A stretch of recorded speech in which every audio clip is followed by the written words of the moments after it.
and I got what it takes to round the mic right up the shoe. Seeking a place where you're free, and I got what it takes to round the mic right up still watch what you say out your mouth, cause 50 shots still turn the gun down. I'm Mr. Hood when I'm traveling.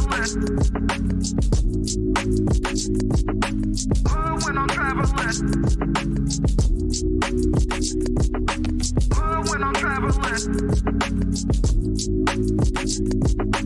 Hood when I'm traveling. Get that when I'm traveling. Six pack wood when I'm traveling. Hood when I'm traveling. Hood when I'm traveling. Hood when I'm traveling. Hood when I'm traveling. Get that when I'm traveling. Six pack wood when I'm traveling. Sure. Seeking a place where you're free, and I got what it takes to round the mic right up the shoe. Seeking a place where you're free, and I got what it takes to round the mic right up the shoe. Seeking a place where you're free, and I got what it takes to round the mic right up still watch what you say out your mouth, cause 50 shots still turn the gun out. I'm Mr. Hood when I'm traveling. Hood when I'm traveling. Hood when I'm traveling. Hood when I'm traveling. Get that when I'm traveling. Six pack wood when I'm traveling. Hood when I'm traveling. Hood when I'm traveling. Hood when I'm traveling. Hood when I'm traveling. Get that when I'm traveling. Six pack wood when I'm traveling.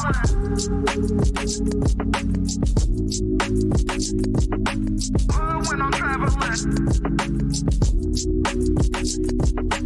Hood when I'm traveling.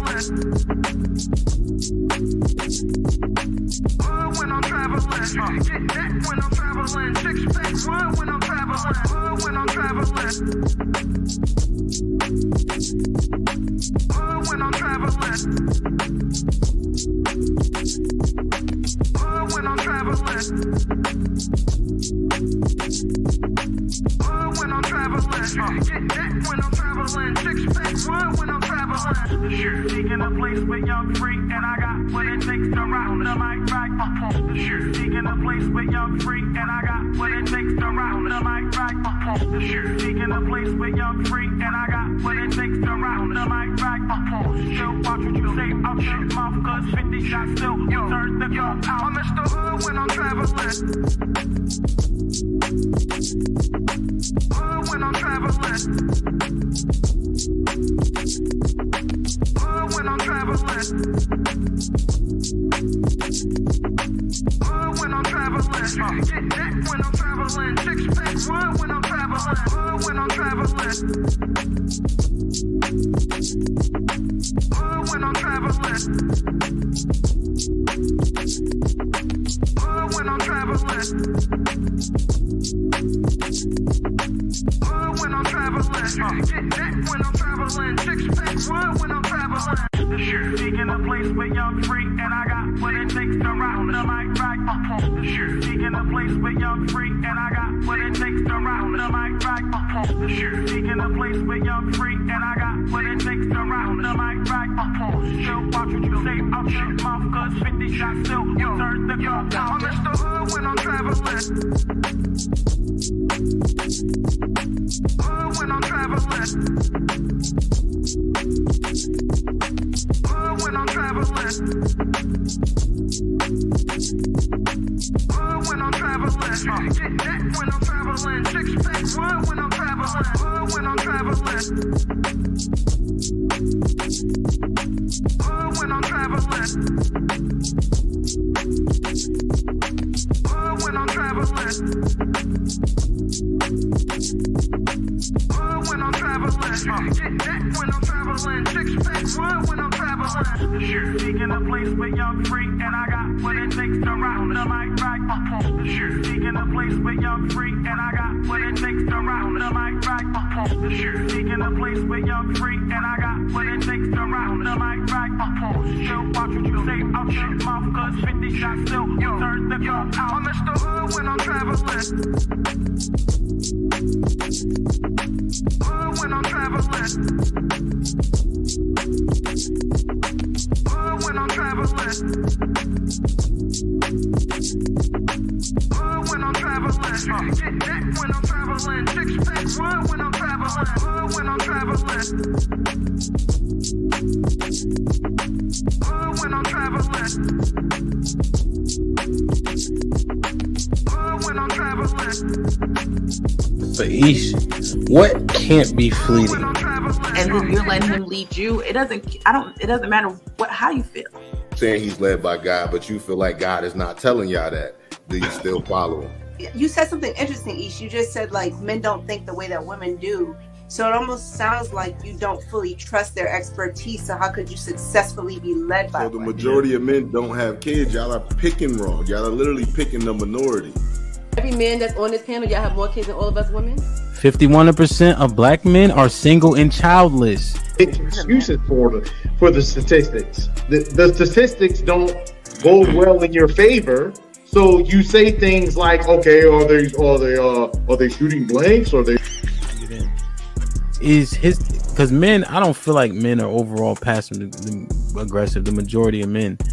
Do you think that silence is that passive aggressive? Because we will do that. Yeah, because there's niggas that'll use that as a way to trigger a woman. Like, because a lot of time a woman will tell you, like, when you're silent, it makes me feel like I'm ignored. So a nigga will do that intentionally. Yeah, no, I'm just because I didn't agree with the passive aggressive part until Mary said that. I'm like, okay, I can see men and be like, you know what? I ain't saying nothing else. Will unsubscribing from the Democratic Party help fix Black America? Let's just unsubscribe. No, you got to know why. I don't think so. That's the only thing that get black people together. You know what I'm saying? Like that's shit like that. Shit like that. Shit like Wow. that. What I think will fix is if black people truly understood politics. Because for a guy, because listen, it's so many different reasons for a man to want to hang out with his friends. Adrian, I'm not gonna let that slide. I heard you. Why do you think that it's older single women who share that opinion? Sometimes that's the case. There has to be balance. Explain what White History Month is. It's honoring the achievements of the greatest ethnic group in human history. Wow. I think all of that shit deserves a put him in the bathroom.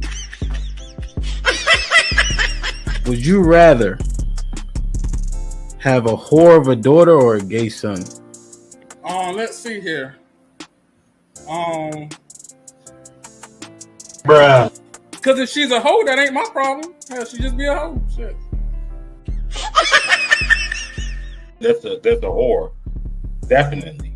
Like, yeah, is going to college a waste of time? Absolutely. It's ridiculous. And can I just piggyback on that? Read this for me, Q. Okay, $5 super chat from Omega Green. Depends. Go for STEM, medical or law. However, if you go for BS degrees like communications, is that supposed to be policies or poli-sci, political science, poli-sci, okay. Or criminal justice? It's wasted time. Final thought. When you take a man's time, it's like taking his money. When you take a man's money, it's like taking his time. Simply put, we want something for it. If you're not interested, don't go out. Sis, hit me up. Let's clear your coochie balance. Do women, should they still be covered by men? Do women need to understand what it takes for men to feel like they should be covered by men? Yeah, absolutely. Like, women don't value men anymore, and it's evident. For women to admit that they're not equal to their men, women have to come to that conclusion that you are not equal to your man. Are you for spanking? Let's go around the room, yes or no. Q, you for spanking? Absolutely. Age. Okay, so big kids don't get spankings? You gotta fight them niggas. There's no difference between divorced women and single mothers. The man will, in both circumstances, suffer comparably with no benefit to himself. The benefits don't outweigh the cost. But it's still better to go with someone who hasn't gone through that. It's still better to not choose them. Have men been getting over on household duties all this time? Listen, but I don't touch a trash bag to save my life. So let me ask you, could you and your wife switch roles in what you do versus what for that person hold y'all back or let y'all go? Physically, can't nobody hold me back. Ain't no such thing as a fair fight. But Ish, what can't be fleeting? Direction, choose your own path. Don't just wear anything. Wear garments that mean something. We got hats. We got sweatshirts. We got jackets.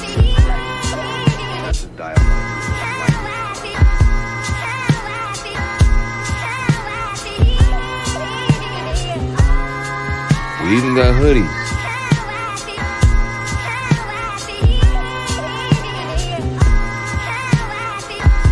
Let's not forget our classic tees. Direction, choose your own path.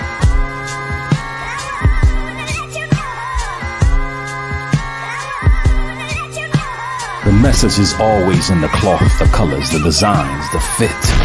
Basically, pay attention, stay alert, and remember, choose your own path. Direction, choose your own path. You know, this is the home of We Major, Me Frosty, Unfamous, and the restricted clothing brands. Let's get it.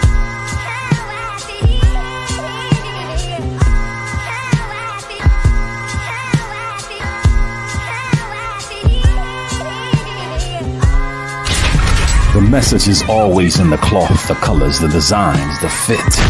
Basically, pay attention, stay alert, and remember, choose your own path. This Might Be Risky sponsorship package is here. Have your ad run on our live streaming episodes, linked in the video description and attached to our many hot take clips. The channel is fast growing with thousands of views and subscribers. Don't miss your chance to grow your business on one of the fastest growing platforms on YouTube. Join the family today. This might be risky. Email us at thismightberisky@gmail.com if interested. Hashtag Indeed, hashtag do the right thing.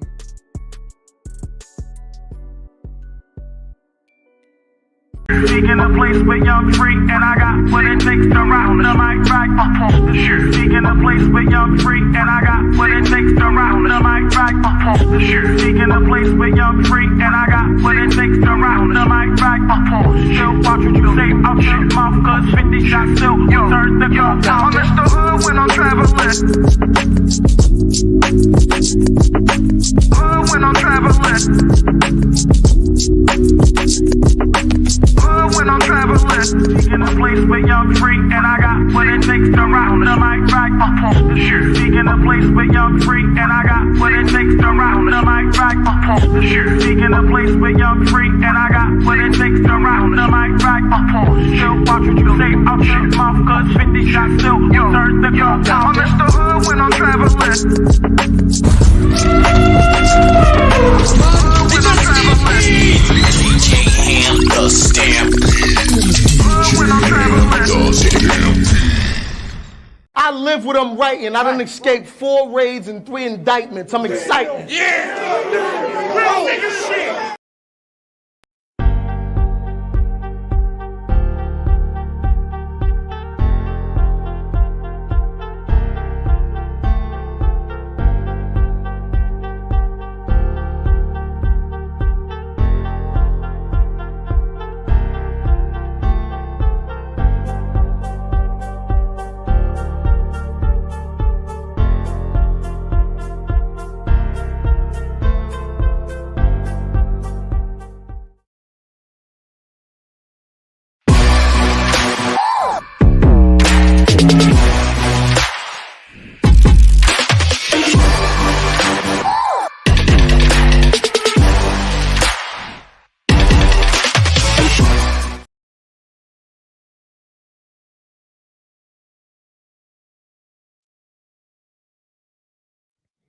The host ain't What's up, here. y'all? So, yeah, what's going on? Shout out to everybody in the building, man. Make sure y'all hitting that like button. Like, share, subscribe. You know the routine. That like button helps the channel the most. Waiting on our beloved host. Fantastic. How you doing? I'm good, man. You? Excellent. Doing well. Can't complain, man. Living the dream, chasing away the nightmare. Same here, man. Shout out to everybody in the chat, man. We got G Diesel, Josh Jones, Mel, Stay Fitted, Here for the Tea, Love C. We got High Strat TV, Chocolate Bunny in the building, Fifi, Voice of Venus. What's up? What's up?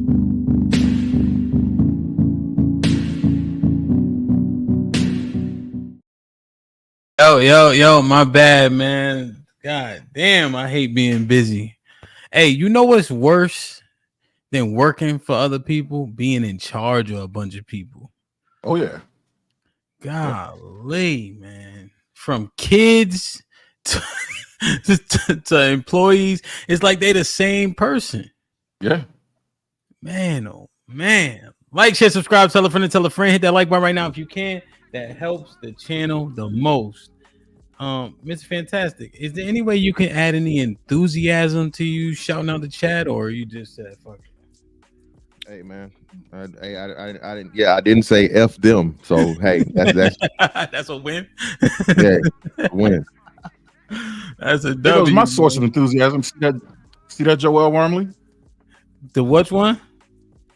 Joel Wormley. Good afternoon, everyone. Uh-huh. That's your boy's wife. There goes some enthusiasm for you right there. Yeah, that's what's up. Wait, where? I missed. Hold on. Right, just shoot. 12:31 p.m. Joel Wormley. Good afternoon, everyone. Shout out to Mrs. Big Aaron, man. Salute. You know your name is Big Aaron, right? You know that. You understand that, right? Yeah. There has to be a differentiation between, I guess, Aaron O, right? So right, yeah. Damn, man. Hold on. I'm trying to get the soundboard together. Like, share, subscribe, tell a friend, and tell a friend. Hit that like button right now if you can. It helps the channel the most. Salute to the 170 people already in the chat.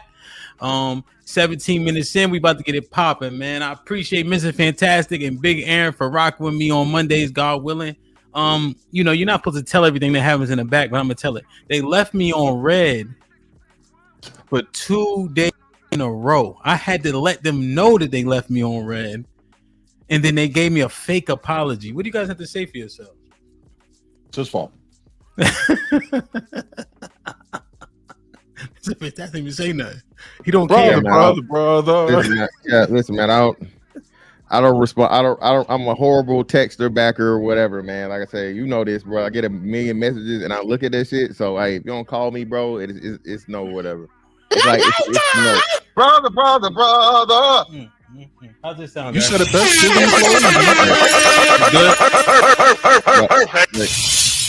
Brother. Damn. See how they treat me, man. Let me see who in the chat real quick. Let me see. G Diesel was popping. Josh, salute. Mel in the building. Mel was good. You already know. Here for the tea. Salute. Love C in the building, putting in work, man. Make sure y'all join that Discord, man. Love C, Lauren, Josh. They've been putting a lot of pain in there. You know what I'm saying?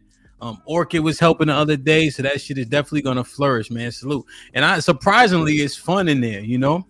A lot of different conversations. A lot of people that you may not hear on the panel will definitely have a conversation in the Discord. So you know, Foe was popping. Chocolate Bunny in the building. Fifi, salute. Appreciate y'all for putting in work already. Venus, I got it. We're gonna definitely use it today. I appreciate that. You know what I mean? Tezzy was popping. CC in the building. Almond Eyes was good. Moxie was popping. I got Tezzy. Mr. Williams, what up? G Firm was good. I ain't seen you in a minute. Hope all is well. Lux was good. Curtis was popping. Well, I think Curtis been here before. Salute. Let me see. Journey was good. I got CC already. Old dude was popping. Hall of Fame James, salute my brother. Appreciate you for being here. Miss Jilly was good though. There he is. We see you. Oh, there he changed his picture. Okay. Salute to the baby, man. Miss Shaw Shalom was good. JC was popping. Stay dreaming. We see you. Callie, what up though? Rainbow was popping. Kills in the building. Rock was goody. He knows what's popping. Keep getting that money, baby. You know what I mean? Melly was good. Mel got, he had a birthday last week, man. Salute to the God. Keltron was good. Enos in the building. What's popping? Jer, we see you. Joel was good. Wait, is that how you say it? Baby. Oh, how do you say her name? Joel, you got it. Okay. Joel was good. Joel need a wrench. ASAP. Brave was popping. The K to ATLian was good. Brina, salute. I like it, man. Like shit. What up, Malcolm? Freezy, Shalom. Salute to the general, man. Sherwin was popping. Trigger warning was good. Josh, all Josh do, he talks shit all day long. That's all Josh do is talk shit. VZ was good. Danielle in the building. Shata was good. Got love. See, Black Man. Brother. Matt P, what up? Snuggles was good. Moses, yeah, man, we here. Like, share, subscribe, tell a friend, hit that like button right now if you can. That helps the channel the most. All right. I see y'all windmill for Mr. Fantastic. Brother. And hold on, let me go to the thing real quick. Let me see if I can find her before we get too far in. Get the likes up. We got 74 likes. We got 114 people in the building. Not bad. Hold on. I'm looking for her. Where was she? What time you said? Was she after he knows? Let me see. Hold on. I want to find it before I go too far. Man, I can't find. And tell her to send another message. I'll find it. Yeah, man. JT, what up though? What's popping? Matter of fact, the Tubi film that we watched, they was from Detroit. That's all they kept saying was what up though. Man, oh man. Make sure y'all come to the Discord, log into the Discord, become a member of the Discord. We got movie nights on Sunday nights. We had the first inaugural movie night on Sunday. It was dope as hell. It was supposed to be the Great Debaters. When I click on the Discord, it's two people having sex. I'm like, this ain't the Great Debaters. It's definitely not that. So needless to say that, all right, let's switch. I said, no, we here now. And I can't front. Once you get past the bad acting and the it's essentially like you got to subscribe to knowing what you watching. You know what I'm saying? Like, understand the filming ain't gonna be right, shit gonna be off, and then it got interesting. I can't hold you. 100% Lauren's fault. Like 1,000%. She knew the person in the movie. Shiesty was good. Man, oh man, oh yeah. Posting workouts in the workout channel as well, man. Close your rings, bro. Running at night ain't bad, but I don't know. I feel like the sun give you more energy, man. That was the hardest 3 miles I ran in a minute, man. Damn. Ezekiel. Salute. I like it, man. That's 10 memberships, bro. Whoever got blessed with one, please maintain it. Like, share, subscribe, tell a friend. Hit that like button right now if you can. That helps the channel the most. What y'all think about Joe Biden, man? Let's just get that out the way, man. About time. Good for him. What you think about one, him stepping down, and two, RP was good. Him endorsing Kamala, man. What y'all feel? Long overdue and cap. His cap was cap. Leslie was good. You late a little bit. The endorsement is cap. They had so many internal issues between those two that was publicly known, well known. Mm-hmm. And I just feel like since he knew he lost control and the confidence of the party, he pretty much just forced he gave him the FU out the door. You know what I'm saying? So now that he's forcing them to give her his endorsement, even though he didn't put it in the letter, but he comes on later to, you know what I'm saying, give her the endorsement. So now that she has the backing of the president, pretty much he's like, hey, if I don't win, nobody go damn win. Yeah, because he put his stamp on her, right? So now they got to figure out a way to circumvent that stamp, you know? Damn, but when they just lean on the fact that he's senile, Uncut was popping, my brother. Ray was good. When they circumvented by just simply saying he's senile, I don't think they're ever gonna come out and publicly say that he's senile, that he's mentally compromised. They allude to it, and they but because if they do that, then they let you know they was full of shit for like the last at least year and a half when people been calling it out. So I don't think they'll ever come out and publicly acknowledge that verbatim, but they'll just allude to it or whatever, Do you, Big Aaron, if you were Trump though, would you rather debate one of them white boys or Kamala? I'd rather debate Kamala. Yeah, why? I mean, knowing what I know, yeah. You think, but I think she can out-talk him though. You don't think so? She can't out-riz him. His charisma is as negative as it may be viewed as. He can't get over that. He's like a WWF character. He's gonna put on the show, and that's what this is, a dog and pony. Yeah. Yeah, that's true.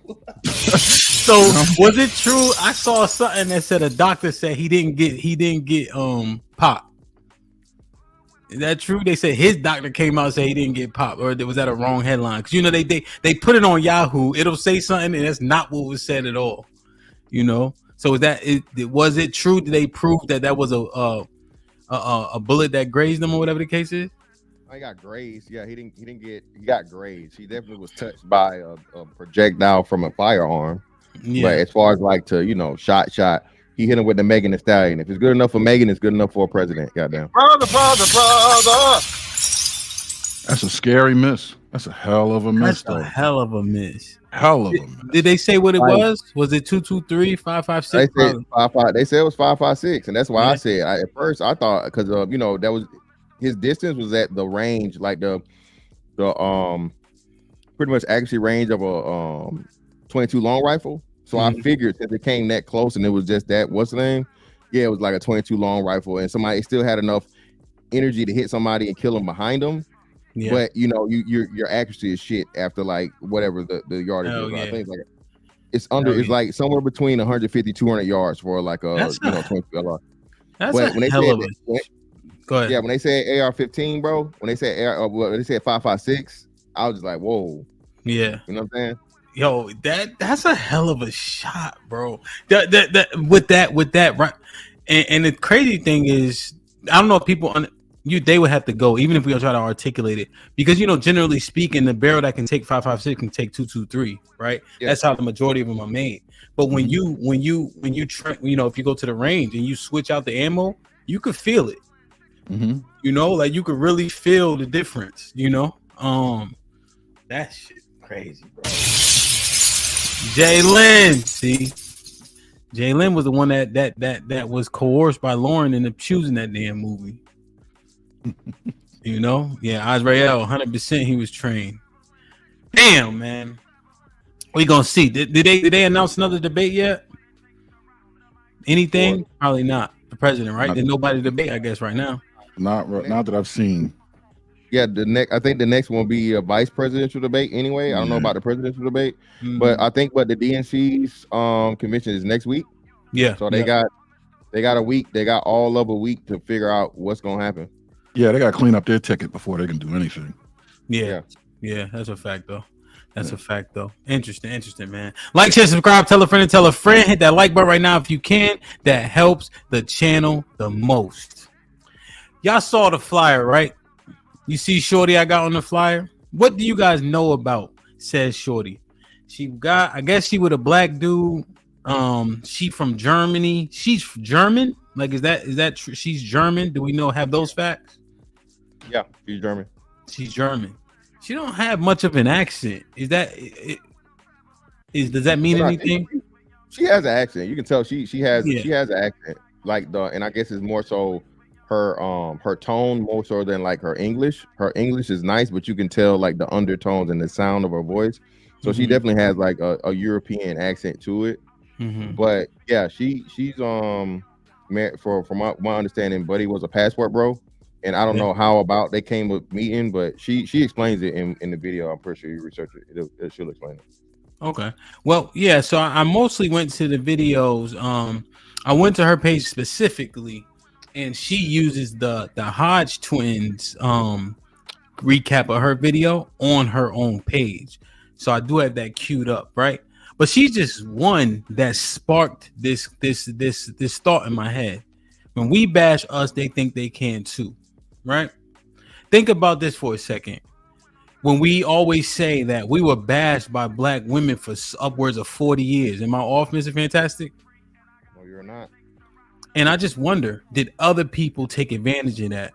You know, if we are being downtrodden by the people we are essentially connected to, what happens? Is it easier at that juncture to make black men super predators, as an example?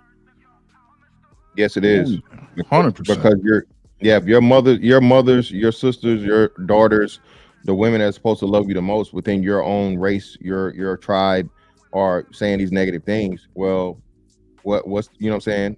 It must be true. To outsiders. Yeah. Now, and I'm gonna play the video just so people can have context for people who don't know, you know. And I have two videos actually. I have another video of an African woman saying what she would or would not do with black men, you know. And so I just wonder, with all these back and forths that we having, exposing each other here, is that go against the rules that we grew up learning and understanding? Like when we grew up, we never ever fought each other outside the house. I never argue with my brothers outside in front of company, you know. But it's seemingly like we took that rule, discarded it, and not only do we do it to the max degree. What you guys think about that? Yeah, I mean, it's part of the culture, really. It's wrapped up in the music. It's wrapped up in the way we treat each other, the way we look at each other. It's this huge competition, right? It sickens me sometimes, but that's all we do. Niggas ain't shit. You can't do what I can do. You know what I mean? There's always this bravado, and it's pointed squarely at one another. Even the trope around black on black crime. I mean, why is that trope even a real thing? Why is it even something to discuss? There's an element of truth to it. Damn. What you think, Mr. Fantastic?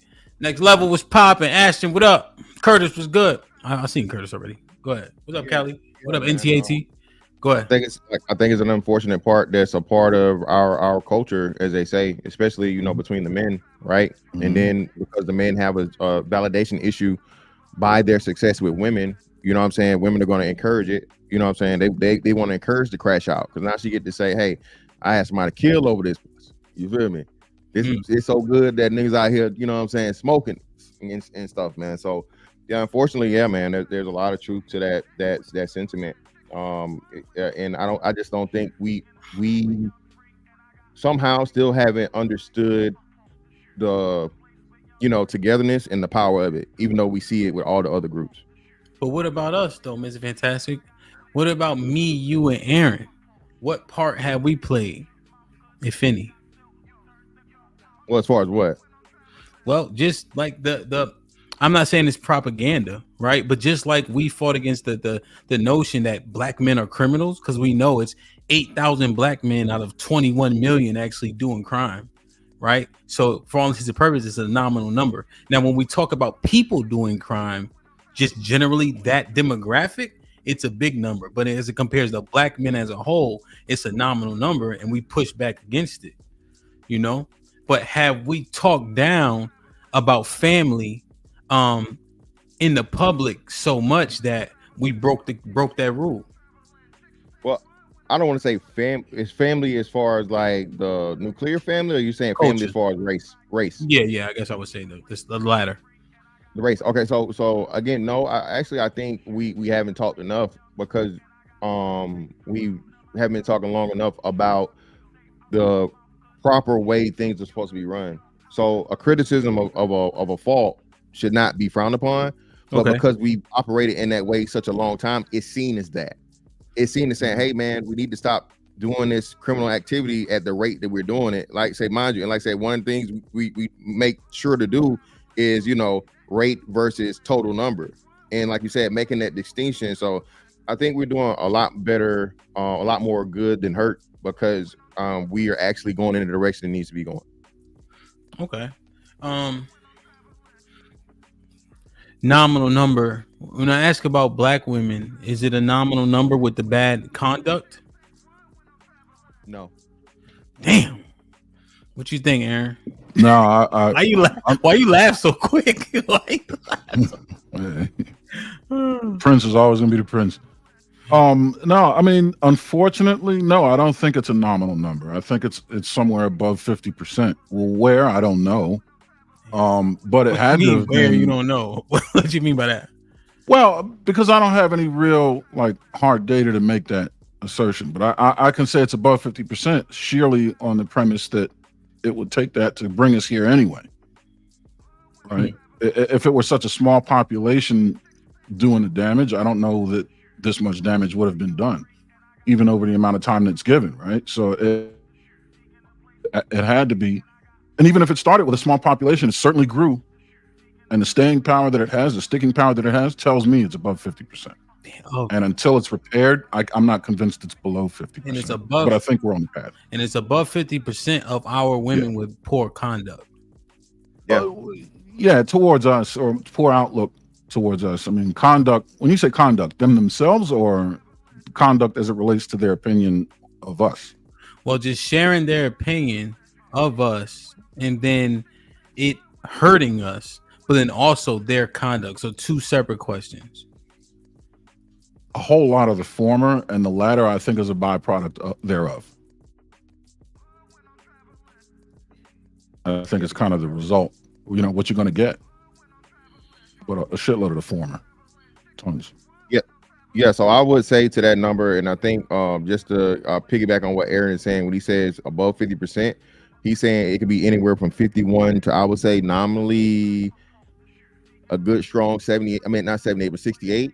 That's that in my head. I wouldn't go as far to say it's 90% of black women that are, you know, out of pocket, and no one that would be extreme. But to say that it's somewhere between that 51% and a 70%, I think would be reasonable. And like you said, to see a lot of the things, in the statistics that back it up, a lot of different things, and then like I say, the outcome of just the children, when now that they have the major, you know what I'm saying, control over the children themselves, and the outcome of it for, you know, over the past 20 to 30 years, I mean, it can't be denied. I think it's a fair range, fair window.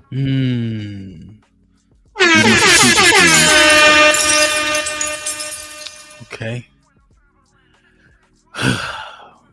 Like, share, subscribe, tell a friend, and tell a friend. Hit that like button right now if you can. That helps the channel the most. Let's take this walk down this path. I'm going to get to the German lady, right? But look, do you think that all this, just the conversations, right, and what we're saying, and if it did affect us in a negative way, in which other people paint us that light and could downtrodden us in different ways too, does this lady actually have a point? Because initially when she was on the panel, I was like, I don't know. But when we bash us, they think they can too. What does that mean? Right? And if we admit that them talking down on us hurt us, and other people use them talking down on us against us, does this hold true? Let me show you guys this. Like, share, subscribe, tell a friend, and tell a friend. Hit that like button right now if you can. That helps the channel the most. You guys remember when the lady was here? Oh, yes, I do. So she was from Canada. Yeah. Right. And so this is what she had to say about these conversations that constantly happen. Here was her premise. Here's was her sentiment. Let me see if I got it at the right spot. Like, black men do not love black women. I mean, the community expecting a black woman public. Ma'am. The thing is, this is public. This is YouTube. It's the white man's platform. So when you, as a black man, is disrespecting a black woman publicly, this is going to be used by other races to be disrespectful towards us. And like I said before, I'm not in the community in the States, but I'm black. And so now what I'm noticing in where I'm in Canada, by the way, people are being more bold and disrespectful for no reason, because they feel like black men do not love black women and that they have a right to be disrespectful towards us. And that's what I have a problem with. So it's really damaging for you guys to come on YouTube to be disrespecting Black women continuously, forgetting that there are other Black people in the world that's not a Black American, and we are getting into this problem that the states have amongst themselves. So it's very dangerous for whatever the Black race is doing. It's very dangerous because other races are watching us. So I thought about this video because when we bash us, they think they can too. She's saying her experience has been affected negatively in her country because they hear, in her premises, Black men bashing Black women. So now the respect for her has dropped tremendously because they're all being stereotyped in the same way. And if we say super predator to us was effective because our women were down, beating us down, does she have a point?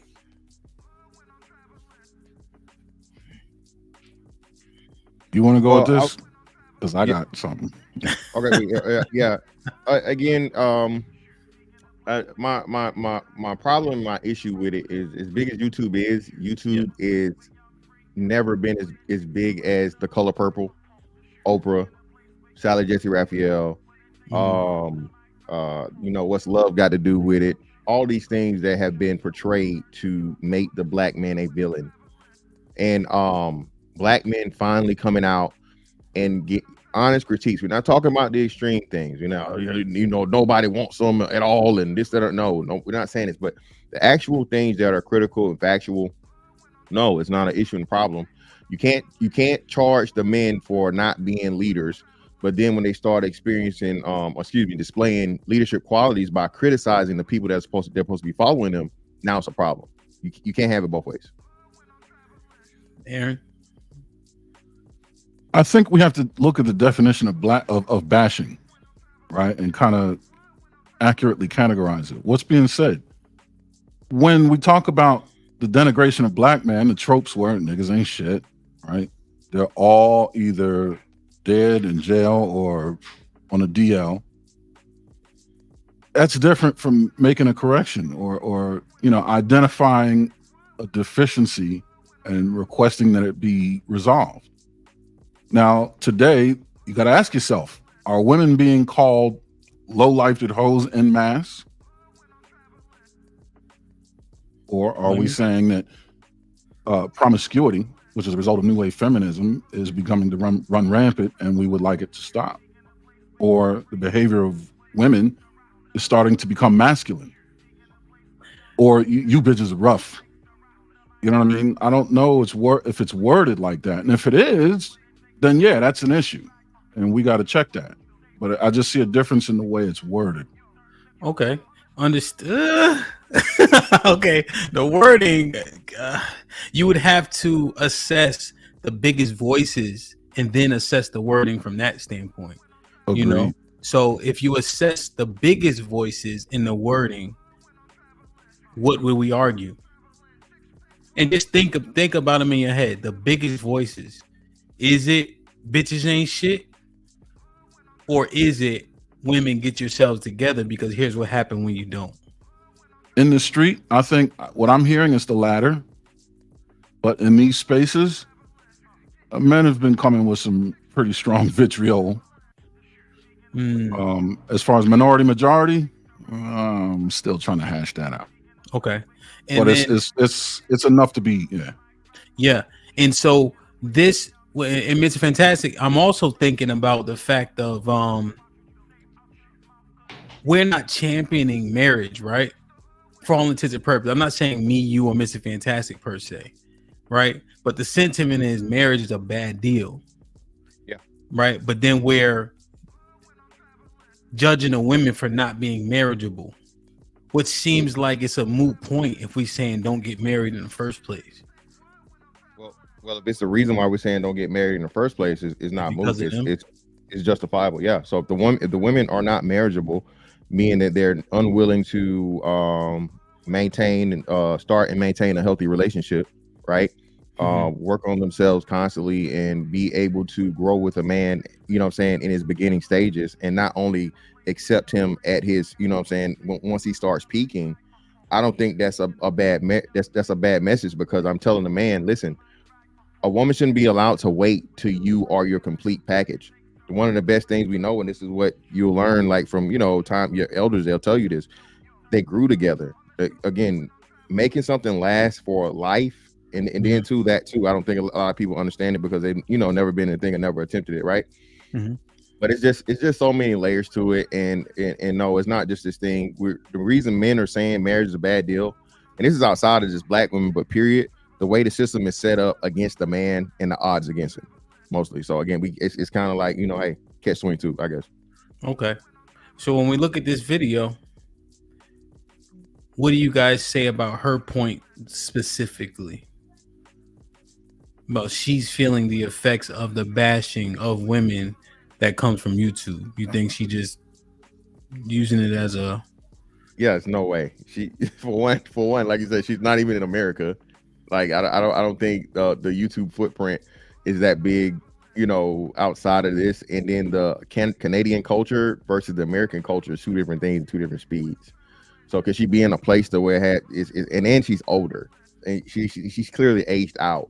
So that's why I'm saying no. I think this will actually be an excuse for her as to how and why she's not in a successful relationship when her age shows she preceded this even starting. You know what I'm saying? So if she couldn't get that by now, she can't blame YouTube for it at her age. Aaron?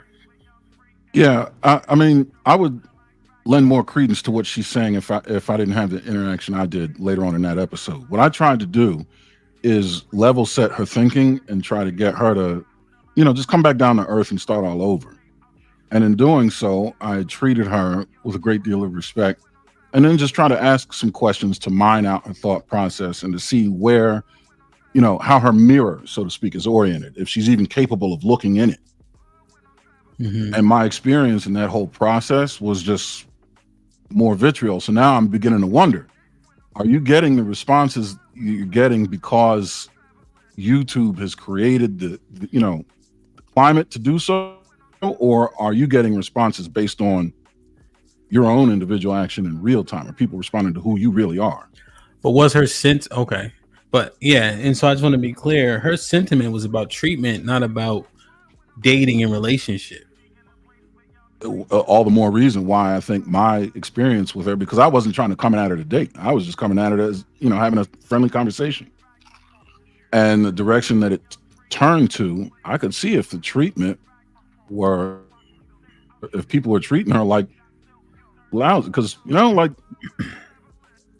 come on, what are you doing? Exactly. Like her decorum and her interaction with the men is just simply trying to have a conversation. Further proves the point is she can't blame the internet, bro. It's her, not us. Interesting. And if that weren't the case, I would 100% lean into what she was saying, right? I would have that look. If she approached it with decorum, you know what I mean? If she could be level set and have the conversation, she simply couldn't. So, yeah. Like, share, subscribe, tell a friend, hit that like button right now if you can. That helps the channel the most. So, okay, so you guys saying throw that out, but it was just interesting to me, right? Because again, I asked, are we breaking the household rule, or we're saying no? I just want to be clear, because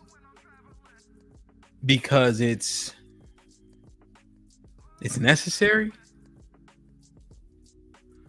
to talk shit about each other in public. Well, it's necessary to make a correction to identify the problem. And I don't know that that's necessarily talking shit. Can it look like talking? It's certainly not uplifting. I'll grant you that. But talking shit is deliberately offensive, right? Maybe even to the point where you're saying things that are untrue. But if you're highlighting some truths, if you're identifying some deficiencies with the intent to correct them and have the conversation in good faith, I don't see that as a rule being broken. You're not talking shit. You're simply having that conversation. Look, your shit's not together. Please rectify. I saw a disconnect, right? I understand what you're saying, Aaron. I saw a disconnect though, right? Which is why I'm thinking about this. When I was moderating that debate, there was a clear disconnect in understanding, right?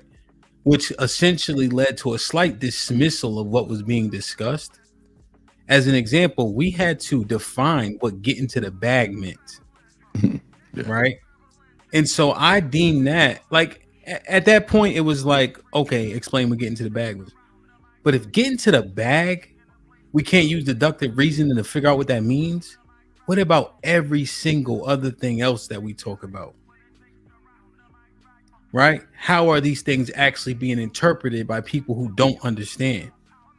Fair enough. And I'm looking at the danger in it when we had these conversations. Yeah. Go ahead. No, I'm saying that's a great assessment, and I would agree. If you can't decipher something so simple, you know what I mean, you're bound to misinterpret something a little more nuanced, especially if it's in a negative light. Especially if you're and not saying, and I just use that as an example so you guys know what I'm looking at. But if you already have a presupposition, right, and then there's an opportunity to interpret something negatively, my assumption is that you will do just that. Yeah. Well, and that's why I think it's up to the messenger to really drive home the intention behind the message, to make the language just as clear that my intention is not to denigrate you, right, or to even discourage you. My intention is to address something and then correct it. And the other thing I think that's missing is a lot of times when people do that, they point the arrow in one direction and they don't really address whatever deficiencies that they may be responsible for in return. It'd be different if I came to you and said, hey, DJ Hamp, you're sucking at this. And I know you think I'm sucking at this. So here's what I'm doing, or here's what I'm willing to do to correct my deficiencies. But in return, I need you to do X, Y, and Z to correct yours. And I think that would make the conversation a bit more clear. And that's not happening. It's just, you're fucking up, get it together, end of story. And that could be looked at as bashing 100%. I can see it, even if it's wrong. Yeah, and I just, Mr. Fantastic, what you think, or do I got to explain it again? No. I was so first. Let's start with the first part of it, right? So the reason why it's happening now is it's a different time. Conversations are no longer had within just the home. The internet didn't. I'm going back and forth. I'm multitasking, giving these slow motherfuckers smoke. But no. So it's totally different, right? So and that's the context of the timing and times. I think people lose that, right? Like even now, you have to consider a generation isn't a generation as it was, 30, 40 years ago. A generation now could be anywhere short to like 15 to 20 years versus 30 to 40, just because of technological advances. So there's much more conversation and discourse being had out in the public. We literally do it every day, be it here, be it IG, be it Twitter, or so on and so forth. So when you have this back and forth, and it's especially when it comes to be, niggas like to break it down to just arguments, but really it's deep philosophical discussions and disagreements. And if you're really trying to get somewhere, or even not, a lot of stuff is going to be said that would have never came to the light. You know what I'm saying? Say we went back pre-internet. You feel what I'm saying? Pre-2000s. This is a bit this was the barbershop was it. There was no internet there was no virtual barbershop. So if you wanted to have, a barbershop conversation, you had to have a physical place or a rec center or whatever, you know what I'm saying? Or what you call a convention or a banquet, right? But now when you have literally the world in the palm of your hands, anybody can say anything, be it accurate, be it inaccurate, be it positive, be it negative. My bad, go ahead. No, I understand that 100%, right? Like the barbershop has now expanded, and I see a lot of value in it for the simple fact that, we in 3 different states having a conversation. And I think that we have a real relationships amongst just the 3 of us for the sake of just, talking, investing, working together, so on and so forth. But what I was more pointing to was other people so the barbershop, oftentimes that proximity helps because we're on the same page, right? So SMD, where I'm from, in my barbershop, will get you punched in the face. We could be arguing about the game. If a nigga say, yo, suck, it's going to be a fist. We have that understanding 100%, right? Because the proximity, we come up in the same place. But now what happened is everybody's hearing it. They got a presupposition about the people in our culture, and they using it and weaponizing it. And I just used the example of the debate as a clear disconnect to something that deductive reasoning should be able to potentially handle. Yeah, so you're talking about the cultural, I guess, interpretations or whatever, right? And I saw that part. I know I was like, him getting mad with this Edomite lady. He's like, I can't stand it. but no, man. But I was like, but no. So that too. So this is what I would say, right? So to that point, listen, it's a product of the times that we're in. There is no more keeping people out. You feel what I'm saying? Like even on your page, clearly a black page, predominantly black stuff. Every now and again, you have a white dude even pop up on the panel, right? So you don't know who's watching in the chat. You can say something and go viral.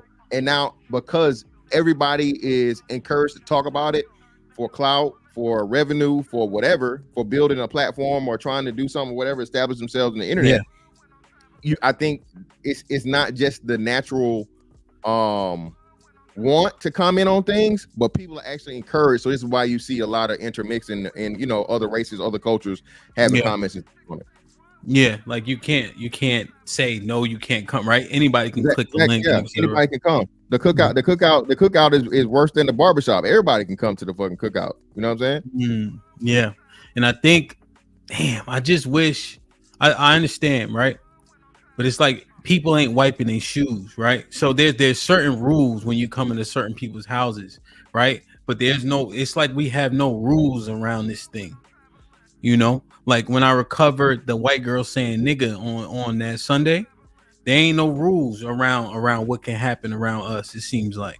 And I'm just wondering, is a big part of that is because of how we check each other and come at each other. You see what I'm saying? I'm just thinking through it. Feel me? Well, no, because it gets very toxic. It gets very in other situations and too. I just think the veracity that we have with it, because again, if you like you said, if you don't respond to SMD properly, now you're weak. Facts. So we carry that over to the internet, and like you said, now there is no penalty of physical fucking retribution. There's no physical payment or price, true harm to be had. So shit, now I can just let it all go. I can go, hey, you go to hell, I can go lower. So I think it's like a weird, combination of that. Okay, I see. Damn, man. Are we? All right, hold on. Like, subscribe, tell a friend. Hit that like button right now if you can. That helps the channel the most. Just like, are we that fucking upset at each other that we willing to go to hell to prove the point? Yeah, like you said, Hamp, you told a story about like you guys at the party, right? And niggas got smoked. Niggas don't even know why niggas got smoked. But hey, we got smoked. Be it whatever it is on the so forth. But hey, we gonna motherfucking chill just for the sake of trying to get on these hoes. But some nigga, fuck that. Nah, nigga, it's up. And again, man, like I said, think about that with penalty of injury, even death. Niggas like fuck it. So if you ain't you can sit in your drawers and hell, like what I'm saying, most of them ain't even gotta turn the camera on. You never even gotta show your face. You can talk all kinds of shit. Say anything you want and remain anonymous. How can you lose now? How can you lose? That's crazy, man. I hear it, man. All right, let me read these. Granny with the $5. What's up, Granny? Said y'all talking about Lauren and her Skinemax films? Yeah, man, she wildin', bro. Judah Shalom. He said peace and blessings to all. What up, my brother, man? I ain't seen you in a minute, bro. Perfect. Right back to it, baby. Flip it dozen. Yo, y'all should have been here for the DJ set on last Friday, boy. I'm nice, but last Friday I was nice for some reason. I guess I was gone for so long. You know what I mean? What up, See, the South with a problem with the 10 ounces. Hemp. Even Michelle Obama talked down on her husband on national TV by saying she hated her husband for 10 years. Why? Nobody needed to know that. Even as a president, you're still not enough. What was it? Was it an interview? I didn't see that. And Hemp, she said she felt like a single mom. Remember? The first lady of the United States said she felt like a single mother, or compare herself to a single mother, being married to, again, this a man that they had their whole, so again, man, shout out to Caesar's Palace. I don't think it's so common, Hemp. Black women don't even understand at the highest levels of Michelle Obama, educated, professional, feminine, all these things, right? She's at the highest peak of a wife as you could get. You're the wife to the man with the most power in the free world, and you disrespect him on that level. That, and then combine it with the single mother thing. It's that commonplace. Y'all tripping in the chat, man. Go ahead. My bad. Go ahead. Yeah, I mean, so the way I interpreted it, what she was saying was, she was just highlighting the challenges of marriage, right? And saying, even as someone that is in this lofty position with this lofty stature, we still have real world problems that manifest in ways that look like this, A, B, and C. Now, do I think that it was necessary to say that to make her point? No. Do I think it's more damaging? Did I think it did more damage than good? Yeah, 100%. But I don't think that she was necessarily trying to denigrate her husband as much as she's just shedding light of reality on marriage. But it's certainly mismanaged information. There's another way to go about that. Yeah, I agree with you. I don't think she was malicious in intent. I'm not saying that malicious, right? Malicious intent, but it was like I say, it was a poor choice of words, and she should have thought that through before she said it. Agreed.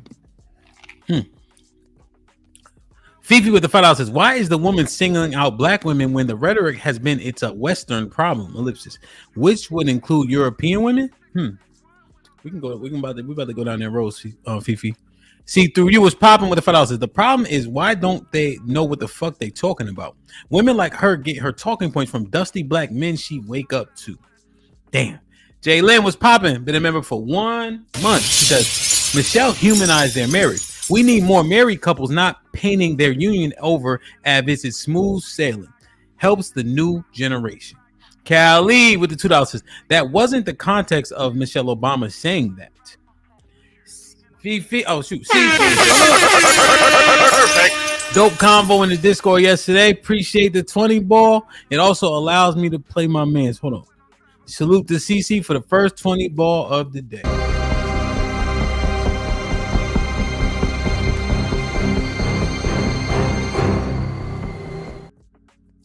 Didn't fit. Valerie, what's poppin', man? I missed you last week, man. Valerie Smith with the 20 ball says, hello to everyone. Where my guys at? Appreciate you. Oh, I'm broke, baby. I ain't got no money. Bullshit. I see you shining, nigga. I can smell a motherfucker with money. Even Ray Charles can see you got money. Matt with the $2 says, when you niggas gonna learn they are gifted curse? TJ was popping. But the 20 ball says, I saw a whole interview where Michelle Obama, she was trying to explain why you don't leave when things get hard. She said she would not made through 30 years because 10 were trouble. Okay, so that's the context. Sends his regards. Yeah! You know how I love money. It's crazy. I've said that before, where you go months without liking the person you married to. Now, I don't know if 10 years, but there are stints. I think the love is still there, but oftentimes, man, people get on your nerves. I've heard a cliche that says familiarity breeds contempt. Every day, he not home, men are grinding. So I think I would relate it to more to what Aaron was saying, where it was a humanization, like, hey, we go through the same shit y'all going through. You see what you just did? What's that? What she should have done. You didn't say anything about you or your wife. but you still made it known that this happens. So what could have been said was, no one in this world is perfect, including me and my husband. In fact, I know for a fact, that there are marriages out there where the wife hated the husband for 10 years, but they stuck it through. And that's what you just said. You know what I mean? You didn't say anything about your marriage, but you still made the point driven home. I see what you're saying. Perfect. Greg was popping. Greg with the 10 ounces. Once the baby boom and the older generation X passed away, it could be very hard to sell the old black conscience ideas to the younger black man. All of that mother goddess queen bullshit. Yeah, we definitely not selling that. Venus was popping, been a member for 4 months. Venus says black men are ruled by lust and white worship. They have no foresight, and they have now created a culture of black women who hate them. God damn. Oh. Wow. Like, share, subscribe, tell a friend, hit that like button right now if you can. That helps the channel the most. Salute the Crimson in the building. What's popping? Hope all is well. Let me show y'all this. Smitty, what's good? Robert, what's up? Right? As we just continue to understand this, right? Because people making determinations with no experience,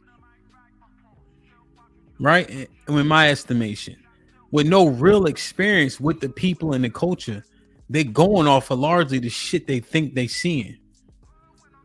And because it's coming from credible sources, right? You can't necessarily tell them they're wrong because they're getting it from people who seemingly have the information. I.e., like the German woman who was alleged to get her information from her now husband, who's a black man, black American man. Let me play this. American black men. I have never dated an American black man, and my reasons are quite simple. So a few days ago, I made a video about coffee dates, and I basically talked about how I would never accept a coffee date as a first date. I think it's low effort, and it's just not my thing. Surprisingly enough, and I was genuinely surprised, 98% of the commenters and the people that were upset were American black men. So shocked because I didn't think that video would land on their For You page, but it did, and hundreds of them, were crying on my shoulder over the fact that I would not drink bean juice on a first date with a man or with anyone. They were in my comments calling me all types of names, saying that I'm a gold digger and saying that I'm this and that. And then unprovoked, they started attacking me for my looks. By the way, I was so nice in that video. I did not insult anyone in that video, but they were insulting me. They were coming at me for my skin color, saying that I'm too dark and that I shouldn't have any standards. They were coming at me for my Afrocentric features.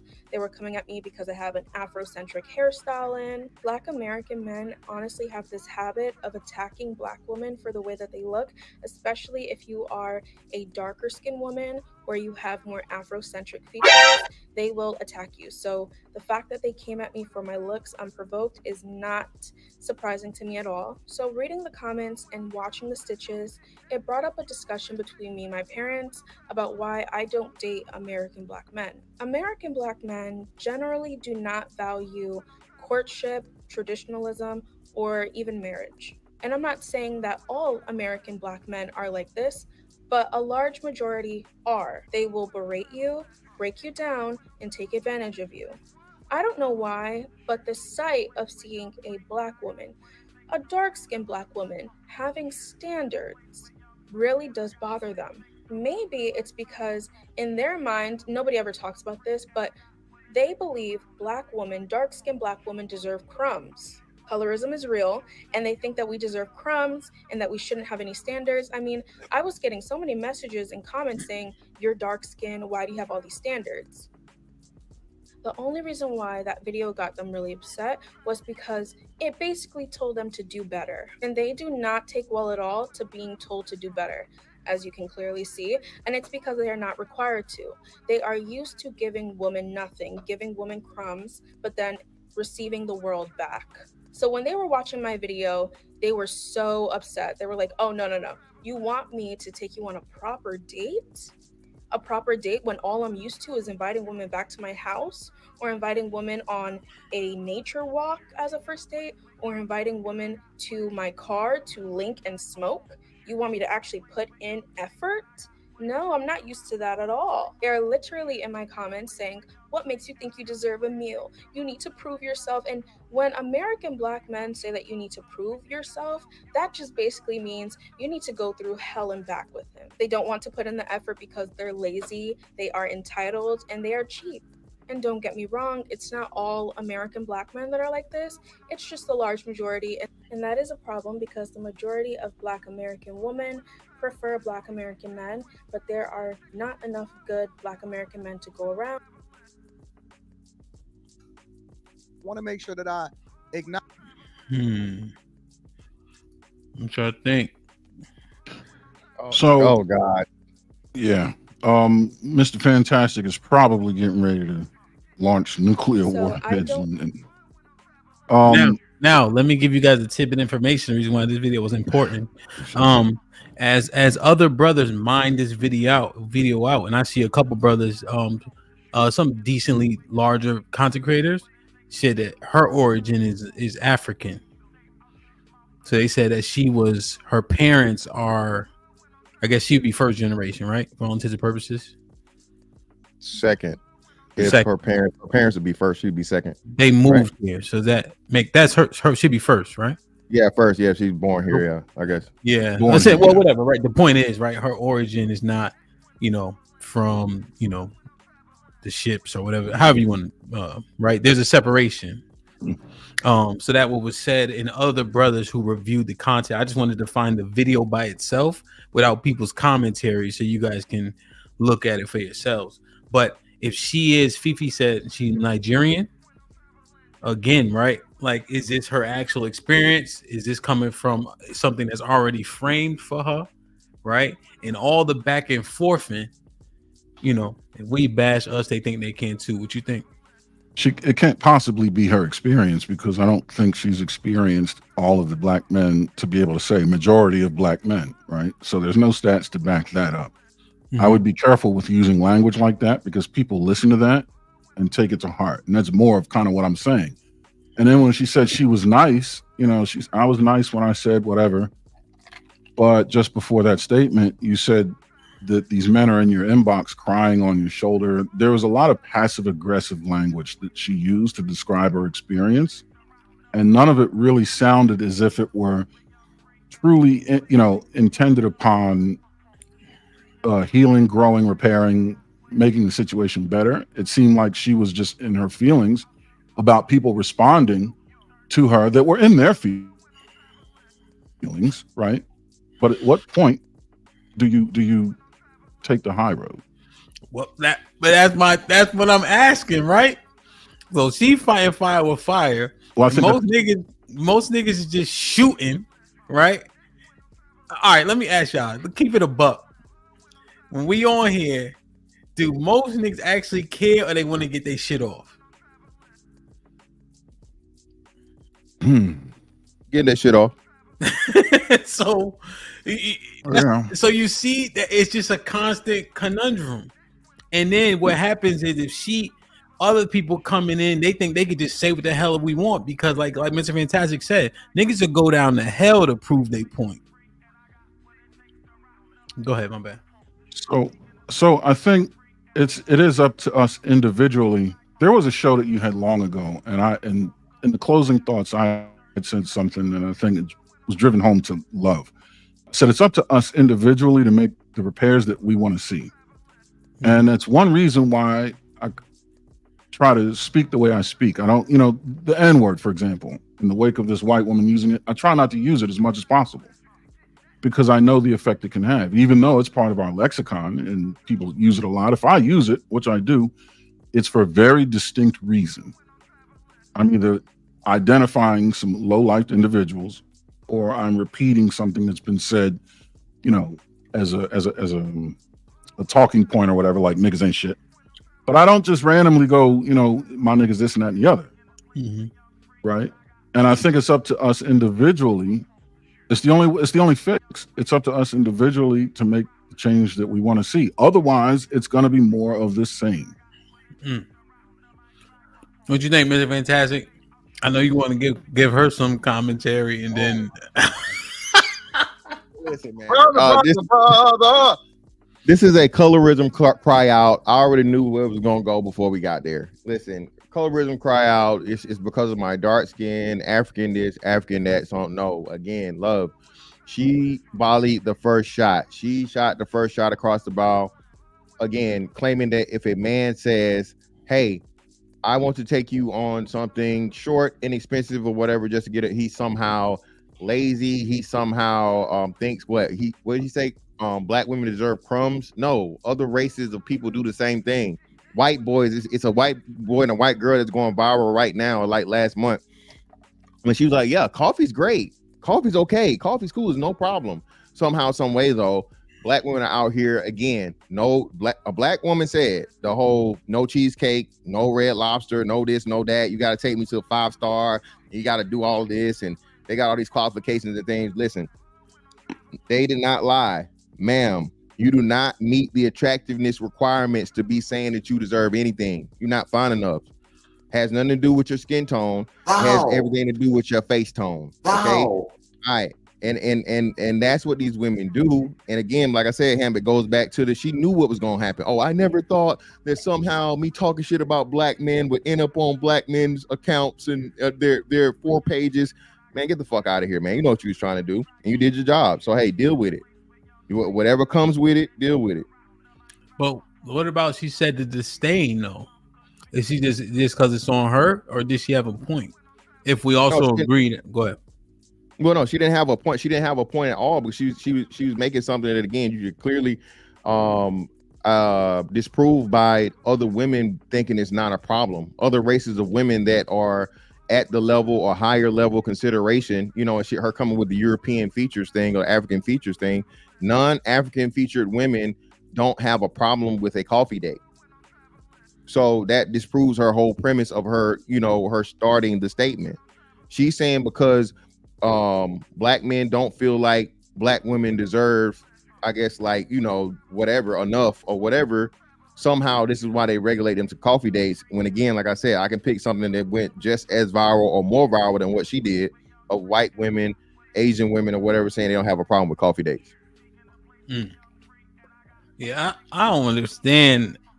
Again, we were talking yesterday, and there were women saying that they don't do coffee dates or dinner dates even, which is a separate topic unto itself. But I just could not understand it. So you saying this has nothing to do with the back and forth and the vitriol shown between us, right? Even though she's not necessarily so-called Black American. Where is she getting this from if you don't think it's her experience because she's not cute enough? Where is she getting her rhetoric from? She's getting the rhetoric from the internet. That the whole cute as a dark-skinned girl, cute, that's just a myth. Listen, a dark-skinned woman does not have any deficit of advantage or anything than any other woman on this planet. Okay, I got a short of one of the finest women I've ever seen in my life. Dark, light, tall, skinny, fat, old, young, whatever. She's dark-skinned. It is rhetoric, this colorism rhetoric, man. And again, I'm only speaking from the American framework. Other cultures use it, and what's crazy is it's more so non-African cultures that have this thing. You go down to South America, that's huge. That colorism shit is serious. You're literally a second-class citizen, you know what I'm saying, if you looking like Cuban B out here. You know what I'm saying? So if you're a dark-skinned, Latino, you know what I'm saying, that shit can literally, you know what I'm saying, set you back from a class standpoint. But when you put the American lens on it, it's a black woman's excuse for her inability to get the men that she's attracted to be attracted to her. Okay. But the thing is, we pointed out the fact that she got that shit from the internet. Yeah, cap. Exactly. The ugliest of motherfucking women that's blaming something that's not the reason for them not being chosen. I have to drop the link, man. Like, share, subscribe, tell a friend, hit that like button right now if you can. That helps the channel the most. So her saying reason why she don't date African American men, right, which is the title of the video, isn't because of their conduct, it's because she's not being chosen. Exactly. It's an excuse for her inability to get the men that she wants to want her. That's what it is. Damn. She's the one that's You know what really it sounds trying. like? You know what it sounds like? The young lady from Canada making a claim of one thing only to find out maybe it's just you. Damn.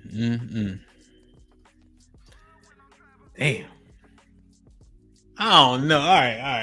Like, share, subscribe, tell a friend, hit that like button right now if you can. That helps the channel the most.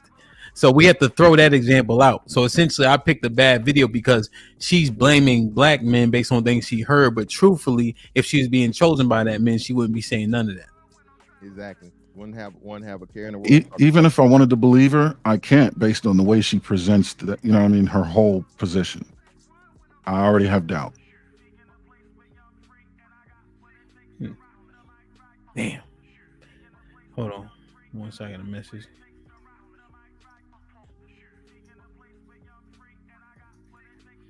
I don't know what the hell it is. All right, let me read these real quick. Valerie. Perfect. Kept missing my pleasure last weekend. Yeah, man. I think when I was off for that whole weekend not streaming, man, it's like you got to fight to get back in the algorithm and for it to pop up and all that. It's like the notifications wasn't coming through and everything. Damn. So, but I think we doing good. We getting back to it, man. Like, share, subscribe, tell a friend. Hit that like button right now if you can. That helps the channel the most. And when I'm feeling broke, E&J by myself. Mr. Fantastic, don't start this shit, man. You can't hear the music? And when I'm feeling broke, E&J by my side. Henny like $40. This shit like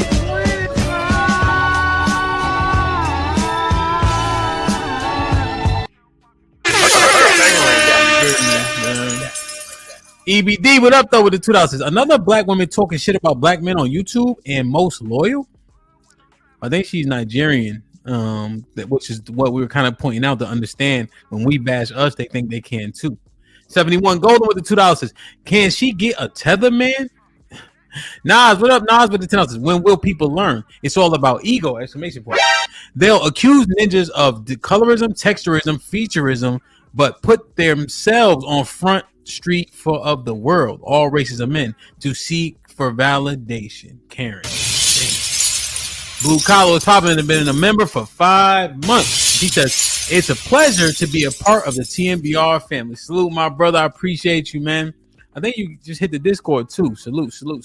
Like, share, subscribe, tell a friend. Hit that like button right now if you can. That helps the channel the most. So I think that there was a lot of context missing, in terms of the German woman speaking on what she was speaking on.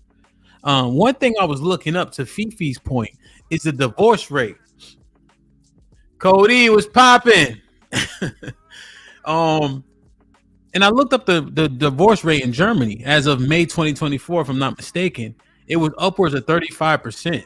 Germany is what, 95% Caucasian? Yeah.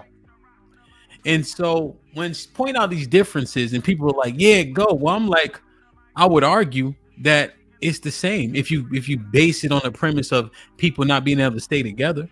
And the argument has always been Western women. Is Germany not the West? Yeah. So I'm trying to figure out, do we believe her or is it cap? Well, comparing European to American, I think just American is the first world of all first worlds. American culture is a trendsetter. So the stuff that American women do, the rest of the world want to do. So if she's speaking from that lens, nah, it's not cap. But like you said, Germany is a first world country, and it's Western also. So I can see the argument for the former. Yeah, man. But I would argue Germany is like, if the U.S. is one, Germany is right there. You know, like what's the place they got? Luxembourg. Is it like with the banks and all that? Like the most money. Like Germany is. You mean Switzerland? No, I'm thinking of sorry, this is a city. I think I was looking at crime. It was like the safest place in the world or something like that. I was looking up before, but I just don't know if she can stand if she can stand on that, considering the divorces and the fact that it is Western. But this part stood out to me just now because Venus just sent it to me because I did not see this. So salute to Venus. Does this make all the difference in the world, which would make it an extreme outlier and almost the overcompensation to prove that you're different from the women that man was potentially experiencing? Let me share this. Like, share, subscribe, tell a friend and tell a friend. Hit that like button right now if you can. That helps the channel the most. Husband back then, boyfriend, came to visit me in Germany back in 06. I had to prove to him that I was better than everybody he dated before and that I'm going to be better than everybody that he could possibly date in the future. So I took the man on trips. I bought him everything that he wanted to have and stuff that he didn't even want to have. And I had to let him know, look, I adore you. So femininity had nothing to do with it. You was just a trick. It's easy to get a man when you footing the bill. You flying him out. You buy him everything under the sun. You cook, clean, and pop pussy. Who wouldn't want that?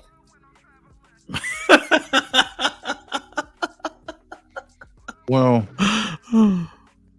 that flies in the face of the thought that men are intimidated by women with money. But is that the argument? I don't think that is the argument, but that argument can't exist with the argument she's making. They can't coexist in the same space. Which is it? Men are going to flock to money, or they're going to be intimidated by it? But I don't know if you. Go ahead.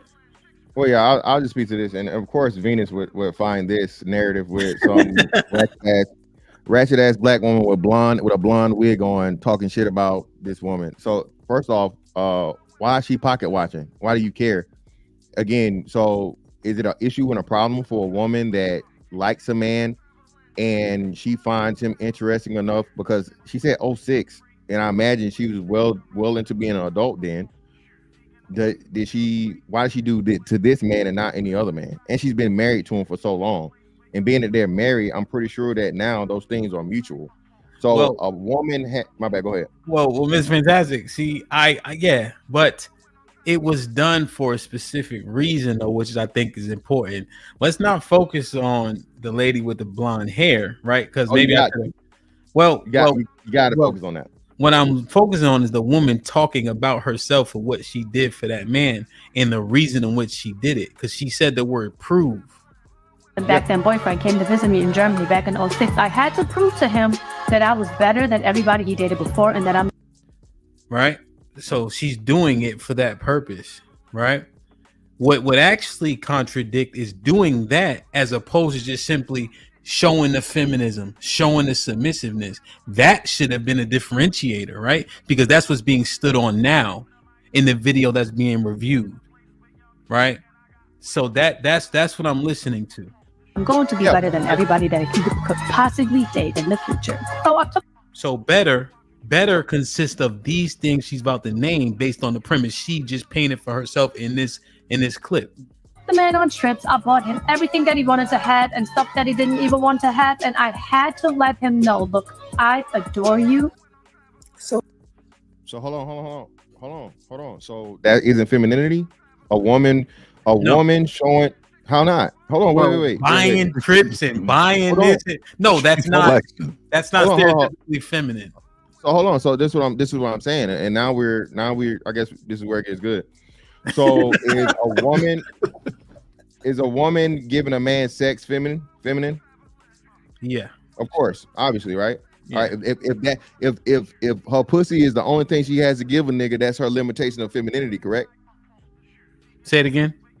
If pussy is a limitation, is all she has to give to a man, that's her maximum capacity of femininity, correct?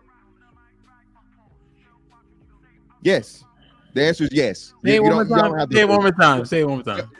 If vagina is her only thing to give to that man, is that her maximum capacity of femininity? No, submission. Okay. Well, so submission. I would agree. I think that's part of the pussy. I think for the most part. So let's even add that in there. So submission. So submission and pussy. That's the max. She don't got no money. She broke, or she's barely making it. She can barely take. So the only thing she has to get this man is submission and pussy. That's her maximum capacity. Correct. Let's go with yes. Yeah. All right. Cool. So now let's say she giving the submission, she giving the pussy, and because she's capable and able, she can also give other things. How's that not femininity? The other woman is just limited. The other woman don't have the money to spend. The other woman doesn't have the capabilities that this woman has. It would be like you trying to compare a date with Rihanna to a date with the bad bitch in the neighborhood. You see what I'm saying? Rihanna's form of femininity is not going to be the same as some regular schmegular person. The same thing with track, even within levels of like regular women. The woman that's making $100,000, she's showing you her femininity by spoiling you with actual physical things and spending money on you along with the submission and the sex.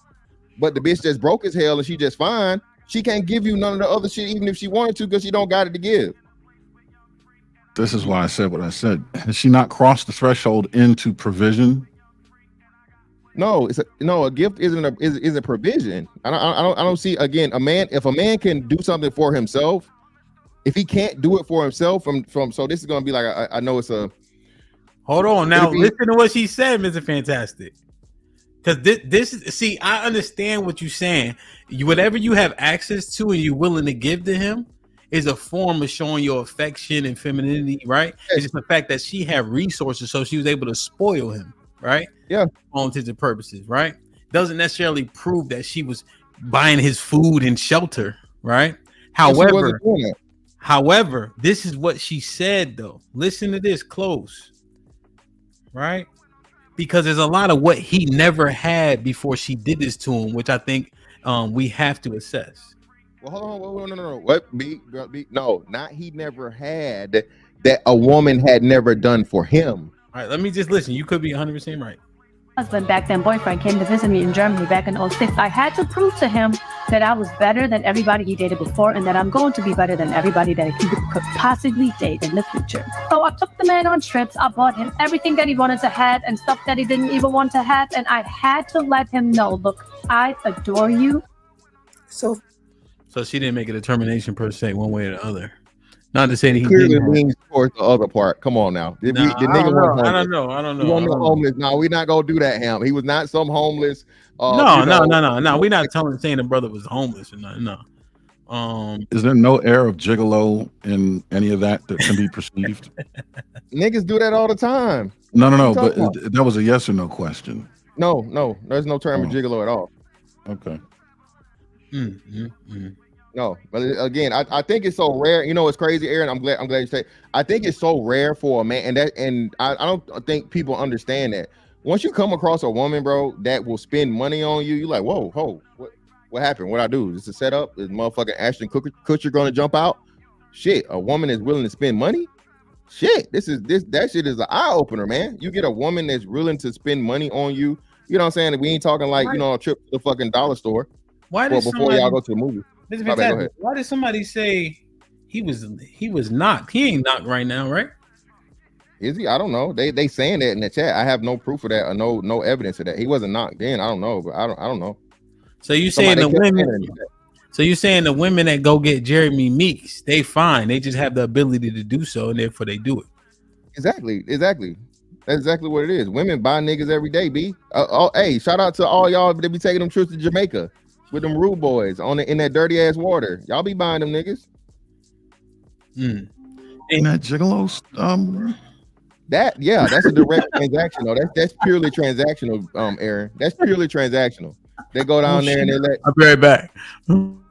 Yeah, they go down there to Jamaica, bro, and let them dudes rub that clay on them and get to the bottom of that pussy, and then they come back home like nothing happened, and they pay them for this. So again, and this is documented about, women are the biggest proprietors, or some of the biggest proprietors of sex tourism, to the point of where they had to make documentaries about it, specifically for the Caribbean and Africa. I'm not going to fight you there, but I'm just stuck on, and I don't have an issue with women like paying gifts, giving gifts to a man or spending money on a man. I think it should happen, especially if she's earning any kind of income. Then shit, reciprocity, right? But exactly, it just seems like she led with a very large offering, and put that offering out in front of femininity in its truest form. Like she didn't. It seems like she would have led with, I've cooked for him, I supported him, believed in him, all the other feminine stuff. Well, I didn't give him any shit. Well, no, I think she said that without saying it, when she said how much I adore you and I want to be the best woman that you've ever dealt with. So I think she encompassed that without saying it, and talking about the emotional side of it and the femininity side of it, when he says, hey, I want to be the best woman you've ever had an experience with. You know what I'm saying? And so on and so forth. But then she just added the abnormalities of that. Most women may love or like a dude all day, but they ain't gonna spend no money on him. So what she was saying was she wanted there to be no doubt within his mind that she was the one that, was going to be the one for him and the best possible option. If what you're saying is true, that is a poorly constructed frame of thought, because that what you're saying is we have to rely on the assumption that all the other stuff is implied. Yeah, you know what I mean? Obviously. But it's not obvious though, because it's not obvious to me. Well, this is what I'll say, right? So I'm taking into consideration, I guess, of knowing a little bit more of her content and seeing other things in her content. So clearly, like I said, she strongly talks about femininity and making that comparison of femininity, of American women to other, women and all these different things. So I guess I'm kind of outside of it on this. So knowing more of, not encompassing more of her philosophy when it comes to men and women, that's what I'm also considering too. But like I said, I understand if you're saying just this strictly and this all you know of her, yeah, she wasn't specific enough and she didn't talk about the feminine aspects of it. But like I said, to me, it's implied. When a woman says, I want to be the best woman you ever had, I wanted to make it no ifs, ands, or buts. I think the whole submission and of course, physical aspects of it is included. But again, a woman is going to point out the things she did that other women are not willing to do. That proves my point, because I don't know the things that you know. See, you were able to formulate your assumption based on previous knowledge that I was not privy to. I'm only operating on what was just seen and this other video that's gone viral. But there was nothing that said to me that any of this pre-existing femininity was on the forefront of the attributes she's using to capture this guy, or to earn his adoration. And adoration itself doesn't automatically include femininity. She's like, I want this guy to adore me. Here's what I'm doing. I'm flying him out, buying him, I'm waiting for her to come up with, I bought him a Birkin bag. That was the next. I'm like, when's that gonna come up? Yeah, I get you, but that's what it just says to me, man. Like I said, from what she's saying, she says, hey, I want to be the best possible woman he's ever dealt with. So again, I think the feminine aspect of it is understood when it comes to that. And then she just talks about the other things that she's willing to do that no other women have done for him before. So that's what it comes out to me, because I don't think, again, a woman would, especially knowing that they're married, her husband, the submission is, so her stating the fact that that's her husband or came to be her husband, she was already willing to submit to him, and she already was being feminine with him because she's willing to marry him. And she was pretty much trying to, make him believe or understand that, she cared about him unlike any other woman. And the separation would be her willingness to not just provide those things, but also provide tangibles in tandem. For the man's sake, I hope you're right, but those are not assumptions that I feel safe in making. But this goes back to my point overall, that assumptions, we have to be careful that they are made, and we have to consider that when we speak. We have to kind of cover all the bases that way. All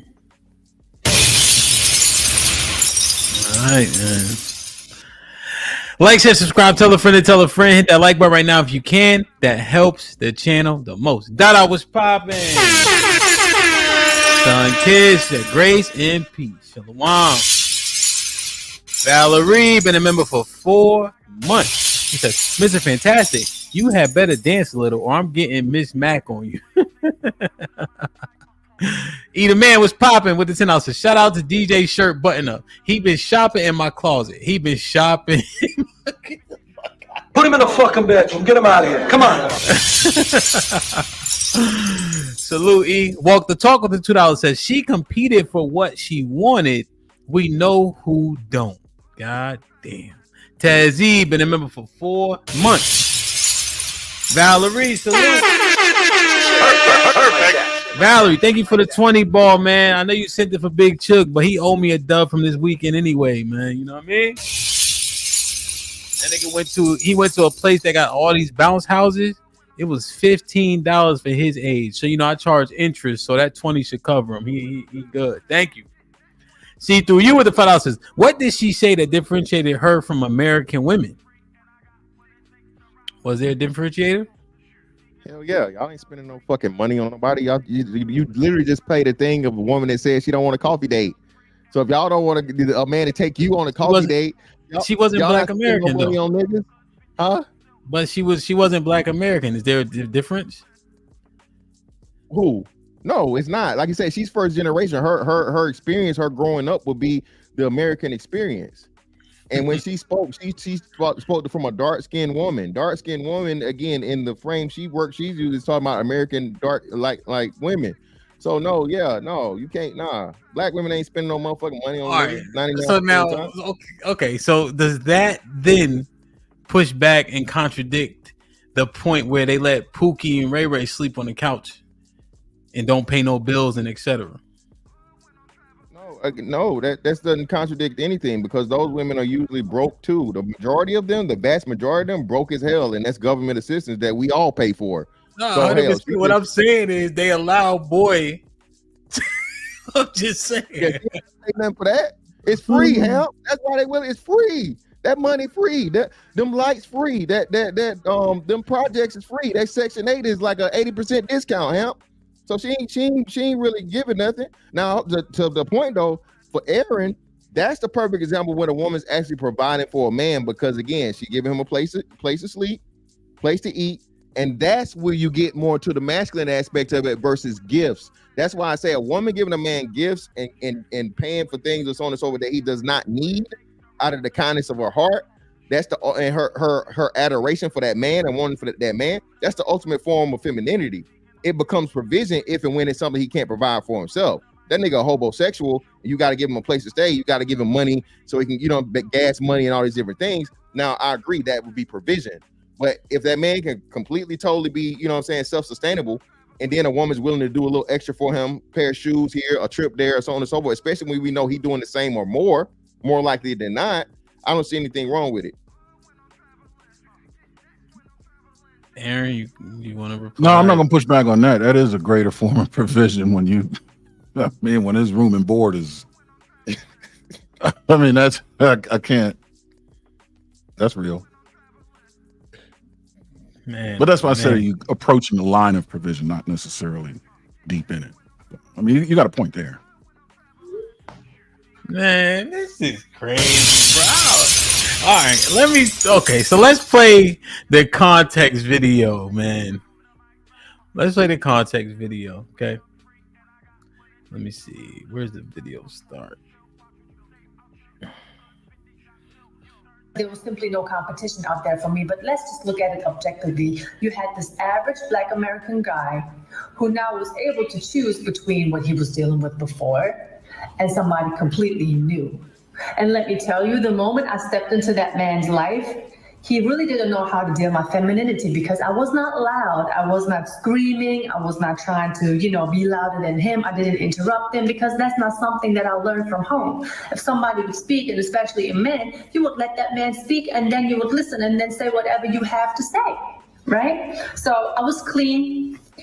I cooked. He didn't know what it was when a woman is actually in the room asking him, like, do you want something to drink? before I got myself something to drink? Do you want something to eat? Before I started to eat my food, I would ask him, do you want to have a bite? I would come out of nowhere and just have a fruit bowl and just offer him some fruit. He didn't know none of this. So my husband, back then boyfriend, really thought this was a dream come true. He didn't know how to deal with none of this because all this me coming through, just being nurturing by nature, his peoples and his family didn't even do that for him. You know, like the family, there is no family unit. The average family, especially Black American family, has barely a family unit. You know, there is no breakfast, lunch, and dinner at set times. And these are things that I introduced my husband to with my family. Can you imagine that impact that I had on him back then? So gentlemen, do not be afraid of traveling. There are so many more women out there who are willing to take care of you. It doesn't matter if they're young. It doesn't matter if they're older. They are willing to take care of you, willing to work with you, willing to be a part of your life. You don't have to deal with whatever you are dealing with back in your hometown, because unfortunately, a lot of American women are lost in the delusional world that they are living in. And they don't even understand that they are going to be lonely for a long time, if not for the rest of their life. They say by choice, but I don't believe them. Well, ladies and gentlemen, that was All right. First and foremost, let me just say this. Stop the cap. Your mom never made you a plate, nigga. My sister be on the panel. She makes sure everybody eat all the time. That's one thing we do is eat. You saying that our women don't make our plates? No. Not non-family members. So we're talking intimacy. We're not talking your, you know what I mean? And then too, like I said, now she's no. Even that, yeah. Most of these, especially now, she's older, so I don't know if it would apply to him. And that's another thing too, him. So how she was old is speaking about my age? No, yes, I'm saying, yeah. So that's what I'm saying. So this her thing is specifically from what he told her about his upbringing or whatever. So we can't discount his story. So if he's telling you he grew up in a home situation where there was no dinners cooked, there was no meal prepared, there was no table set, we can't, you know what I'm saying? We can't go against that. Okay, but I can render it moot if I had that experience. Yeah, if you had that experience, your counter said, I experienced that. Yeah. So it's a 1-for-1. But Except then now for she said, well, this part, right? Just keep going with the premise. She said, especially the Black families, but all her information is coming from him. But that is a blanket statement. What do we do with that? Yeah, and like I said, that is her assumption due to the small example that she has from whatever, which could be correlated with other things. I mean, I could definitely 70%, you know what I mean, single mother rate, bring in the poverty rate, the number of time, and like they actually do studies too, Ham. We haven't had this discussion in a while, but all families across the board, less than 50% of all American families, all race, even sit down to eat dinner anymore. You know what I'm saying? But I don't know how late that goes back. So that thing too. So from an American aspect, yeah. I know. So that's the thing. If it's American, what was the point of pointing out the Black families? And I that's why I'm agreeing with you. It was a conflation. So then she overstepped and she assumed that his experience was the majority of all Black men's experiences. I agree with you on that one. That would be a point of where you could definitely steal man, and that would be a fault. That would be a major fault in her argument. Yeah. Which is the perspective I was coming at with the young lady that doesn't drink bean juice. What you experienced or what you've been told someone experience is it can be vastly different from the actual majority.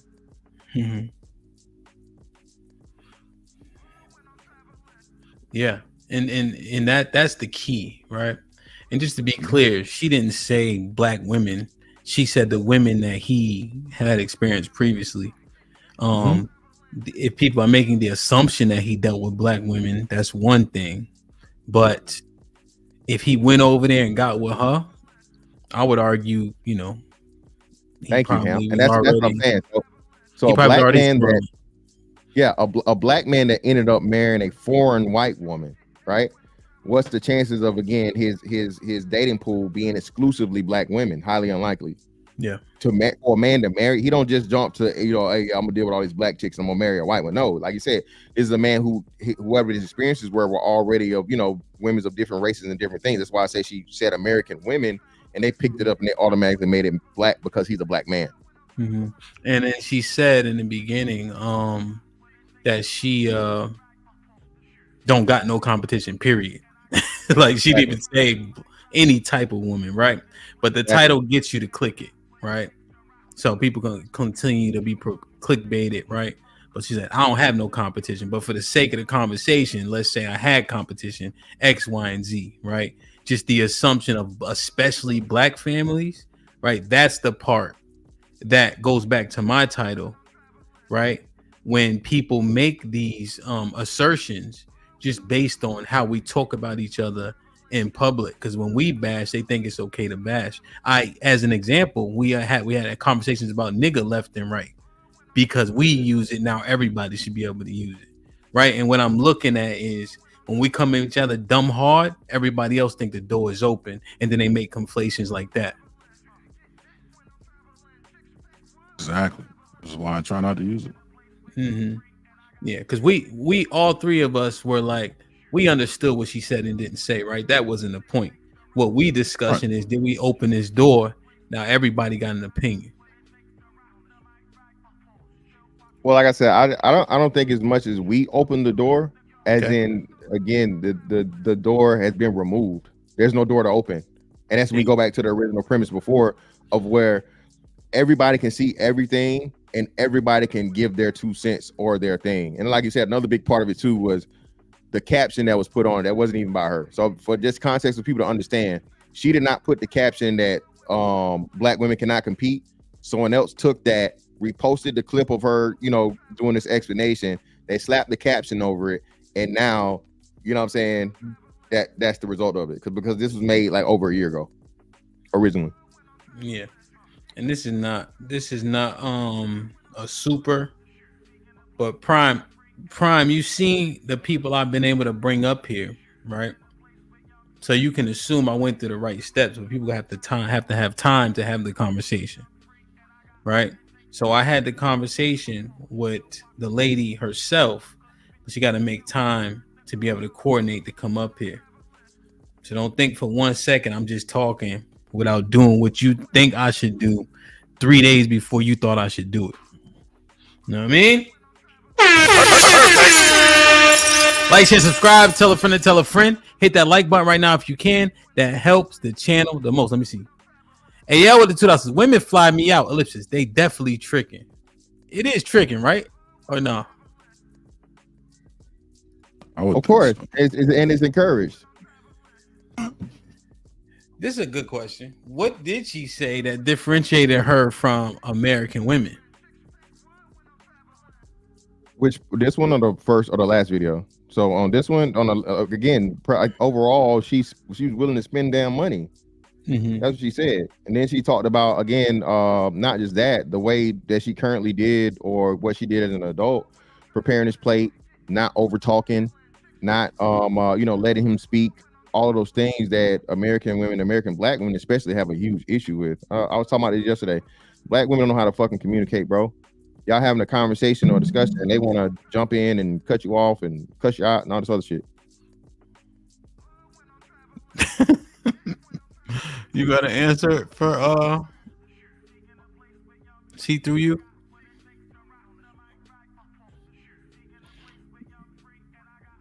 No, I mean, whatever she thinks, I don't know. That's one of those things where I would have to know American women in totality.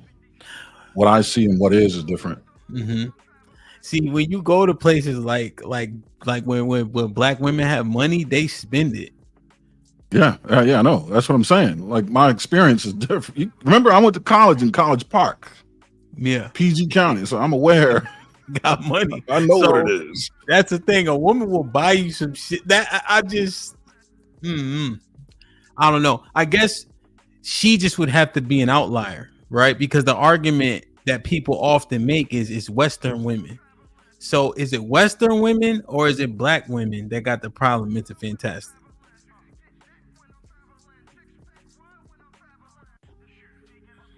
I can't hear you. All right. Yeah, all right. Which part of it? Just in terms of, because she's German, so we're like, oh, this German woman XYZ, but we've all seemingly agreed that we're talking about Western women when we having these conversations. So American women, I would say still the biggest part of it would be, again, the money aspect of it, and for black women it would be the femininity part, fixing the plate, not over talking, more the intimate things. And they really, and our sentiment is black women don't do that. For the most part, no. Like you said, where you're talking from the DC area, bro. So again, if you're in the DC area, Atlanta area, the places where women are going to make that amount of money and they have it to spend, and especially DC and Atlanta in particular, those women have to compete because there's a high brother fucker rate. Now what? Y'all not taking that into consideration. If you're in the DC area or Atlanta area, any of these areas where it's already a big city, so the price of money, you know what I'm saying? Not the price of money, that was dumb. I'm sorry. The income is much higher than what it is normally. And now there's a dearth of straight men, you know what I'm saying? And those men are also making that amount of money also, because we know the men out earn the women. Mm-hmm. So you just can't show up with no snatch, bro. You feel me? Yeah. Damn, man. So that in itself is an anomaly. What I was asking was, put a 1 in the chat if black women don't make your plate. Is that a consensus? Is that an over? I'm not saying all, obviously, but y'all believe that? Yeah, bro. What are you talking about, bro? What's the percentage of women you think can cook? Let's just even say it like 30. 40%. At 30. 34%. 40. So you already at a deficit of women that even have the capability of cooking. And we didn't say cook good. Now how many women you think cook I'm thinking well? Cook good. I'm saying cook well. I would say 30%. 30% cook well. I'll give you a quarter, maybe. So again, the capability of cooking, we're still at a dearth. So if the capability of doing anything other than boiling hot dogs and making ramen noodles and hitting beep on a microwave, 40%, I would agree with you. But if it's you definitely go under half. Okay, but if you go with shorty to a cookout, are you saying a majority of black women, they not making nobody plate? No, hemp. Women ain't up. No, especially again, bro. Y'all don't understand, bro, just how like we were the last. This is why I say we're the bridge for the gap, bro. We're the last generation for in the majority. A lot of those feminine things were the standard, and we got to see them and witness them. You think a 25-year-old dude ever seen a chick fix a plate? You know what I'm saying? Cook a whole Thanksgiving dinner. You know what I'm saying? You know what I mean? Hell, most of these motherfuckers now probably ain't said grace, hemp. I don't think, like, if you under 25, hell, it's like a 50% chance you ever said grace in your life. So I think, like I said, we put our life experience on it, and we don't take into consideration that we were like the last generation for that shit, for real. In math. Mr. Fanta, I gotta put a poll up, bro. Put it up. What should I say in the poll, just so it's not skewed? Do most black women fix plates? Yes or no? Do the majority of black women fix plates? Yes or no? And for the black women that's finna get ready to live, your ass can't cook. Don't be up here capping. If you're using DoorDash, don't be up here capping. All right. I think it's worth saying, and I know it's anecdotal and it's a singular occasion, but my wife had to get me into the idea of her making my plate. What you mean? That's because I have OCD. The way my plate has to be made is a very unique situation. I don't. Your food can't touch. Yeah, that's one thing. Yeah, start from there. Damn. Gravies and shit got to be running. Yeah, you pretty much got to chef my shit. But she got me into it, and now does well now. Yeah, that's an outlier though. You anal as hell about your plate. I wouldn't make your plate either. Yo, 100%. Damn. Hold on. All right. This is fucking I gotta call sis, man. Wait, hold on. Where my phone at? Oh, fuck this shit. Like, share, subscribe, tell a friend to tell a friend. Hit that like button right now if you can. That helps the channel the most. All right, Mr. Fantastic. The poll is up. I'm gonna read these 2 super chats. This is crazy. Hold on a second. Most black women don't make your plate. I can't believe this shit. So she didn't pick up. So what? So you saying our generation is the last of the ones that make plates? Yes, like again, from your mom, your grandma, all this stuff. Yeah, bro. I say like 80s babies. No, our age. Yeah. Let's say So 80s babies. Yeah, for the most part. Yeah, maybe early 90s. But yeah, nobody under 30, bro. Don't know nothing about that shit for real. Okay, so the majority do make plates then by proxy of the ages. No. Kinda. Still no.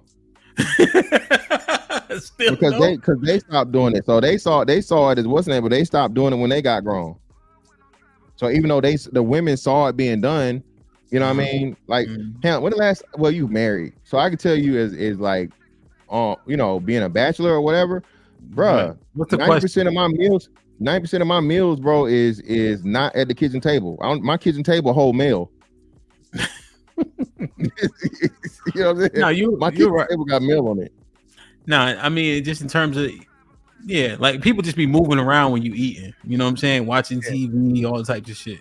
Because where our table is, there's no TV there, right?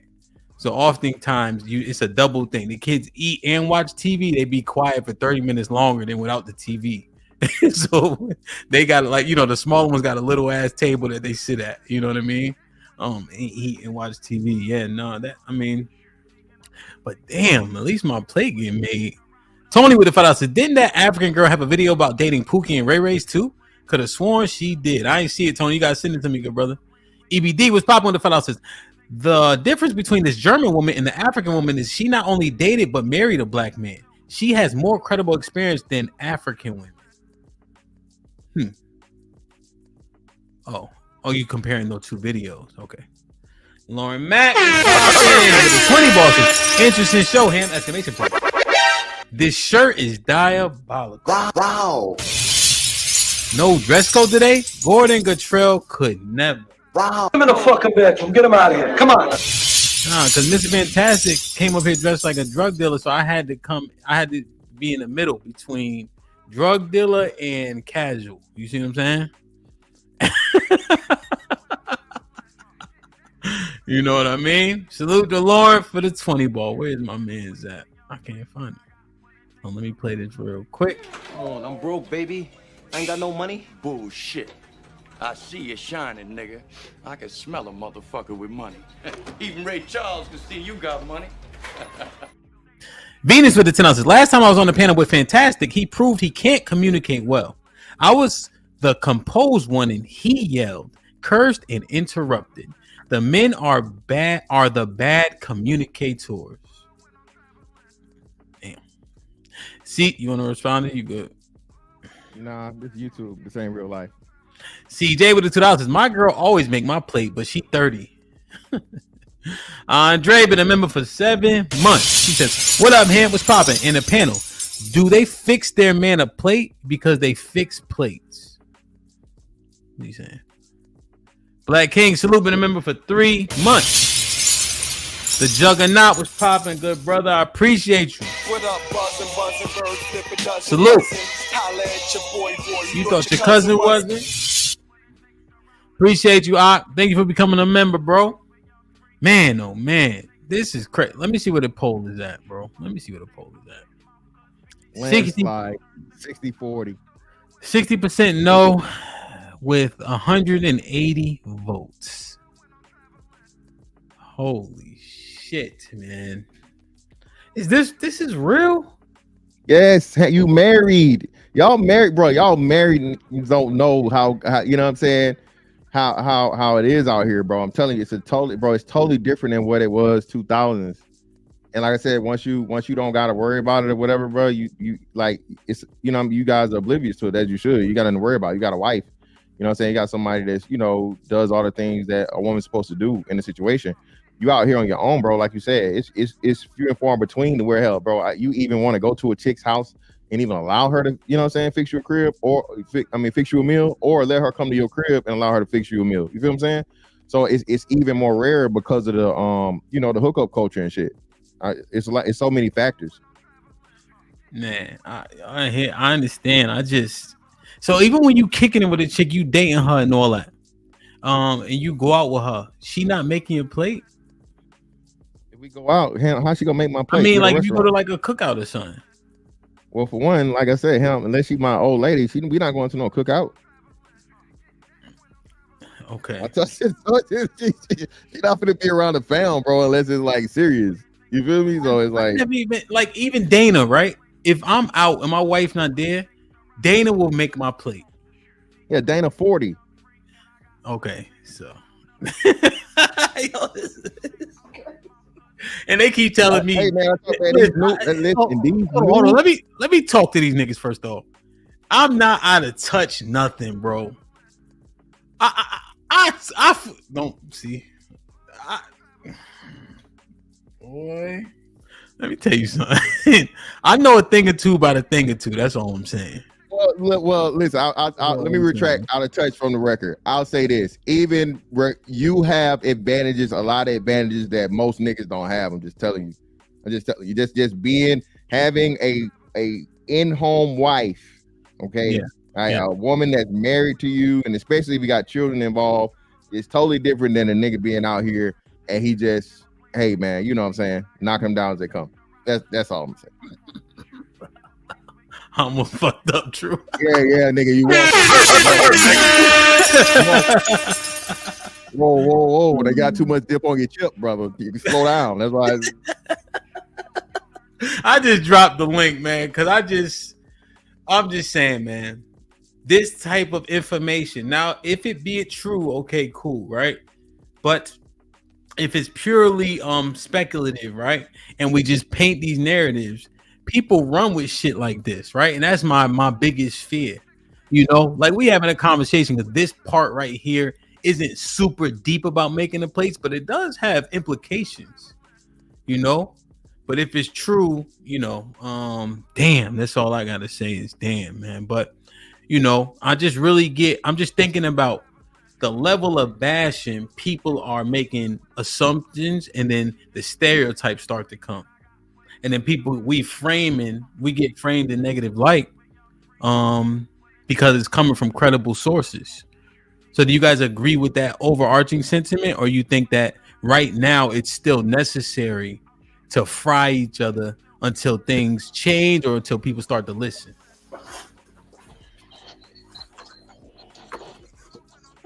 You know?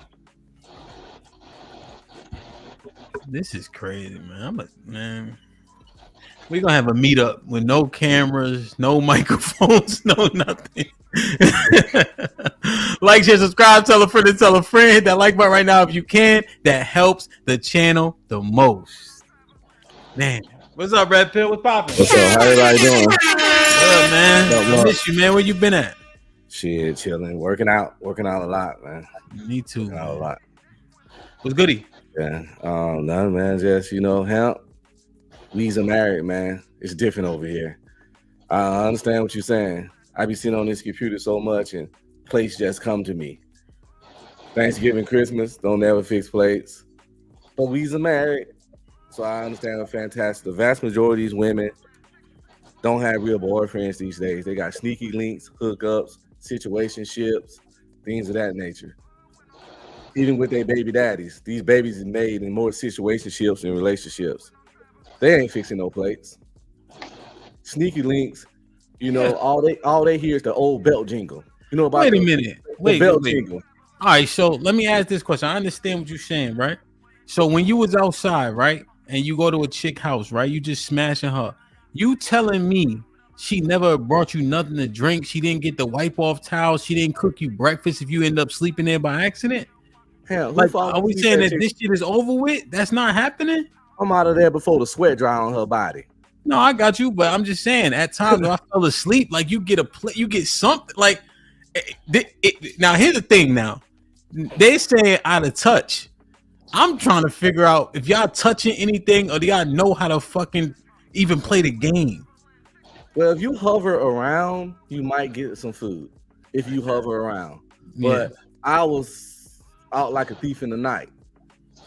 Cause I ain't trying to hover around, cause that builds feelings and connections. You know what I'm saying? They get the mom catering to you. They feel like you owe them something if they do certain stuff. so you get out of there. No. I'm just saying, right? I know. Yeah, generally speaking, we try to get up out of there. But I'm baffled by this, man.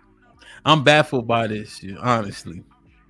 Mr. Williams, what you had on this? And I know E was in the Oh, sorry, Mr. Williams, not E the man, not E the man. I thought you said the Williams. Oh, you said Mr. My bad. What's up, y'all? What's up, everybody? Chat, panel, Hemp. What's good? Man, y'all full of shit, man.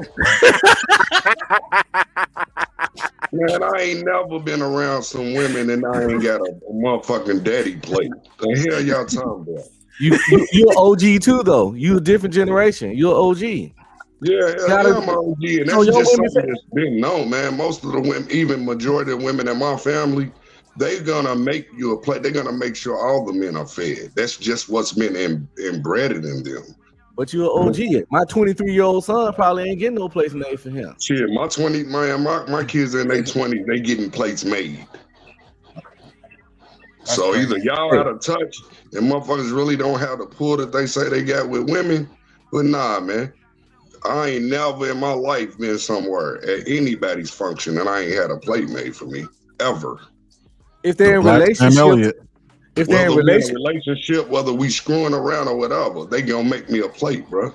Well, you older. See, we gotta take it off ourselves. But these days, if these dudes ain't in a real relationship, these situationships, these fuck buddies, these then you ain't putting it down the way you say you putting it down. These freaky links ain't getting no place made. These women can't even cook. These women 18 to 28 years old in Generation Z. Like y'all ain't outside. You ain't outside. Y'all not outside, then, man. I know women that cook. Dog. Well, let me hop in real quick. Williams is single. I go out every Friday. Wait. Let me hop in. How you competing with a single man though? Right, you single, Williams? Hold on, wait, real quick. Mr. Williams was interrupted 3 times. He didn't get to finish. He's single. He outside. He got 2 wives. You still got 2 wives or no? No, they. All right. Can the man finish? Jeez, Louise, Red Pill Ranger. We missed you, but goddamn. I thought he was saying this stuff out. Say we was having a back and forth. You know, it's hard to go back and forth with you. And all of y'all, for the record, I have been dating. I'm dating, but I do have a special someone that's kind of but she treats me like a motherfucking king. I'll be there. Okay, so hold on. So Mr. Williams, so let me help you out, man. Mr. Williams, that's an old age term. Special someone. What that mean? Yeah. I mean, you kiss on the lips? I'm working on something. Let's put it that way. I'm working on something. Kiss on the lips? Shit like that. I do his old lady, but we don't want to call her his old lady. Kissing on the lips, holding hands and everything. Yeah, so Mr. Williams, man, listen. Yeah, unlikely. We told you the other day, unlikely. Yeah, as an almost old fella, man, that's out here, that whole not putting it down like you think or whatever, bro, is not in the position for the most part. For the most part, like you said, bro, I'm not even at her crib or my crib. A lot of this stuff is had at a neutral, what's the name? All right, neutral position, because unless I know you enough to trust you to bring you to my crib, you're not even coming to my crib. And I'm not even trying to be up in your crib like that. So a lot of this stuff that's going down, bro, is not because, hey, I mean, every shit I'm fucking with. I'm not spending a dime though, brother. Nah. That's you. That's you. See, we done already had the conversation, so they're gonna come and see me. My child, I got a babysitter and everything. Yeah, but that means you cool with them just coming to your crib, and that's fine. That's your prerogative. But you gotta know who you gotta know your opponent though. See, everybody can't come, but I'm not gonna spend a damn dime on a female like that. No, I'm not. So, but Ms. Fantastic, if you not even in situations to get a plate made, is your opinion rendered invalid? No. And I'm only saying, y'all, if I'm comfortable enough to deal with her, if I'm going out in public with her like that, she can be fine as hell. But if I just know that I want her to be a jump off, that's different. But if I kind of like cool with her, what have you, and we kick it, and she can go on my people's crib when we all kicking it and all of that, then apparently I see something in her, even if I don't want to be in a relationship currently, but we have to build towards that. That's just how I operate. I'm not saying that it's All right let's for get. everybody. No, I got you. All right, E, what's popping, E? What's up, brother? How you doing? I'm doing the right thing, man. I'm a little stressed out, man. I didn't realize women don't make plates. I didn't know that, bro. Well, And go ahead. So it's a lot. So let's first go back to the lady in Germany, right? I'm gonna put it all together. So Okay. first of all, the lady in Germany is saying, "Hey, this is how I secured a man, and this is my husband. What I did, I have the results that it works." And then we see a whole bunch of women who ain't got no husband criticize her way of getting the husband. I think that it's irony in that. That's crazy to me, right? Okay. And then I hear the men on the side says, okay, first we said that we want women to be more valuable than they box, and then now she's showing more value. Now she's masculine and she's not feminine because now what she's doing is she's just spending her money an unselfish way on the man. I thought that was completely crazy. And then I started playing it back and I'm listening to Mr. Fantastic. He said, you know what? I go down to the motel. No, Mr. Fantastic might got a knife at hotel. Let's say he went down to the Holiday Inn. He go down to the Holiday Inn where there's no plates at. And he said, she didn't make my plate because there was no plate in the room. Of course she didn't make your plate if it's not a plate for her to make. But I'm saying that if you used to take that same woman to a barbecue, you used to take her to a kickback where it was actually the opportunity for her to make your plate, I believe she would make your plate. Especially if she's in an environment with other women. Say, for example, if DJ Hampwife there and she's making, DJ Hampwife is making his plate. Women usually fall in line. They follow the leader. So I think it's crazy that we go say, yeah, you know, we was at the Motel 6 and she didn't make my plate because there was no plates there. Like, that's just crazy at this point. Yeah, they will make your plate, especially if that they taking you serious. Where the young cats at? Hold on, just real quick. Wait. So first off, Hamp, what's when you look at your analytics, what's the biggest percentage of age group for your subs? 30 to 44. 40, yeah, 30 to 44, right? Okay. So again, and what did the poll say, Hamp? Right now, the poll says 63. It actually went up from the 60-40 to 63-37. 279 votes out of 381 people. That is well over 50%. Okay. And with men and women in the chat. So, and I would give 100% of the women just to say, yeah, we're doing it. But you mean to tell me even men of our age in the majority are saying this? What I'm telling you is when I go places, even if I'm not there, I may not be there with a woman or whatever, but I see other men there with women, and those women aren't fixing those men plates. And those are the men they came here with. All right. So again, y'all keep trying to make it individualistic and be like, well, me and mine, but you married. Well, fantastic. Mr. Williams, hold on. Mr. Williams, I'm gonna finish it up. I'm sorry. I want to get Lee in. I want to get Lee in phone too. Yeah, you just said you got a special someone. So y'all are doing shit from a relationship standpoint. You put a relationship standard in something that's standard for a relationship amongst people that are just out here dealing with each other. It's on the sofa, bro. I'm telling you, y'all got, bro, that shit is over with. This is not what you were used to in your 20s. This is not what you were used to in even your 30s, your early 30s. This is a totally different world now, bro. I'm telling you this. And this is a man who's been grown. Hold on. This is a man who's been grown since the early 2000s. I've seen the shift and the change. I got you. But you come from where my family. All right, hold up. Let me say something real quick because y'all all sounding crazy, and I don't want to be on Mr. Fantastic side at all. But he's right. Think about it. Did they have Uber Eats back in the day? Did they have DoorDash and Grubhub? So he's right. Now, you guys just not asking him the right question. So let me ask it to him. So, Mr. Fantastic, they might not be fixing you a plate, but are they ordering you Grubhub, Uber Eats after you done had a good night with them? Hey, babe, you hungry? Are you hearing that? No. Like, bro, I've had people fix me plates in my bed, bro. Bring me food to my bed. That's not a problem. That's what I'm saying.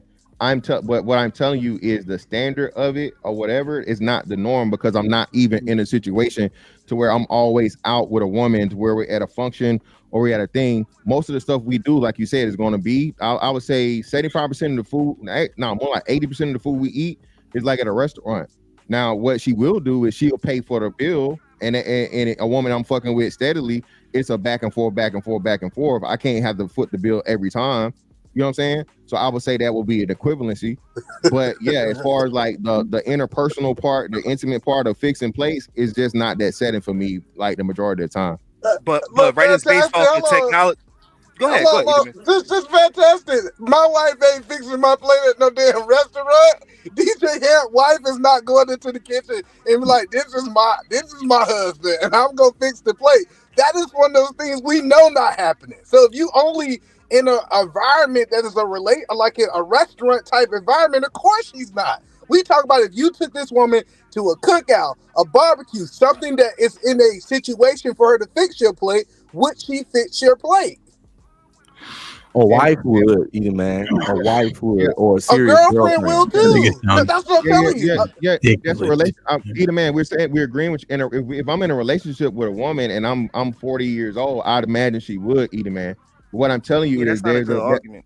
There's lesser relationships and there are more situationships. That's what we try to tell y'all. Y'all looking at this is like everybody, like everything is quick, bro. And then like you said, bro, these women got rosters just like niggas got rosters. So you think this woman is gonna be fixing fucking 5 plates for every nigga she fuck with? No, the nigga she like the most, she might fix his plate. But what does that mean? Now you got 4 other men, they ain't never gonna get no plate fixed. But these women wouldn't even get invited to the cookout. Fantastic. Going back to the cookout. Stop the cookout part. It's the reason I'm saying the cookout, because that is a place that the plate is known to be made at. So the whole point that I'm trying to help you understand is if she just go over his house late at night, sleep with him, and she's not being seen in public, she don't even have the opportunity to make his plate. Like, we can't say she's not willing to do something she don't have the opportunity to. No, that's not true. Hold on. Either man, eggs, bacon, man, and there are grits in women. 2 seconds to make them a plate. It's not a good argument. Just real quick, unlikely. There are women in the chat who said yes to my roster comment. That's all I'm gonna say, either man. I said somebody women have a roster. Listen, I agree with you. Listen, with hold on, just either man, just real quick. You know, I throw it right at you. You got to argue with the women, and again, the poll. Y'all niggas love polls. All right, the poll is 60 plus to less than 40. Y'all, you stop trying to individualize it, bro. We are not in those days no more. And are we saying it doesn't happen at all? No, no one's saying it doesn't happen at all. There's been a steep decline though in it. I'm telling you, they just don't do it. Okay. I think because they too busy ordering Grubhub, Uber Eats, and DoorDash. That's what I'm saying. No, I'm saying they just don't have the opportunity. My argument is that they don't have the opportunity. Same women that y'all are talking about, if you put them in if they was put in a situation where it was normal to make plates, I think. Let me ask y'all this question: Is they willing to pour you a cup of Kool-Aid? Can you get it after you smash it? Can you at least get a cup of Kool-Aid if you can't get it to make your plate? Listen, bro. Listen. I don't know why y'all. It seemed like y'all trying to ask questions. Look, bro. Hot towel, liquor, a Gatorade, a body armor, nigga. I get all of that, okay? And you know what, Either man, it's in the morning because she sleep after I'm done, nigga. All right. And who is Either man? You sounding old as hell right now, cause bro, she's not gonna go cook you a plate if she could just order you something. That's why I'm saying y'all going back and forth with this man. I don't know why, but it's no real reason. No, but unlikely. I think you're not understanding. Ordering before they cooking, man. You're not understanding. All right, it's not the argument. So the argument is broken when we say we ordering food and shit like that. I guess the question is simply this: if she had an opportunity to make your plate, would she? And we saying they would not. Yeah, I'm saying yes to that. I would say yeah. If that's 30 and up, yes, 30 and up, possibly. 30 and under, again, I don't know why y'all nah. Hold on, so we got unlikely on this side. See, we gonna break them all over. So it's only Mr. Fantastic. Anybody? Oh, I forgot Red Pill. Red Pill over there too. Wait, no, hold on. Hamp just highlighted a free comment. That's a free. Hamp highlighted a free comment. So hey, I'm fair to the conversation. I'm just taking it back. No. We don't have conversations with people in the chat. We have conversations with the people up here. So hold on. I just want to know who on your side. Who on your side? Red Pill. Are you still on his side? Either man, hold on. Either man, yes, of course he is. Either man, listen, you're not. It's not just us. This whole shout out to Hamp. This might be risky. Share and like and all that good shit, right? DJ Hamp the Stampede, brother. This whole production is us and the chat. There will be no okay. Us I got you. Hello, but fantastic. Let me paint it for you. I got it because we can't compare going out to eat and somebody else preparing the food. So So let me tell you, she go in there, she makes some grits, she makes some eggs, and she makes some bacon. You telling me that these women gonna tell you to make your own plate? Well, first off, she ain't making no bacon because no swine over here, brother. We ain't fucking with Okay, swine. turkey bacon. I get it. Let's not derail Turkey it. I bacon got is you. disgusting. He ain't eating that shit. I got you. Hold on. Wait.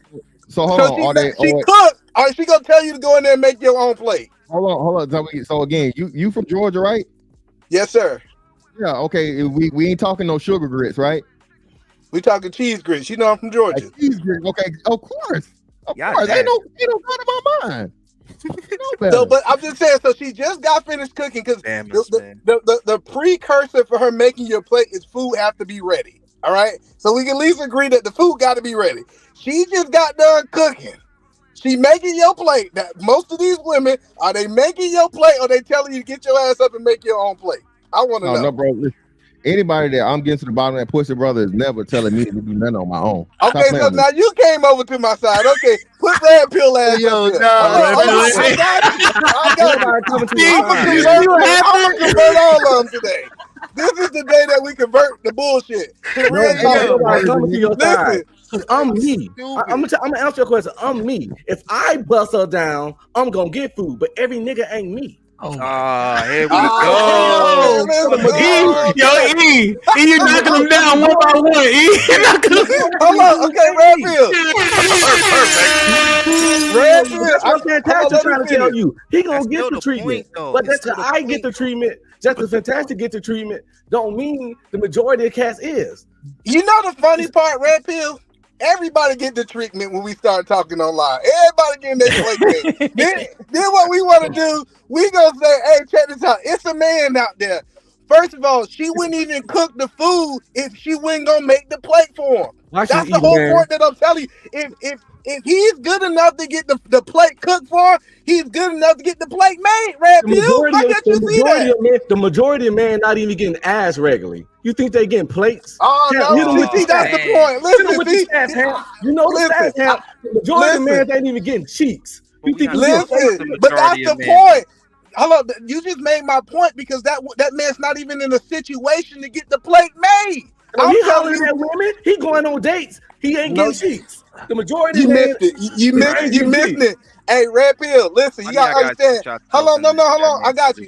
Hey, red pill, I done been in these trenches all fucking weekend. I'm telling you, I can't be goddamn touched right now. And I'm telling you right now, you're making a goddamn strong man argument when you talk about he can't even get a woman. If he can't get a woman, it is understand that nobody ain't gonna make his plate because she ain't even there. We ain't talking about him. I didn't say he can't. We're not get talking women. about him, bro. I didn't say he can't. He ain't interacted with women. Talk about Mr. Fantastic, who said that he, did what he did to Shorty. Is Mr. Fantastic gonna get a plate? Right. So I'm just trying to. What is the situation that the food was actually cooked, red pill, and she did not make the plate? Help me understand that situation. I'm gonna get I'm gonna get the most out of a woman every time, but I'm only one Let's person. separate it from you. Hold on, let's move it from you because I know you think you was him or you him. I got you. Listen, hold on, I got you. I'm asking the question. I got you. What is the situation that she cooked the food? Now the food is prepared.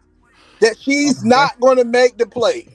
It's 60% of the time, brother. She's like, hey, nigga, that plate. First of all, the majority of them ain't even cooking. They can't cook. They don't be having groceries. Half of them don't be having beds, nigga. That's not the argument. Can we move on, please? Because that's not the argument. All right, the argument is because here's the thing. Edom put y'all in a trick bag, B. Yeah. No, y'all niggas is average as hell, and if she making your plate, nigga, niggas just getting their plate made. Who the fuck average? You and Mr. Fantastic. Damn lie. Damn lie. Hey, yo, red pill. Rate yourself on a scale of 1 to 10 then. I'm a easy 7. Oh my God. Oh, you would use the number you say you can't use 7? You can't use that. Nah, you can't How did you get to 7? No 7. Take 7 out. I can tell you easily. I'm in shape. I got an amazing smile. I'm fucking handsome. I still got my hairline. I'm not broke. You already lost. So the only argument to that is this, red pill. When someone asks you that question, the argument is the women have given me this. The women are the reason why you feel that you're a 7. The women are the reason you feel like you're an 8 because of the response. Hold on, let me just finish. Because of the response that women give you when you're out in public without you even wanting to talk to them. So that's how I know you're not on the level. Not on that level, bro. Hey, but DJ Ham, you know one thing I noticed? Hold on, no, I just want to say this because this is important. Numbers. You know one thing I noticed. That shirt, man. I'm telling you, that would be your response. Hello, I got you though, but listen, one thing I done learned, DJ Ham, is I ain't never heard no fat dude say that he got a problem with a woman making his plate. Big dudes, they ain't got this problem. Now y'all can say whatever y'all want to say about us fat and we big. That's a skinny nigga problem at this point, because I ain't never in my life had a problem with a woman making my plate. Matter of fact, she might make my fat ass 2 plates. You look hungry, nigga. Because you look hungry. Because you look hungry, nigga. You look like you hungry all the time. Yo, listen. All right, hold on, because Callie ain't smiled since she been up here. Callie, who you got smoke for? I swear, some of y'all get on my nerves so bad. Who the some? It's only been me, Aaron, and Mr. Fantastic for the last hour and a half. Aaron annoyed me. Mr. Fantastic, he already know he get on my nerves majority of the time. It makes me throw up in the back of my mouth sometimes when I do agree with him, but we already know this. Yeah. He tripping. RPR, he tripping too. Eat a man, Eat a man is on point right now, even though he get on my nerves too. Like, this shit is wild. I just have a question. When did cut buddies start making plates for niggas? When you wake up there in the morning. Nah, but they talking about they out. So again, yeah, if you just out, never. Yeah, I'm talking about they out and like they not staying there overnight. Oh no, never. Don't stay overnight. Yeah, That's so when did it can't happen?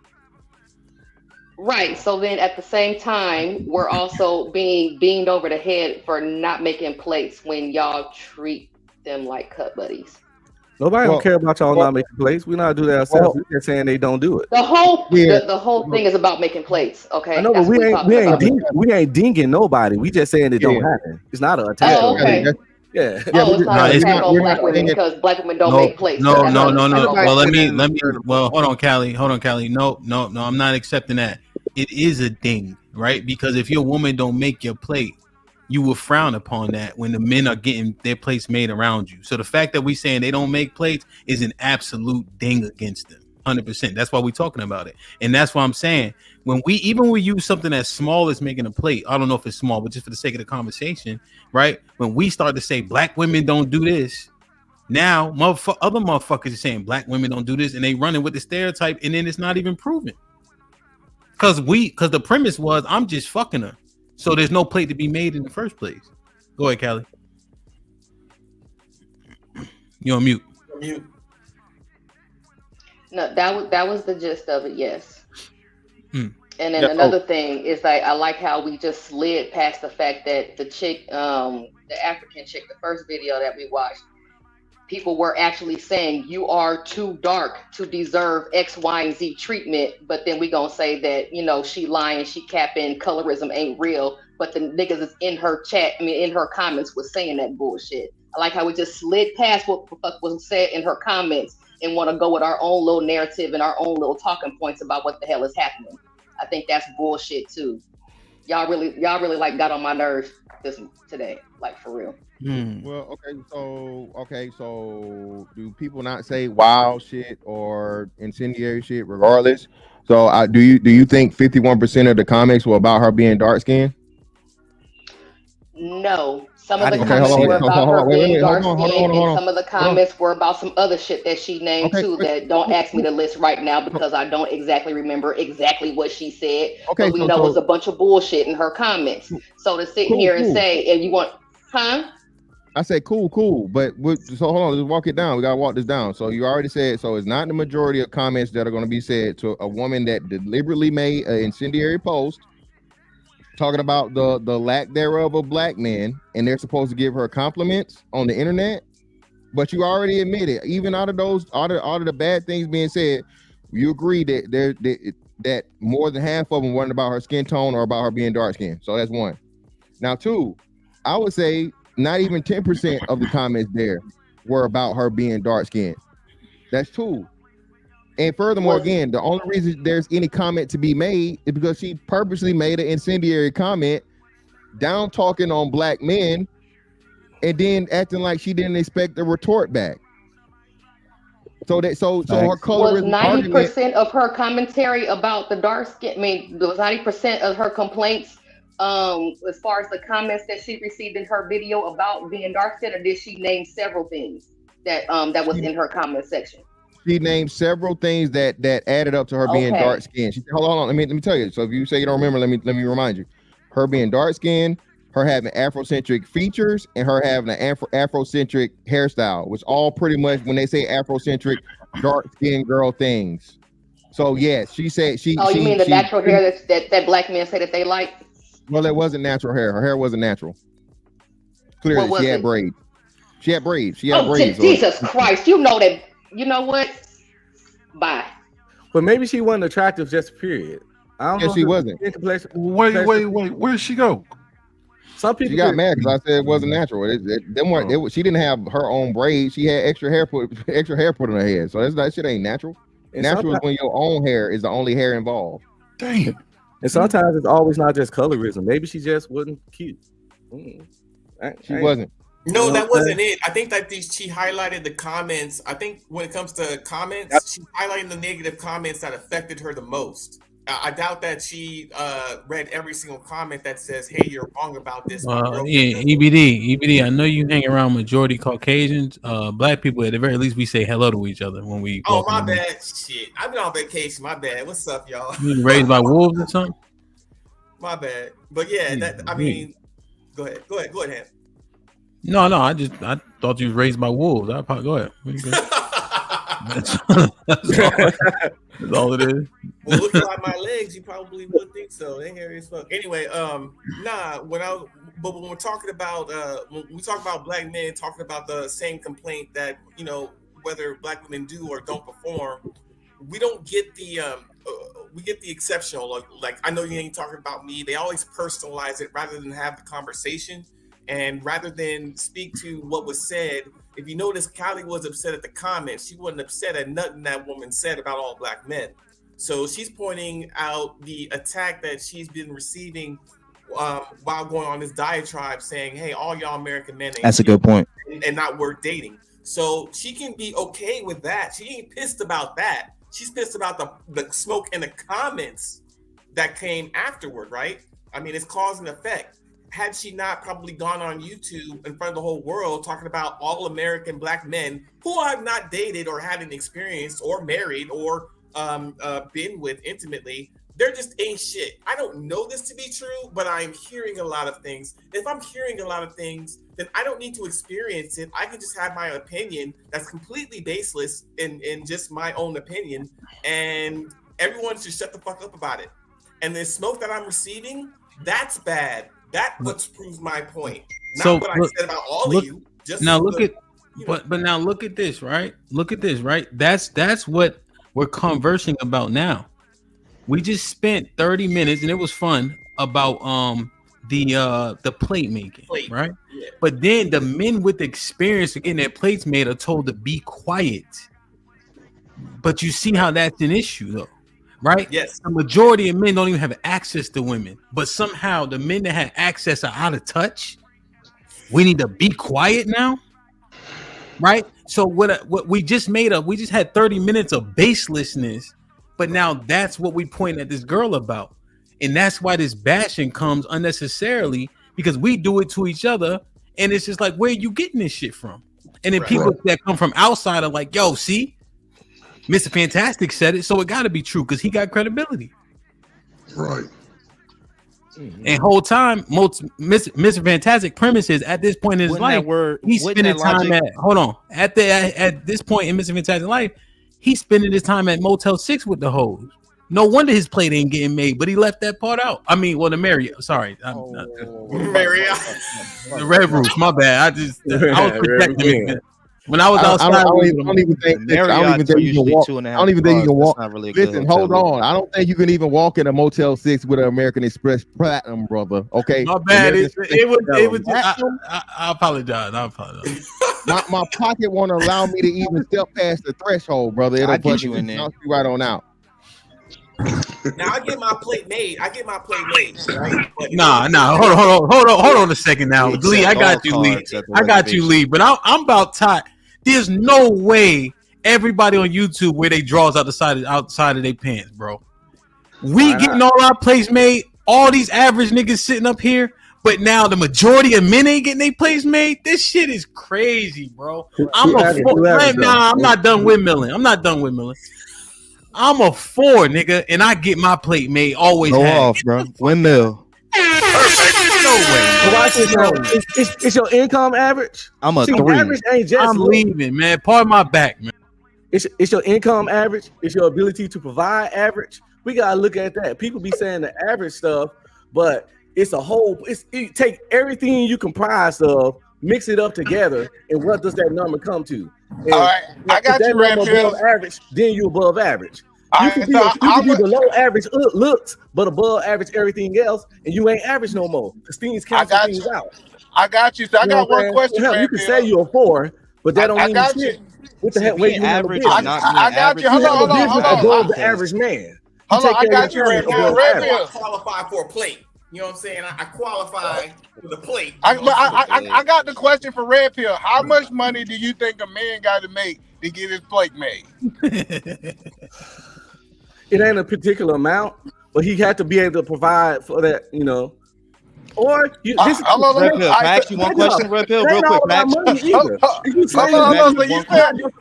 either. If you slaying good enough, Red Pill, because now you're trying to say that the only people who get plates made for them are providers. First of all, I never say that because I don't say only. I don't say all. And by the way, for the people in the chat, when I talk, I never say black women. I talk about Western women in general. So don't put none on me. I never say all or only. All right, so hold on. I'm trying to figure it out.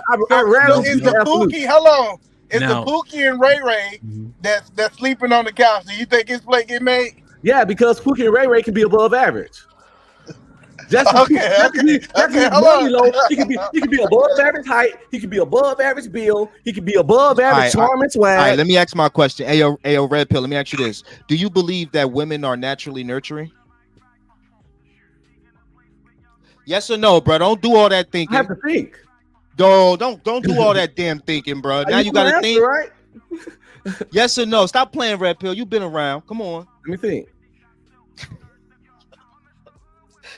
Yes or no, bro? No. Okay, so you think men are more nurturing than women? Okay, so you're the first guy that said some shit like that. I didn't say that either. Okay. So who's more nurturing out of men or women? Then let's use that question. Then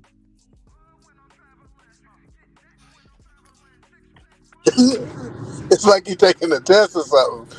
You know what? Never mind. Just forget my questions. Just forget them. That's going to throw out the answer. Who's more nurturing? It's not really measurable. Not quantifiable. So I can't. Okay. So I got to go deeper. I'll go deeper. Okay. So who would you rather leave your kid with?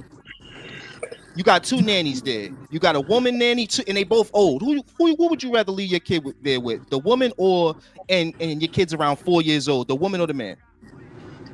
And they're both your family members, like your aunt and your uncle or something. You trust them and all that good shit. So let's not make it weird. What you gonna say? Think about this. So much. It don't matter. Damn, bro, you playing, bro. You playing. Red Pill, aren't you close to my age? Yeah, because the thing about it that women hurt kids more than men. The stats are out there. Women harm kids way more than men. And the stats. So keep on shitting on the black women the whole time. I haven't said nothing about black women at all. He have not. Listen, but I'm just trying to figure out. So you got a 2-year-old. Williams, I see where you were going there, Williams. You were basically saying that he was raised by black women, but for some reason he has no good recalls of these women. That's what you basically talking about. When did I ever say anything about black women ever? No, but we asking you questions about who would you. First, we asked you who do you think are women more nurturing. You couldn't even answer that question. But am I talking about black women though? No, When you're I- not. But those are the Let's women keep it but those are the women that you grew up around. So you should be able to understand that women are nurturing But if you grew that up makes around it good worse. No, black nurturing women. but So you- unlikely that. Hold on, listen, y'all don't understand. That makes it worse. If he's talking about all women, he won't say that the majority of women are nurturer. If you take away the black, it's crazy. That is I know. That's a why I'm like, crazy statement. he knew I had him. He knew I had him. He knew where I was going. Because if the majority of women are nurturing, which we all believe that, I don't know why the hell you saying that, then the idea of a woman fixing you a plate seems within her parameter of being nurturing. Well, you right? saw the poll said the majority of men ain't getting I plates. don't give a shit about the poll. Most of the men in them chats are fucking weirdos Well, the who ain't got no majority- women It's and just women in hate the chat. women. I don't give a Women fuck in the about chat none of too. those men in the chat. It's women in the Except chat the too. ones that got wives, that got a woman, that got families that's doing shit. All mother dudes, they sit in the chat. We don't even know most of the dudes in the chat that sit in there. What about the modern woman these I'm not days? caring about Do you them see that's stats. nurturing? What about these OnlyFans, Cash App in the bio, booty hole pics on Instagram? As women, do you get nurturing from these days? Yeah. Why do you have to go to that version of women to make your point? That's a very small subset of women. That's though. the vast majority of women actually. Let's play the game. Yo. It sound messy, man. It sound you can't even hear it. on, So that man. means y'all gotta be quiet so I can Who's talk. having the Aaron? Who's having the back and forth? Red pill and unlikely. No earthly clue. It sounded like Red Pill Ranger and unlikely, but it has gone. All right, He what the was the man want to question? talk so bad. I What don't- question is he answering? Are women I was nurturing? asking them, are women is it in women's nature to be nurturing? Is basically what I was asking. He kinda couldn't. AARON. And I said no. Okay, what was your follow-up, Lee? And then I asked him, who would he rather leave his 4-year-old around?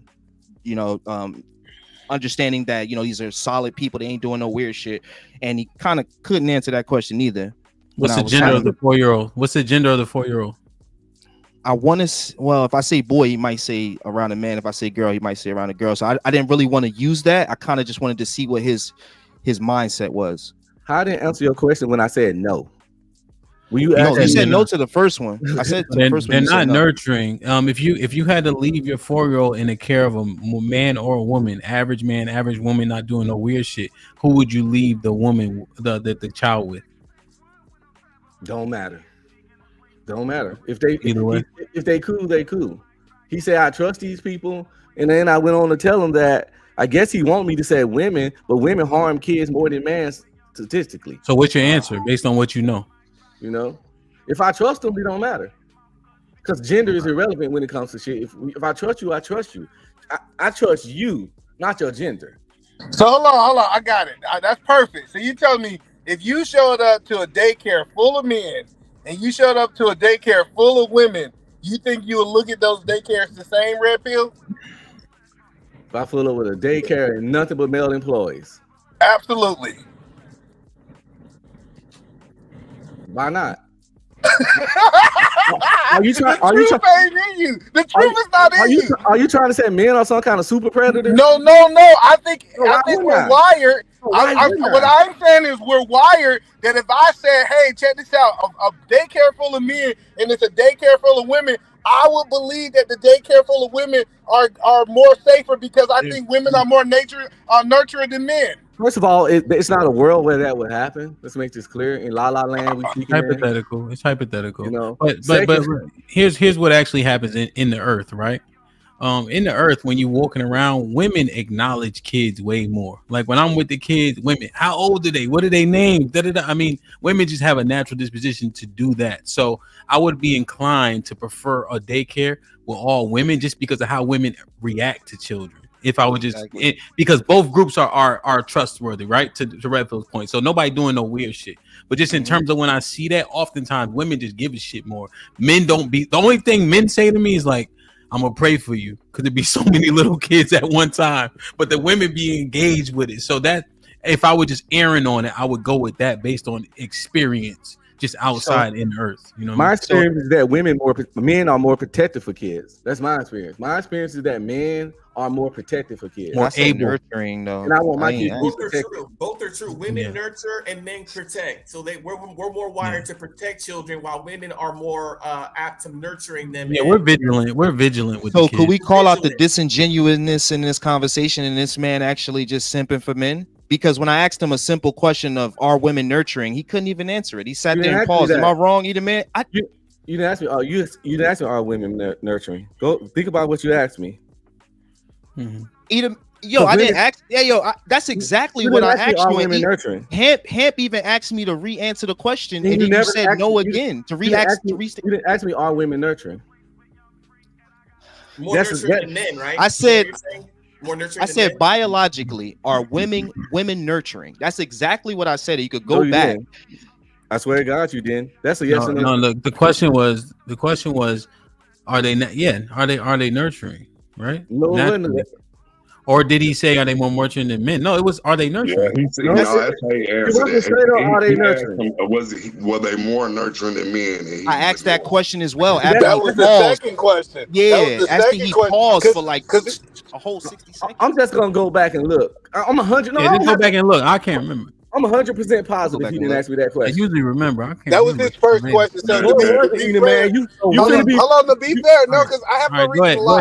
Go ahead, E. To be fair, that was he asked you the nurturing question and you paused and you waited for like 30 seconds. He said, "Let me ask you a different question since you can't answer that question." And then he compared the men and the women because you couldn't answer was women. Well, which nurturing. one did I say no to though? That's what I'm saying. I did not say no to women are nurturing. I maybe paused and he wouldn't let me think about it, and then he asked another question. But I did not say no to women or women nurturing. You came up with a damn agenda to bash women. Really? That's why. No, I didn't. Okay, first of all, y'all been doing. All right, yo, nah. Let me keep it 100 because I just went back. These red pill dudes don't even fuck with me. He lying. I definitely asked the question that way. I asked him the question that way, and he sat there and said, "No, I got the timestamp right here." I did. So if you want, okay, how much you want to bet? How much you want to bet then? I bet you. All right, let's bet 1,000. Let's bet 1,000. Put the money on the wood. Put the money on the wood. No, wait. Okay, let's. Because bro, just say you. Was it in a why you women's gotta nature? sit here and do all this? I don't want to. He didn't ask me that question. I thought it was wait, man. Seriously. Now, I thought he asked, was it in a woman's nature to be nurturing? That's what he asked me, Hal. Was it in a woman's nature to be nurturing? And I said no to that. What's the difference between saying, is it a woman's nature to be nurturing? And it's a huge difference. Is it in a woman's nature to be nurturing? He's just playing semantics because he's one of those guys that doesn't rock with anybody that like women. That's what it is, bro. Keep it a stack. I got the timestamp. Let's go back to the timestamp. Let's stop talking about it. I don't want no money. But what was the, so if he answers, depending on how he answers, what are we trying to prove? What's the proof in it, Lee? So if he says women are not, what's your reply? I mean, I already said all this. I said that I was asking the questions because I was trying to get him to first answer the real answer, which is yes, women are nurturing. So if women are nurturing, yes, don't women you think are it's nurturing. in the... You didn't ask me that, nigga. You said are. Bro. Now I'm getting called a nigga. Your mother a nigga. Your wife a nigga. Yeah, 30 ass kids you got a fucking nigga. Listen. Brother, stop calling me out my name. Lee. Listen. Come on, guys. No, I'm not. Slur, bro. Y'all not doing that. I don't argue with. Hey, you the one with the man. Listen, man. Yo, you're not. When I say nigga, you know what I mean by nigga. I mean black. Goddamn. Bro, if you call me a nigga. Y'all could go down. I'm not doing that corny shit, man. I'm not doing it. Fuck it. Like, share, subscribe, tell a friend to tell a friend. Hit that like button right now if you can. That helps the channel the most. Let me read these real quick. CJ with the 2000s. Hemp, your old ass out of touch. It's crazy, man. Moxie, you didn't remember for 2 months. It's not that serious. Don't expect a woman to make you a play if you're dating, court the woman. Don't expect a wife unless you put a ring on it. Let me see. AL with the $5 says, I know a few wives not fixing plates either. Ellipsis. I went to a kid's Thanksgiving and no one made their husband plates. Kids made mama plate. Men got their own. That AL is not telling the truth, bro. This sounds crazy to me, bro. I don't believe that, bro. I'm telling you, y'all are putting too much of your own personal experience into this shit, man. It's This a is whole what new he world. did. Hold on, Mr. Fnatt. You can't make that argument when he said, "I know a few wives that are not fixing plates either. I went." Those are possessive. That's him. That's his experience. Yeah, but Hamp, hold on, Hamp. You did 2 polls. 2 of them, brother. Uh-huh. You know what I'm saying? Hey, and in both of those polls, brother, the women not making plates. Both of them. The majority of the people with women and Hamp, you even highlighted women's comments that said they ain't making no motherfucking plate. That was one woman's comment. I know, but what I'm saying is I'm highlighting the comments so we can continue the conversation. But there's women saying they are making plates, right? People are quite literally talking about their experiences, though. Yeah, but I'm telling you, the mindset and the culture of what a woman's duties are has changed. Like Moxie said, a great point. Black women say this all the time. Oh, I'm not giving you a wife treatment as a girlfriend. Well, bitch, how you be a wife without auditioning? This is literally a thing being said, Hemp. So if a woman says she's not going to even start fixing plates and making dinners and doing the wifely duties until she gets a ring, how's it being done? Yeah, and let me first apologize. I'm not saying AL is lying. I'm saying that this is something I just simply never seen before. Not saying he didn't witness it, but just to be clear. See, the power to the file says, Hemp, if you ask the majority of the women who come on the panel, they will tell you, if he's not my husband, I'm not making my boyfriend a plate. Pause. Damn. Mimi with the $5 says, I just watched my 23-year-old daughter make her boyfriend's plate yesterday. So that's not true. AL with the $2 says, they will make that dry ass chicken Alfredo. Hypocrite. He just said they make a plate. Oh, I'm sorry. I got Tourette's today. YKS, what up, my brother? Been a member for 3 months. He says, nigga, I've heard 50 to 60-year-old black women tell the 25-year-old woman he got hands, he know how to make a plate. Never heard that before. Stan, what up, though? Through my G. See, the fouls with the fouls says, why do we always downplay a black man's experience with black women, but upgrade the black woman's experience? Let's talk about the majority, which is the poll 60+%. Is the second poll also 60%? What is it? I can't see it right now. But it's 53. It's closer. So hold on. When you the opportunity or the wanting of them, it's still losing, but it's still no. The majority still say no. Here for the T. What up, though? With the $5 says, y'all are really trying it today. See through you with the $5 says, next poll. How many men are making their ladies a plate / cooking? I'll probably make a plate like once a month. Yeah, why would a man make a woman a plate? That's not his. That totally goes against the thing. Mm-hmm. Stan with the $5 says, DJ Ham, do a poll. How many men require their women to fix their plate? And how many women have been asked to fix their man a plate? 2 polls, fam. Pause. Actually, that'd be 4. Yeah, that's 4 so far. Okay, I can ask. Yeah, that'd be 4. That'd be 4. That's 4. As Abe with the $2 says, if you're good, we going again. Not eating food. Shit. As Abe with the $2. Abe, oh God, ain't she a senior citizen? Abe with $2. If you're not worthy of plate, get your game up. See through you with the $5 says, EBD. You didn't answer my question. You speak on American women, but aren't you dating a big AWW? Let guess she different from the others, huh? What does that mean? Big ass white woman? Yeah, big ass white woman, I guess, yeah. Hey, hold on. Hey, C3, you ain't slick. Don't hear from my lawyers, goddammit.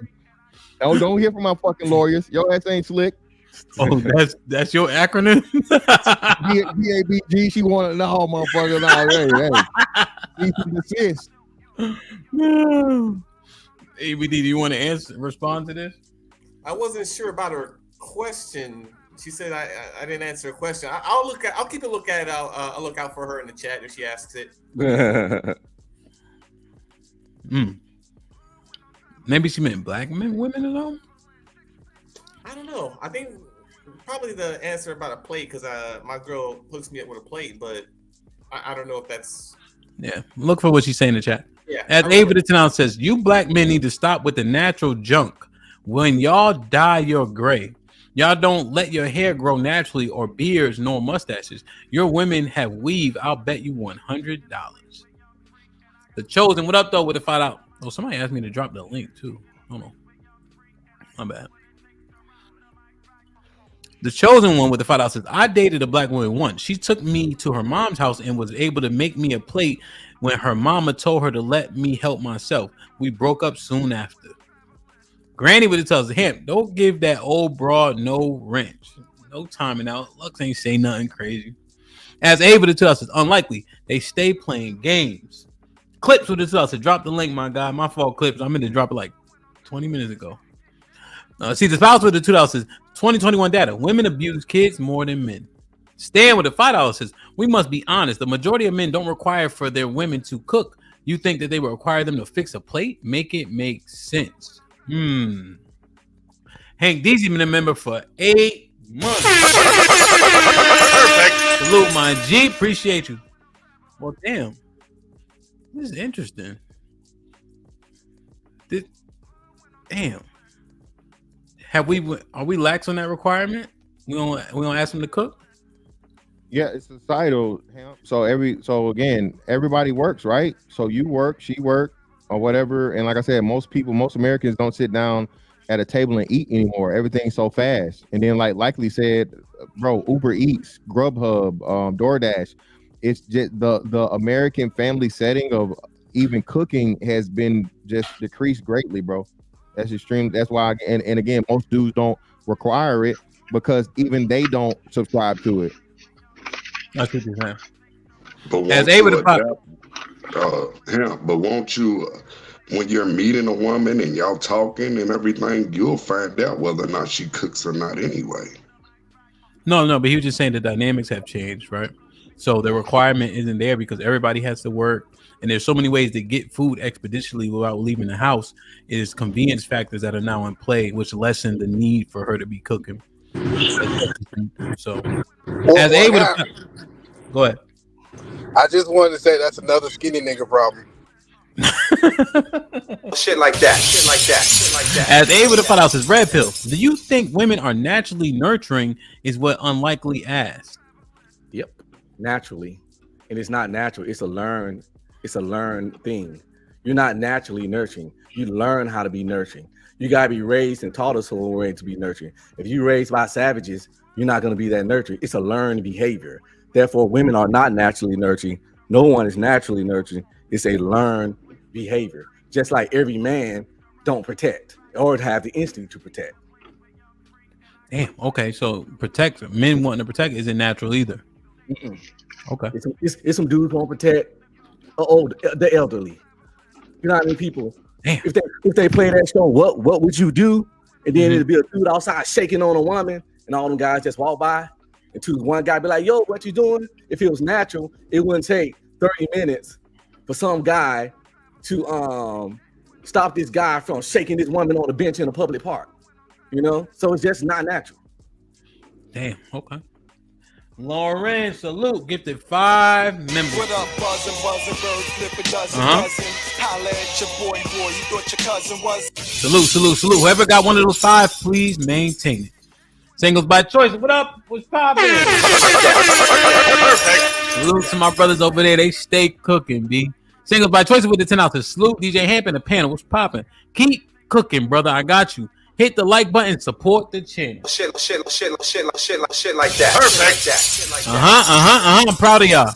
Lauren Mack with the $5 says, Red Pill Ranger. If your wife doesn't wear wigs, where do you get that wig from in your skit? I got the answer for that. My son girlfriend bought it for her for Christmas, but she never wore it. It was like a $600 wig. My son girlfriend bought it for her, and she never wore it. So I used it for the skit. Hey, you can call it what you want, but it's a fact. She never wore it. My wife hair down her back. See, I'm one of them guys. I could pull up the picture of my baby. My wife hair down her fucking back. So it's like she don't wear wigs. Wow. Hey yo, why did she buy it? Your fat ugly ass. That's Why she buy it for her as a gift though? If you don't wear them, I don't understand that. She a black girl from a kind of hoodish, and she thought a group gift to get a black woman would be an expensive wig. When you get something for Christmas, you don't ask people what they wear and what they do and blah blah blah, all that stuff. You just kind of. But you get cues though, right? They've been talking throughout the year. If you celebrate Christmas, you listening, you looking at what they buying for themselves. Yeah, that's it. That's if they live with you. But this chick didn't live with us. Yeah, she bought her what she wear. She's my son's girlfriend. She don't wear wigs. Yeah, but your son would know his mommy. You know, your son would know his mommy though. Maybe she didn't ask him. I don't know. Or maybe he said, "Shit sounds stupid." It can sound like what they want, but I know my wife because I've been married to her for 21 years and she don't wear wigs. And it's not a big deal. She just don't. And if she did, she got long hair, but she simply don't wear wigs. Jesus Christ. Y'all the ones that shit on black women. It blows y'all mind that a black women don't wear wigs. But it's no. I got a question. So is your ideology being duplicated to your son? Yeah. So he don't date women that wear wigs? Well, I can't control that. But they don't fuck with single moms though. And that's that's because I tell you something don't mean you're gonna follow it. I tell him this, but he's gonna do what he want. But I press the single mom aspect, and so far so good. He's 23. And chicks his age do have kids. All right, hold on. Hey, yeah, what the fuck says? I've never met a woman who cooks better than me. I'm just on a different level of culinary talent. Plus, cooking is fun, so I prefer to cook. Mike says, subscribe, tell a friend, hit that like button right now if you can. That helps the channel the most. Clips, what's popping? You froze, Clips? He was just talking. Clips there? Clips. Get him in the fucking bedroom. Get him out of here. Come on. Yeah, he froze. I was about to say, he froze. He was just talking too. Let me give him 1 second to see if he come back. His ghetto point of view was popping. Salute to you, Ham. What's going on, everybody on the panel? How y'all doing today? Red Pill Ranger, Eat Man, ECB, Mr. Fantastic, Aaron. How are you guys? I'm like, I see you. So his ghetto, you been here for the whole time, or you just got here? It's been like 35 minutes now. Okay, so you've been listening to more so what we've been talking about in terms of the cooking, most recently, yes, sir. Shit like that. Yeah. Is that what you wanted to comment on specifically? I mean, initially, yeah, but I mean, wherever you guys take the conversation, I'll definitely, love to jump in however I can. You know what I mean? Good to see you, gentlemen. Okay. Yeah, go ahead. Do your thing. Go ahead. Oh yeah, just real quickly. I do kind of agree with Red Pill Ranger in his position. William, how are you doing today, sir? Good to see you. We are not initially just out the womb nurturing and or protective. I think those are things that we are conditioned to based on the environment we grow up in. As people have alluded to, some people are extremely violent toward children. Some people are extremely violent toward the elderly. Some people are very nurturing and nice toward the elderly. And I understand Unlikely can have his position on it. But that's mine. And I think we have enough children being put into foster care on a day-to-day basis, enough children going to family court on a day-to-day basis, enough children with CPS cases on a day-to-day basis, and social workers on a day-to-day basis, and child therapists on a day-to-day basis, and being put on medications on a day-to-day basis, that we can see that if they all had nurturing by nature parents, that wouldn't be the case, and it wouldn't be such a multi-billion-dollar industry all around our country. So if I just want to ask a question. I'm trying to get a baseline where you at. So I just told you where I'm at. Woman, can I respond to the nurturing question hold on. since they're kind of using? I got you. Hold on. I got you. Just 1 second. After he has his question, you can respond. So I got a question. The women that you're dealing with, would they make a plate for you? Would they make like a plate for you? I just want to know a baseline because that's the baseline of the conversation. Do you think the women that you deal with, if you were single, would they make you a plate if they had the opportunity? I wouldn't tolerate anything else. You wouldn't tolerate anything else. Go ahead, Unlikely. Yes, I'm not those people that tolerate that stuff.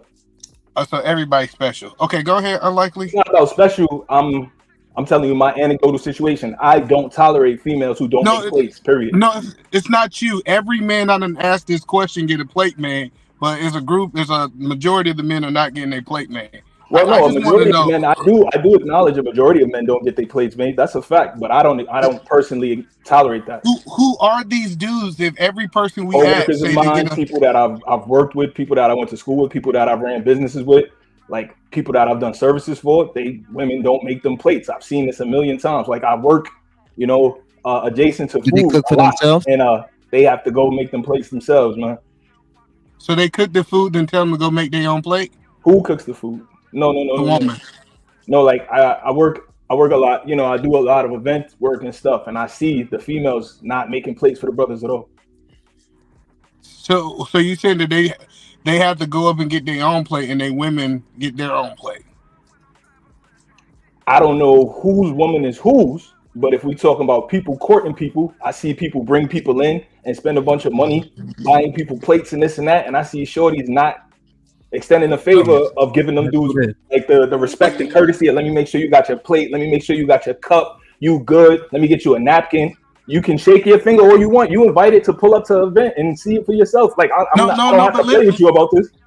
But listen to what you said. I don't even know if that's his woman. So having I don't know what their long-term relations are. But like for example, I give you a perfect example. So it was April. I was doing some stuff around 420. Dude came in the door with 4 young ladies, right? He paying for all of them to get plates and this and that. Not one of them extended the courtesy to turn around and make sure that brother had a plate fixed, that he was good. Not one of them. So I'm trying to understand the setup. He goes up to pay for the food. You guys don't make the plate. They got to make their own plate. Depending on the type of event, some events they have servers, some events they just want food. So some events that just have food catered, they supposed to do it themselves. All right, so he paid for 4 women plates and he went to go make his own plate. No, he initially didn't want to have to do nothing, and he was completely blown away that nobody offered to do anything for him. So did he make his plate or did somebody else make his plate? One of the people who was behind the table actually made him a plate. None of the people. A server. Yeah. See that's the point. If it's somebody's job there, but it wasn't nobody's job. It was a courtesy done. Literally, there were no hired servers for the event, and they were literally who chefed the food and were waiting to get their gear back. Like they brought like big fixtures of drink, like 5-gallon drink tanks and all that, and they were waiting to get it back. What are we getting to? What are we getting to? Okay, yeah, I got you. So my whole thing is he still had a plate made. Now we can argue. You really jumping around hoops to justify that. No, I'm not trying to simplify because you're trying to justify, not simplify, brother.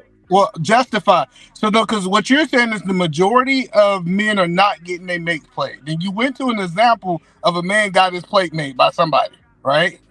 So my whole point that I'm trying to understand is, I believe it's one thing when you're in a situation, a restaurant establishment or like an event establishment versus being at the barbecue. You think the same man at the barbecue would have had to make his own plate? Because it sounds like he had the expectation that somebody should have made his plate.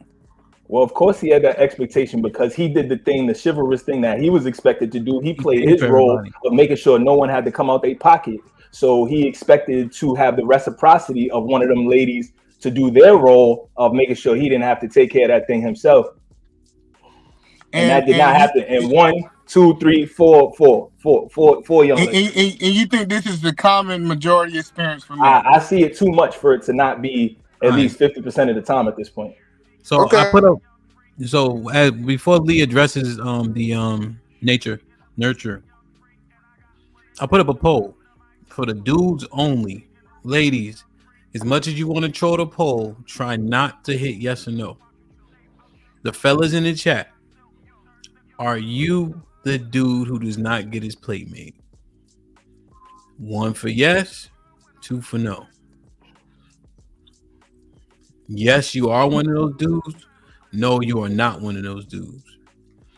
Go ahead, Lee.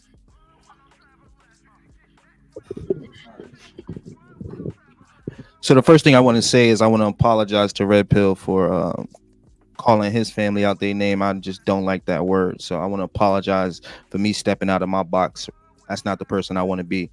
Now, the next thing I want to do is speak about the nature of protecting and the nature of nurturing of women. I think that men are naturally protective, and I think that women are naturally nurturing. I think that what you guys speak to is you're talking about a cause and effect situation. Yes, in the beginning, that kid is that girl is nurturing, but as she has a traumatizing experience in her family, that takes away from it, right? That then starts to diminish that nurturing, right? Because it still has to be honed, and just like any skill, like Fantastic said that, you know, he was fixing airplanes, right? He had to nurture that skill for it to become better. Of course, he knew something about it, and he probably had a liking for it, and it probably was in his, you know, probably in his DNA to be something like that. Just like me, like somebody said I have a mechanical mind. That's why I started messing with you know, engines and things like that, because that's how my brain works. So I just think that we have it, and yes, it is up to society, is up to the families to nurture it and bring it out more, so that woman becomes a fully understanding of what her true nature is to nurture. And we speak about this on these panels, right? So that's just my point. Like me, as a little kid, I remember seeing like situations where I would see little kids trying to fight grown men because they like touched their mom, you know, and they're like a little boy at that moment.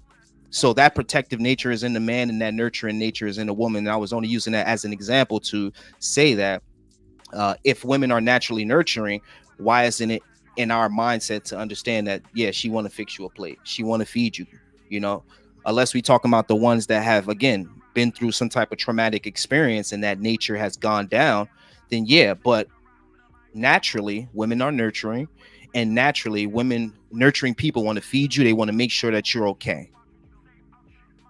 And I land my plane. But the flaw with that is that any human that's not a sociopath or a psychopath is going to want to feed people that's beneath them or they're responsible for, and make sure that they're okay.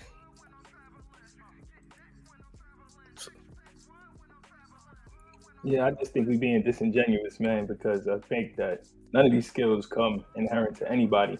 And if they're not trained in these skills, they just don't have them. And that's, I mean, we see too many examples of that to pretend anything else at this point. I mean, I gave you an example, and I'm pretty sure you sound like you from up north, so you've been on the block.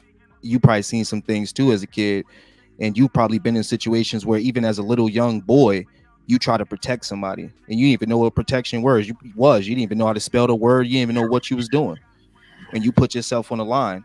You've probably done that, and most men on here probably done that before us. You know, this is where I say like you use the correct word. I do think it's.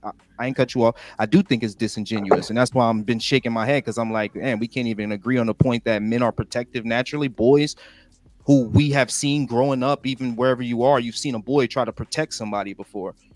And I've seen little girls be the ones out there, you know, in the summertime where they're giving out food at the parks. That's what they would do up north. I don't know if they did that down south. When they're giving out the food, they got the girls doing that. So I don't know, like I agree with y'all. You do have to nurture it. I said that you have to hone and nurture every skill, but it can be, because when you spoke about it, point of view, when you spoke about it, you brought up moments of where it was tarnished, right? I'm saying that it happens from the existence of a boy. Once he starts to understand what's happening, oh, somebody's touching my mom. I don't care how young that kid is. Once he understands what force is, he will try to help his mom. So I'm saying at 4 years old, he'll try to run up and try to help his mom or whatever, or try to pick his mom up or whatever the case is. That's being protective. And I think the same thing happens with women. I think just in the Black community, we're not seeing it as much because maybe we're not honing that nurture skill for our Black women as much. But I'm not going to ever say that women are not nurturing, because that's a disingenuous conversation.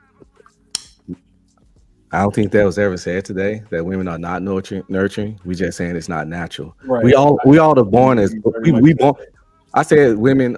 I didn't never say women are not nurturing. I said it's not natural. That's two different statements. I'm saying it's natural. That's my argument. That's been my argument this whole time. And I'm not saying it's not. I'm not saying they're not nurturing. They are. Plenty of women naturally. naturally. By nature, they are nurturing until some type of crazy thing happens to them that makes them afraid to be that makes them now think that they have to put up a defense rather than be able to just be themselves. And y'all spoke of it, and that's why I was just being quiet, because y'all was kind of making my point when y'all was like, yo, this woman ain't doing that. And then y'all spoke of different situations. So let me kind of bring it up where y'all was talking about like things that affected that nature, right?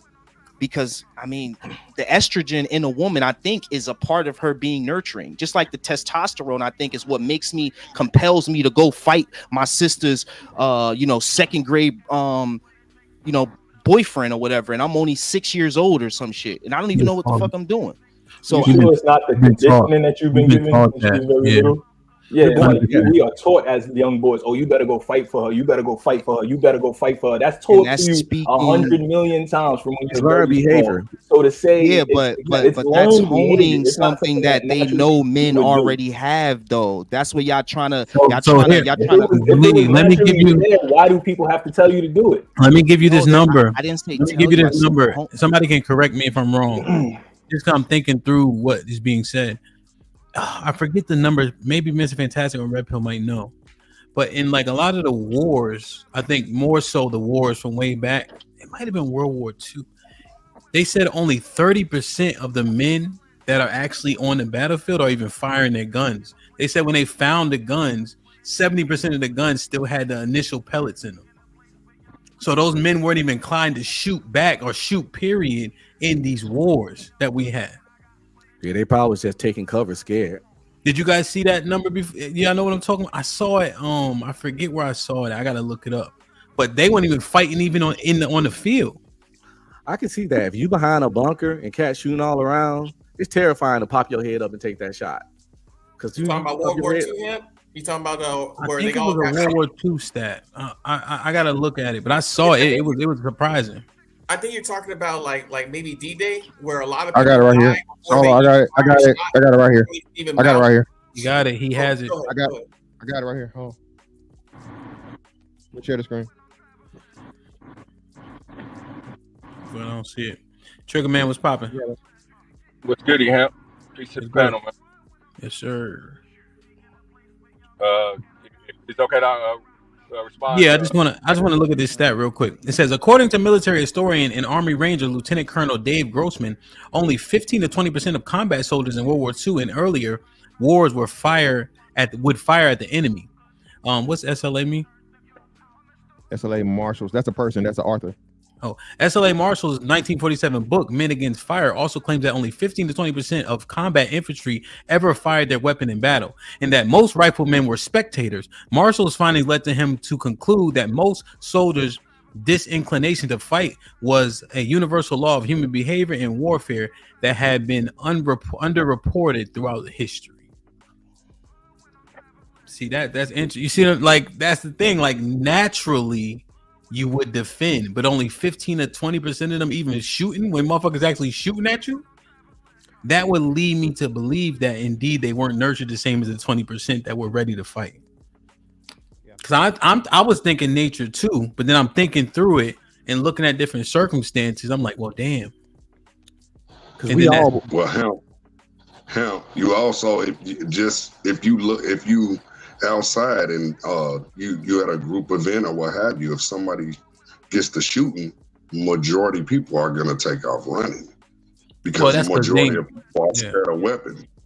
They're scared of weapons. So, that goes to show you that a lot of people, wouldn't have that in them. A lot of people, I think a lot more people are not as aggressive, Right. That's speaking more to like a fight or flight type of mentality. That's a little bit different situation. No, it's more. I think it's more related to this. Every man has a propensity for violence to a certain extent, but when we're talking about war, it's a completely different category. You have to be a soldier to fight a war versus a woman who can nurture her kids by instincts, but it takes like some training and some nuance to handle a daycare or a classroom. So why do so many women have postpartum depression if that's natural? But I think That's so not. I'm trying not to motherfucker get out of pocket. Hey, just let me say shit real quick. I've been quiet for like the last 37 minutes. You nigga arguing. So listen, there are only two things that you can literally say that people are naturally. Okay, you have two biological imperatives: survival and reproduction. That's it. Everything outside of that is a learned behavior. Okay, be it nurturing, be it protecting, be it whatever, all those different things. Case in point, can you say most? You can argue and say that most women are nurturing. Yeah, you can, but still, it's a learned behavior. I.e., the number of women that aren't great mothers or aren't good caretakers. Every woman is not naturally. Again, a nurse. Just look at nursing, right? A woman has to learn to train, as like Lee talked about earlier. You have to train for a lot of things. She has to be trained to be a nurse. She doesn't just naturally know how to do certain things and whatnot, what have you. So again, you know what I'm saying? I think we're kind of conflating two different things, but a woman has a propensity, but if she's not taught it and is not encouraged, she's just not going to just naturally do it. I think there's a programming against it, though. That's the problem. So I don't think Unlikely is acknowledging that the programming against nurturing of the black man from the black woman. Don't fix his plate. This man isn't worth anything. He's not worth fixing the plate for. He's not worth competing for. Compete for an N-word for what? It's what they say out here these days. So they don't want to compete for you. They don't want to fix plates for you.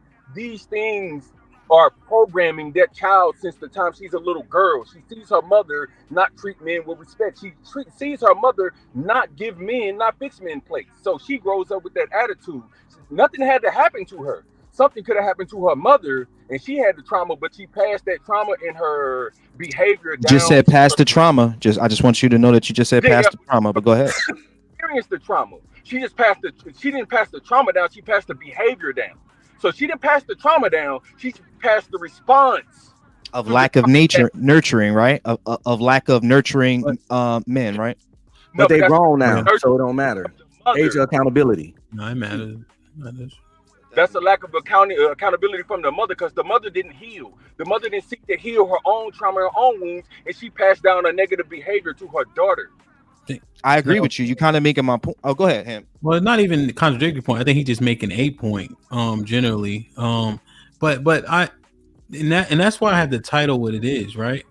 Because this is what I'm speculating. Just boom, boom, boom, negative, shooting.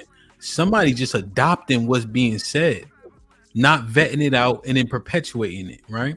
Now, I focused on people of other cultures, but we could argue young men and women, like Trigger Man's point. Quite literally, they don't got no experience in it, but they were just told this, and so therefore they adopt it, right? And it's loud as shit, the beefing. When I did the show on entrepreneurship, it was 120 people here.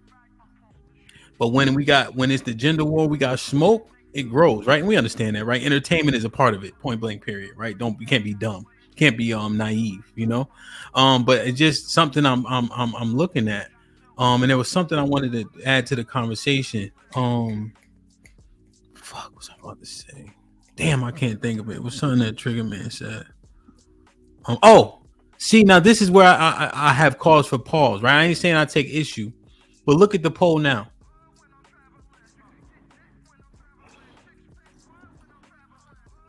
Yeah.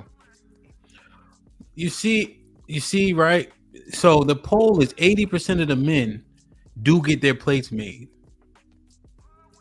in the chat. But we know it's not that many women in the chat to skew the poll so much from the last two polls. They was voting in our favor. The women last time. They were saying they don't fix plates either. Yeah, exactly. That's what we're trying to tell you, Hamp. The women were actually okay. Let me just ask them, right? Because we're assuming that. But what I'm thinking is, right now I got to put that poll up, right? To be fair, with Mr. Red Pill Ranger, Mr. Fantastic was saying. So you're saying the reason why it's such a disparity is because the women were saying no, they don't make plates. Yeah, it was a number of women. It's a lot more parity, and it was closer, right? Because the women, you had a shift of women. I would say it would be the same. I'll say maybe 30%, 25 to 30% of women that also said, "Hey, hell no, I'm not making no niggas plate."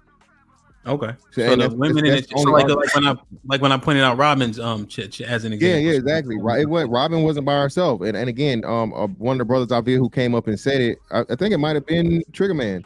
You know, hey, no, it wasn't him. It was a super chat you highlighted. Somebody played a super chat. I forget who it was, but they said he had the woman that was 50, 60 years old tell his daughter, "Why are you fixing this plate?" And then he had to end up, you know, what I'm saying, ending the relationship. So I know, but the daughter made the plate in that example, though. Yeah, but now, does he have a fair assessment to say that the mother wouldn't make a plate?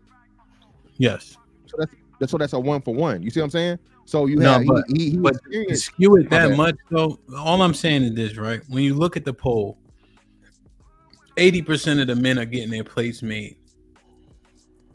In this chat, it's 410 people here.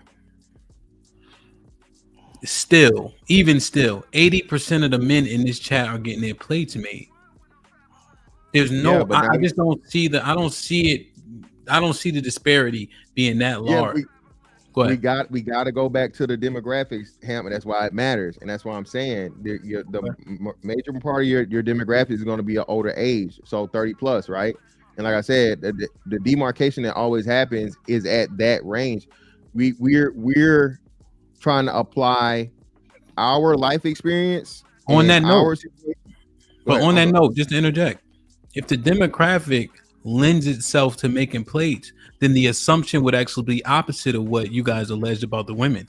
Because they're in that demographic of 30 to 44, the assumption is that they are making plates. So it would be skewed even more so, right? That you have to keep that same logic, linear logic. Yeah, but this is what I'm saying. You're asking, so you're asking an individual basis, an anecdotal thing versus fucking the mass experience, right? So it's like, hey, you a nigga that's making 6 figures. Is that true? That's a true statement, right? But the majority of men that don't, if I say, hey, do you know men that don't make 6 figures? That's the majority. So even though you have a group of men here where 80% is saying it's not 80, it's 70, nigga. I love you to be my CPA. So 70%, right? Saying that they personally have experienced, just like the dude that did the super chat, they seen themselves get a plate made, but maybe there was 2 or 3 men at the function that didn't get a plate made. So now it's 1 to 3. You feel what I'm saying? Okay, I understand that point. Do birds of a feather flock together, or is that out? It depends. No. What I'm saying is my friends get their plates made. Yeah, I got you. But and like I said, if it's like a family function or something, I can understand that. But I think it's the level of family function is very few and far between what they used to be, and most things are like public gatherings, a party, a kickback, or whatever, so on and so forth, blah blah blah. And again, I just think it's, you guys are looking at it from, that's relationship type shit, man. And most people just aren't in relationship. So the person that's in a relationship is a minority. So he'll see a man, 5 other men walk in the spot with a chick, and they cool, he know him or whatever, but that girl's not gonna make him a plate, and it gives credence to what the women are saying. If you're not my man, you're not my husband. That's girlfriend shit. I'm not giving you girlfriend activities as just a nigga I'm fucking with. So the chat, the majority's men have women, because just 30-40 minutes ago, Brad Pitt told me to be quiet because me and him married, and they were saying I was out of touch.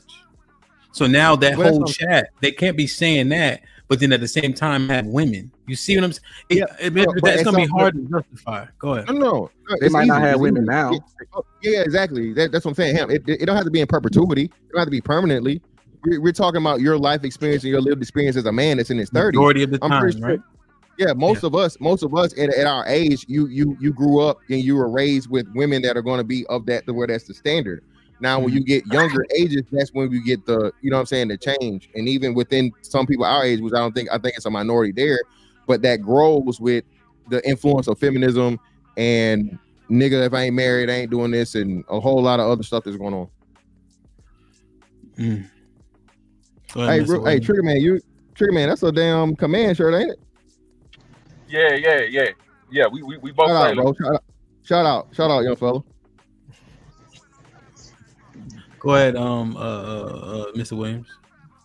I just don't understand. So what y'all saying is that this younger generation, y'all don't think that they paying attention and they're not trying to grow. So y'all just assuming that they're not getting the same treatment, or that they're learning a standard and enforcing that with our women. No, they're literally being taught. There are a young demographic that are getting married. and are in relationships Oh, and they have learned. That's a minority. That's an extreme minority because the That's younger the you extreme go, minority. it's less people getting married. So I that's a see minority.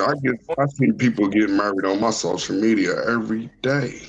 But we know the statistics, dog. We know the statistics. The younger you go, it's less marriage. We know the numbers, bro. Your anecdotal experience does not negate the numbers. And William, your algorithm might I'm be just saying, skewed to seeing the stuff I that ain't you are even gotta interested in. talk So you about my probably see that experience. on your algorithm because you're actually somebody who searches for that It type of just stuff. seems to me, no matter what, that y'all just gonna deny, even I'm if it's married, just bro. a little progress. I You're not just lying. feel like that's what's happening. But there's You be no lying as progress. There's crap. progression. I'm gonna say I feel, and I'm gonna say it on purpose. Okay. It seems as though no matter what, y'all just putting up resistance. I don't even think y'all even soaking in anything. It's just to listen to respond so I can be right. It's And not I'm saying resistance. it It's as an it's older facts. man. I'm saying it as an older man, and I'm seeing things out here. I pay attention to the world. I have no choice. And my children, they stem from the ages of 31 all the way to 12. And they deal with people in their generation, and I have to deal with these people as well. And what I do see some progress. I'm talking about the people that's actually doing it. Y'all bringing up numbers after numbers after number to shit on something, and I just don't agree with it. It's I awesome think if that you you see really, that. and I'm only saying this because I've been your age before you never been mine. That's all I'm saying. It's awesome that you see that, but it's 8+ billion people in the world, and then over half of them are men, and like over a little force of them is women. So it's like, yes, we can see this stuff. Like, I don't know anybody on welfare, but that don't mean it ain't a whole bunch of people on welfare.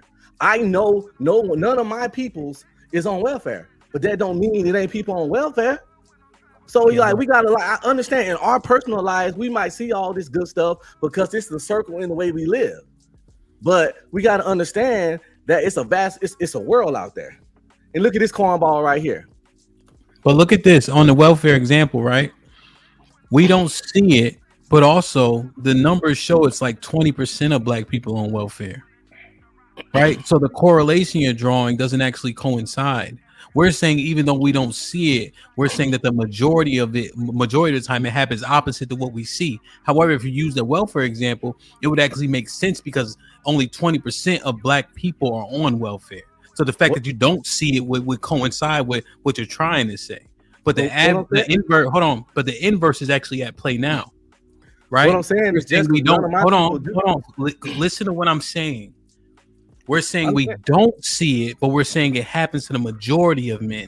With the welfare example, we're saying we don't see it, which makes sense because it's the minority of black people. So those things don't actually coincide. They would contradict with what you're trying to say.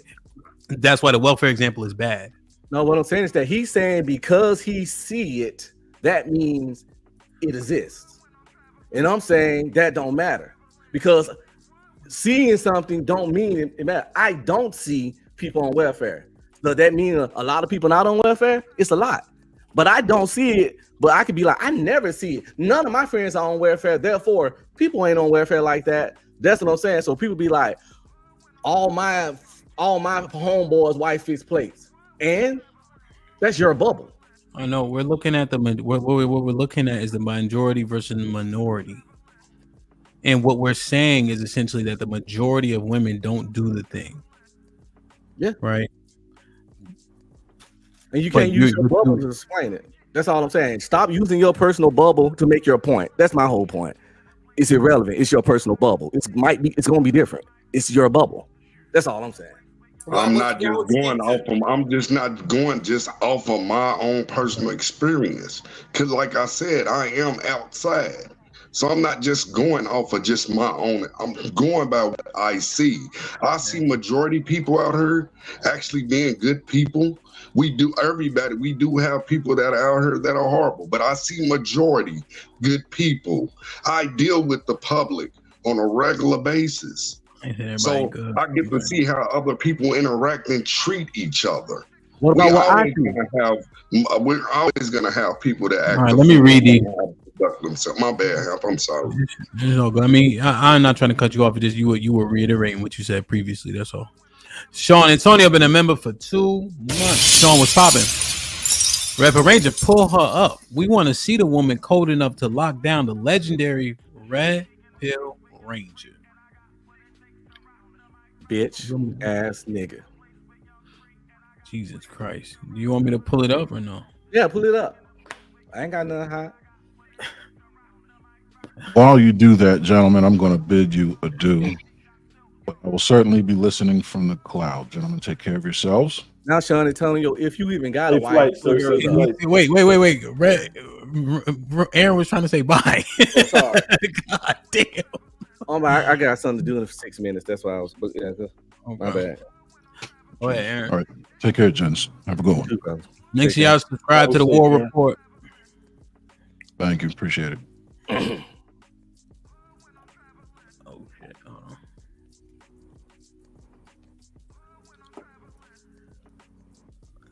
Go. You want to give commentary, Rapper Ranger?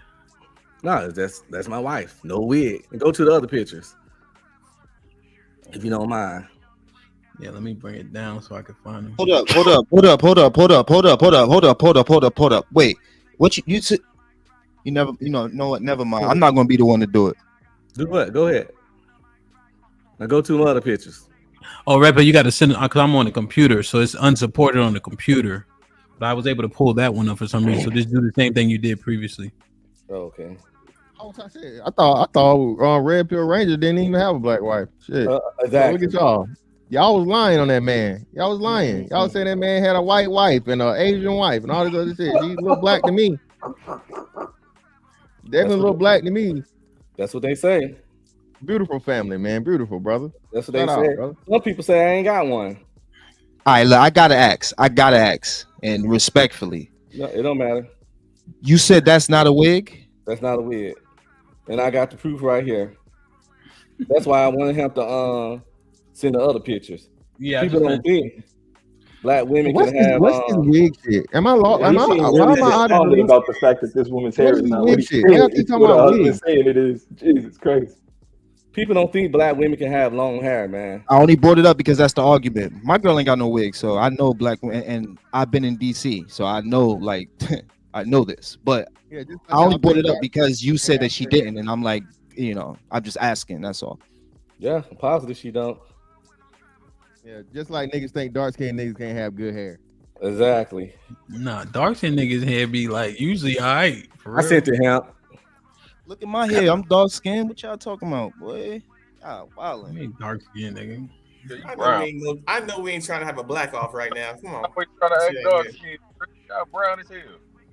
How y'all gonna take brown? Oh, Mr. Williams, to your point, I do think the young people are listening, and I think they're learning from our mistakes. And I do think that they're paying attention to what we say on here in reference to marriages. And I know that that her Red Pill? That's my wife. 21 years. Okay. And that's not an old picture. That's after 4 kids.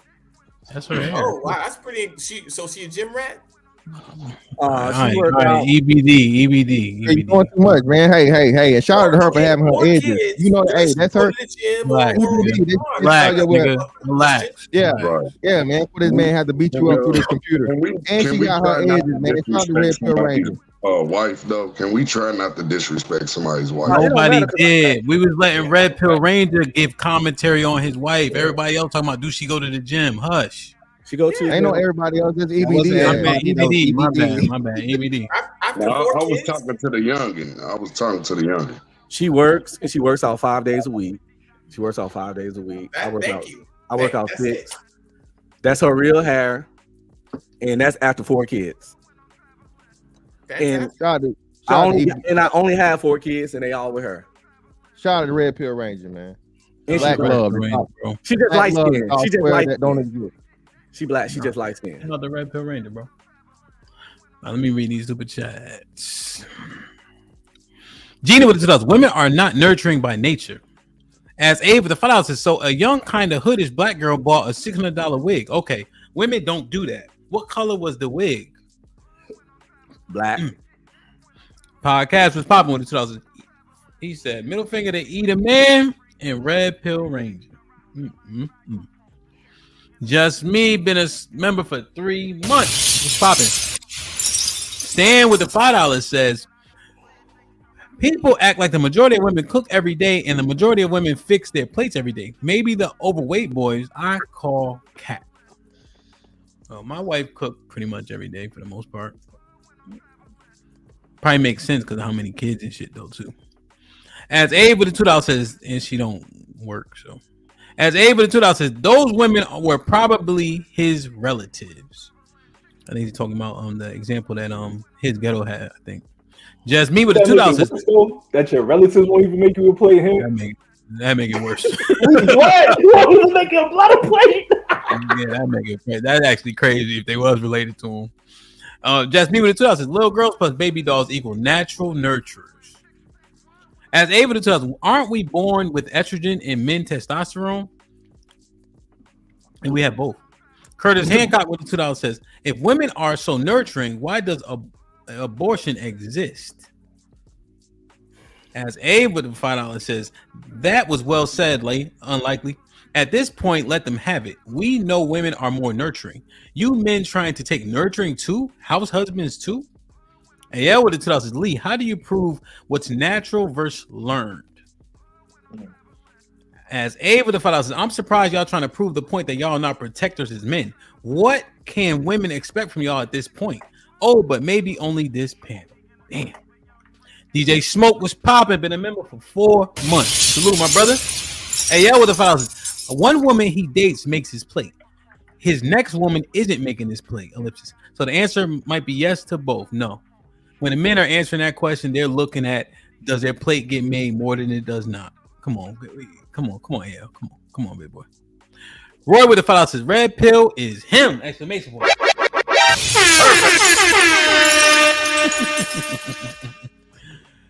Damn, man. Trigger, did you wanted to get out? Hold on. Yeah. And I can show my house. I can show my house if y'all in my cards if y'all need me to do that too. Relax, red pill. Nah, nigga, relax. Don't go too far, bro. Because I came up here to give you your flowers. Hold on, nigga. I came up here to give you your flowers, dog. Shout out to the wife. Look, red pill him. That's not about you, red Brandon. Pill him, dog. Hey, EBD. You dealing with a bitch bigger with a bag bigger than mine, dog. Don't try to start, bro. Don't try to start what? What? Bro. Don't do that, bro. Don't get shysty, bro. Don't do that, bro. Don't do that, dog. You can't comment nothing on that shit. Jesus. What the fuck? What are you talking about, bro? He don't said, get shysty? You want me to repeat what he said? I don't know if you heard it. I don't understand. What's he saying? Look, red pill to pull a beautiful woman like that and put 4 kids in and to deal with your goofy ass in the house. You gotta be him, dog. It's that simple. It's that simple, dog. So I give you that. But EBD, don't talk about that good black woman right there when you dealing with a bitch with a bag bigger than mine. Don't do that, nigga. Don't do that. What? Don't do it. But you smoke I'm out of here. You literally logged in here. What the hell? Where did that come from? This is okay. So let me get this straight. If any of y'all, show your spouse or your significant other or whatever, and I think that she keeps in shape and she's looking good, I'm gonna assume is she in the gym? Because I'm gonna assume yes, right? To keep after 4 kids, something like that, because you put on weight, right? But there are also drugs and pills and shots you take for weight loss and stuff like that. So I'd rather, for her health, for anybody's health, I'd rather you be, hitting the gym. That's a lifestyle change. It's a commitment to you living longer, looking good and feeling good every day. So she looks good. You said 4 kids. So I'm like, wait a minute. She's in that gym. I just didn't know how often, right? I didn't know if she was a gym rat or once a week or yoga, whatever. Pick your poison. But it looks like she ain't sitting around like, 4 kids, lazy or nothing like that, right? Nothing that somebody else may have to deal with here or there. It looks I wouldn't allow that. She goes to the gym. So That's my observation. Is your girl in the gym? No, not yet. I wanted that though. Oh, okay. Just ask her. Yeah, Just yeah, asking. yeah. I was just asking. I mean, because you asked about his, so I'm like, Oh yeah. you know, whatever. Nah, my number one rule for me is ask me anything, because whoever's watching can learn from my mistakes and shit, or from what I'm going through, or whatever. But if she asked you and she said no, you can put pressure on her. No, yeah. But the point is, it's not a no. It's like, Boy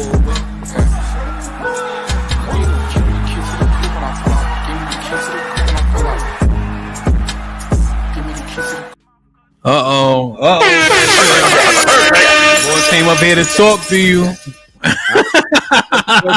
But guess what I'm not about to do? Whoa, I show all your pictures. But I don't argue with niggas I don't know. You don't argue. Sean ain't an arguer. Sean don't really argue, bro. He ain't finna argue. I came to say what a lot of niggas don't say up here. Hey man, you proved a great point. Hey, salute. I can concede when somebody wins, bro. You won. we ain't enemies or nothing. You know what I'm saying? Like you won. Shit. You proved your point. No smoke. Shit like that. Shit like that. Perfect. Look at Red Pill on. He trying not to smile. You know you won. Hey, look, man. We gotta make it more of a habit, man, to admit when we wrong, my nigga. You're right. You won. You got that. Well, appreciate it, brother. I don't know what to say. No, see, Sean Antonio said he wanted to debate with me. That's why I thought he came up here with beef. He done told. No, that's just politics, man. Politics and shit like that, bro. That ain't no big deal. Even if we disagree on shit, man, ain't nobody up here my enemy for no shit like that, bro. We just disagree. We can have a drink afterwards. It ain't no big deal. You know what I'm saying? I understand. I'm just strangely aggressive. I apologize. I'm a strangely aggressive dude, man. I need to work on that shit. Same way, trust me. But nah, man, this is YouTube, man. We ain't tripping on none of this shit, bro. YouTube, baby. Sean, what do you think about the premise, though? And I didn't want to ask Trigger too, and I think his ghetto. You know, I'm looking at I brought up the two videos. One of the ladies was Nigerian. And we can argue about relation later. Obviously the German woman, and what's happening is there's these narratives that we paint and other people are able to run with them. And because the sources that are saying the negative things are credible, people feel validated or justified in running with negative narratives about black men or black women. What you guys think about that premise? Because I've always been taught to fight inside the house. You never fight in front of company. I respect that, and that's a real thing, but it was shattered a long time ago. Damn. When black women were out here on these talk shows, when they were doing things like The Color Purple, and many people came out and said, don't do this movie, The Color Purple. It denigrates black men. It makes black men look bad, and black women supported it and said, no, it shows what's really going on. So they put that in front of the world. They had no problem putting Waiting to Exhale in front of the world and all these shows. So then black men start doing it, and now you want to complain about it. So we can have a redress to where we come to the table and say, hey, we can stop speaking about each other in this fashion in front of the world like this. But it was started by black women. And Trigger Man, you forgot about one person. Tyler Perry. Tyler Perry took it and ran with it. Did rap come out before Waiting to Exhale, Trigger? Did the creation of rap music come out before Waiting to Exhale? Yes. Okay. Rap music has to do with anything. Hold on, let's get this, because I hear that little argument all the time. Rap music, what you're talking about, is criminals. Self-proclaimed drug dealers, murderers, and criminals. What I'm talking about is actresses. I'm talking about Oprah. Oprah's not a criminal. She's not a ratchet woman. She's not a street woman. These are academics. These are people who are in high positions doing this. Not the little low street crip dude, not Snoop Dogg, not Dr. Dre, not dudes from the street. So you can't compare those two. Okay, so let me ask you this question then. Was there a time where black men weren't protected? Just yes or no, so we can do this real quick. Black men weren't protected? Yeah. Yes. Okay. Was there a time when black women weren't Let protected? Trigger have the combo real quick. Oh, sorry. Well, I kind of No, you good. No, I'm saying you and Trigger Man. Go ahead. All right. Okay? Let me just get to the point. Was there a time when black women weren't protected? Yes. Okay. So is it wrong for people to use history as a means to teach people a lesson of what's that old saying of why we should remember our history? What's that old saying? Don't repeat it if you don't remember. You don't repeat the past, right? Do you agree with that logic? Of course, you should teach your history so you don't repeat it. Yes. Okay, so if they use their actress, their moment to then use that to show those women, hey, this is something we shouldn't repeat. Why is that a bad thing? But you're supposed to do it in the house. As Hamp said, we don't do this in front of company. They did this in front of the world. They put this on a world stage in front of everybody instead of doing this in your house. You can teach in your household about abuse. You can teach in your household that these things went on and we're not going to do this in this family anymore. We're not going to tolerate this. That can be all done at our level. What we're talking about is public, right? Okay. Okay. I mean, I see what you. Okay, so you're trying to say that right there started what, like a feud between black men and black women, like movies like that? You think that's what first started? It didn't start a feud because there was no shooting back from black men. There was only black women shooting at black men. Black men didn't start shooting back until the internet, until this YouTube thing got popping. So you don't think black women were calling black women bitches and hoes back when rap was out? Like Biggie wasn't calling women, Tupac wasn't calling women bitches and hoes, and having black women all in the video degrading them? Because I know that's a point of view that black women would use. I'm just going to be here to use that point of view because criminals, brother. You're literally talking about street dudes who come from the street. So you can't. They deal with bees and hoes. They deal with women. These are the women deal with because they're in the street. So we understand their perspective is going to be different from the average man. But we're talking about the Oprahs of the world. We're talking about your actresses that are coming out here denigrating black men. We're talking about your Tyler Perrys of the world. They have no problem. They're not in the street. These are not street people. And they have no problem doing this to black men. And they did it for a long time. And now black men are coming to address our grievances. And now it's a problem before the world, right? But it was no problem when it was just bombing on black men. After Blair Underwood slapped that chick down in the Tyler Perry movie, women ain't liked him since. That affected his career, actually. When he slapped that chick down in that one Tyler Perry movie, as soon as she closed the door, he slapped her to the floor. Women ain't like Blair Underwood since. That's how serious this crap is. And like Danny Glover. Okay, so are we a monolith? Are we a monolith? Are black people, are black men a monolith? Black men? Yeah. No. Okay, so how does what happens in a movie affect me if we're not a monolith? Like if you just now said that we're not a monolith, how does that propaganda, so you kind of put it, how does that affect you if you're not doing anything remotely close to that? The problem is a public image. Kevin Samuel was talking about your collective image to the world. Your ethnic image matters. So when somebody denigrating, especially somebody within your ethnicity, then goes out and denigrates your ethnic image as a group of men, it carries weight.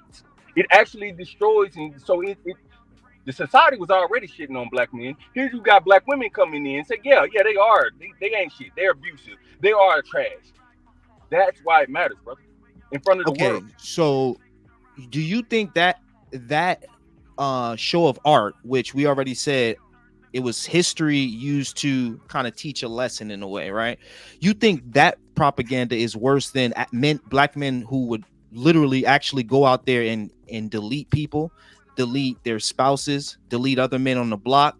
Like when I grew up in the 90s, that was where I saw the most bodies being caught in Elizabeth. So if you go back into history, you kind of see that black men weren't protecting themselves in the beginning. That's not even a discussion right now, bro. We're talking about what happens when we talk about each other in public. You're going to a whole nother narrative now, bro. I know, but I'm speaking about what we do to each other in public that gets then seen on the news. Does that have you don't think that has a bigger effect than a role that an actor played, and then these rappers who to this day denigrate black. Okay, so Well, let's talk about those 54 million deleted babies then that the black women did. If you want to talk about what's done, that's a whole different conversation. No, you talking about murder? Dudes murdering dudes. They murdering Nah, babies. but murder is murder. But Dead is regardless dead. of how you put it, a human being like yourself would be able to more reflect with a person like me getting killed than something that didn't even exist. So what I'm saying, the propaganda would work. It works better when they can use, oh shit, another black dude killed the black dude, let's throw it on the media. They can't use, oh snap, a baby was deleted. You get what I'm saying? Actually, made me madder to kill it. It made me worse when you kill an innocent baby. Actually, it makes it worse when you kill an innocent baby. You're not getting what I'm saying. It's about the propaganda that works. But ninja assassins. Change the conversation, man. You done change the conversation. You just trying to use the violence that men do, like women ain't deleting more than nug and potato. You just want to attack black women all day. I didn't even say. And you clearly got a black woman, so it's like I would like talking to you is like a conundrum, bro. When did fast become an attack? Are the deletion rates what they are or not? Because that's not what we were talking about, and you just threw that in there. You trying to attack men by saying we out here killing each other like Grand Theft Auto? Nobody even said they doing that. more killing. Nobody even said that. I went back to the 90s to make the example. You just said men. And then let's think. All right, look. You just talking about men killing. That's what you said. They killing each other and doing all this stuff in the streets. You said that literally. Let's level set and let's okay. So again, man, yeah, Lee, you can't go back 30 years to try and talk about the current state of something and then not give the same credence to what the men. He went back when he used the movie, so I went back to the time when he used the movie. That's the only reason I went back. What I'm saying. So my bad. So that's what I'm saying. I'm actually saying to give the credence. So if you give the credence on the one side, you have to give the credence on the other side. But I don't know if you went back first because you mentioned the rappers. My understanding, I don't know. Maybe I was lost. Because I went back because first he went back. He said "Waiting to Exhale" was the movie that kind of like when they started to denigrate black men. So and then I said, did that movie come out before rap did? And then he said, no, rap came out first. And I used that to say, yo, so rap has been denigrating black women for a minute, right? Actually, he was accurate though. So because he used it to say that they started it. That's specifically what he said. He said the women started. Yeah. So, but he was wrong. So the better example would have been The Color Purple, and then it was another one too that was early '80s. I can't remember. A hero ain't nothing but a sandwich. Huh? A hero ain't nothing but a sandwich. Yeah, Color Purple, 1985, right? I think A hero ain't nothing but a sandwich with Cicely Tyson is like the 70s. Yeah, and then it was one in the 70s too. A couple of 1978. And then Claudine. More than a movie or more than any. Well, just real quick. More than any movie or rap lyric, there's a narrative that carries on to 2024, which is from women that says, "I simply do not need you. I simply want you, and you are disposable at any time in my life. You're not necessary. I can walk away from a relationship or a marriage." And this is what's destroying the community, not some rap lyric, and certainly not some movie we saw.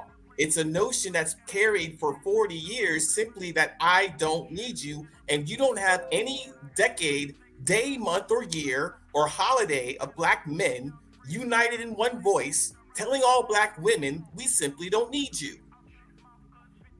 Yeah, and it's kind of hard to use the denigrating black woman argument for rap, like you said, when the women were willing participants in the music videos, and then all the different things. And then furthermore, the same thing you said about Red Pill Ranger being critical, even though he is dealing with a black woman, you don't understand it. The same thing would apply to Ice Cube, Snoop Dogg, even Biggie.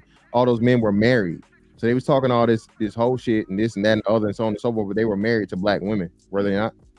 Yeah, but they were sleeping with mad hoes. Biggie known for cheating on Faith. Cool. So well, that's regardless. So whether he could have been sleeping with mad hoes and not been married, he could have been. I know, but I was really talking about the spewing of the rhetoric, since he had made it seem like women are the one that started this. I don't think that's the case. I think that it was started by, I don't want to really say the name, but I don't think it was started by either one of us. So yeah, that's.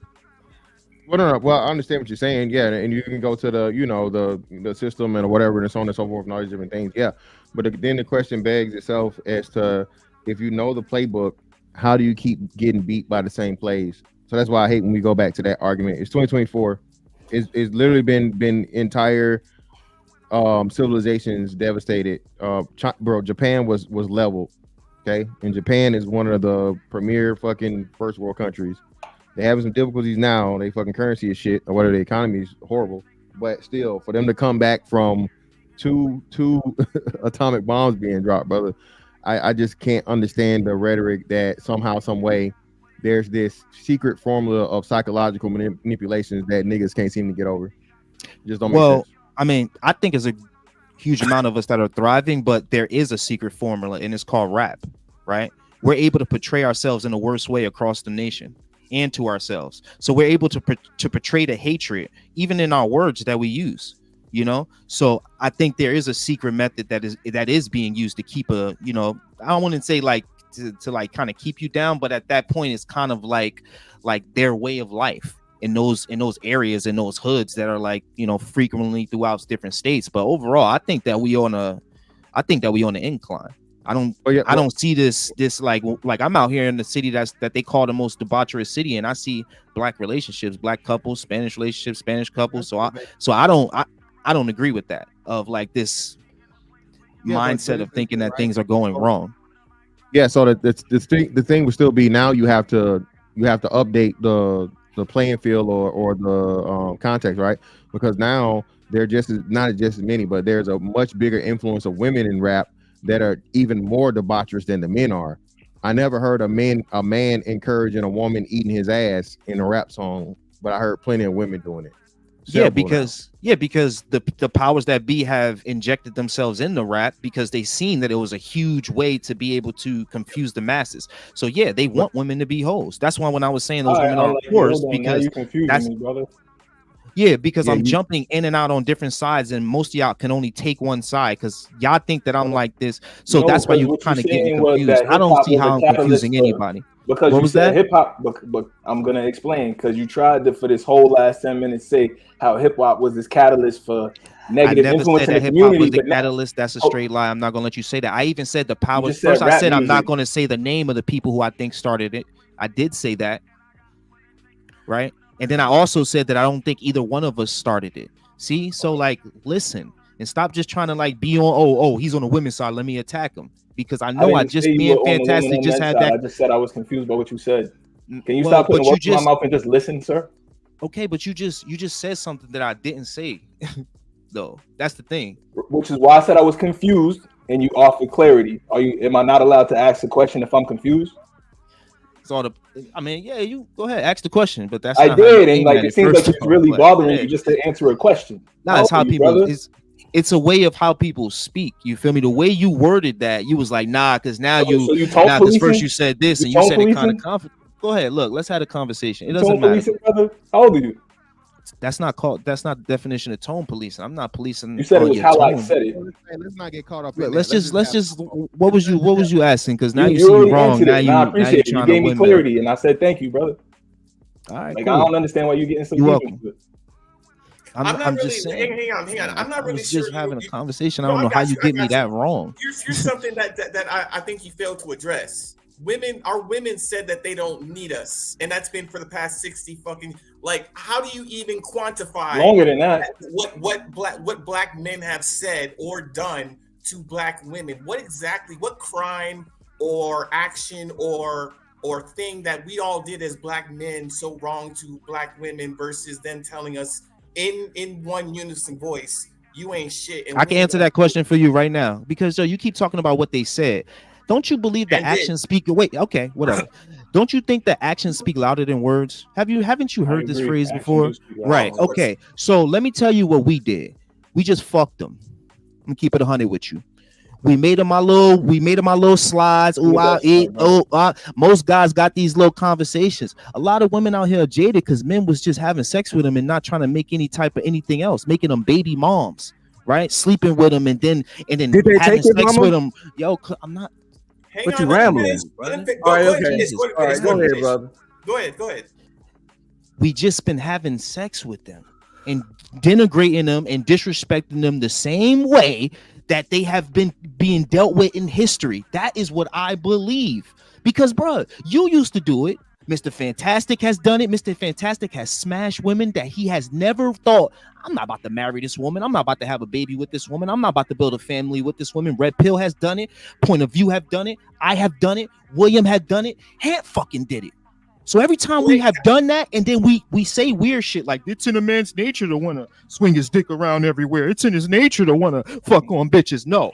If you want to create a good, that's called Sodom and Gomorrah. That's what y'all be creating out this motherfucker. What? No. Because you can't. Because the truth is, you niggas can't keep y'all fucking dick in y'all hands. I ain't never said that. And the truth is, y'all been taught that since y'all were fucking kids. That's what our culture has always been since we were 14. Yo, bro, you trying to hit that? You trying to smash that? That's the only time y'all was able to have a fucking conversation.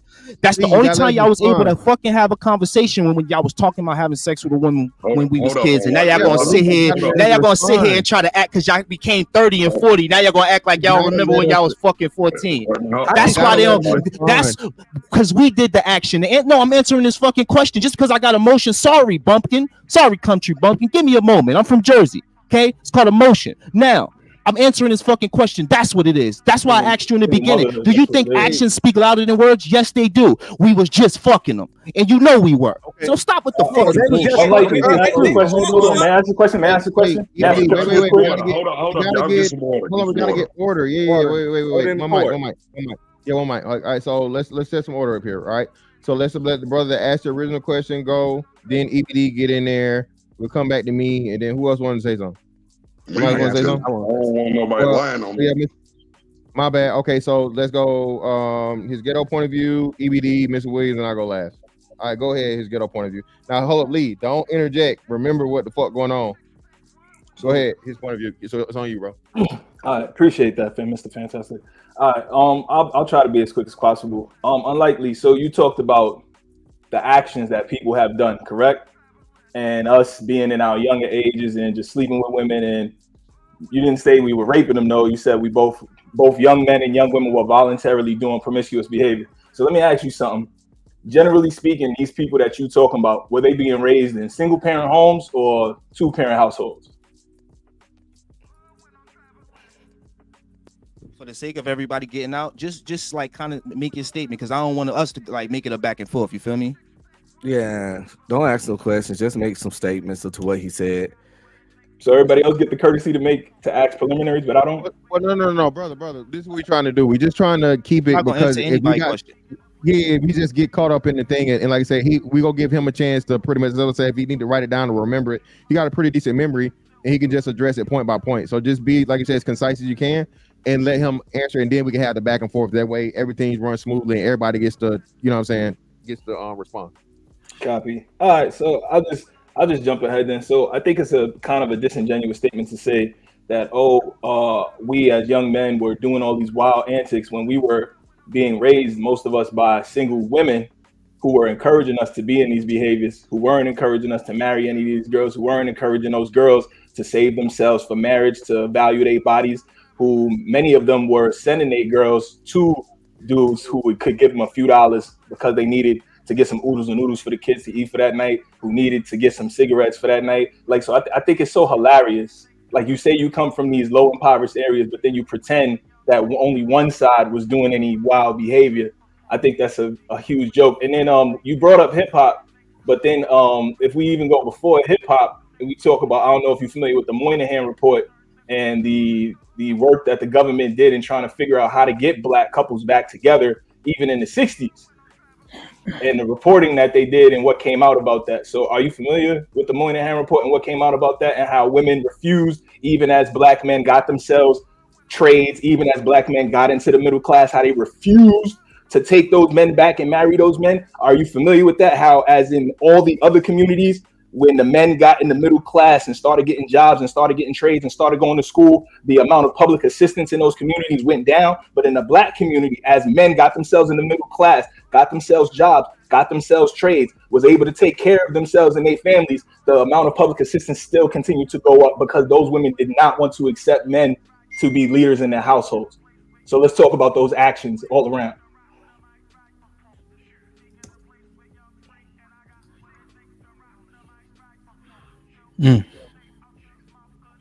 Sorry, I was on the phone for a little bit. Lee, when you were minding that out, and apologize if I'm redundant, were you trying to prove that black men were first with the negative propaganda, or were you trying to see who was first? I was saying that I don't think it's either one of us. I think it's by a different design that I don't like to really speak of, but I don't think it was either or. I think there's a higher power involved in it and a profiting structure involved in it as well. Okay, so you're saying there was an agenda against the community to break it down? Of course, that's exactly what I'm saying. Okay, let me read this real quick. Judah was popping. The 20 ball says, Lee, are black men and women the same group? What you think, Lee? You could say that in America. You could say that in a way. I mean, what do you mean by group? I mean, women are women, men are men, but you could probably say that. We have to stop pushing the divisive narratives. No other group separate the men from the women. We lack unity, so we suffer as a group. Do you make our women wives or hoes? That's my whole point that I was saying, is that we have, over the years, we have made black women hoes. And I was only using that because EBD was kind of coming at black women saying black women this, black women don't want us no more. They saying online they don't want us. And I was like, okay, they're saying, but our actions have shown that we are more or less making them hoes. And even in his question, he's asking me that because he believes that I've been making black women hoes. And guess what? He's correct. And I said every man on this panel has made a hoe. How do you make a woman a hoe? By sleeping with them without giving them a ring. Is it consensual though? By sleeping Look, the truth is this. Look, this is the truth though. Regardless of how crazy and we want to have sex, you make a woman a hoe when you sleep with them and you don't marry them. She don't have to. Like dead ass. It's just that simple. Because you know how I know. And look, this is how I know that you make them a hoe. Because don't these men talk about body count and say once you go over a certain body count, it gets nasty, it gets gross, it gets disgusting, whatever, right? Right? It's a bad thing. But did that's she how not I know we are making. You're wrong, and I put myself in it. That's how I know we are making. Let me finish reading the super chat real quick, and then we can go right into that 100%. Because it looked like Red Pill Ranger want to speak to it, and Mr. Fantastic want to speak to it. John, what up, John? It's always Jermaine's fault, man. Do I have one? As able to fellas, all black women can wear a good blowout for a couple of days. Most of our hair is down our backs. AL with the $5 says media is the problem. It takes a small scale issues and turns them mainstream as entertainment. Ellipsis. We've been the butt of media since forever. AL with the $2 says y'all don't understand the influence of AI has on this. It was AI in the 60s, in the 50s. Mo was popping. Appreciate the $40 cash out, my G. He says appreciate the combo. Shit like that. Salute, my brother. Salute. As Ava the Town says, nobody tells Oprah and Dr. Phil to not air them fam issues out. Media Man told us black women touted that black men take care of their rich children. Red Pill has a black wife, but admits she is not happy with how he acts. Judah with the $5. You want to respond to that, Red Pill? I don't know what they talking about. We happy over here. I ain't never said nothing like that. We married 21 years. I was like, oh yeah. Well, I know we happy. I sleep with my wife every night. Yeah, I think she was alluding to the fact that when you said you came home from the club a little saucy, she don't want to do it. Oh yeah, well, of course. Mm-hmm. Judah with the $5 says, Lee, was that a colon, right? You said our women should be free to express themselves sexually, show off their bodies, and sleep with as many dudes as they want. Stop rambling. Yo, I hate you guys who got a body count of 1-3. I hate you losers online. Come up on the panel. We right here is all men. Why you never pull up though? That's what's so crazy. Like you can't even pull up on the panel and you making up lies because you perceiving what I said. I never said sleep with as many dudes as you want. I said go out there and have fun and stop letting fat, nasty dudes sit there and dictate your life. That was my whole perspective on that. So go sit your fat ass down. Keep typing. Did my man go from Sodom and Gomorrah to go have fun all in the same conversation. That's kind of crazy. Keep it moving. Keep it moving. Perfect. Spoken by another dude out of shape, looking crazy. Yeah, out of shape. Gotta wear a hat in the house. That's what I'm Very saying. out of shape. 2 out of 10. Let's keep it moving. Yeah, I You can talk that hang talk me a day in too. the gym, though, brother. Bruh, Ready. take your hat off. Take your hat off before you talk Alright, to me, chill bro. out. Like, get out of Hat here. off when I talk. HQ with the 20 You ball. braids off your head, bro. You're a grown ass man with You just booty mad braids your in your name head. ain't Cut get it out, said. bro. Nobody care about what you talking about. Fellas, hear let you. me I hear let me you, bro. finish these super chats if you don't mind. Order in the court. Yo, man. HQ with the 20 ball says no. The Monahan report said overall black men were hostile to their workplace and families. It didn't say anything like that towards women. Read it again. Please I don't would cite love the them to quote the report. pages. They lying. It doesn't give a good look to black men. Wow. Yeah, she's completely wrong on that. Ham. We'll just say Hey, that. yo, She's Ham, completely wrong. You know what's crazy is Yeah, y'all say she completely wrong, but Ham, you know what's crazy? The pages. Fresh and Fit was just out on South Beach and they did a live. And on their live, you could go look at it. A black dude beating his girlfriend up, right? Shit you just like shit we even asked for. So again, there's some logic to that shit, bro. Because at the end of the day, if women were happy or getting treated fairly in those situations when they was at home, why did they fight to get away from the home? Why did they fight to get rights? Why did they fight for all those things that they was getting everything so swelled by dudes like this guy next to me? Because they wasn't.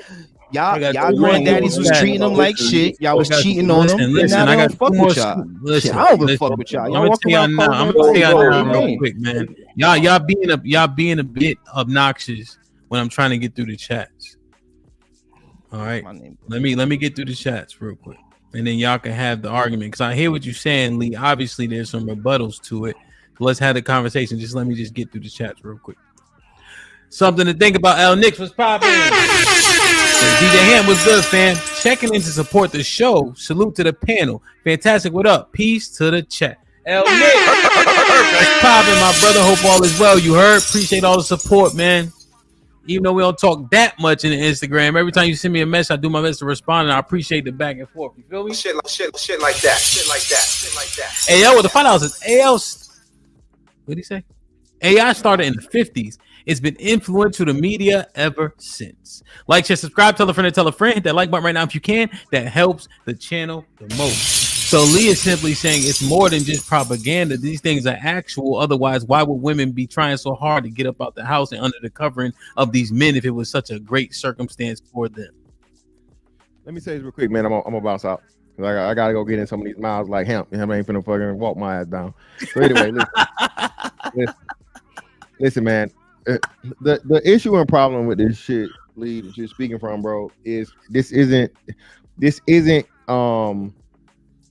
exclusive to black men specifically. And again, we're talking about the women that get treated the worst. Hamp has said this when it comes to especially sex crimes and stuff like this, bro. We're not even close to white dudes, and I might say that Hispanics may even be higher than us. Okay. So when you say these things, dog, listen, a woman in general, if she has the choice of freedom or being within the confines of a man telling her what to do, she's going to choose the freedom. That's all races, that's all everything. The only difference is you guys are trying to make it seem like the black man has ever been in a position to try and limit a black woman to or hold her within a framework of where she only has to listen to him, especially when, again, she's always looked at the white man over him by no fault of his own. The issue and the problem is, again, black men are the only fucking group of men to where the women attached to them. This doesn't apply to Hispanics. This doesn't apply to Asians, Indians, Africans, Arabs, none of that, to another group of men that are superior to them. So the mindset that you're talking about mostly relies on the black woman's perception of the white man's superiority over the black man than anything else. Pretty much we're fighting an uphill battle where we're never going to be good enough. Black women are still trying to compare white men or use white men to beat down the mentality that y'all not doing what the white man doing. When the white man is number 9 on the list, Lee, they're not talking about the motherfucking Habibs and the Patels who we should be talking about. They still using the white man. So the system you talking about brothers are past that because ain't no white man better than me. There's no white supremacy for me. No white man can stop me from doing a goddamn thing in America. Okay, no white man can control anything I'm doing to limit my success. But if and when I do get that success, what am I going to hear? 100K ain't no money, nigga. You ain't doing how much the white man doing, nigga. And that feeds back into the bullshit, man. I'm just saying, bro. I know you saying you not being the fucking women representative or whatever, but bro, Fantastic. all the numbers. You 6'5", bro. You capping, bro. You capping. You telling me a woman that like you 6'5", you make 100,000, she gonna be saying that ain't not enough. You capping for these dudes, bro. No. And I hate that you doing this right now, bro. No, hear me out. I'm not talking about, of course, the woman that deals with me would be satisfied with me. I'm telling you simply the narrative that black women are putting out here, bro. You seen Kendra G? You seen these talk shows and these podcasts, these women saying that shit. So I'm only going by what the masses are saying and the shit that's going viral. I keep up with this shit for a living, bro, because it's part of me making content. But I ain't trying to hog the convo, bro. You give your rebuttal or whatever. Hey, Hamp, appreciate you, bro.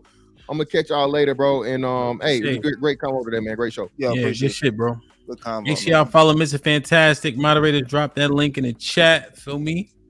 Somebody else wanted to respond to Lee. I just wanted to say something to what he said real quick. I think like he's right, and that's what's so crazy is that he's right. On social media, online, they're portraying this likeness, this look that they want to make it seem like we're at odds with each other. I don't believe that. That's been my whole thing, is that the propaganda is usually the lie. like that's my point. So of course, when you bring up Kendra G, or you bring up this other woman talking about black men or this and that, and then I go outside and like William said, and we see relationships and we see love. I just saw a black couple riding on a scooter having a fucking great ass time. But I come online and I hear, that's when I see the combativeness. You feel me? Like when we go to our downtown areas, there's thousands of people running into each other every day. They're women and men, and they're all getting to go home safe. That should say something for our community, instead of thinking like, oh shit, this one black woman online said this. Let me magnify that and make it seem like that's the mindset of all black women. Is not. Go ahead, Red Pill, and then EBD. I just want to say about the men making the whole thing. We got to stop that narrative. Men are not making these whole. It's consensual sex. If men out here smashing all these women are also smashing these very same men. It's mutual smashing. You're not making no hoes. It's consensual sex. One of the biggest lies ever told and believed is that women don't like sex just as much as men, if not more. But the deletion rates and the single mother rates would counter that. These women like sex, want sex. If a woman is being a hoe, it's because she chose to sleep with that guy without any kind of commitment or relationship. Like if she can make herself not a hoe by not sleeping with men that she's not married to. She can make herself not a hoe by waiting to marriage. Men ain't making hoes. If I come at you like, yo, you want to fuck? If you said yes, I didn't make you anything. You chose to do the activity. I didn't make you. Okay, can I ask you a question right there? When you come up to her and ask her, does she want to smash? What are you at that point? Are you a man that's acting in debauchery, or are you a man that's acting in faith? I'm a man in righteousness. I'm a man that's acting in debauchery. Okay, so you're the problem. No, if she said yes, she's the problem too. She did it. So no, don't you jump on her? I'm the problem. If she said yes, it's just mutual debauchery. No, I get it. It is. I'm not knocking the mutual. I'm not knocking the debauchery, but you are making a hoe when you leave her, and now she has another body. How can I leave somebody that I was never with? How can I leave you if you gave me the box? What you mean? You were with her for that night. Now you were never with her. How is wit for a night And the then, same as yeah, wit? and then I just had Hamp on the panel and a bunch of men saying that they'll even lie to a woman and tell them that they love her for the box. So man, here we go with disingenuous conversations. Y'all will lie to women to have sex with them, and I say this all the time. Everybody lie. What's your point? Okay, who is the leaders? Is men or women the leaders when it comes to every fucking interaction that we have? Who's usually leading that? Women are the leader of their body. Their body, their choice. No, I'm not saying that. So we talking about sex. Jesus I Christ. don't Look. need nobody, nigga. Okay. I'll just say my point. I'm gonna stop asking questions. Well, I was trying to say mine. You interrupted me. Sorry. Go ahead. The point is, man, listen, women are in control of their body, their choice. This narrative that just because a man want to have sex with a woman, she has to have sex back, it's bullcrap. I can want you all day. And if you got the right to say no or the choice to say no. And if you sleep with a woman on a one-night stand, you didn't leave her because you was never with her and she was never with you. You never promised her nothing. You never guaranteed her nothing. You never gave any commitment to her. She chose to have sex with you without any formal commitment. You can't leave a job that you never started. I was never employed as her man per se. So how can I quit? Okay. My only thing is this, bro. You already said that the man is moving in debauchery. And there will always, as long as there are men, there will always be men that will move in debauchery, and men will always be able to manipulate women out of sex. We've all done it. Okay. So as long as those men exist, women will always get finessed about the box. All right. So my point is this: if me and you were going to create a better society, and we both had a group like 10 men, 10 women, and if all men move like you, and all men on my side move like me, what fucking city do you think would thrive more? Please answer the question. Well, first of all, let me say something to your false statement. Men are not manipulating women out of sex. These women want to have sex. Why are we disrespecting the woman the natural healthy sexual appetite that women have? The natural healthy sexual appetite. These women love Pound Town. I don't mind that, but then when I ask, so you're not manipulating them. But you know that men are going to attack them for having bodies, though. That's my point. They adults. Now, they if need to men not do are it. doing that, then we can have that conversation. But men are doing that. They're attacking women for the amount of bodies that they have. Men don't do it. It's a choice, free will, brother. These women are not kids. You talk like a feminist. Callie, jump in there, please. You misogynistic as hell. So several It's on men EBD. It's on EBD. And then Callie can give it 2 cents. So just a quick minute, because I do want to hear what Callie had to say. But what I will say is to this point here, the back and forth. So I'll make it clear. I'll make it plain. We are not responsible for women's behavior as a species or as a gender or as a race. They have complete decision-making power over who they do or don't want to sleep with, and whether or not they want to commit to that man or marry that man. Our responsibility to the woman is that if we are to sleep with her, to be as responsible as possible, meaning no STDs, no doing anything out of bounds, and it needs to be consensual.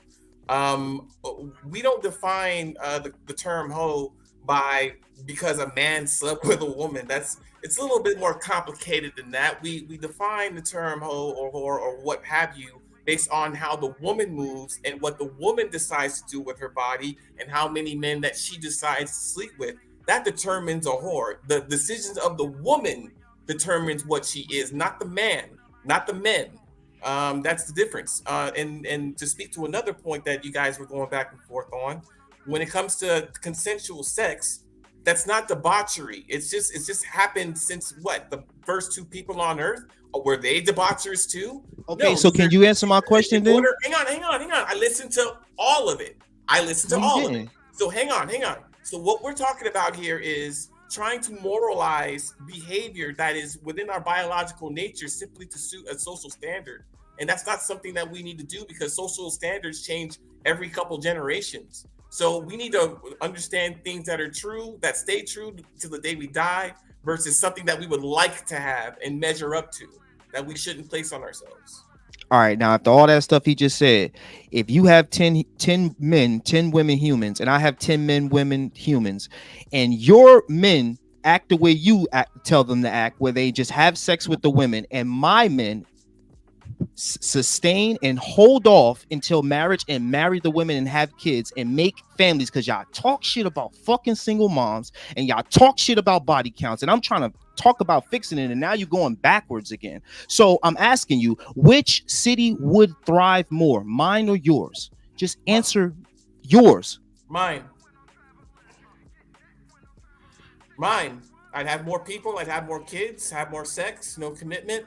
My city would thrive more than yours. If yours is just going to be married and So there's nothing wrong with single moms then, because that's what they're going to make. Because remember, they're not going to cling to them. We're just going to have sex with them. We said thrive. Thrive. So you think thriving is just having more people in one area? More kids. Okay, so the whole family logic is thrown out the window now, just to make y'all point. The whole family, having a family and because I can have 10 kids in my family. I can have 10 kids in my family. So what are you talking about when you use this numbers game? He just smashing and passing, and you going just for the argument. You go, jeez. They want to get smashed and passed, Lee.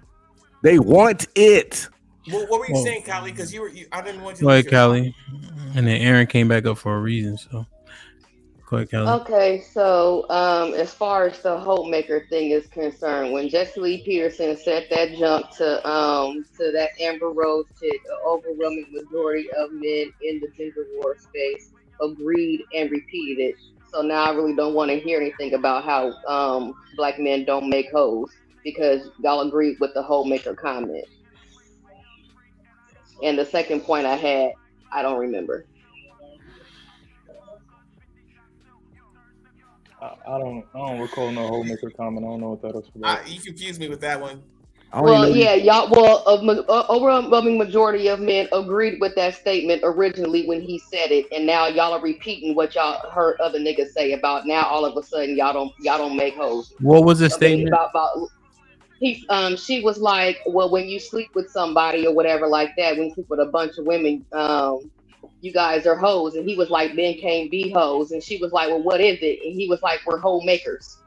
That's just shit talking. Nobody don't take these people serious. I don't even know who the other guy is. I don't even know who the other guy is. He's not a representative. You don't know who Jesse Lee Peterson is? No fucking idea. That's where a lot of this bullshit comes from. Never heard of him. A lot of this bullshit comes from Jesse Lee Peterson, Jordan Peterson, all of this bullshit, all this black manosphere bullshit comes from white men. Y'all repeat that shit, remix it, and make it so black women are special aliens in this whole bullshit. Never heard of him in my life. Some conservative. Okay. All right, I'm done. Well, no, don't. Callie, you don't actually help the point. It convolutes the point when you just jump off. So we're actually trying to get some information. Jesse Lee Peterson was saying men are slut makers. He was using the word slut. He was using slut makers. Now, what did he mean by that in its totality? What did he mean by that exactly, Callie? Was he saying men are hoe makers, or men can't be hoes, but they can be hoe makers? Men can't be hoes, they're hoe makers. Yeah. So I think that's a different argument in terms of what Lee is slightly saying, right? He's saying they can be with a lot of women, but they'll never be considered a hoe. They just make hoes out of the women. But I think what Lee was alluding to, and I was on the phone, so correct me if I'm wrong, is that men are influencing these women to behave as such, which is slightly different from what Jesse Lee Peterson was rebuttaling with. Now I remember my second statement. My second point was that dog it. Now I forgot again. You do drop the phone. How the hell you forget that? Drugs. No, I dropped it again. Shoot. Say no, kid. Oh yeah, it was something about see, now I can't remember again. Say no, kid. Say no. I will not. Mac Herb, that Mac Heidi already said yes. That shit legal everywhere. No, I got distracted. So yeah, that's my fault. Damn. Okay. That was one of my points though, Ham. Just to clarify, that was one of my points that men are able to manipulate. I won't say manipulate, but women want to have sex too. But I'm saying, like, if we, I remember again. Go ahead. Please go. It was how I remember a conversation that we had a couple of weeks ago, maybe like a week or two ago, and the men were saying that they will stick. Well, I think it was during the pander conversation. We're talking about how men will stick around and do what they got to do just to get the daggone draws. So now all of a sudden we're saying that these men are walking around with halos and they're only going to stick around for everything but the daggone box, and they're gonna, and you know what I'm saying, like, or this whole thing about I have to try it before I buy it and everything like that. Well, if you don't buy, guess what? Now you just made a hoe. But she don't have to let you try it though without buying it. So it was her choice. You don't have to attempt to try it. So it was your choice. Yeah, you don't like, But yeah, they don't you make her- don't. But see, So- but your whole intention is not to even have a relationship with her. You're just going through the motions just to go ahead and get the box. Then she shouldn't sleep with me. I didn't make her a hoe. She chose to get in the bed with me. Well, no, Chose. you went through the motions as if you wanted to be with her, but you really didn't. So women don't lie and go out with foodie dates and stuff and do That's stuff not. with people that No, they don't. we're not talking. We're not talking about the women and their pussies right now, because So I'm what? fully Don't hate cognizant and aware of the fact that women are responsible You know for the their game? bodies. You've never heard me say anything different. But Don't what hate the we're player, talking hate the about is game. what the Don't hate the player, hate the game. So what happens? So what happens if they both agree that that's just what they want to do? So who's a hoe then? That's what we're missing. That we're taking all of the accountability. They're making and it decision-making. absolute. No, I'm not making it. Look, I'm the one that came up with the logic, and I'm making it about creating a better environment. And y'all are not being able to sustain any, because again, a society where people, right? Y'all, that's what y'all want, right? Y'all want people to get married. You keep moving the goalpost every time, though. Bro, I already know you don't like me, so like me talking to you is kind of I pointless. never said I don't like you. See, it's kind of that's where pointless. see, hold up. Why would you assume that I don't like you? Because it never came out of my mouth. See, that's the problem. You're going with a narrative and you think you're right. I never said I don't like you, young man. I actually do like you. I think you're very bright. I just think I've you been around bounce the block. I can so tell damn when somebody not like me, but you don't like the way I be thinking, the way I be putting shit together. So I just try to you got some understand you. pushback. Yeah, I see what you mean, but you definitely. I just try to understand you, and I think that you're trying, but I think sometimes your logic's a little off at times. I think you bounce around so much trying to prove to everybody how intelligent you are. You bounce around. That's So- definitely not the case. But go ahead, someone. Well, I'm so just saying. Go ahead. So look My at this, bad. right? Look at this. That's all good. So look at this, right? We open the floodgates, right? We having the same conversation over and over. We trying to pin a tail on whose fault it is, right? To why we are so disconnected. Is the argument from the sentiment for the majority of men that women started this? Because Lee is trying to mine out that is in fact not the case, which is why I think he pointed out hip hop music in terms of the things and how women were painted. Is the sentiment that women have started it, and if they didn't start it, are you saying they perpetuated the negativity in regards to black men, and then other people adopted it and said things like black men are super predators and etc.? Yeah, so addressing this earlier from when he was saying like about how hip hop, denigrated women, things like that, trying to get to who started what. What I said was there was nothing more detrimental to the relationships of the black community other than the women who with one voice said that we simply just don't need you. Y'all ain't shit, y'all ain't worthy. We don't need you. And that's been the message and the rhetoric that we've been hearing for the past 60 years, which has created the problems of mistrust. If what has been handed down to you is from one gender saying, I don't need the other gender, how can you then later years come up on YouTube, talk about black men are trash, talk about how we're the least protected, talk about how we don't provide for anybody, talk about how we create the baby mama situation, talk about how we're at the lowest totem pole. If all you're talking about the other is complete and total trash, and then because of the trash that you hear your other gender saying, well, I don't want to deal with it, and that's not what I want to wake up to each morning, you either date out or you don't last long in relationships. It breeds dysfunction, mistrust, even some self-hatred, some loathing, some disrespect. It's kind of why we have Black women who do come up here, and the disrespect is so natural to them that when we all kind of get perplexed and kind of try and call out this woman for what she said, she doesn't understand what she said as a negative or as a, why are you getting upset? Because it's just that natural. It just rolls off the tongue, and no other culture has been conditioned this way. Who runs social media? So they don't force us to put stuff up there, though. I think that would be the instinct rebuttal argument, is the fact they don't force anybody to post on social media, but we agree that they can push certain things in the algorithm, but they have to have things to push in the first place. EBD, now from your specific stance, but you don't deal with Black women, so where does your stance come from? Right. And I'm asking in all genuineness, because I want people to understand, like, if you Get the words right out my mouth. would you have you divested from Black women? Excuse me. I wouldn't say I divested, meaning like I have no interest in my Black women whatsoever. That's never been the case. What's been the case is, how come I'm not like, how come this woman over here who's attractive and a Black female is not as interested in me as this white girl, as this Mexican girl, as this Korean girl, as this other girl.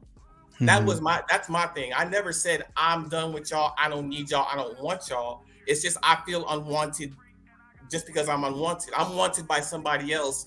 Therefore, they receive my attention. That's what it was. It was never in the day I woke up and said, I just don't like Black women anymore. That was never the thing. Still isn't. Okay. So when we're having these conversations, though, do you have, and I'm just, because I want to understand it, right? Because my title, I'm trying to make sure we mine it out appropriately. So we're looking at it from this lens. If they seemingly didn't want you, right, in terms of sexually, I know you said it on the panel. That's why I'm bringing it up, right? You said your mom, you have a sister? Yeah. They just had they had those stereotypical attitudes and negativity as well. Where do you think your how you feel is coming from? Because I'm glad you clarified. You never said you didn't want them. You said essentially they didn't find you favorable, right? Yeah. But then you couple that with the experience you had from your mom and your sister. Right. When you're having these conversations, where is it coming from? Oh, right. So the familiar things that I hear from my mother talking about my dad, or talking about men that she deals with, or my sister and the men that she deals with. And it's like, this is your relationship. This is what you're going through. That's fine. But in dealing with me, it's going to be, I'm the little brother, I'm the son, but I'm never the man.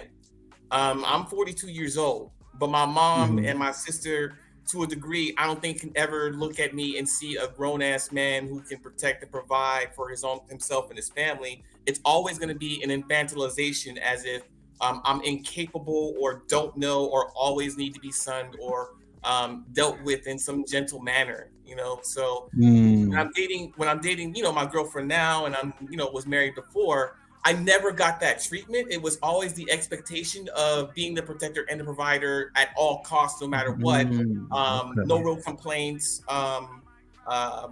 compliments to each other. It was completely different, which is why I kind of stuck to dating out. The treatment was completely different than I got. Damn. And you saying you were treated in a certain way, like babied almost? In my family, it was my sister, my mom, my grandma, my auntie, like all of them, right? Just babied you, okay. And they never forced you in that role. So then those other men, those other women of other cultures made you feel, and I'm gonna use it. This may seem inflammatory, but it's not.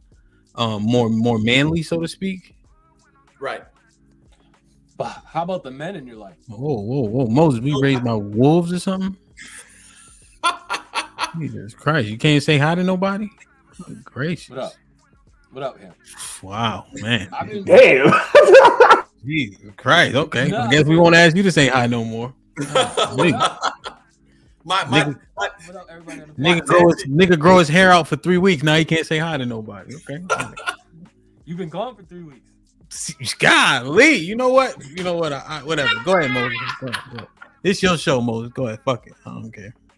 Nah, just, Yeah, so no, the Mom, men to in answer your your life, question, so- my dad was in and out. Meaning we go visit him during the summer, things like that. But nothing. I still hit him up today. I really didn't like him very much. He was kind of heavy-handed. So we got away from him for a while. But now that I'm a grown man, now it's completely different. My relationship with my dad is completely turned around. It's I no longer have contempt for this man. I've listened to him tell me his life story. I understand him a lot more. We talk more often, so I was able to get over a lot of things, and he's able to like kind of pour into me all the life lessons that I missed out on, and I'm just soaking it up like a sponge. You know what I mean? Yeah. Go ahead, Moses. Uncle Jeff was popping. Hey man, I'm gonna go on and speak because y'all hear me good? Yeah, I got to speak because I don't have hair. And so yeah, see Moses, that you just Skip called me heat over to because Uncle your Jeff. hair. Hi everybody. Hi. He just skipped over you, see Moses? That's what's up. I mean, No, he was saying he gonna say hi. He gonna speak like hi. That's what Go ahead. Because he seen how sensitive I got when you didn't say hi. That's why he's saying. I'm gonna speak. Yeah. Go ahead, Moses. He's just saying he's saying hi. Go ahead. Okay. All right. I got two things. One, the last 10 minutes, I kind of don't know where we're at in this conversation, but I wanted to respond to the title of the show or what you guys were talking about before. Is that cool? Sure. All right. So when we bash us, they think they can too. Or is that they think they can too. I think that's a great position to be in solely because like when you like if you think about, and I don't want to quickly go into sports and athletics, but like we always talk about the best player, and even people who are not at that level talk about them as if they could do better. So it's not so much, but the reason the spotlight is on them is because they are the best, or they are the most influential or most impactful. So we kind of have to, I feel like, assume that that role in the culture, knowing all eyes have been on us, are on us, will always be on us. No one's talking about said culture halfway around the world or whatever because there's nothing to really dig into. But when it comes to our culture, we are that. We're like the nucleus. So just going off of the title in and of itself, I don't think there's anything wrong with people outside of our culture talking about our culture. And even when you define who is us, I'm cool with that, because you were talking about we were analyzing homegirl from Canada who felt like she was one of us, but I don't look at her as one of us. I feel like if you're from outside of the States, your upbringing is going to be very different. There's going to be a level where we're not going to connect.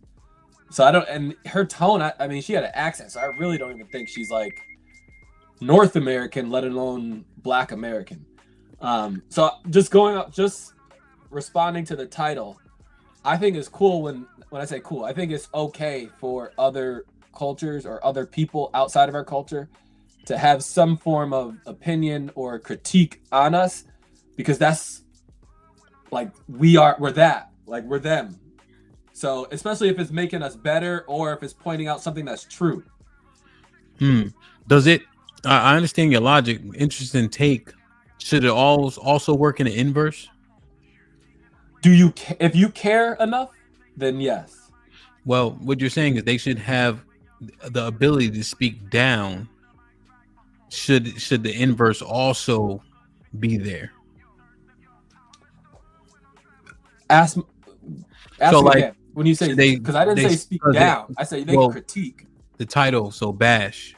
Okay, fair. Right. So if they have if we're saying that we're open to bashing because we are them. Okay. And I make that analogous to he's him, right? Essentially what you're saying. Keep so going. If we are them, so if they can bash us, at the same time when we do well, we should get praise. I think we do, but yeah, I'm with that. I thought you meant like, can we bash them?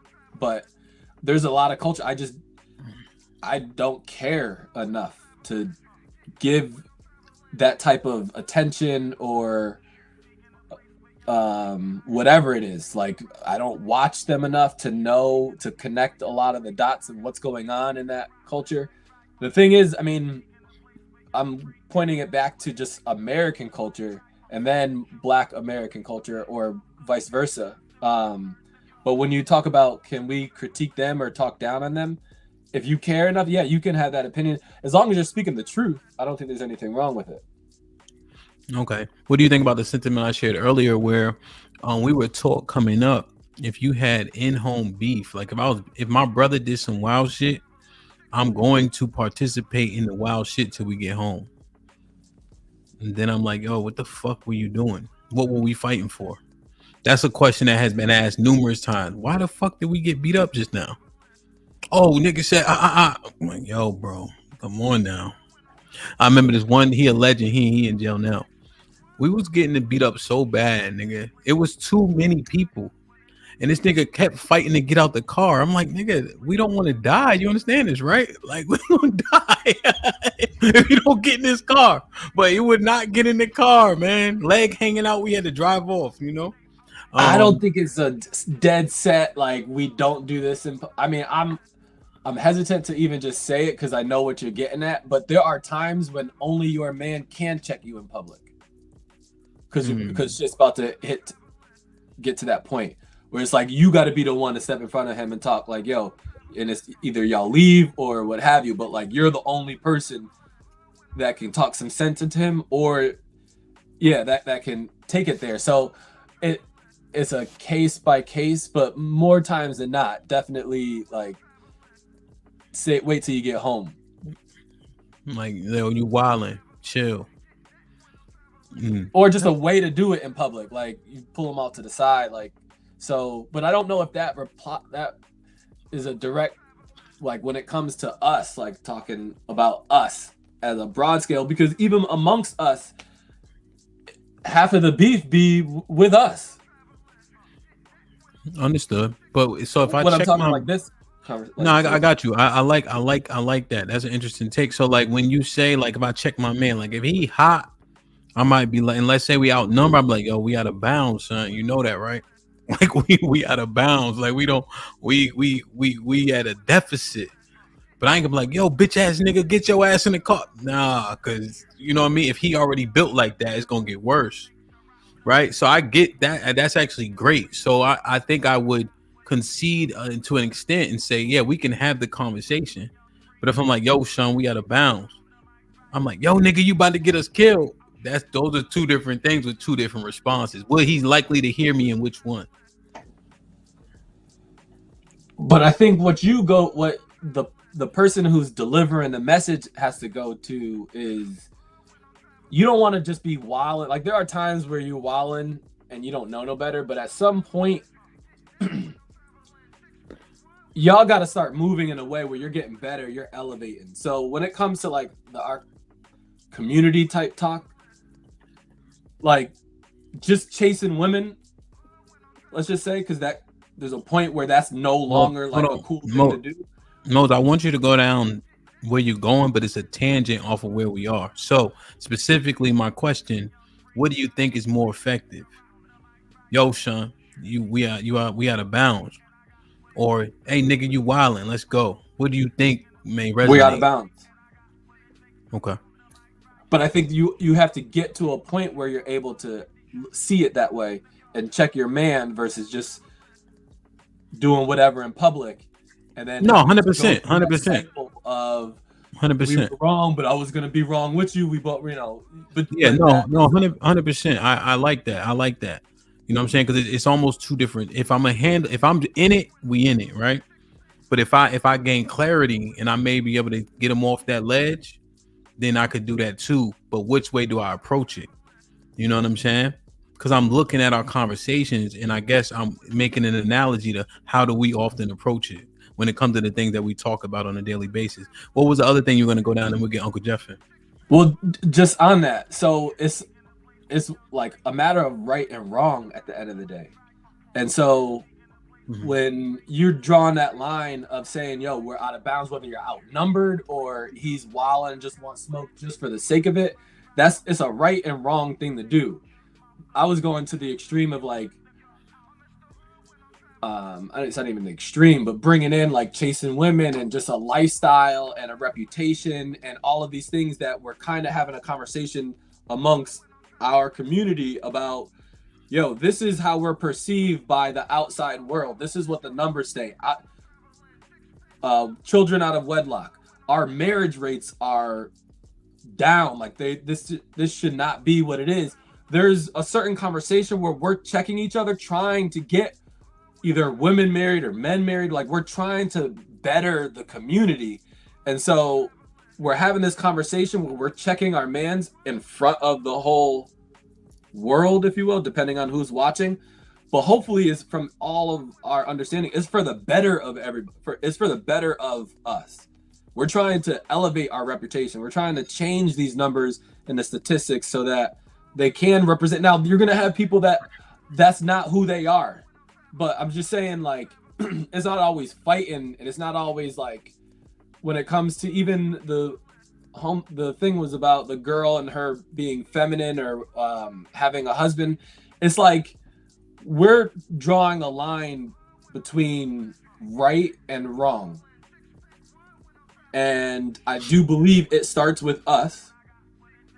And so we're checking us. We're trying to hold each other accountable. Because the world is watching us and the world is making videos about us. Whether who's the us, just so I'm clear.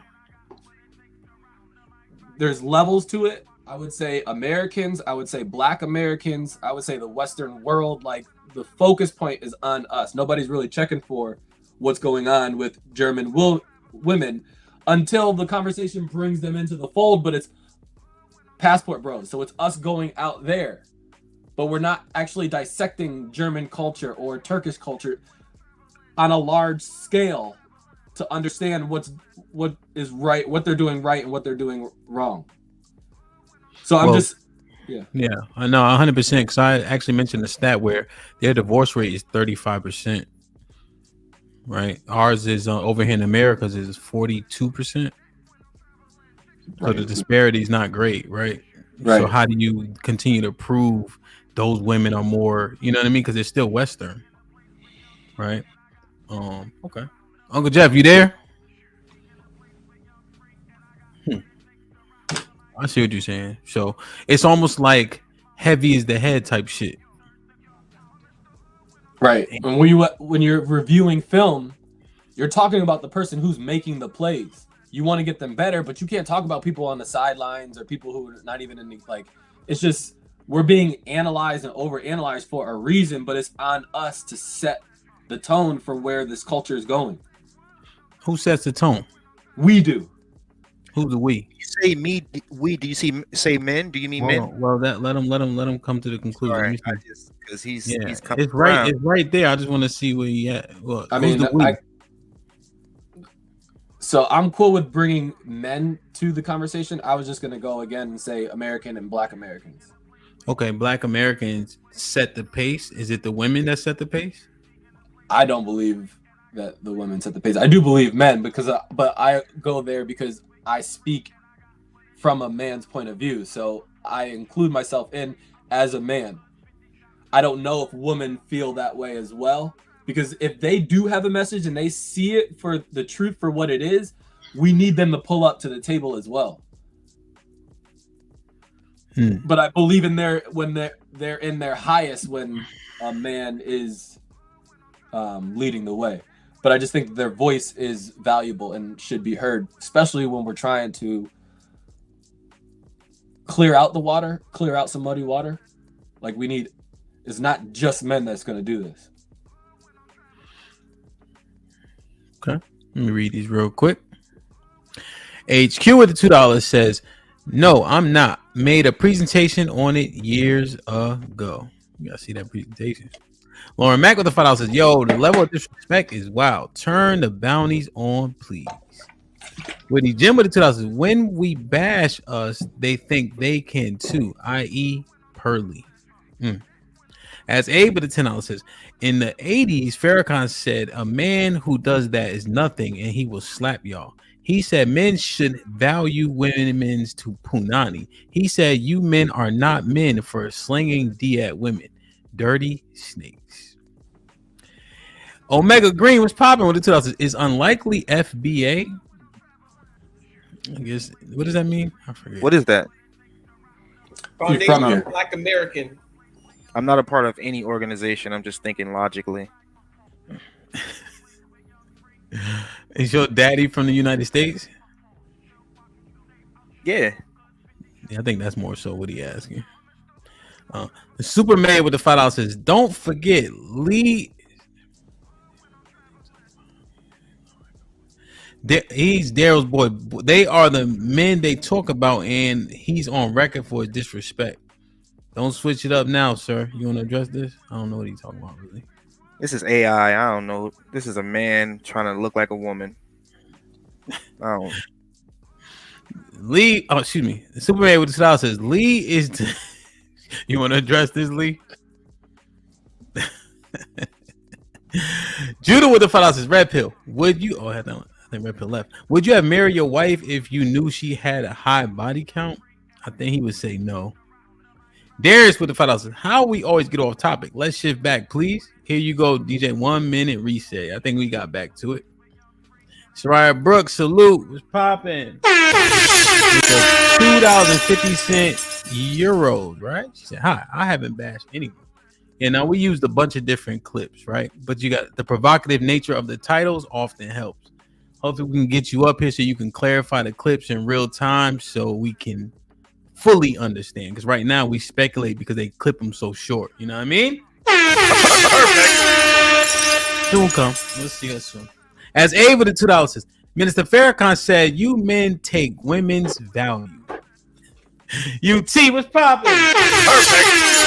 Women make themselves hoes because they make the decision to sleep with more than one man. John Henry with the $2 says, always Jermaine's fault.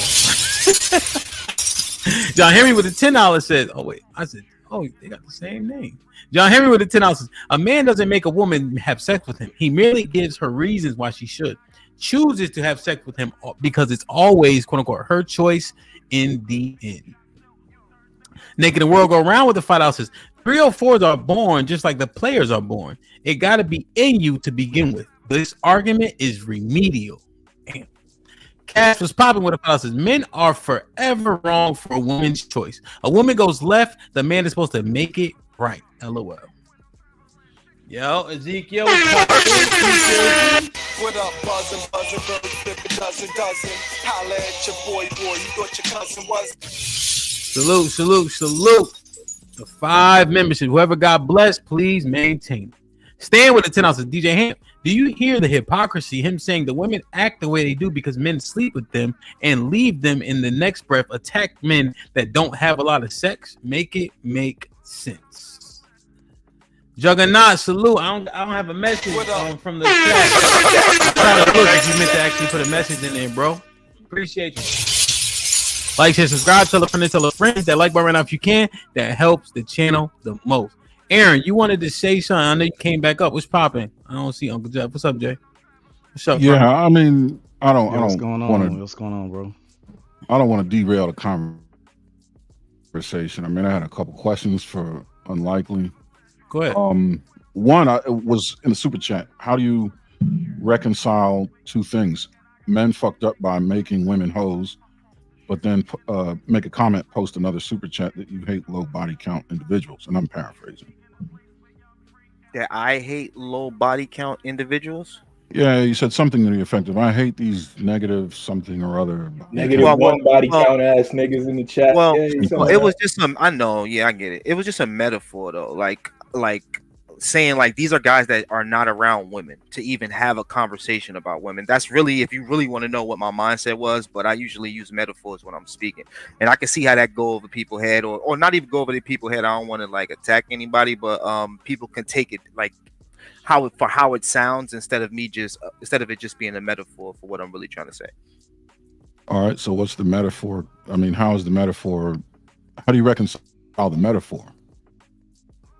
A man that isn't around women vis-a-vis men that don't get any punani. I'm saying, like, you don't have to be around women just to have sex with them. You could just be around women. You know, it could be, you could have a bunch of aunts and sisters and mom and your mom, or just have a big family. That would make, like, I'm not even talking sexually when we were having those different conversations. You see what I'm saying? So it was really just more about saying, like, these guys don't really talk to women. You know, they're more concerned about what the man should think, and that's okay. That's okay. There goes the point, though. You know what I mean? So there has to be a sexual component because your metaphor it contains one. I'm just trying to understand.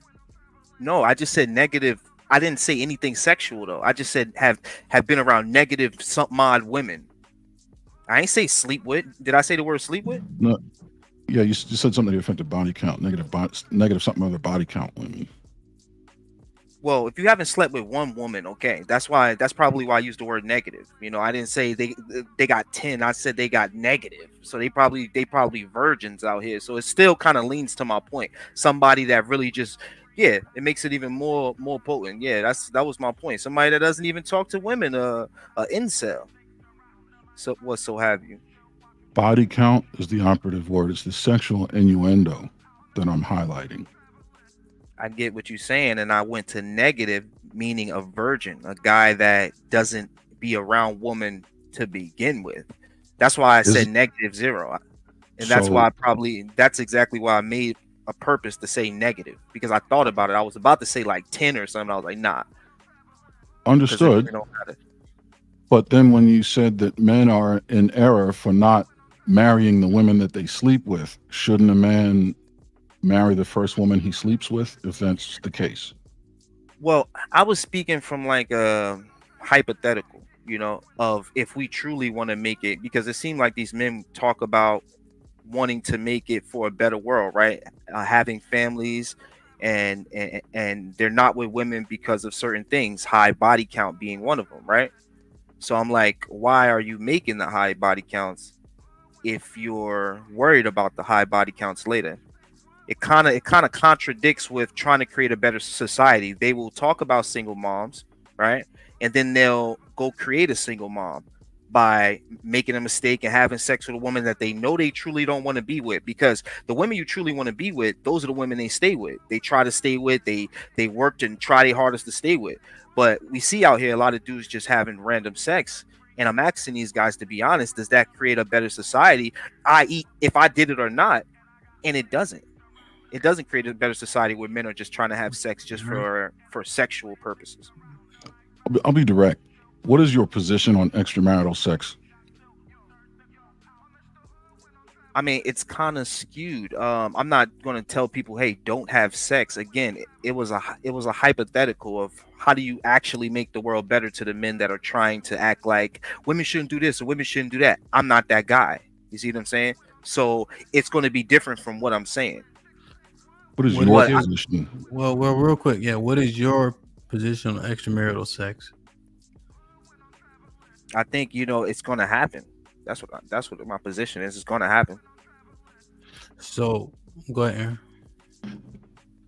Is it something that is an error, or is it? I mean, just to accept that it's going to happen doesn't tell me your position on it. Is it welcomed or is it shunned? I don't shun. No, I don't shun it at all. No. So then it is welcome behavior. Right. But the point is, since I don't bash it on men's side or women's side, and I get in conversation with men who do bash it on the women's side, is when I then go, okay, so what are we talking about? Do you promote it? What do you mean by do I promote it? Do you think more is better? No, I don't promote that. No, I would say get with a woman that you want to marry and want to have kids with. I think you should hold off. That's what I would promote, honestly. See, I think we always say two things can be true, but I don't think in this case, I think you need to figure out where you stand in this one. That's what I said. It's skewed because it's like it's hard because you understand that people want to have sex. Like everybody knows that life, yeah, there's more to it, but you still got to start from a particular stance. Question is, what do you do? I've slept with women that I didn't sleep with any other women. any old woman. So I would say, yeah, I probably stood more on the stance of being with women that you feel you could be with for the rest of your life. Have you ever been married? No. Do you see the? Go ahead. Wait. man. No, I'm saying they said Sharon didn't say please when he asked for the link. I thought he said please. All right, as soon as he typed please, I'll bring him up. My bad, chat. Damn, I thought he said please already. God, they That's on a real it now. thing. Yeah, they got you. Got to say please, man. When you ever go to a nigga, give me the link. Fuck, you don't say that at McDonald's. You gonna say it to me? It's not really like I see how y'all think that I'm on both sides, but I mean I kind of am though, and you can be like in a way on both sides. You can understand that things will happen and not judge. This is my point: is that people will understand things happen and judge. That makes no sense. It's not about judging; it's just calling it straight. Unlikely. That's what do you think you've been doing? It doesn't sound like a very principled position. It sounds very. I'm talking about with body count. I'm talking about with body count. As am I. You've been judging men constantly. What are you talking about? I'm not. You have been judging men constantly. Think about everything that you have said. Name one thing that I said while I was judging men, since you want to throw this in my Even face. last week you did that. Well, so let's slow this down, right? Sharon, what's popping? Because I want to make sure I get Uncle Jeff in. Yeah. See, I thought you said please, Negro. I slipped up. So, so this is what I hear Lee saying. Now, let's do this. Aaron, it's only right you rebut, and then let's get Uncle Jeff in, right? Just in case. I just want to listen. So he's saying he not judging the people on either side. What happens is when he hears men who indulge in casual sex, judging the women for having casual sex, that's when he pushes back at those men specifically. Like, why are you judging women for being out here having sex when your whole goal is to just have sex with women, as many women as possible? Right? Exactly. So he's not articulating his stance. He's saying, nigga, you're being a hypocrite, essentially. Exactly. Thank you very much. So on that part, and then when men are in the chat saying women do this, women do that, women do this, he's saying, how do you know? You don't have access to no women to even make that judgment. Now, if you ask him his stance directly, now he has the answer. He's answering for himself. He's not in a rebuttal battle. That's what I heard. God damn. So I wasn't here for. I say these dudes got a gripe with me because they are not able to see that. They got the gripe. So it's like, yeah, go ahead, do your thing, man. No, but I wasn't here for that's a certain type of niggas, bro. I don't even know why y'all entertaining this. Nah, man. Prom, you know, you be in well, the chat. Let's do this. Let's do this. I want it. Like I said, because Aaron was hold on, yo. So Aaron was having a conversation with Lee.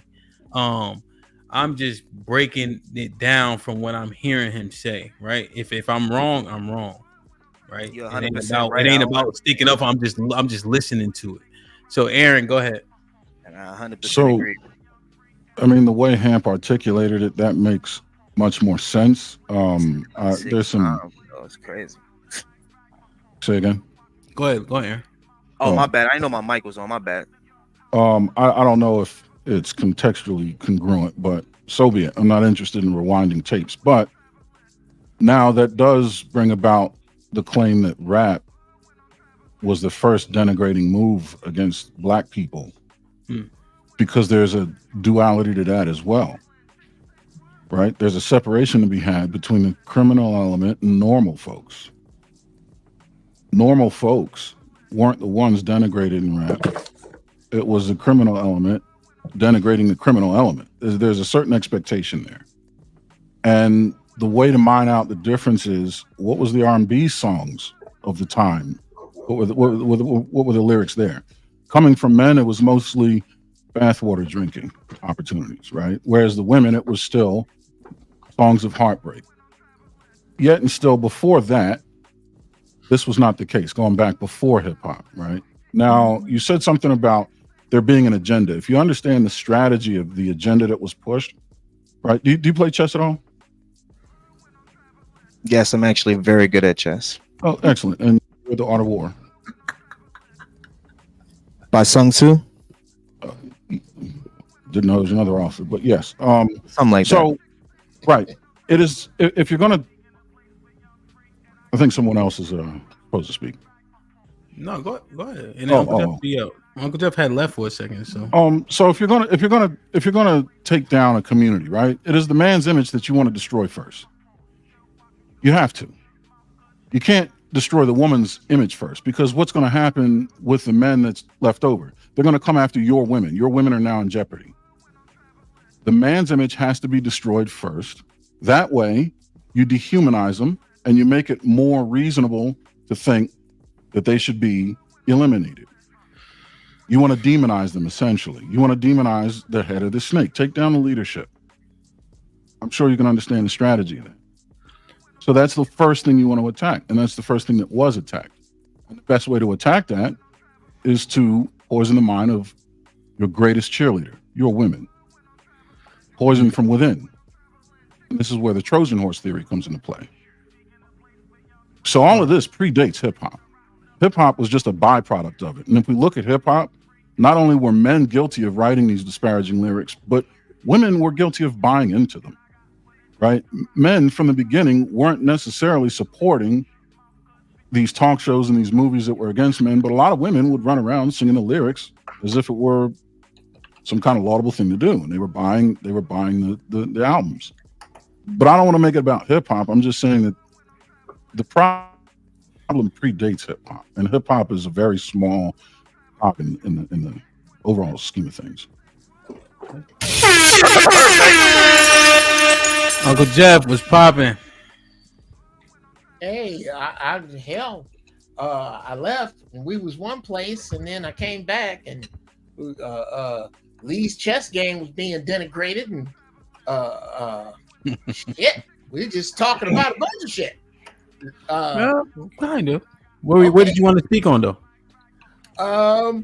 One, the point I wanted to make, and I hate to go way back, was when you were discussing how your boy is wilding and how the proper way to correct him.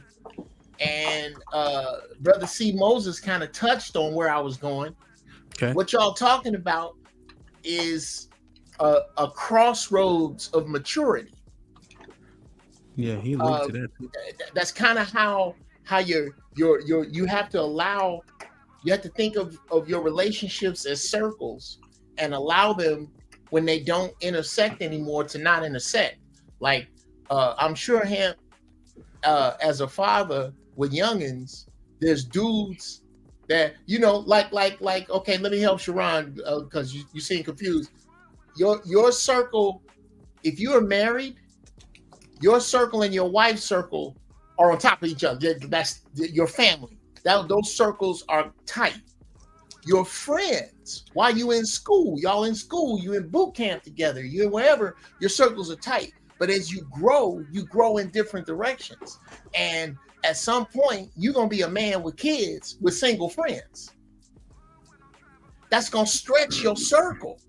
And you don't need to force that circle.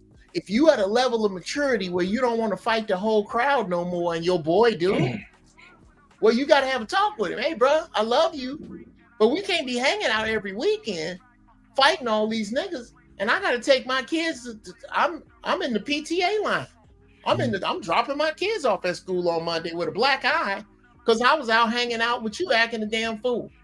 I'm not at that stage anymore. And it's okay. I'm going to let your stage be okay. And let's let my stage be okay. But if you're going to keep doing this ignorant shit, them stages got to be different. And there's nothing wrong with that. Yeah, That's I think just, Uncle Jeff is alluding to the Venn diagram, right? Where those circles actually intersect and then things get separated. Where you get I think, I didn't know about the Venn diagram. You know watch it your when you head, see it. Rod. Your head going to catch fire because your Let TV me is see on if I fire. can bring Right? one up. So they can see it, because when we circle intersecting, it may be hard to picture, but everybody's seen a Venn diagram before. Yeah, where just take two circles. Yeah, like there you go. Where those circles, when you in grade school, those circles are much closer together. When as you go through life, those circles change, and you're gonna pull your circle out around, trying to keep it somewhere it's not supposed to be. As far as what Lee was talking about with Uncle Jeff. Yes, sir. Can we stay on that point though? Yeah, 100%. Uncle Jeff, that's what I was gonna say.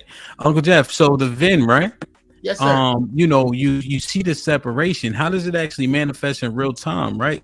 So you could be in the thick of it and see, okay, this nigga's wilding, right? I gotta be at the PTA in the morning. What do you do in that instance while he wilding? When do you make that decision to separate, before or after helping him win or lose the fight? Well, that depends upon how many times he wilding. Is this the 8th time? Is this the first time? Let's say it's the. Is that what this nigga do? Does he do it so much you know exactly how much Thunderbird he drank before he do it? So here's what it is. Thunderbird is crazy, but here's what it is. You both be wilding. You starting to mature in a way in which that's not how you handle things. You see what I'm saying? So the expectation has always been there, right? Right. And so let's say it's the second time y'all been out while you in this maturity process, and he start wilding. What do you do then? Because you do have the separation coming, but you know it take, you know, you got to put your hand on the stove. So what do? Do you still participate, or do you lean towards your maturity? Well, it depends. That's a super depends. If we can get out of this, we finna get out of this. And depending upon how hot it was, we're gonna have to talk now. We're gonna have to talk tomorrow. But eventually, we're gonna have this talk before we get dressed up and go out again. Uncle Jeff, I got these the little niggas, they not running. They don't give a. He not getting out of this. You could get out of it 100%. You could definitely get out of there. You know what I'm saying? And then here it is in the moment. Bruh, is this worth dying for? Because it's not to me. I got kids at the crib, bruh. I don't need to be down in central booking. Do you understand that? Yes or fucking no. And this is not about no cowardice. You know how many times I done threw these doorknobs. But when we gonna get out of the high school lunchroom? Can I just add on top of that? Right there in the moment. When do we stop this high school lunchroom bullshit, bro? Because if this is still your shit, I got the little hamps. Do you understand that? And the little hamps trump you. I'm not gonna be having my wife bringing the little hamps to see me, and I gotta talk through glass with this shit right here because your dumb ass want to get this in kind of a tangent. My ex-wife had a very flippant mouth. And a couple of people in her family said, if you were to smack the hell out of her, we wouldn't be mad. I say, yeah, until she lose her balance and hit her temple on the coffee table. And now I'm downtown and y'all burying her. Then are you going to repeat this conversation to the judge? And is he going to give a damn? No. I need to remove myself from this situation. You need to know when it's time. If your boy's still wilding, I want you to think of your children's faces. That's all you got to do. Something Trump, yo, well, yeah, what's up, nigga, what's up? Yes, maturity trumps that. At some point, you were supposed to be mature. I'm a United States Marine. I like fighting. Hoorah. But I'm 59 with bad knees, nigga. I don't need to be out here mixing it up with no young fools and no parking lot over no bullshit. Yeah, I'll land the plane here. When I was 22, bruh, no, I'm gonna take it back to 19. When I was 19, my ass whoopings was like matches. Look at me wrong, I like one. Step on my foot, I like one. Say something wrong to one of my boys, I like one. Now, I'm 59. They like road flares. Okay, I pop them in case of emergency. You didn't put your hand on my wife. You done broke in my house. Because I don't know how many ass whoopings I got left. And I'm just gonna be passing them out in parking lots. Get the fuck out of here with that. And that has nothing to do with my allegiance to you as your friend and as your brother. If we really friends, I need you to focus on the little hamps with me, with your no little hamps having ass.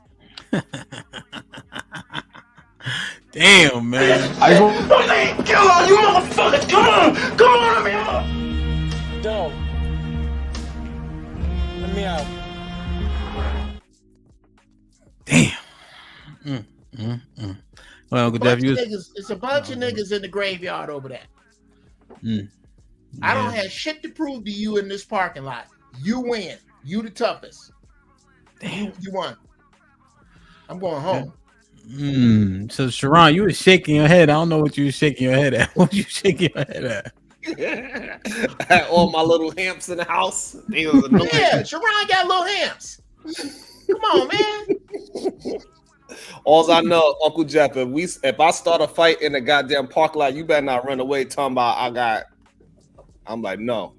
You don't get no pass. No. Let's back up. Okay. You talking to a parking lot captain. I'm nice with these doorknobs. And I had that time. It's a few dudes that mistook the vernacular and the fact that I'm only 5'8" and was looking at the ceiling was looking at the stars from the park. I done all that, bro.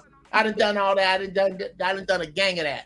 There comes a time in a man, specifically in a black man's life, when you got to hang that shit up because there's only two places that you wind up. Now, one is either the box or the other one is braiding another man's hair. And I'm going to tell you something right now, Sharon. When you go to prison, you're not the boss. I can look right at you, Sharon, and tell you, you are not going to run your tears, sir. You're going to be washing some big nigga's drawers with that thinking. So, Uncle Jeff, so me and you in the parking lot, things is shaking, things is about to go down. I take off running. You okay with that? Okay. There's a few more elements that you left out. How many times has this happened? What parking lot are we in? Because the way I can't have all these goddamn variables. We about me and you. Yes, we hanging out, Uncle Jeff. We hanging out. Right about to have you got little hamps. I got little hamps. We me and this our first time. We hanging out. I take off running. What is your thoughts of Sharon Bracey now? You on some old pussy ass shit. But that's not what we was talking about here. That's not what we were discussing. We were discussing the fact that me and you, Sharon, been cool since the 5th grade. We go back to Schwann's, bruh. We go back, and we've been throwing them for a while. All right, we've been cool okay. for years. I could meet you there. And then I started to notice a pattern, Sharon, that I don't know what it is from your past, but you got this chip that you put on your shoulder itching for niggas to knock it off because there's 900 of them out there and I can't pull you in the car. I'm not going to keep pulling you in the car, Sharon. And as a matter of fact, I'm going to have the conversation with you about the fact that I'm not going to keep pulling you in the car because I'm not going to be telling my wife what had happened was. Because you know what's more important than proving my manhood to you is helping my little hands with their fucking homework. That's what's more important. I think. So why you ain't just say you was gonna run with him then? Why you ain't just like be honest and just stand on it and just say, yo, I'd have been running right behind you? Why you gonna say you gonna call him a pussy ass dude? Because for doing the same thing that you said that you like for wanting to protect his little Sharons, wanting to get back on the because the scenario he set is that somebody done already hit the starter pistol and we already doing this. No, I but I'm telling you. Uncle Jeff, I want to go with hold on just a second. I'm trying to cross the street. Cars keep coming. What I'm trying to tell you is that these fights, I've been in over 100 fist fights. Literally, 50 of them, I got my ass whooped. I've been in fights. Fights don't just pop up. They don't just happen out of nowhere. There are clues before you get into this bullshit. Mm-hmm. The thing to do is to separate yourself from where them clues keep popping up. The places I go with Mrs. Brown, that shit don't happen no more. You know why? Because I hang out with other niggas that's done with that shit. Now, if you want to find knuckleheads and you still got points to prove, then I'm wrong and you guys are right. Go on, take your ass out there. Maybe, just maybe, you are the anomaly and you won't wind up in jail. And you won't wind up underground. And you won't wind up giving some lawyer $50,000, $60,000, $70,000 that you could have put towards your kids. Maybe that won't happen to you, and I'm just making this shit up.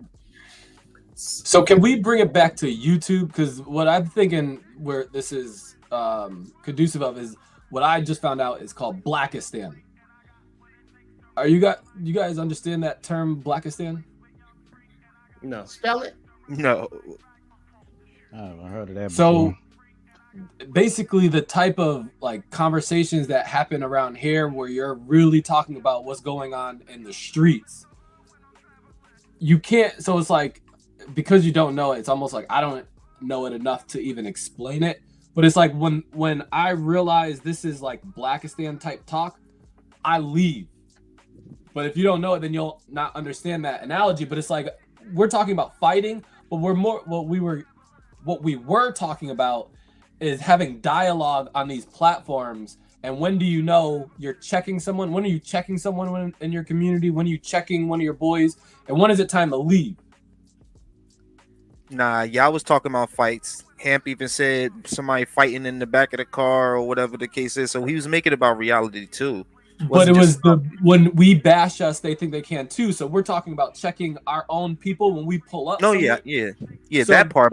But we're on a platform. This is YouTube.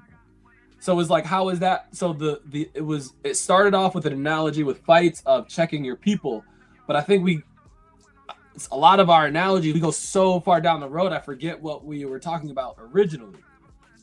Yeah, so we just use that analogy. How do you check him? When do you check him? When do you help him and then check him at home? Because if you guys missed the initial part of the conversation, it was simply when we go hard at each other, right, on these YouTube streets, people are leveraging that information against us that aren't even of the culture.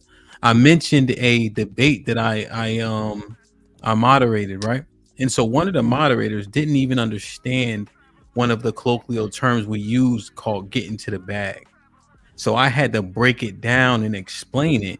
And I'm just fearful that when we had a conversation, people are using the negative information against us, or people are using information they don't understand, assuming it negative, and then using it against us. When we use the Ricky Lake and things of that nature, you know, you guys have been hearing that black women have been speaking down upon black men for 40 years.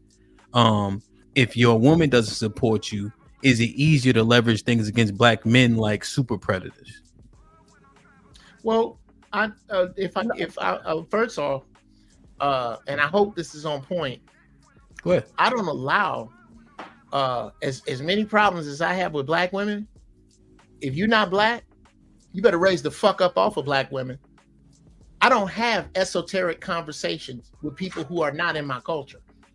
For right there, right out the gate, when you are in here and yes, dear people under the sound of my voice who may be on Hamps or any other panel that I'm on, if I don't consider you one of the GPS people because we have problems with black, this is my own acronym, the good potato salad people. Everybody here don't know raisins go in potato salad. So I'm talking to you. Yeah. I can't wait till you come over my house, Uncle Jeff. Yeah. Well, I don't know what you're doing over there, Sharon. You might be putting raisins in your potato salad, but you know better. Your auntie and them don't do it. That's some new shit. That's a phase. That's what happens when little kids come over your house. Big mama, it's an orange. It's an orange in the greens. Oh, that's all right. Your Uncle Sharon going through a phase. That's your shit. I'm talking about the people that can skate, the inventors of the electric slide. You know good and hell well who the fuck I'm talking about. If you are not a member of that group, then watch your mouth when you see me, because you are a guest. And just like a guest, if I was a guest in any of y'all house, I'm not going, and this is something white folks got bad. Uncle Jeff. What? Is Eminem considered a guest? Is Eminem considered a guest? Yeah. Absolutely, especially at certain points. At certain points, the real white people that's really down with you, you can't make them say nigga. Yeah. The ones that's really down with you, because they understand that they have to high hurdle the pain that they're. That's a super fact. That's a super fact. So yes, I think right there, if I have to explain now it's different explaining young colloquialisms versus older colloquialisms. That's one thing. But if I have to explain my culture to you, then you need to be a guest. Don't be wiping your feet on nothing. Don't be telling my kids to shut up. Sit down, chew with your fucking mouth closed, and act like a guest. Can Drake say the N-word? What's that? Can Drake say the N-word? No, not to me. Who? No, Drake. So, I so thought only his father was black. Is I the don't N-word based off of color? Do you have to like? That's what I'm pass saying. the- It's color. That's No, it's based off of how I feel. okay. I don't need it. I don't need. See, that's the thing. Y'all need some fucking referee with a whistle. I don't need that shit. If I don't like you, you can't say it. So it's different. It's different. It's all But that I want you to get all of your double standard referee blow the whistle shit in one bag and set that bag on fucking fire because I don't I'm give a fuck curious, about though. it. If So what I about say Halle you Berry? can't say Can nigga Halle around Berry me, say the nigga, word? you can't say nigga around me, and that's that. Can Halle Berry say the N-word? Only if we fucking. I think it has to do with age, though, right, Jeff? no, Uncle Jeff is simply Try to make it no fuck it. I said Because you most can't. dudes his age, they don't like that shit. no, but he just he making his point. His point was made regardless of y'all asking those questions, right? Okay. I think is the key takeaway from it, right? Well, at first he was talking white black though. At first he Hmm? said white black.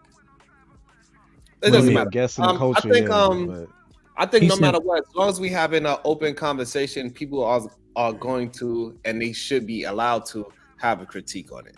And we putting our business out in the public, whatever that is. This is why that whole term that that Hamp was talking about earlier, like, yeah, we're gonna fight outside, but when we get back in this car, I'm telling you, like, hey, boy, you tripping.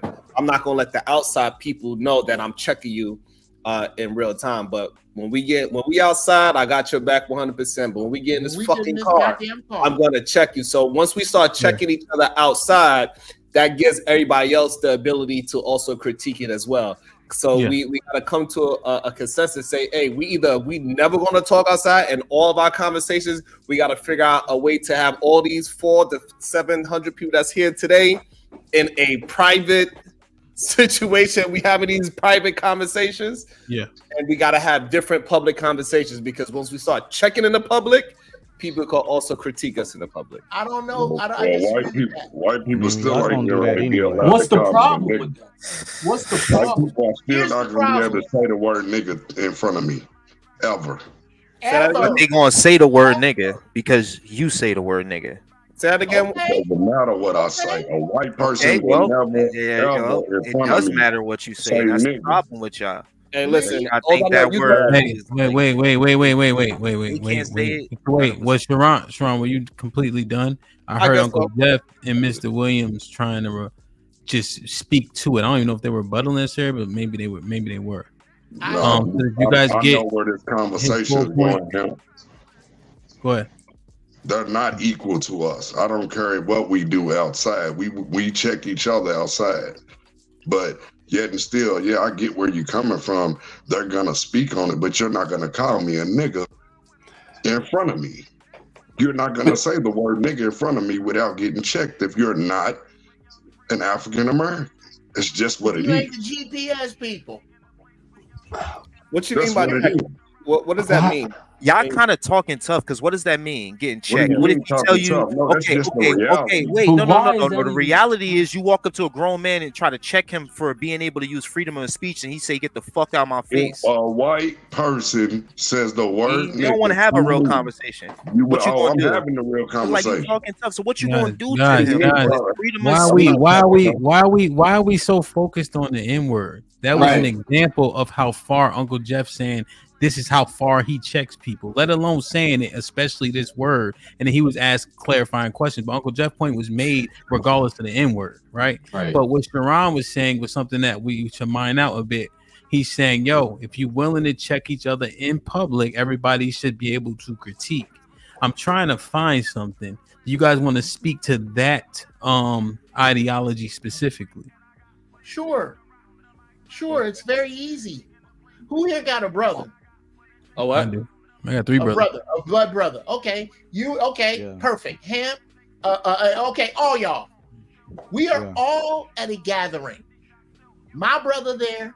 Y'all brothers are there. As cool as Playboy is, as cool as Hamp is, if Playboy get into an argument with his brother and they start shouting at each other, We just met him up here. We need to let them two handle it, or somebody they grew up with can stand in the way. Go, Playboy got an uncle that'll go, God damn it, I wipe shit off of both of y'all balls. Sit down and shut the fuck up. That ain't nobody here place. I don't care what. Nah, it depends on how wild it gets. Yeah, because all the time people will jump in. Hey, what's going on, fellas? Y'all all right? What's going on? Why we screaming and yelling? People's gonna jump in when it's public. No, brother. No, you don't. No, you don't. It doesn't matter if you feel like a person should do it or not, but this is in reality that happens. I'm talking reality. Okay. I'm telling you that I have been around countless dudes that you ain't just fitting. If Lee, you got a brother?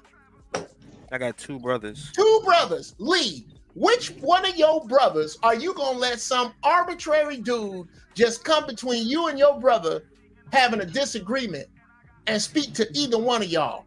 No, he's probably gonna get mocked by both of y'all because he ain't got no business between either one of y'all. But that's not bashing, though. That's not bashing, though. That's like a fight, right? No, that brings us right back to here. That brings us back to here. I'm gonna let y'all have that conversation. If we are here, Uncle Jeff. Hold on just a second. The 8 of us are here, and we get into a conversation that is esoterically about black males. I don't give a fuck who it is that is not a black male. You need to sit the fuck down and shut the fuck up with your funky ass critique, because I'm not concerned with it. Because it is more than likely out of context if I have to explain context to you. If I have to explain colloquialism to you, then you are out of pocket. Sit the fuck down, shut the fuck up. Right. But you have black males right here that disagree with you. So I think we gotta mine it out. Because it's you. I think that was a bad example. Is it the final answer? Okay, Let's well do you this. young dudes do what the fuck you want. I'm telling you Well, what I'm doing. Well, hold on. Well, now let's talk through it. So, bad example, why Prime? And I want to show you an example of checking each other. And let's say that checking happened in public. The how maybe should be discussed. But go ahead, Prime. Why was it a bad example? Because if it's to the point where two brothers are fighting and it's interrupting the party, the gathering, it's not gonna just be me that's gonna be like, yo, chill out. It's gonna be a couple other men. Cause y'all fuck with the kids shit. You know what I'm saying? So Shit, brothers? yeah, I'll step up and say something. If those two are brothers, like two brothers at a cookout or at a gathering, a family gathering or whatever, something. It's not gonna just be one person then trying to tell them to damn chill out. You know what I'm saying? Especially if it gets to the point where it's disturbing a party. Nah, I think we gonna watch. Hell yeah. No, people not even gonna watch. Honestly, like niggas don't even play that type. Like I remember me and one of my best friends we had a scrap. Niggas was telling us we was corny for that, but nobody would dare get in the way of this shit. Because if it get to that point amongst them two, that shit it's a different ball game. Right. And But hey, you was at a party? Yeah. And so it escalated into the fight, right? So you mean to tell me why this escalated? Because y'all was arguing before y'all threw hands. Yeah. And nobody said, hey, y'all need to chill out? Were they watching them, right? Or They go didn't- somewhere with it. Right. They nobody said barely, go somewhere. hold on. So they like one of our better friends was like, yo, y'all chill, but That's it. Because what'll happen is, Sharon, the reason why people can't say nothing because they'll get turned on too. You know what I'm saying? So everybody just kind of stay back. You know? Whether they pressed it or not, but people are going to say something. And then they're gonna assess it once they jump in. Hey, yo, maybe y'all should chill out. And then y'all go to a point like, nah, fuck that. This is my brother.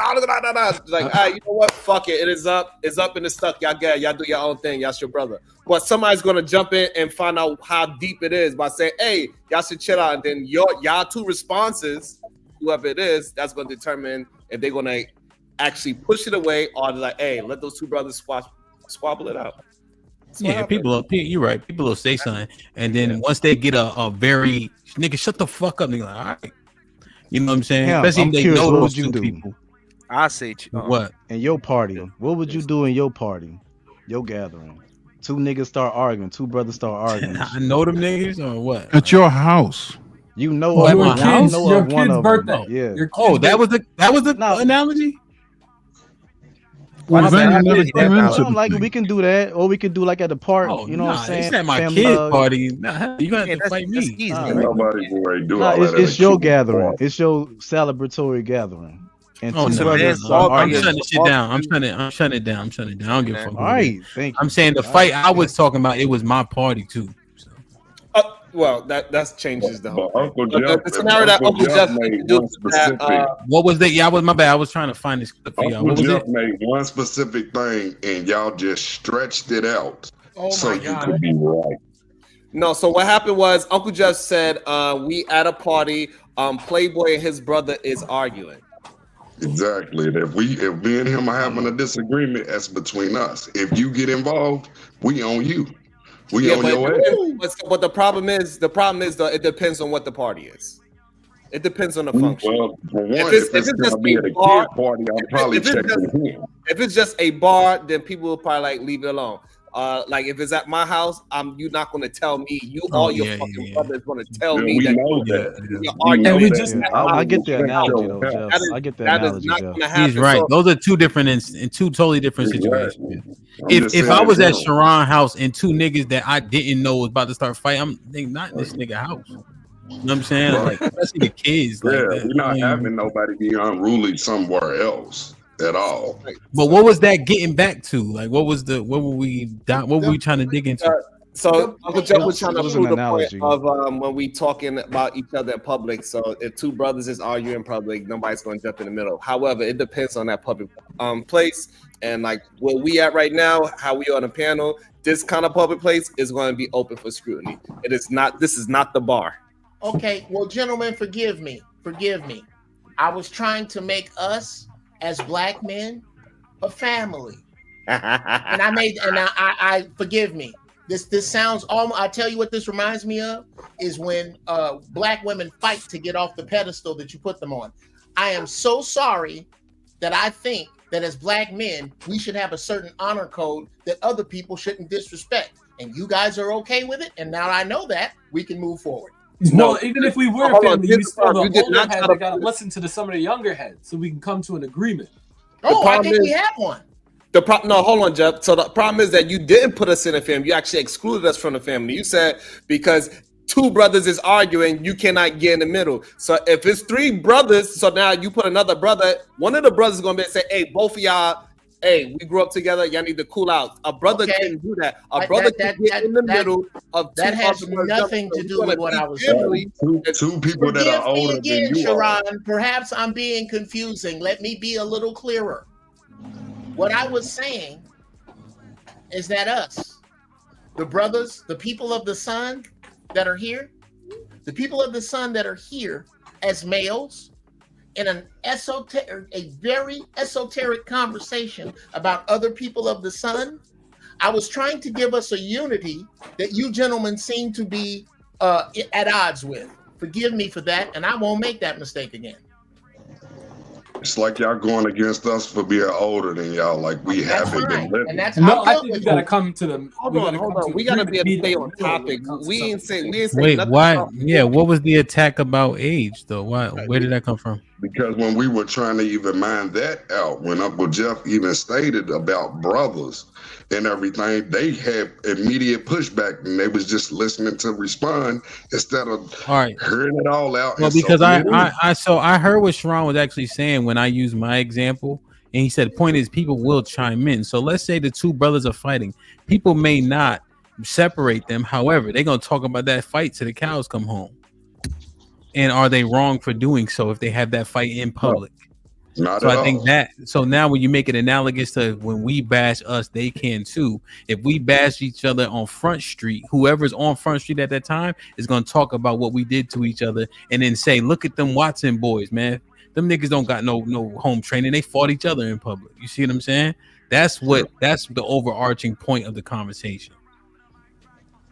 And that's not going to change. Well, I'm on sorry, YouTube. I had it again. You can when in the future, should someone of another ethnicity wander onto a panel like this, I will not pretend to speak for any of you. I will speak for myself and how I feel about myself. And instead of the unity that I thought I was aiming at, every man for himself and God for us all.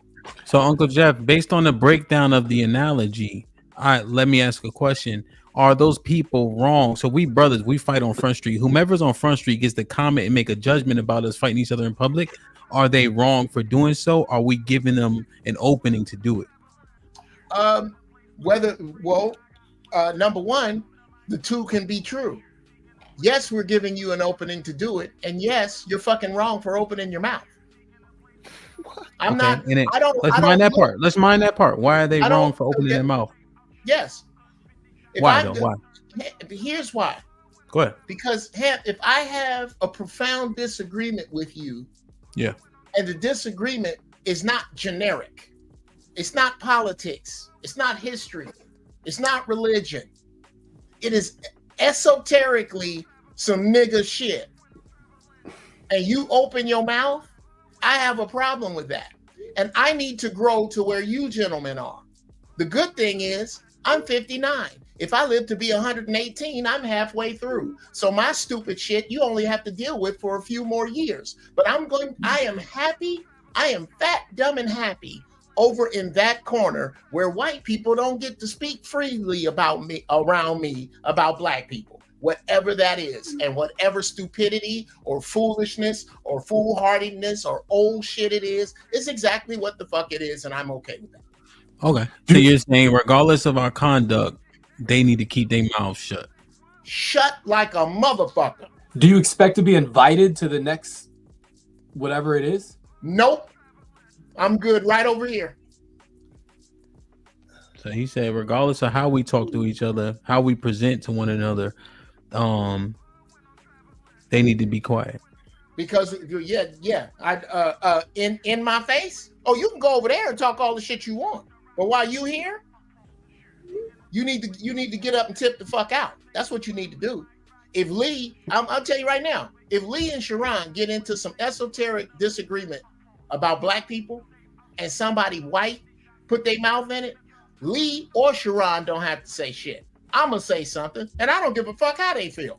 I don't give a fiddler's fuck about how they feel. So I am going to defend them from what I feel. And they can tell me they wrong. They can tell me I'm wrong. They can tell me I'm archaic. And I'm good with all of that, because once I get off of here, I'm going to go check my ATM balance, and I'm going to turn on one of my cars and see if my gas needle moved. And then all of those are going to be the same. So what I'm trying to tell you is that you guys feel a way, and that's fine. I feel the way I feel. And white folks don't get to run their mouth willy-nilly and raggedy around me. Hell fucking no. So you saying it's only pertaining to raggedy talk? So if me and Lee is talking about living in the projects, and they say, well, black people need to do this, that, and the third so they can get themselves out of it. Is that the same thing, or? That is exactly the same thing. Do you know why? Okay. Because the absolute most government aid is given to white females in this country. And unless they want to bring that up and discuss it from there, and the fact that welfare was not intended for black people at first. Franklin Delano Roosevelt gave that to the Appalachians, white folks in the South, when he found out how ignorant and poor they were. So unless they want to discuss that, they need to shut the hell. No, they need to shut the fuck up, is what I would say. Really? And I'm ignorant and I'm wrong and I'm way off base, but you know what else I am? Happy with that. So no one can come into your squad bay and talk shit. But what about those you encounter in the PX, or better yet, out in town? Oh, that's the color of a different horse. That's the color of a different. Yeah, here's how it works, and it could be because I'm a Marine. Let's just say we're all Marines. I'll later. Let's just say we're all Marines. All right. Well, I want to hear. I kind of wanted to just hear the. Well, go ahead, Uncle Jeff. Let's just say we're all Marines, and goddamn it, on base, I can't stand that fucking Lee. That nigga act like his shit don't stink. I tell you what, one of these days I'm gonna put a bite-sized Snicker in his gas tank. Fuck him. That's I can't stand Lee. But off base, if Lee got a problem, we got a problem. No, that's not the analogy though. But that's what not about how if it is other on people, YouTube, bro. Yeah, of other people have something to say. You're saying that people need to shut the fuck up. Yeah, in your house, but what about common areas? Oh, you mean in a particular common area? Yeah, well, you're saying they can talk shit over there, just not in front of my face. But what if in front of your face and over there are the same place? Like there's no jurisdiction. Okay, you're out in town. You're not in the squad band. I guess I'm struggling with your analogy, maybe because I consider black chat rooms I go in like this. Not chat rooms. This is I can say, and again, I could be dead wrong. Maybe this is a place where Puerto Ricans hang out. I just haven't seen them here. Generally, I see black faces. I see the GPS people here. I see brothers here.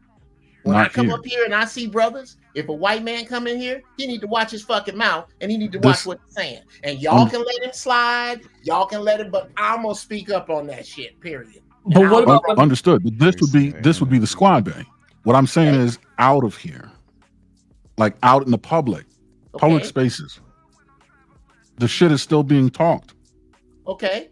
How do you shut? You're still going to shut them up? Well, it would depend. I'm not going to walk over into someone else's conversation. But if that is if it's a round table conversation I'm in, I have done this. No. Oh, I'm not in the conversation?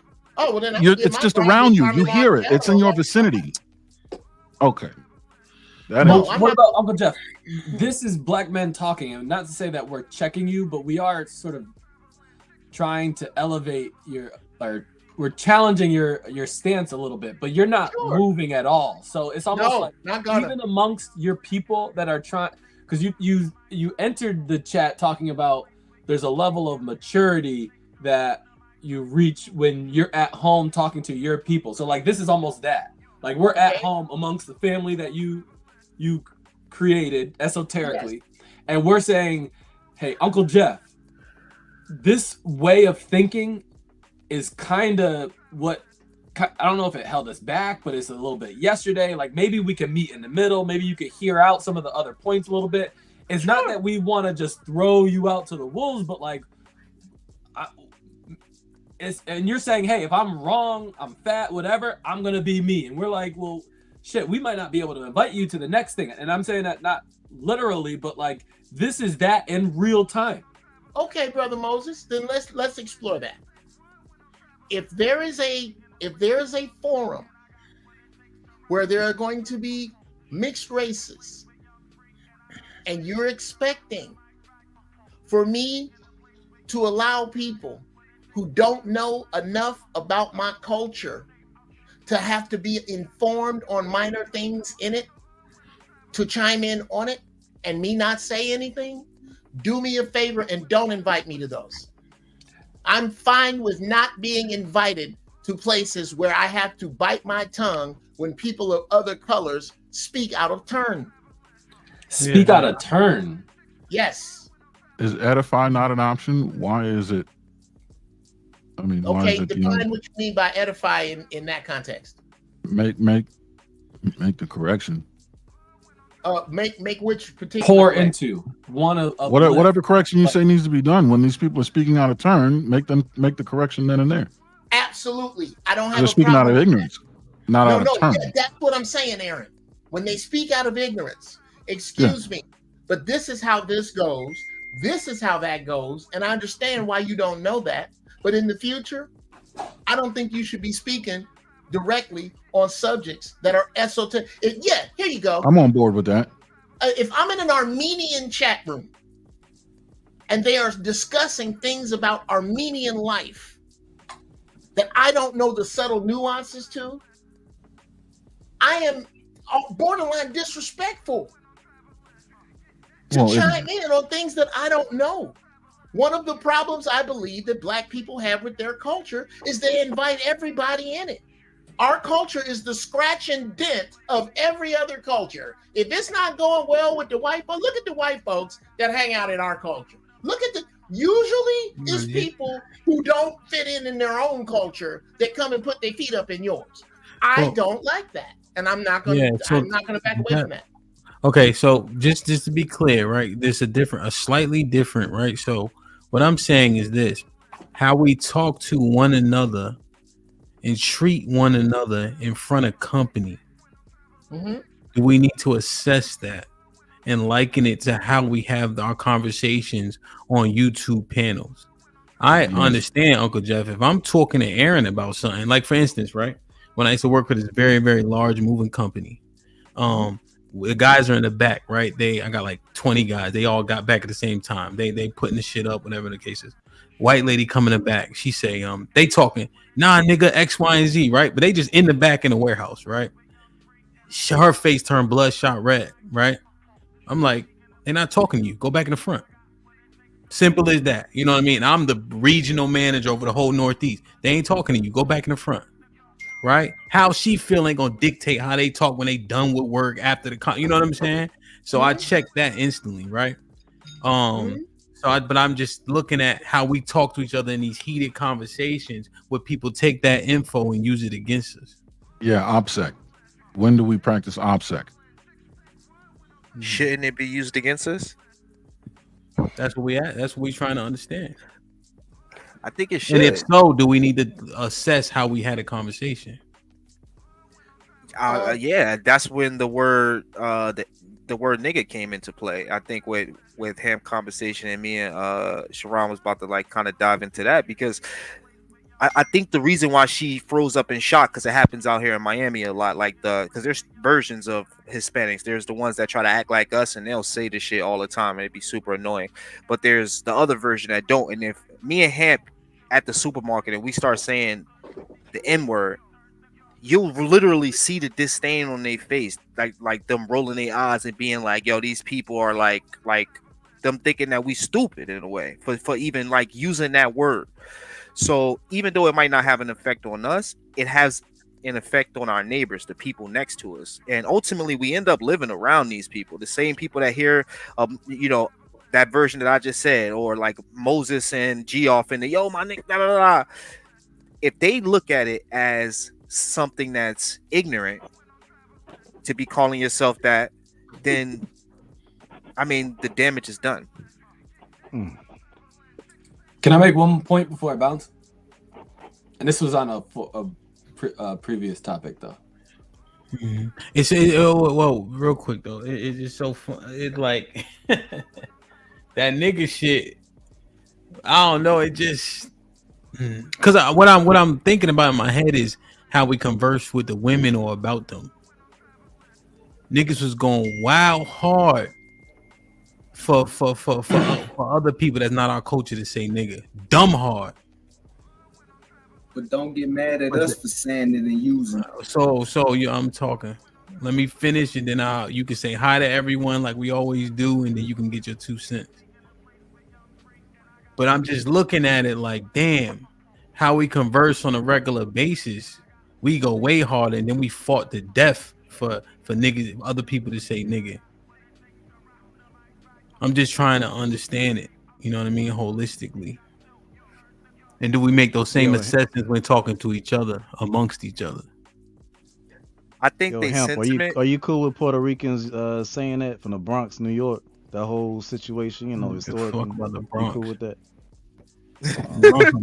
I'm just saying people, bro. I'm talking.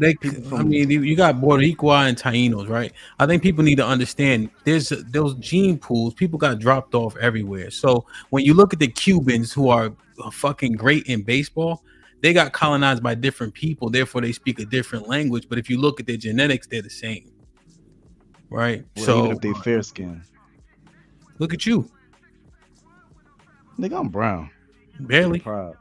Right, but we know, but we know the tribe, and so I want to apologize. I didn't mean to come off like that. I was just in mid speech, and it was something that was bothering me. So I apologize if I sounded like I was being too aggressive. That was not the case at all. So I apologize.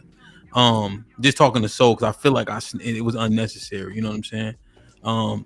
So But yeah, Ephraim is like a cake unturned. So those are all the northern tribes where it'll be brown as hell on one side, and on the other side it'll be light as shit. So yeah, our skin colors don't come from race mixing. We came in complexions all throughout history.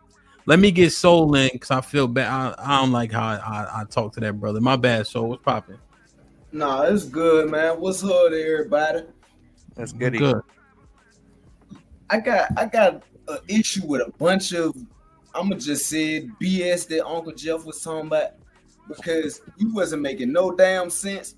You was sounding like, screw my friend might come all crazy. You was sounding like how these women's be sounding when we be telling them what we want. How is you gonna tell another motherfucker that they can't speak the truth? If a white folk come on here right now and be like, man, black culture is destructive as hell, who is you to tell them that they can't say that? Secondly, if it's not a lie, you can't check it. You get what I'm saying? Like, you can't check the truth. Now, it don't matter what the person's race, nationality, skin tone, creed, religion, all of that's irrelevant. Is what they saying the truth, or is it some bullshit? Now, if it's some bull, you got all rights to check it. But if it's the truth, then be quiet, accept it humbly, and learn from it. Like, we too old for this, bro. Like, yo, damn. You get what I'm trying to say? Like, I ain't trying to come at you sideways and that, because I respect your service and all that, whatnot, and you an elder to me. But come on, bro. Can't be this crazy, man. Like, that sounds idiotic. If somebody seen me outside selling drugs and they come up, it don't matter if they're a man or woman, white, black, Puerto Rican, you name it, and they say, yo, look, young brother, you shouldn't be out here doing this shit. Who am I to look at them and be like, man, you ain't black, so you can't tell me that? But this, in all, is what's wrong with our community as a whole. Like, we act like women. Folks ain't trying to take no accountability, no responsibility. They ain't, like, it's beyond me, and it's crazy to hear this from an elder. If you was somebody my age or younger, I can expect and respect that, because you ain't learned enough. But being a Marine veteran and being an elder, bro, you supposed to know better. Like, it's no excuse for that stupidity to come across. And I ain't trying to sound crass or ignorant, make like I'm just coming at you and nothing, but I'm just gonna speak the truth, bro. And that bull jive what you was selling is fake work. I watched you take the candle wax and put oral gel on it and bag it up, bro. That's not real work. It's fake. And that just is what it is, bro. I ain't trying to take up everybody's time. No, you said something different. Uncle Jeff is only right that he get to respond if he would like. I would. Sure. And, I'm open. Yeah, all right. And thank you, brother. Thank you for your thoughts. I think you may have, and I'm gonna put this on my shoulders. I may have misrepresented myself. If I sounded feminine to you, I apologize, because I never try to do that. Understood. With regard to someone coming up to you and telling you that selling drugs is wrong, you are absolutely right. But that's apples and bowling balls from what we were discussing here. We were not discussing in a social situation. I don't believe when we brought up social situations, it's a bit hyperbolic to bring up dope dealers. We were discussing a social situation with party goers. That's a little different. My bad, go ahead. In the same given situation, and it could be, brother, it could be that I'm a little older. So if someone white were to tell me about how fucked up my community is, well, I would question their stance, because it comes a little different from them. I would be remiss if I didn't bring up the fact that all slang fitting come talking about both of them. None of that translates in Swahili. All of that comes from the West End of England. The word ghetto did not start with black people. It started with explaining where the small hat people. I don't know if Half has a problem with me. Germany. Jews, Yes, man. Okay, I can say that. Yeah, the Jews, the ghettos didn't start with me. Imposters. So, in order Chill, for them, bro. in order for I'm someone half of a- Jewish, bro. Chill. in order for someone of another culture to start with how fucked up my culture is, there's a lot from outside that they have to high hurdle. There is a lot that made my culture fucked up from the outside that their culture brought. And I would be remiss if I didn't bring that up and just co-sign what they had to say. Yeah, So but maybe it's from still- there, because absolutely I believe that my culture is fucked up. And absolutely I think that we should take responsibility for it. And I'm sorry that what I brought here today would lead you to believe that I don't think that, or maybe you haven't seen me speak before with regard to us. I'm talking about what is our business that we need to fix being co-signed by outside cultures in conversation that is generic, that is not generic conversation. It is, I don't think that you get to outside of my culture bash black women for wearing weave, because you're going to have to bring up your culture and how your culture contributes to that. Because as a member of that culture, you represent that culture, and you not bringing it up becomes the elephant in the room. It's not that I'm somehow excusing what we do.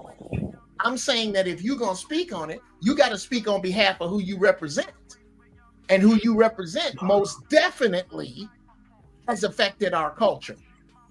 Now, and again, brother, I apologize if let's just say that all that shit I just said is some bullshit again.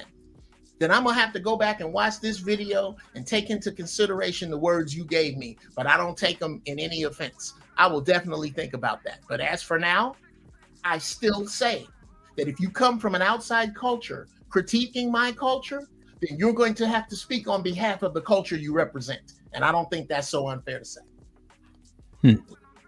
Like, share, subscribe, tell a friend, maybe I think he might come back. That's why I want to make sure I read these super chats, give him an opportunity to come back. And then Prime, I don't know if you got a whole like full thought necessarily. Cassie with the $5 says, checking someone always goes to one side in the conversation. No balance, especially when the message can be rejected. Shram been a member for 4 months. Oh shit. Salute, he says, good day, everyone. I spoke, so don't ask me if I was raised by wolves. That don't count. Speaking in this chat don't count. Richard was popping, been a member for 4 months. Salute. As Abe perfect. Says $20. Says men. Is that men said women? What the fuck? Men said women sleep with a woman. Your punishment is death to them all. He said you mean destroy a nation of people if you want to be an animal because you cannot control your urges.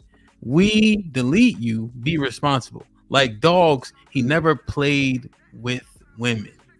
I think I think he's talking about mental first. Yeah, I think she's trying to talk about what I was speaking of. Okay.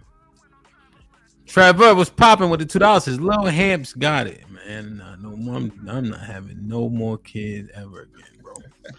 Superman with the $2 says it be the ones that invite white people to say it to us.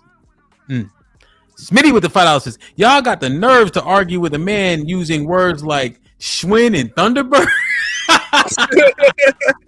Oh, shit. Throw the whole culture away. The Superman with the $5 says if we're starting the N-word, then let's stop the gender war the way they watch it too. Black men versus black women still a conversation that others witness. American Negro News was popping with the $5. Says without the disrespect, all American Negroes are mixed. I repeat, there is no such thing as a pure American Negro. And my with the 20 pounds. Salute, my G. How can you miss the elephant in the room? The reason why you're seeing other races talk down on you is because you're constantly comparing yourself to them in that way that you elevate them. Sexy Red, the lonely bird was popping with the 10 ounces. Can't none of y'all niggas check nobody else truth, but you okay with them doing it to us. Niggas is so apologetic to people who started the bullshit when we in F them. Can't none of y'all say anything to small hat. Wow. Shit like that. How about As that? Abe with the $2 says, how do y'all let other cultures critique your black women? How about that? Sexy Red, the lonely bird with the $5 says, it's like the people in government officials bringing in drugs for us to sell, then turn around and demonizing us for selling it when you part of the problem. Nas with the $5 says, question for black people. Are you pro-black before you're pro-truth? Not every critique levied at black people is pure, but gain inquiry on what is said. Like, share, subscribe, tell a friend, hit that like button right now if you can. That helps the channel the most. So where did we get, Prime? What you been hearing? You've been chilling a little bit. What you think? Jeff, I understand where you're coming from. The thing is, man, white people, Asians, everybody been talking about us since day one, and that's never gonna stop. Now, doing it in front of our faces, you do have a right, you know what I'm saying, to act on how you're gonna act. But I would say to have the temperament and a little bit of discernment, right, to see where they're coming from. Maybe there's a little bit of truth in what they're saying, you know. Maybe they're not coming from a evil place. You know, they're not trying to damn speak evil on us. You know, they're just speaking the truth. Because that do happen. Being in the military, being on the submarine, like only 3 people on the boat, 3 black people on the boat, everybody else white. You're going to hear some shit, bro. You're going to hear a lot of shit, a lot of truth. But like you said, as a Marine, so on that base, you know what I'm saying, whatever, outside that base, they try you, they try them, you know what I'm saying, you got their back. So I was able to label a little bit more temperament for stuff like that, you know, during those times. So the truth comes first, right? In my head, my mind, the truth comes before anything else. And also the intentions. After that, man, you can slap I ain't gonna say that. You can slap a motherfucker after that. You know what I'm saying? Damn. So I wonder, I understand what you're saying. I think Elijah maybe said this first, or maybe it was I think somebody else or said maybe said Malcolm something X. similar, yeah. No, this what I'm about to say. You got a pit of snakes, 50 poisonous, 50 not. You jumping in and find which one is which?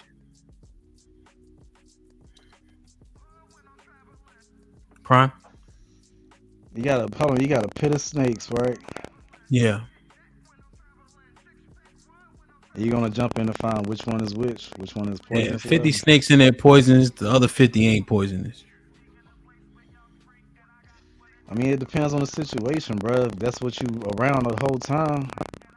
What I'm asking, are you gonna go in that pit to see which ones are poisonous, which ones aren't? Or are you gonna no?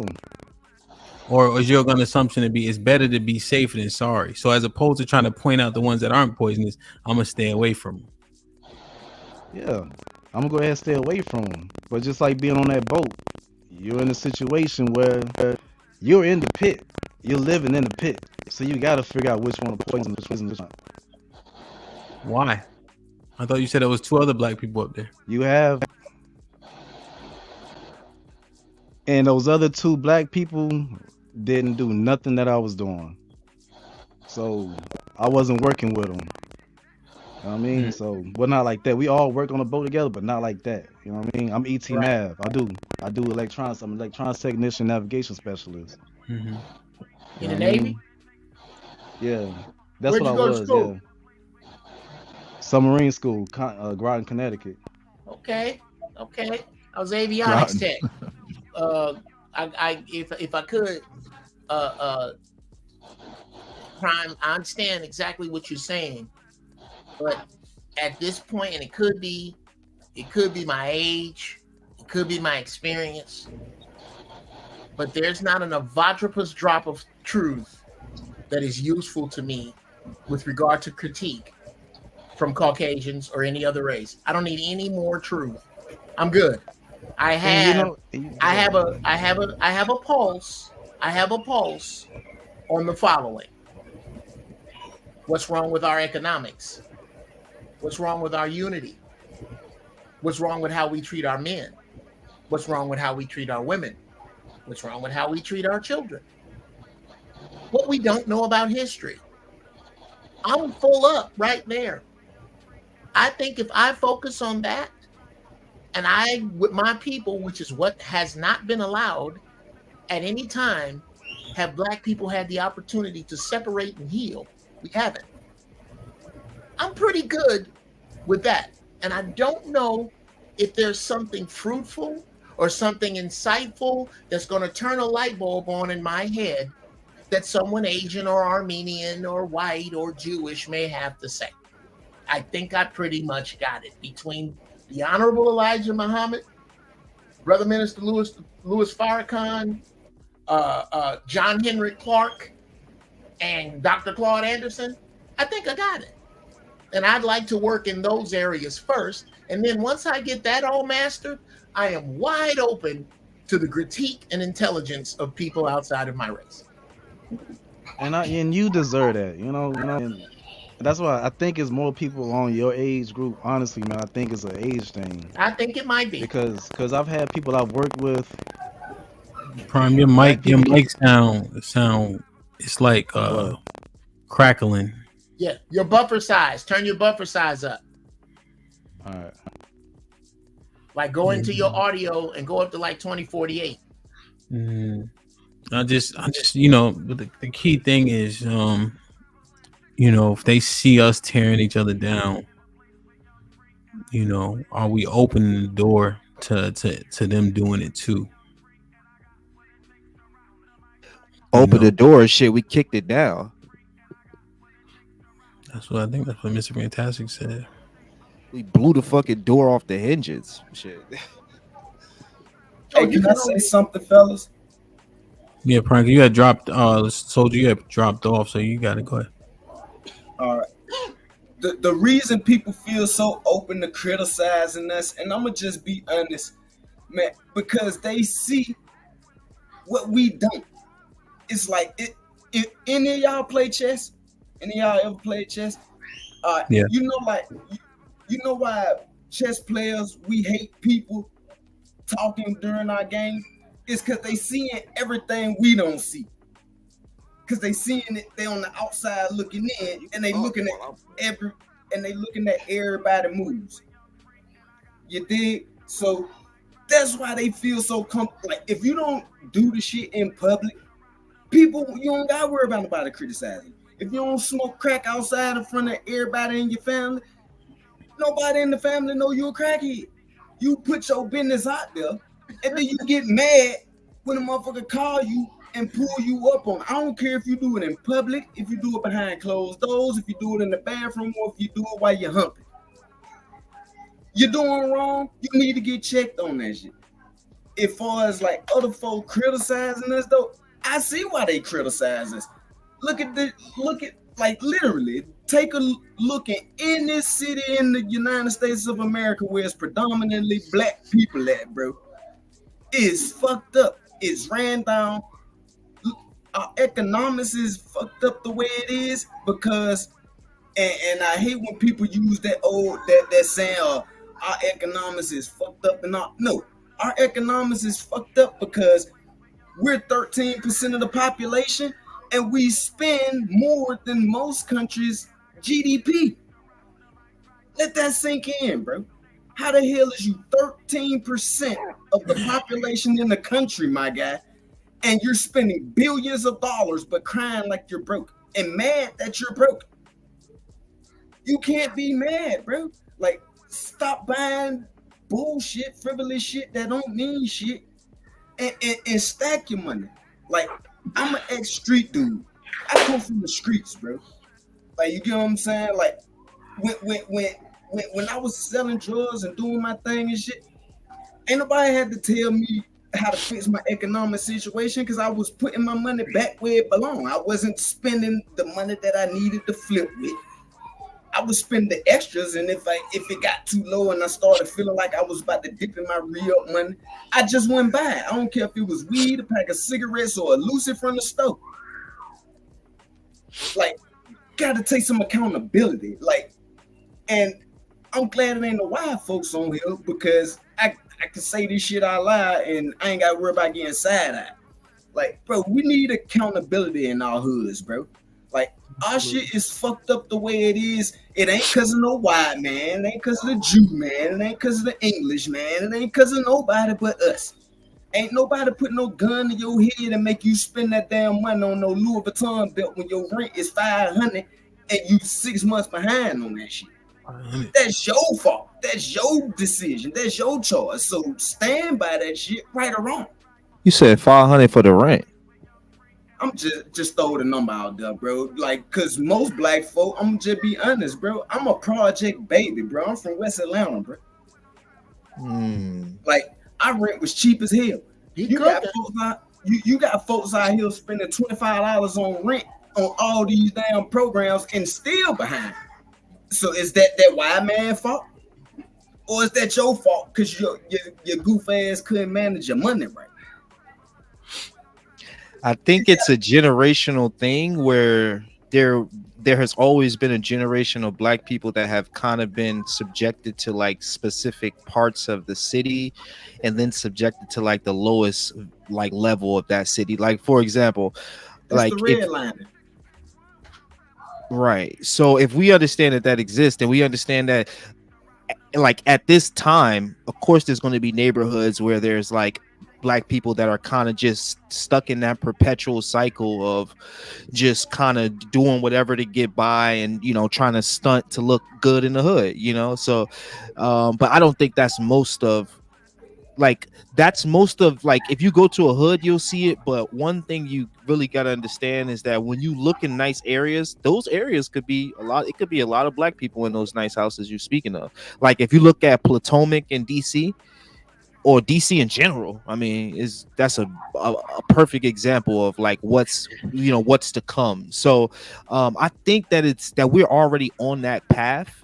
You know, so I don't really like to just judge those areas as like, yo, they need to hurry up.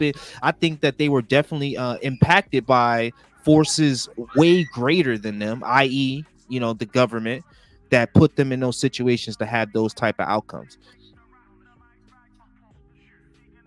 I think there's room for both of you to be right because you both are. I think number one, there is so much fucked up in our culture that it's hard to be wrong when you speak negatively of it. Soldier was dead ass on with everything he said. I don't disagree with any of that. Yeah, and what you said, I don't disagree with any of that. Like American Negro is talking about. American Negro News is my neighbor. I walk my dog past his house. We don't fit that paradigm, but I can't disavow what Soldier said. So Soldier shouldn't disavow what you're saying. And I'm not with that we are not a monolith bullshit either. I think that there's no other group of people that says that. There are so many things that are wrong with our culture because of how we were ingrained in this young American culture. America is the new kid on the block, bro. Look at the shades of us who are here. Most of us were here already. What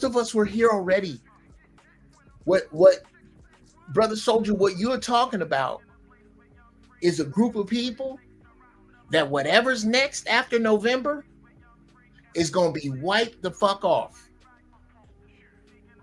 All them people you discussing, they about to drown them like rats. America, the world, has no need anymore for common people. It's not just us, bruh. This is a doing away. Look close. This is a doing away with common people. The problem is, like Lee brought up, what has been done to our common people. Those people that you discuss and how they think, they didn't just wake up thinking that way. And everybody likes to talk about how they think, but nobody likes to discuss why. Because whenever you discuss why, people put it in the excuse category. I like to say this, I'm gonna land the plane, get the fuck out of here, because it's some shit I got to do in order to stay in this neighborhood I live in. There's a difference between a reason and an excuse. A reason says why something is. An excuse says why that thing is okay. And it is, I can explain a lot more than I can excuse. And I don't excuse none of them brothers for doing that. I've had this, I've had people bring up how much they hate white people. And my favorite response to that is, number one, the Underground Railroad was not sponsored by Soul Train. Those was white folks that got hanged right with the slaves that were caught. Number two, there is no freeing the slaves without the Penn Quakers, white people. Number three, if there is a white people for you to hate these. These are the ones that sneak into the projects late at night and bust out all the windows and piss in the elevators. Those are the white people I can't stand. It is a mindset, brother, that you are above. And that mindset, I can hear you speak, is beneath you. You have to analyze why that mindset is beneath you. Not just that it is. Why is it? And it's not unfair to look at why. And once you start looking at why, you're going to get into why it is I have a problem with people outside of my culture, high hurdling why just to get to if. You don't get to do that. I'll end it there.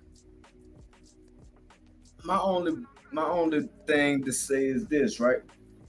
If we want better, like, cause I've been hearing our people, yo, that's crazy. Somebody said that in the comments about me, bro. I live in Pittsburgh, Pennsylvania, bro. I done been to damn near every state on the U.S. map already, bro. I'm on the 35, bro. I've been doing that since I was like 10, 11 years old. But the point I was trying to make is, like, I just hear a lot of excuses from people. I'm a Mr. Clark. If anybody seen Lean on Me, I'm a Mr. Clark type of motherfucker, bro. I don't make excuses.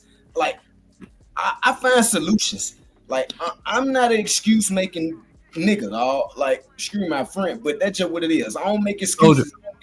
Yo. So let me ask you a question. Have you dealt with the consequences? Have you had any extreme consequences that you had to deal with throughout your life? I know you said that you was outside. Yeah, bro. I done been to penitentiary like 15 times, bro.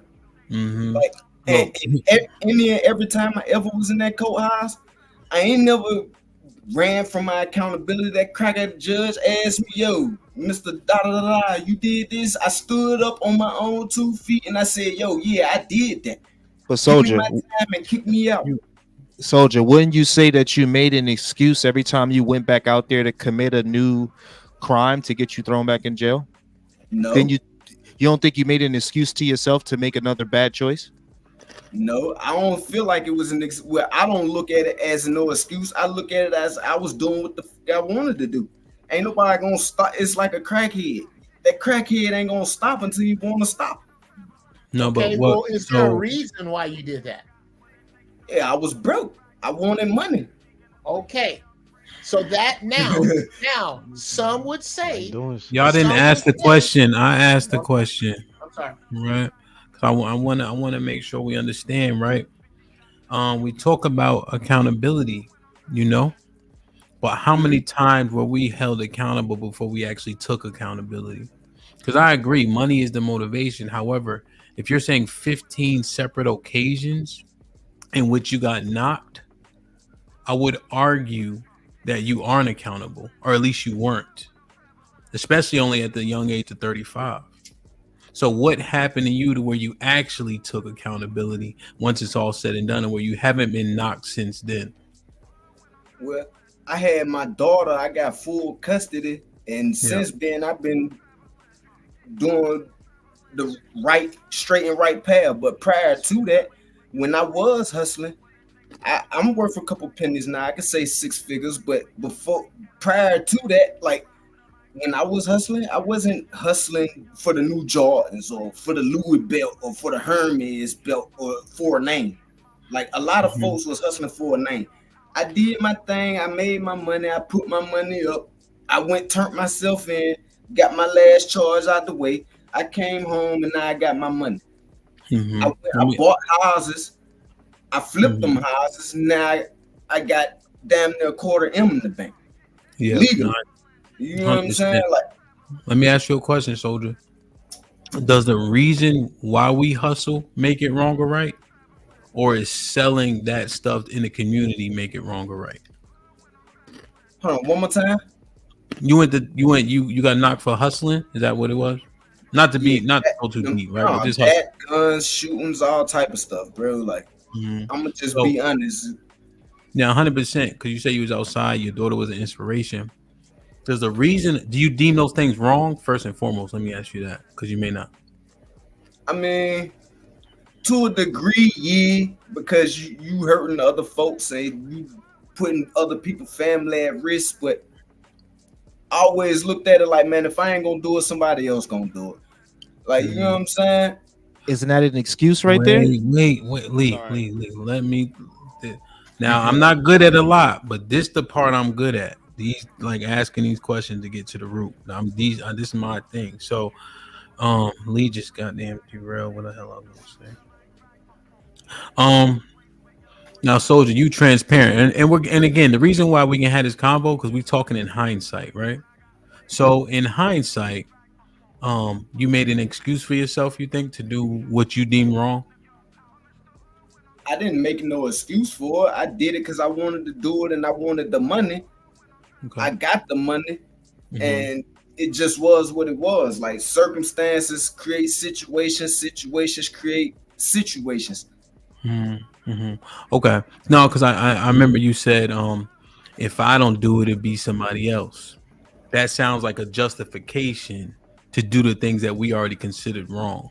Because we just want to look at the points where we actually are accountable. Because I know we say it, and I've said it, that, you know, I'm accountable, etc. But how many times was I actually accountable, or did it take 15 or 5 or 7 times before now I'm up here preaching like I'm accountable? But the truth is, I had to put my hand on the stove 100 times before I became accountable. Because I think when we talking to people, it's like we like, yeah, I did it, so you could do it. Well, it took me 10 times to get knocked before I did it. I think that part is important for our message to actually resonate with people. You see what I'm saying? Yeah, I dig what you're saying. Look, don't get it twisted, because every young buck I see out here, I don't care if you're cutting grass, even the little young kids who be downtown selling t-shirts and shit.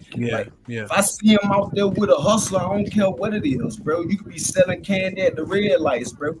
I don't even want the fucking candy. I'm gonna buy it anyways, because nigga, you ain't out here selling drugs and shooting folks and breaking them motherfucking houses. I'm gonna support your hustle. I don't care what it is. Like, you know what I'm saying? Like, so that's just how I move with it. No, 100%. So if you told those little boys, what if they told you, soldier, if I don't do it, Ronnie gonna do it, so I don't get the money? What do you tell them? And I'm gonna pull up and I'm gonna pull into the side like, look, young nigga, come take this ride or come take this walk with me, bro. Let me show you this another way out here to get this bread, bro. Like we live in America, bro, the land of the free, home of the slaves and the brave too. You dig? So, bro, they don't never stop printing money. We owe 34 gazillion fucking dollars in debt to other places. Like, they never stop printing money. So it's a billion ways out here to get it. Like, come on, come take this walk or take this ride with me, young buck, and let me show you how to get this money for real. Like, yeah, 100%. So soldier, what was the last example to where you say, you know what, I'm done with this? When you turned yourself in, that's interesting to get that last charge out the way. The catalyst was your child? Man, the catalyst was, honestly, I reached my goal. I made $130,000 and I buried it. I spun like 60 fighting my case. I came home and I had my bread. And I took that money and I went and bought houses with it. I done been convicted for my crimes and all that, so I can say this on it. Yeah, you can say it. Yeah. So Like, you came home to 70 cash. Yeah. I bought 4 houses. I flipped them. Came up. Question. I want to make sure everything is in context. How many years did it take to get to that 130? You think, all is said and done? Took like 4. Took like 4 years. So if I do 4, somebody got a rustling sound. No, that's me. That's probably me, bro. I got this fan on too. Yeah, there you go. You good now? It's hot. I already know. So if you do this right, 130, and it's tax free. So what's that? 160? Is that fair? Roughly, yeah. Right, probably 160 divided by 12. What's 12 times 4? 48. 48. 48. 160. What's 160 divided by 48? 160 by 48. 3 point something. 3 1/3. Like 3.3, 3.34 or something roughly. So 3 that, 1/3. Yeah. what does that mean in simple? 3 1/3 was that? 33%. 33% of 100 would be. I got a damn engineer up here. And I can't get it. No, 34. 2. 3.3 with a line over the 3, over the 10th place decimal point. So $3,000 a month. 3,333. How much time did you give them when it was all said and done to get that 160? In my life. Yeah, hustling hustling essentially in the same way you were to get to 160. Said probably about 10. You gave him 10 years on installment plans, little 2 here, 3 here, year and a half here, 2 years there, 5 piece of steak, another 3, 4 done. Like, yeah. So you see, right? The to get to that 160, we had to give him 60 for our lawyer. We gave him 10 years here and there, back and forth. And then when we do the math, 160 divided by the 48 months it took to get there is $3,300 $3,300 a month. Right now it's cash, right? So when he got out, he did what he did with it. But look at all the time, the investment, the danger, all of that. That risk reward is crazy, B. No, I mean, looking back on it now, I could definitely say, hell yeah, it was dumb as hell. But I did it. It ain't no going back. No, it ain't going back. No, you know what? Yeah, and so the reason why, and I know that you're transparent, and I know that you've already done it. That's why we're able to walk it down in this way. I just want people to understand hustling will look like a lot of money, but then you got to deduct for the time. Nigga, what's in the first and the third, because the same niggas that hustling be having the same clothes on all 3 days, right? They working 24 hours a day, so you got to look at that money and divide it hourly, and then the danger you got to deduct for that, and then when you go to the pen, you got to deduct for that. And like Soldier said, he did $60K out of his 130 for the lawyer. I just put it at 160 because I'm saying that's what it would be if you work, just work the job. But without all the risk and the time, I would argue shit. It might be better to just work. And Soldier could say the same, although he was able to do good with it. But I just want people to understand what this math is. Because for Soldier, the reason why it's important too, we was having a conversation last week. It was about jail and prison and all that. They saying everybody gay in jail, shit like that. But it's important when somebody got a real experience to talk through it. You know what I mean? Go ahead, my bad.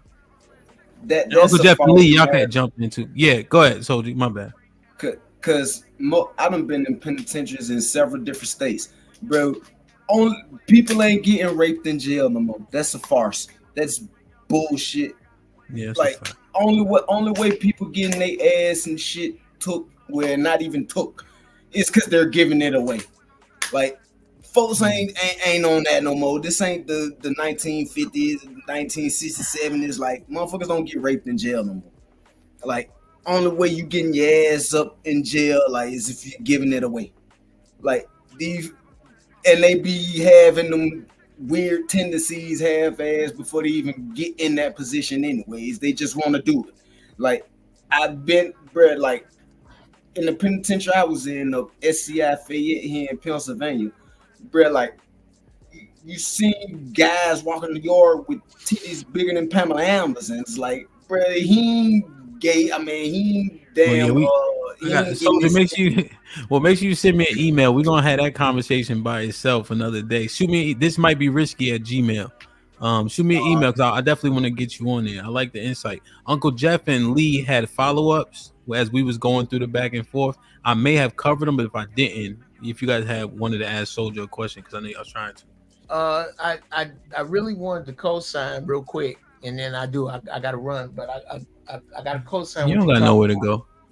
A negative. If I wanted to do shit, to co-sign what you're saying about what Soldier was discussing. Let's just say, Soldier in charge of all us. We all sell for him. He make 50 a week. Lee make 15 a week, running the rest of us, and the rest of us 4 make 3 a week.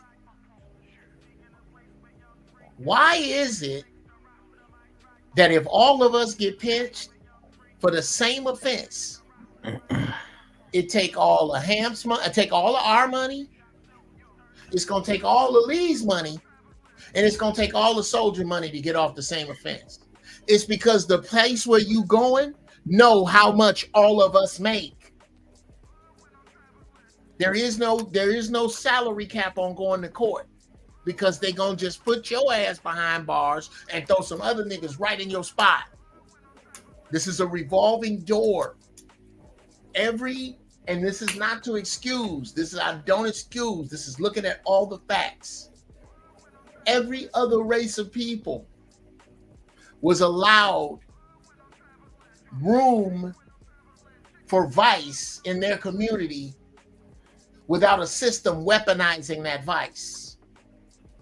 The Jews did it. The Irish did it. Joe Kennedy was the Nino Brown of his time. John F. Kennedy's father, the father of a president. It is our vice that has been weaponized against us, and we don't see it. We don't see it. I'll say this, I'll land the plane. A friend of mine, his young nephew, he just got out. He did 3 for grand theft. And his mama wanted us to talk to him before he went in. And he was hot on that young dude shit. Yeah, when I get out, what I'm gonna do to dude, and wop, and this dude gave me up and this and that. And I asked him, I said, bruh, what is it that you really want to be? He said, I want to be a record producer. I said, all right. I asked his mother, I said, if your son had told you, Mom, I really need to get a hold of some equipment and I need A, B, C, and D, could I just stay here in the garage rent free for a year? And he worked at it. Would you allow him to do it? She said, yes. She started crying. I said, how much was you going to make off of that car you stole? He said, we was going to make 6 because of the car. It was going to be 3 to him and 3 to me. I said, okay. Do you understand that if you got a job at McDonald's and lived at your mama's house rent free for 6 months, you'd have $3,000? I need you to understand, young man, that you're not going to prison because somebody ratted on you. You're not going to prison because you stole a car. You're going to prison because you had a shitty plan for $3,000. You need better plans. Stop hoping. Hope is a dirty 4-letter word. Hope is for shitty planners. Learn to plan better. We have to plan our ways around what this brother is talking about. Because I get it. I get your math, and you absolutely right. But we need to understand that there is a prison industrial complex that makes mad bread mad bread off of keeping us behind bars. And with that, bruh, this was a dope talk today. Good to meet you, Soldier. Good to see you again, Lee, Prime, Yeah, Aaron, holla at you. Hemp. All right, y'all. Y'all be good. Love. Uncle Jeff, be safe. Since they privatized the prisons, the money done went. Man, every count time is they make like $1,500 off of every motherfucking person in the jail. Yeah. Yo, is it cool if I just say something right quick? You know. What? Yo, Soldier, I just wanna. I'm gonna give you props, bro. I'm gonna salute you, dog, for finding your way out. You know what I'm saying? Especially with everything we grow up around.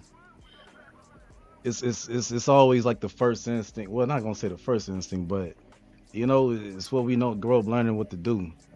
It's like the only choice in some aspects. You don't even think outside of it. Before I went to the Navy, everybody else, you know what I'm saying, all my niggas, we was down trying to figure out what car we was gonna get. You know what I'm saying? I had my dream car. I knew how I was gonna get it. Everybody else was thinking about hustling. I knew I was gonna go to the Navy to get it. You know what I'm saying? No matter what. But at the end of the day, you know what I'm saying? Just keep up. Just keep up with the positivity, bro. Just know what you gonna do with your money from now on, bro. Just keep that grind going. Nah, real rap. You know what I'm saying? All my niggas entrepreneurs now. They got trucking. They got fucking barbershops. You know, so just keep it up. Yeah, I think Soldier removed from it now. You know, I think I know he is. He was bro. humble. Yeah, no, but you're right though. I think you know what? I think people give people their flowers. You know what I'm saying? If they deserve it, they came through something. They understand what they did right and wrong, and they take accountability for their actions. Yeah, I know a lot of niggas ain't turning themselves in. Give a fuck. They say you had to go. Yeah, they blew trap. I mean, yeah, niggas ain't. So, you know. And I'm gonna be honest, cause all my I still my niggas who alive still, who was in the streets with me. We had this conversation. They say the same shit that you did, bro. And this is the same thing I tell them, bro. I turned myself in because I reached my goal. I set out my goal was to make 100,000. The last time I went in the penitentiary, I came home from Millersville, Georgia, to Pittsburgh, Pennsylvania. Bro, I said, look, man, I want 100,000. I don't give a fuck if I make 101,000. $100,001, I meant to say. As soon as I reach that goal, bro, I'm done. I don't care. A nigga can't call me for a half a chicken and say he got 100 grand for it, my nigga. I'm not going. I reached my goal. Like that was my goal, and I was hard set on that. That's what I wanted. That's what I got, and I washed my hands of it. And now I got my daughter. Like I own a duplex. I own another house. Like I own 6 of them. I sold one. I made like 80. So I'm good.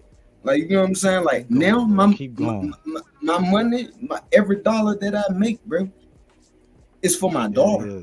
You know, that's a good sporty. She got a college fund, a house, all that shit already, bro. Like she don't want for nothing. And Soldier, that's actually a good point on the housing. Like people talk about getting into houses. They say 5 is really the threshold where you can kind of start to live off of rental income. So even 3. That is not easy. 3? Okay, I thought it was like 5. No, I Just mean, based on what I see. You know, some people say 5, but you could do it with 3. Mm-hmm. It's with houses and shit like that. It's all about location, bro. Yeah, location it's matters. All about location, literally. And to anybody out there who deal with houses, let me give you some free game real quick, because a lot of folks ain't gonna tell you this. If you want to get max value on any house, any building, any property, change the windows and do the roof. That shit raise your joint instantly by like 10 grand.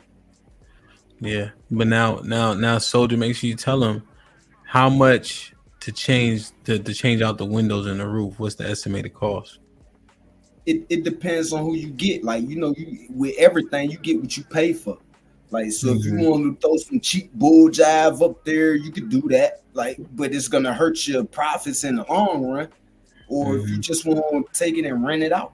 Like, you know what I'm saying? Like, it just depends on what your goal for it is. Now, if you want to go the cheap route, you can go cheap. It's gonna cost you. Nothing is without consequence. But me, on my joint, I spent like $3 grand, $4 grand. Really? Yeah. Wow. Yeah, I was thinking more. I was thinking more like 20 grand.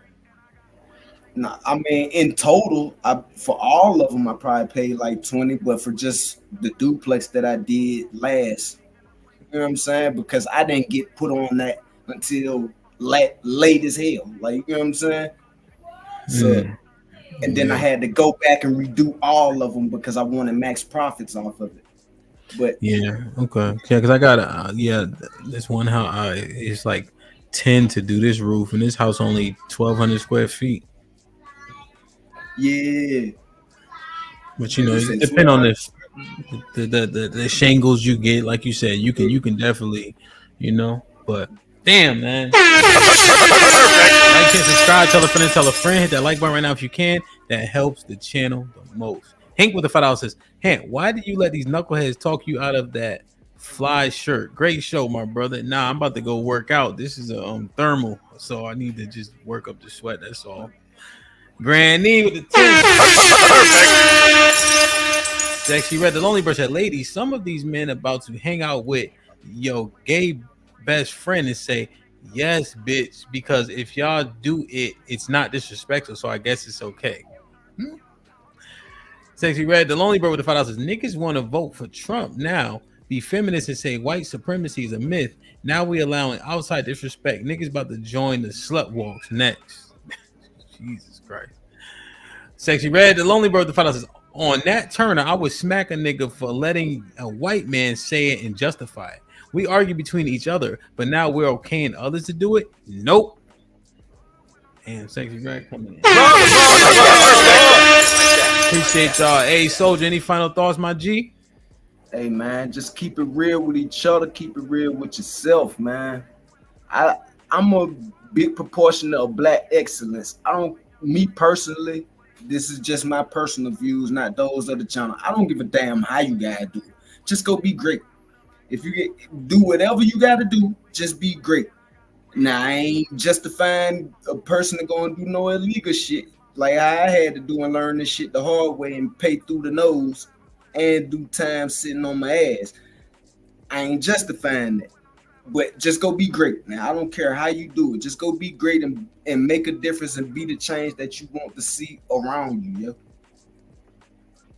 Yeah. I got you. And Trump 24, man. We need money. Yeah, shoot me an email, Soldier, when you get a chance. This might be risky at Gmail. I got you, bro. All right. Yeah, no doubt, man. It ain't easy out here, boy. That's for sure. Yeah, it's hard out here for a pimp, bro.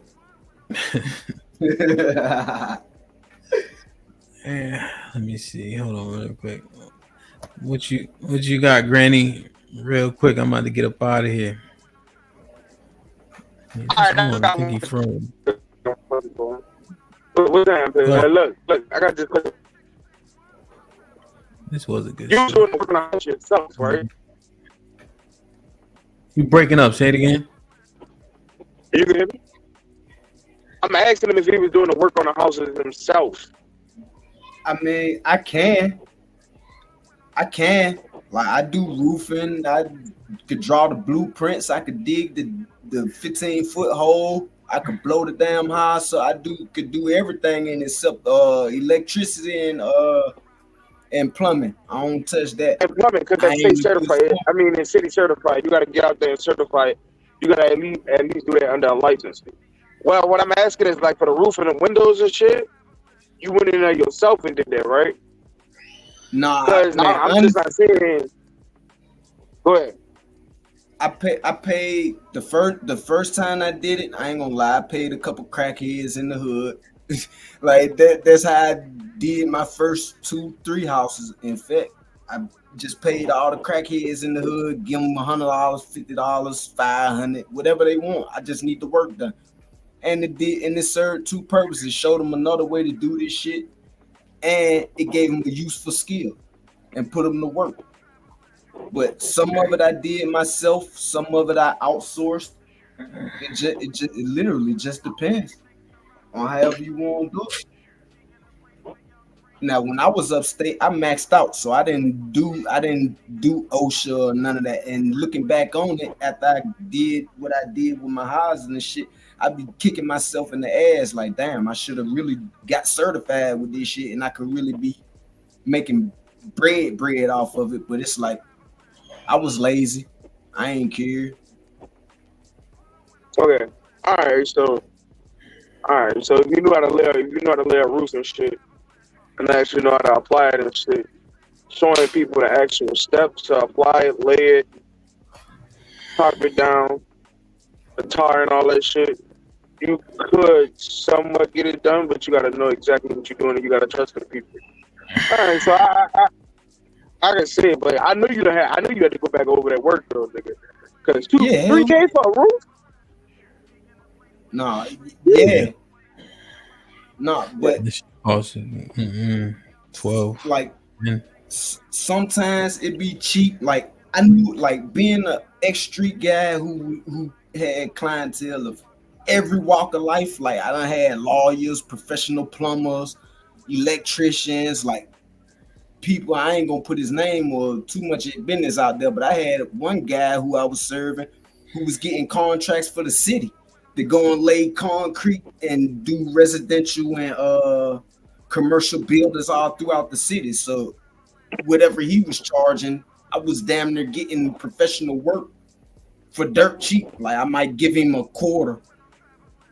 You get what I'm saying? And now I got a whole new roof. You get what I'm trying to say? Like I could, instead of coming out of pocket with cash, or I might give him a half an ounce of something, like, and give him the rest in cash. Yeah, that's what I was about to say. You say the life you live, you know what I'm saying? You make connections with people that actually do like carpentry, electrical, shit like that. You know what I'm saying? Nigga might owe you a favor or something. You don't put in work back in, and he be paying a favor or some shit like that. So I understand that shit. So now, it's I want this, you know what? And I also want this to. Sorry. When he was doing the work, like for example, the guy I had doing the roof, I would, at that time, my daughter was a baby, like, and I'm a full-time single dad now. So I would have her strapped on my chest and would have to literally climb up that damn ladder with her on my chest. And I'm up here learning how to do this shit as I'm supervising you while you're doing it. Like, you know what I'm saying? So I did learn. I learned a lot of it, like just on site, on hand, doing it with them. Like you said, like some of them I didn't completely trust, and I want to make sure it's right, so I ain't got to go behind you 100 times. But I'm up here laying shingles with you. I'm carrying shingles on my back, coming up the ladder, help get the nail gun, nail them down with the tar, all that. So let me, because real quick, I use this clip in the beginning of the show. So you good? I use this clip earlier in the stream. If Soultress, I used her clip. If you want to come up here, come on. Before I get up out of here. Beans was popping, clips was popping. What up? What up? So clips, you had got knocked off earlier. What did you want to address real quick? Man, it's the water under the bridge now. I was getting ready to go in. It's the water under the bridge now. I'm gonna let them ride. Let me hear. There's still 260 people listening. Let me hear it.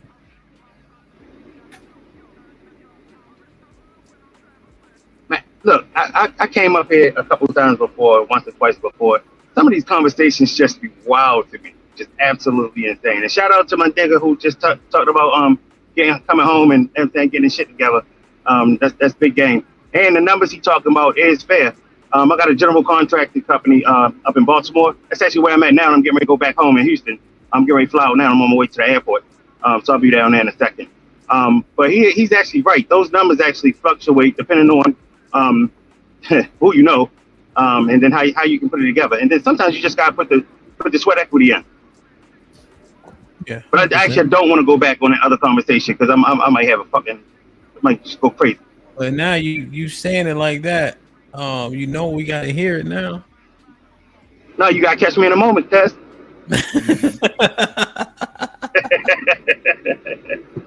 Like somebody like, I'm gonna tell you a secret. Nah, never mind. You like, hold on, nigga, tell me the secret. Yeah, because I heard it, and then it was your turn, but then you had dropped off. Yeah. Because it's actually raining up here in Baltimore. Well, it was raining earlier, and it started raining hard right when I was actually getting ready to go off. But it's done now. It's done now. And I catch my dude the next time around. We gotta have some man-to-man conversations around here. And like I said, my only gripe with you is going to be the same gripe. And I dig it. But you try to mind everything out. You just let the bullshit go too long. Some of this shit is not for grown men to be discussing for too long. And I'm not saying it's not solutions. If you keep working through it, like you like to mind the thing out or mind the thoughts out. But even then, sometimes I'll be like, yo, y'all minding this shit to more bullshit. But I gotta be. You know what? You be so, yeah. And shout out to podcast because podcast be on one. And no, that's who else? Beans, little podcast. Yeah, I fuck with Beans. Beans be keeping y'all in check, man. He be talking some real shit, kind of balanced, real crazy, but I fuck with it. Yeah, no, 100%. I think that what you actually find is, because people have a presupposition. So what you might hear is bullshit. 'Cause I think I kind of heard what you were going to say, right? And your opinion that you were going to share was actually differing from the majority of the men in the chat, right? But you subjectively, you say it's bullshit, but you were about to be in an argument with the person you're going to argue with and the majority of the chat. So if it goes, if numbers don't lie, who's actually on bullshit if we go by the people who agree or disagree with you? Okay, so just because you got the majority of the people on bullshit don't mean that the bullshit's right? 100%. That's true. Okay, But what I'm saying is okay. when you're saying we mine it out too much, you had the opinion that was in a minority. So how do you decipher what's too much? No, so I'm just saying too much for me. So clearly, y'all got the bandwidth to handle it, right? Y'all got the stomach to to deal with it. Y'all got the patience to fuck around in the mud. I don't. Yeah. So sometimes it just it kind of sort of that's actually where I go with it. But yeah, no, 100%. That's very fair. Because I heard it when you was about to go, and I was kind of tight when you dropped off, but I figured it was just a phone issue. Because I think it was necessary to hear what you had to say because it was going to be a differing opinion, but strong. I could just tell how you present, and in which case they wouldn't have been able to just say, "Oh, shut up, Clips." Nah, they would have had to fight that fight. You know what I'm saying? So yeah, it's kind of hard to tell me shut up. Yeah. Aaron, you got 2 links up here on purpose? I'm about to. I got a bunch of stuff to do, but. Okay. Oh man. Yeah. So Clips, we'll catch you next time. Who was it that you wanted to converse with, Clips, directly? No, you gotta catch me in the morning, cuz I don't call nobody out later. No. Maybe I can say, hey, hit the link real quick. Clips want to talk to you. No. I don't fight my dreams. That's all. This nigga's silly as hell. No doubt. Clips, you say you live in Houston? Yeah, I just moved down there earlier. I live up in Sugar Land. Okay. Yeah, you familiar? I'm in Spring. I moved there a year ago. Okay, yeah, I just moved down there in January. Up in Sugar Land, Texas. Sight unseen. I had to get the fuck out of Baltimore. This place is fucking drive you crazy. Yeah, I moved here from DC, so we was in proximity the whole time. Right. I think I was on one of the other shows. I was like, yo, where you partying at? So I could come see DJ or whatever the fuck I'm saying. See what? Where was I? Yeah. Okay, yeah. You closer to the south side. I DJ a lot in the north too. But yo, do me a favor, shoot me an email in the back. This might be risky at Gmail. It's pretty simple. All right, my man, I got you. No doubt. I'm trying to see if Soldiers want to come up because I used the clip when she was on my show earlier to see if she wanted to readdress it because she was asking for the link. But if not, I'm gonna skedaddle. Beans, what's popping? Yeah, man. Just came off this website, pocket watching you. Damn.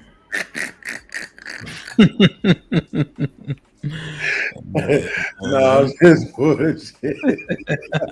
And that's bad for your health, bro. Pocket watches. That's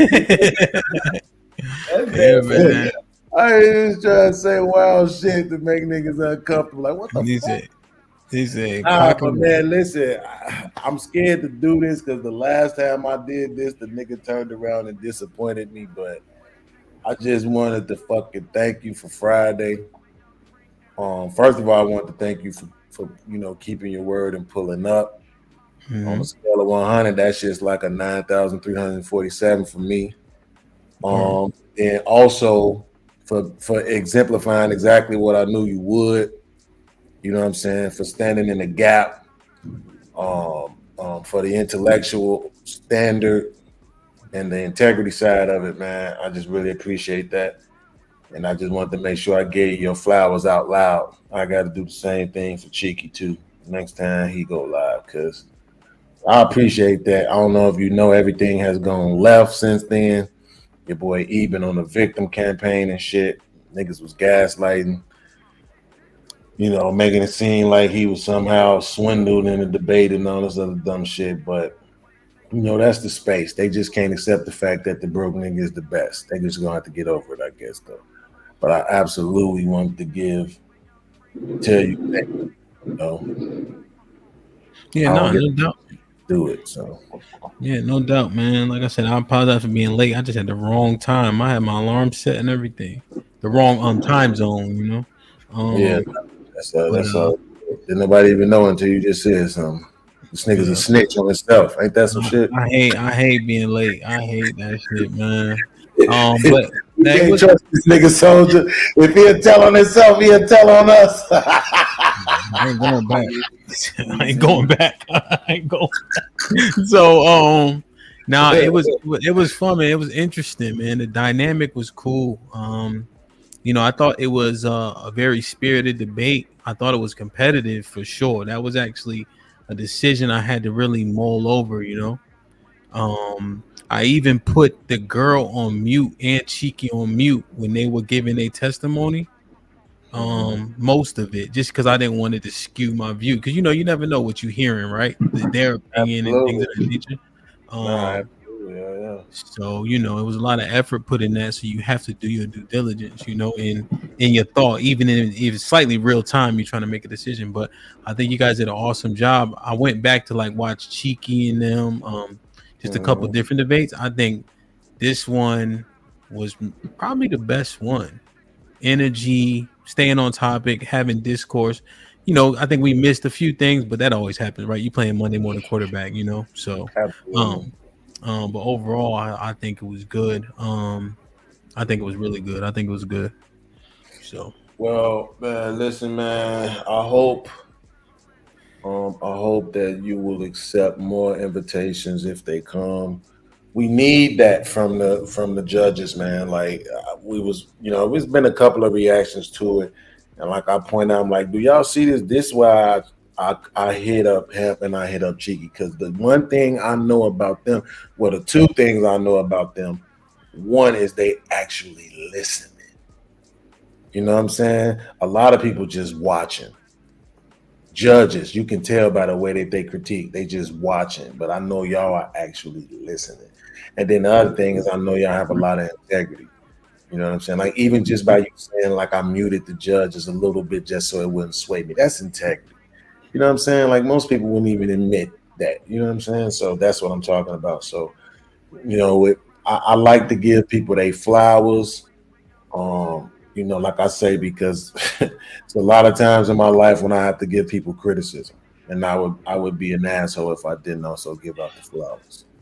So yeah, 100%. Salute to you. You keep proving me right about you, man. I'm glad you're on top, dog. I'm finna fucking watch this House of Dragons, and you jealous.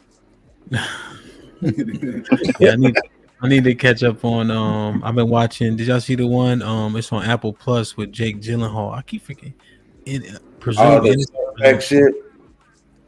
He's a lawyer, but he's on trial. Oh, I mean presumed innocent. Presume Innocent is great. I fell asleep on it yesterday. My wife been watching the hell out of House of Dragon. I just can't get into it, but I do like it once I start watching it. But I gotta you know what I mean. I gotta sit down and watch.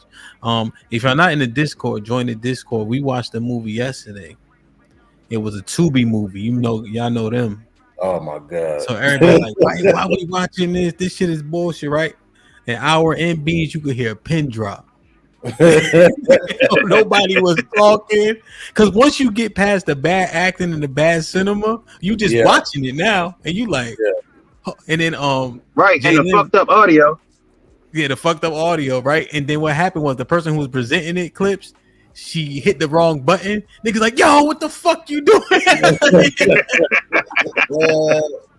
So niggas told on themselves. You feel me? It's like a guilty pleasure and all that, So. Oh, now I almost forgot Cobra Kai back too, man. Oh, I'm trying to see if niggas gonna come and get their ass whooped in these spades. I just set the stream up, so if y'all want some problems with these spades, come through.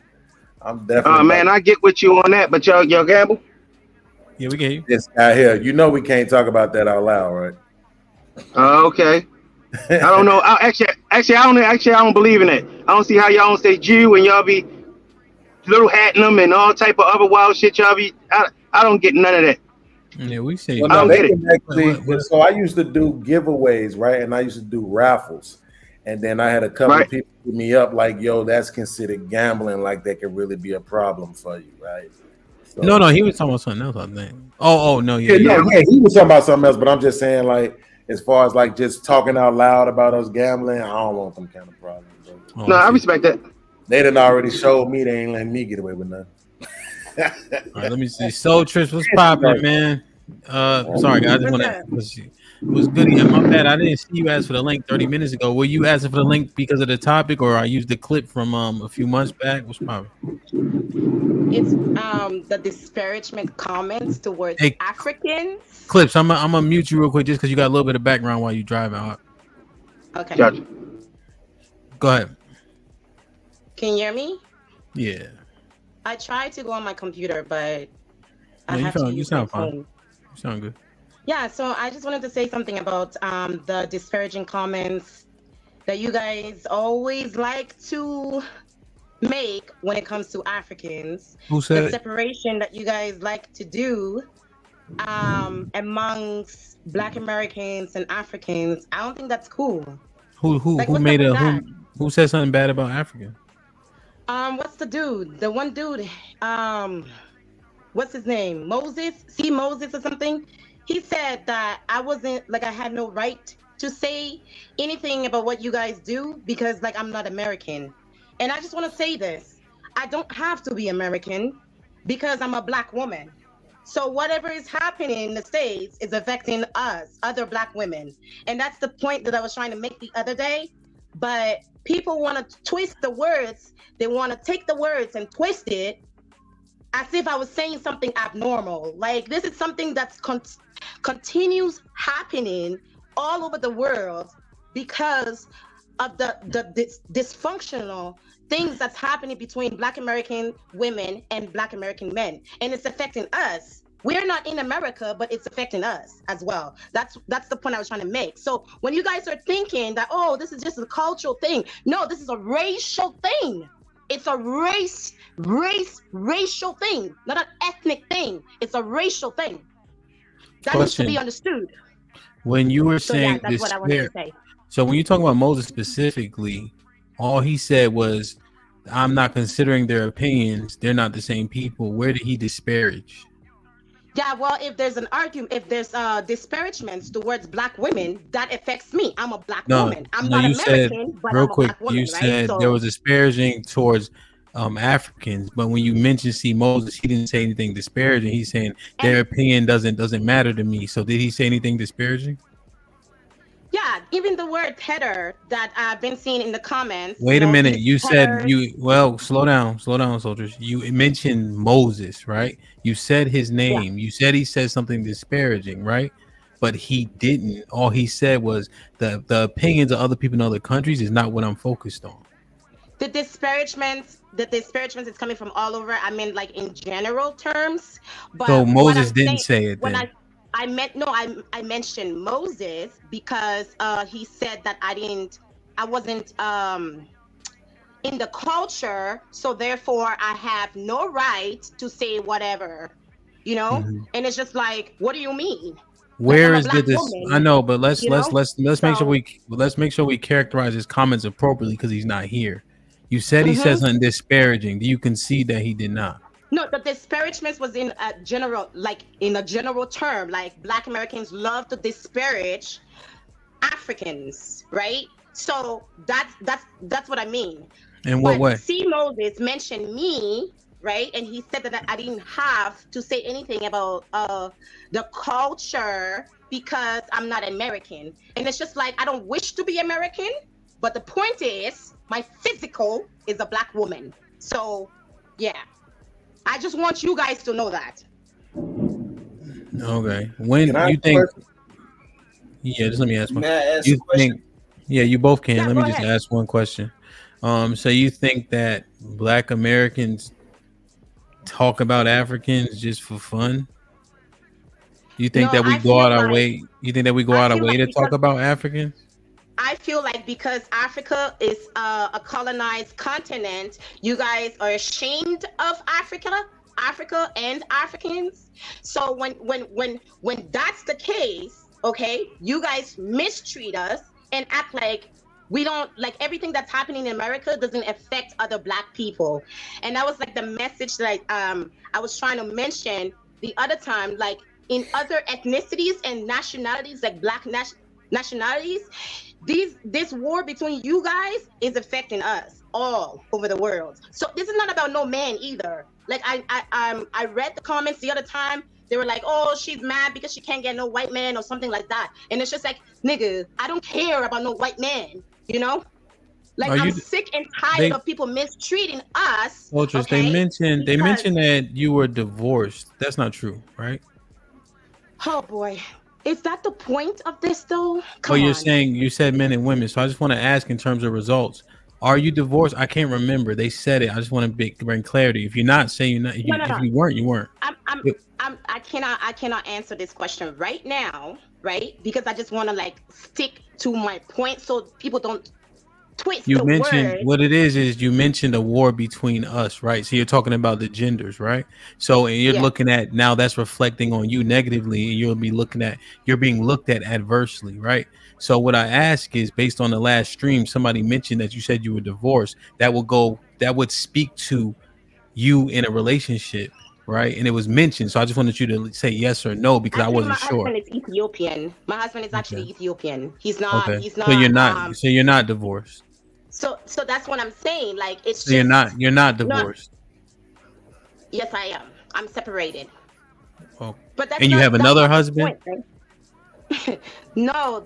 Why does this matter though? Because you're talking about relationships.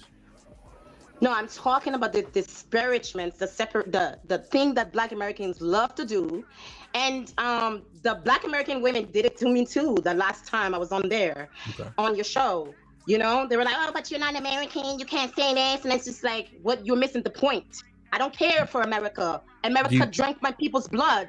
I don't care. Do you think we None are of that. Do you think I our have cultures? rage for that. I would you never think step my our- foot in America. Question: Never. Do you think our cultures are different? This is not about culture. It's about respect. You guys Do you disrespect think? each other. Let me ask in you a public. question. Do you think our cultures Yeah. are different? Every culture is different. Come on now. Let me ask you a question. Do you think our cultures are different? What is your culture? So Black American culture versus where are you from? I'm not going to say that. Where are you from? I'm not going to say where I'm from, but I can say where I reside. Well, see, I'm sure that's- you already know that though. Canada, right?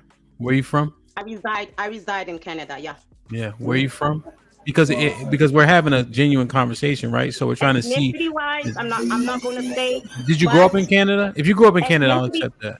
Go My ahead, father sorry. is from Maryland. My father and his peoples are from Maryland, but my Yeah. mother is East Mhm. and West African. She's Got she's you. both. Got you. You grew up in Canada? Not really. Both. Where'd I you- grew up where'd- in Nigeria and Canada. Okay. Where'd you go to high school? What does this races matter though? Because we're trying to grasp the culture, right? So Canadian it's culture the may be race. similar to See, that's what I'm ours. saying. You guys are confusing this. Like it's about the race. It's not about the culture right now. It's about the race. So When you're people look at Nigerian me, from Canada. I'm not Nigeria. I lived in Nigeria for 3 years. Okay. I'm not Nigerian. I lived in Nigeria for 3 years. Your father's American, right? My dad, he was killed. He's American.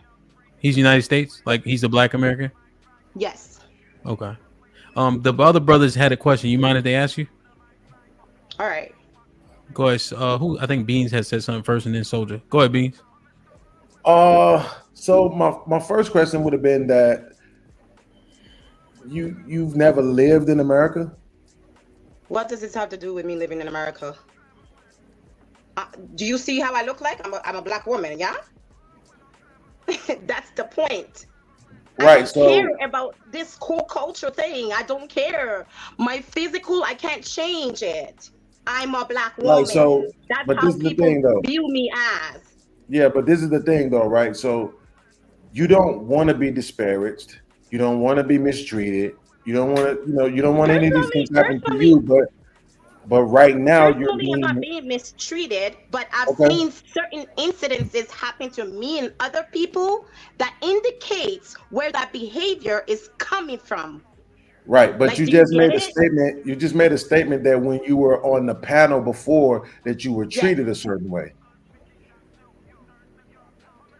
That's not the point I was trying to make. It's not about it being the point, right? It's No, you I was you made saying room why for us to you ask guys you always questions. try to separate yourselves from Africans when Right. you guys when the problem is affecting Africans as well. It's not just Absolutely. affecting you guys and your community, it's affecting other nations, other Black nations.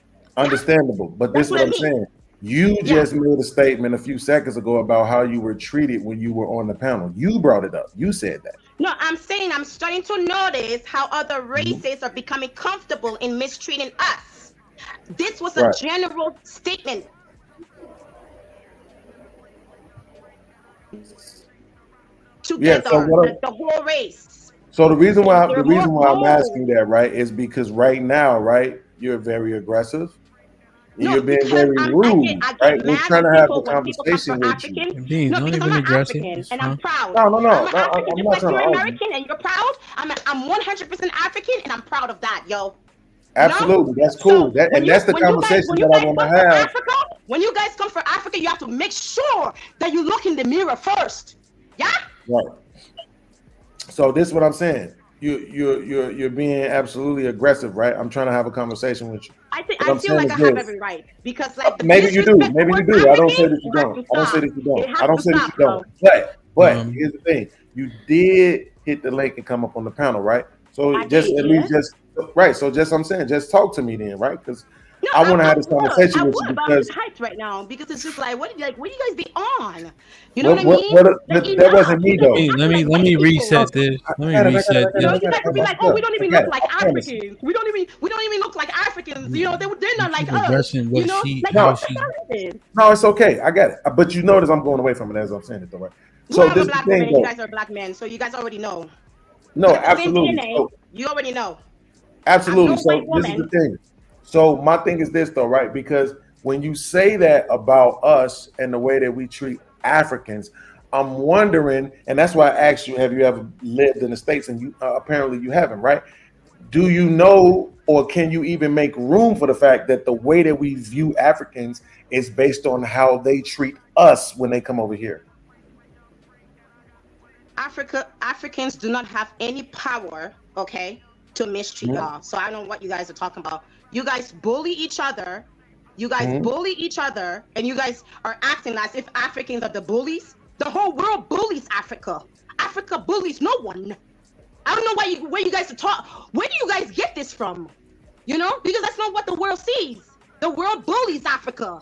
You know, and then you guys try to ride on you guys claim reparations, but that shit came from West Africa. The monoracial Black people are the ones that's owed, not mixed, not admixture Black people. But you guys are claiming reparations while at the same time disrespecting Africa, and I don't appreciate that, yo. I don't. So again, Black just like y'all. the reason why, well, Just like yeah, y'all. I don't know. I could push back, but I won't. But my thing is this, right? So because I've had experiences, right? And I'm understanding that you've also had experiences, right? But it's like when you say that we should, and I guess you're right, ought to understand that on all continents across the earth, people who look like us are having the same experiences, right? So that's why I'm wondering why it is that you can't understand that as far as it pertains to our relationship with each other as well. Yes, I'm not disagreeing with you at all that Black people have a lot of negative stereotypes that they hold about Africans, but I'm just wondering why you can't concede that the opposite is also true. The Africans absolutely hold a bunch of negative stereotypes about us. You literally just ran off about 2 or 3 of them yourself. So if you come over here with those same stereotypes that you just said, what would make you think that they're being kind to us, right? So you know what's so crazy? Listen, yeah, go ahead. Africans are good people, okay? We are nice, we're kind. So I don't know what you guys are talking about. It is you guys that have adopted the American ideology that if you're not beautiful, you have to have a certain look or something. You have to look a certain way to be respected. There's a lot of people that you may not think is beautiful or whatever, but they're way better than y'all. Trust and believe that, yeah. Enough, yeah. So, Soldier, I'm pissed. Beans, go ahead, Beans. Towards Are because we of the done? disrespect that you guys do towards my people. If you don't want to claim Africa, that's your business. But what you guys do amongst yourselves is affecting us over here. So let me ask you a question. Do you think that this conduct in which you are portraying, you think this is going to get good results? No, I'm pissed. I'm pissed because I've It doesn't been seeing matter. cheddar. It doesn't matter. I've been It seeing doesn't matter. disrespectful It videos. doesn't matter. My people suffer. It doesn't matter. And Let me ask you. Let me ask you. Now, soldiers, I'm gonna tell you this right now. All right. You will have a conversation or you won't have a conversation. Okay? There's no need to be yelling. We cannot understand what you're saying, and it doesn't further your point. Right? No, it's just But the amount of disrespect that I understand, but let's do this. Let's do this. In order to be successful, no, you can't say it right now. In order to be successful during this conversation, if you want to have your point heard, you have to just bring it down a bit because it's important to understand, because what you're actually portraying now is the conduct that nobody likes. And so you're not able to now blame it on Black American women. You could blame yourself because of how you're conducting yourself currently. That's cool. That's cool. Okay, as That's long as cool, you but I'm accept pissed. it. As long as you accept I'm it, pissed. right? I'm You understand? pissed. They're not gonna say They're not gonna say Black women. They're not gonna say Black women did this. They're gonna say Soltress did this. She was the Nigerian Canadian. She was a Nigerian Canadian woman who blamed how people see. She was a woman that lived in Nigeria. She's a woman that lived in Nigeria and now lives in Canada, who's blaming how Black women are seen on Black American women. But the truth is, how she conducted herself is the reason why she's seen as such. That's what they're gonna say, given this stream. Right now, I don't care about that because I've seen enough. I just want you to understand, when they clip it, they're gonna blame you for your conduct. They're not gonna blame anybody else. I'm gonna tune it down because of you. I respect you. I appreciate it's your show, and I'll tune it down. You know. All right, let's talk. Let's I'm talk. just pissed. That's all. All right, because remember, you representing yourself, so they're not gonna blame anybody else for this last 15 minutes. All right. And I'm sorry, real quickly, that was the question I wanted to ask too, is that I'm trying to understand why it is that you think what we have going on over here is affecting you on the other continent. I'm trying to figure out how you connect that. Like, because the way you're saying it is that like it's our fault. Excuse me? What? Do you see how I look like? What? So you're saying that I'm just trying to make sure what we are experiencing over here, you're saying it's happening to you over there because of us? Because of whom? Us, American Africans. No. If it's not because of you guys, naturally the world already disparages us. Naturally. Oh, okay. I see what you're saying. I'm gonna calm down. Yeah, naturally, the world already disparages us. Yeah. So when you guys join in, it emphasizes the problem. I see what you're saying. Oh, go ahead, Soldier. I just got a few questions for you. Yeah. First one being, who cares if it's disparaging or not, if it's the truth? What about what white people said about us? No. the That's truth. not. Listen.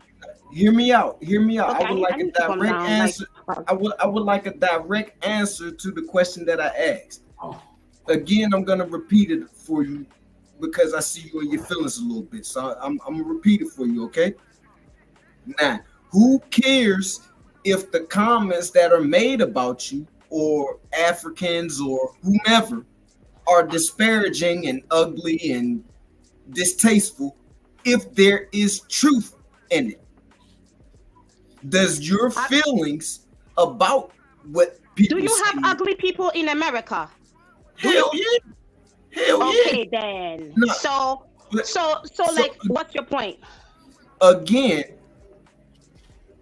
listen to hear what's being said instead of listening to argue, sweetheart, because a lot of women tend to have this problem. Now, again, I'm gonna repeat the question: who cares if what's being said is ugly if there is truth in it? If I said, bitch, 1 + 1 is 2, unless you fucking the girl and it makes 3 because a baby comes along, who cares if I called you a bitch? Is the math correct? Is 1 + 1 not 2? Is 1 + 1 not 3 when it's dealing in the context of a sexual relationship between a man and a woman and their baby comes along? Who cares about how the message is conveyed? Is the message true or not? That's all we should be looking at. It doesn't matter how it comes across. It doesn't matter how it makes you feel. Is the message true? Now, if it's not true, then you would be justified in feeling how It's true for some. That's what I'm saying. It's true for some because there will be ugly people and there will be beautiful people. Is that not so? That's everywhere. You know what I mean? So, and the way you guys even treat black women in the States, it speaks volumes about how you feel about Africa. These same black women would separate themselves from Africa and act like they're American. But nobody sees you guys as Americans. Like, when people think about America, they think about white people, blonde hair, blue eyes, white people. They're not thinking about black Americans. Black Americans are known to be entertainers of the world. Entertainers. Where the hell did you get that from? Did you not hear about the Native Americans? Did you not hear? When people want to migrate, we're not coming to you guys. I don't know why you guys always think you're the center of the world. You're not the center of the world. White people are the center of the world. You're from Africa and from Canada. Yes, I'm from Africa. All right. Hold on, pause. Did you never hear of the Native Americans who were here, who were copper colored? I don't care about Native Americans. I don't care. They're not my people. I don't care. He said that when he got off the boat here, there were copper colored people. So, can we go back to the disparagements of the black woman's image and disrespecting Africa, okay, and acting like you don't have the same image as an African? I'm Native American, sweetheart. I know you're not Native American. I know natives. Okay? No, sweetheart. Europeans created America, not natives. I'm not. Europeans created America, not natives. Okay. Okay. If all black people in America came from Africa, right? What's your language? What's your language? No. What's your language? By your logic, all black people in America came from Africa. Am I right or wrong? Because I don't want to misconstrue your argument here. This is not the point. You're missing the point. You just want to talk other things because you're black man back. We just gonna cut the middleman out. We ain't dealing with the middleman. I'm trying to get straight to the plug. I don't want the middleman. I know what you're doing. I refuse to participate. No. I'm trying to walk you into my point to show you where your logic has so many flaws, and then we could pick this shit apart for another 7 hours and 40 minutes. Really? My logic has so many flaws. So many holes in it. It's like a damn Afghan. It's like what America did to the damn Jeeps in Afghanistan. It's got thousands of bullet holes in it. It's so many the shit can't stand on its own. But I'm just gonna allow you all that. Now again. Now, let's get back to the basics here. Now, I know my heritage. I am Native American from my mom's side and my dad's side. The only mixture I got in my blood comes from a whole nother continent that's not called Africa. What does this have to do with anything exactly? Because we're not African. We're not African at all. I don't care So whether you what the claim hell is Africa or you not. talking I about? We already come said from it. Africa for? It's none of my business if you claim Africa or not. No. But what you I'm do not over from there, Africa. what you do, what you do, If all black people come from Africa, as you say, why has Africa, no country in Africa, ever sent the damn ship to say, yo, you know what? Y'all killing our black people over there. Y'all killing our Africans on fucking live TV and all this shit. Why Africa never sent no damn boat? You know why? Because we ain't from fucking Africa. It's like literally this easy. You can just kill your whole conversation here. Colonized just like you. Just like you. No, Africa is not colonized. What do you do when they're colonized? It was colonized. It was colonized with the Berlin Conference in the late 1800s, 1880. Listen. The point of the matter is, Africa has no economic or political power, and you and I both know this. Stop coming for Africa. No, they have political power. I just got finished watching a 2-hour documentary about Africa is a continent made up of 54 nations. Okay, so yeah, keep talking about Africa. That's not the point, but okay, keep talking about Africa. As if we don't know what America does to other nations. As far as the disparaging comments go, the women here in America who you claim to be African, so we're gonna just stick with your false narrative. Do you not see how they mistreat us men? See, like in the world, there's a hierarchy, and not sorry to tell you, but women, and you go to the Bible, the Quran, the Torah, any book you would like to open, and the order is the same: God, man, woman, child. Women here in America, the disparaging comments that they get, they deserve them because you're out here selling your pussy on. She gone. Like she gone, soldier. These chicks is crazy, man. Where the hell did y'all find her at? I just came up here to back you up on the fact that, you know, we ain't all, not all of us came from Africa. Most of us are Aboriginal Americans, and the original people of the Americas, North, South, and Central, were melanated. And you know, when she kept saying America, no, you talk about the United States and where she's from, Canada, right? Because those are the two countries responsible for this, you know, crazy society that we live in, with this feminist propaganda that has been created to separate men and women and start this gender war. So I just came to back you up, my brother, you know. So peace to the panel. Beans, Hamp, Aaron, how y'all doing, brother? It's been a minute. I think we alone, soldier. My bad, man. No, you're not. I'm here. What's going on, What happened? man? She left? Yeah, she bailed out as soon as I came to back up, soldier. Man, Malcolm X said it the best, yo. If you want to hide something from a nigga, yo, put it in the book, yo. Man, she was simmering. Oh, she said link, please. All right, y'all. Y'all ain't gonna have me stay up here for another hour, man. I need that. No, I just came to say hello. No, not you guys. Yeah. I'm What's just up, saying, Aaron? man. What's happening, man? Right Peace, now, my brother. Smooth, what up? Smooth with the analysis. Just leaving this here to say I'm African, but me and soldiers are not the same, like at all. Just me with the $2. What's up, Jess? Soldiers, please just have the conversation.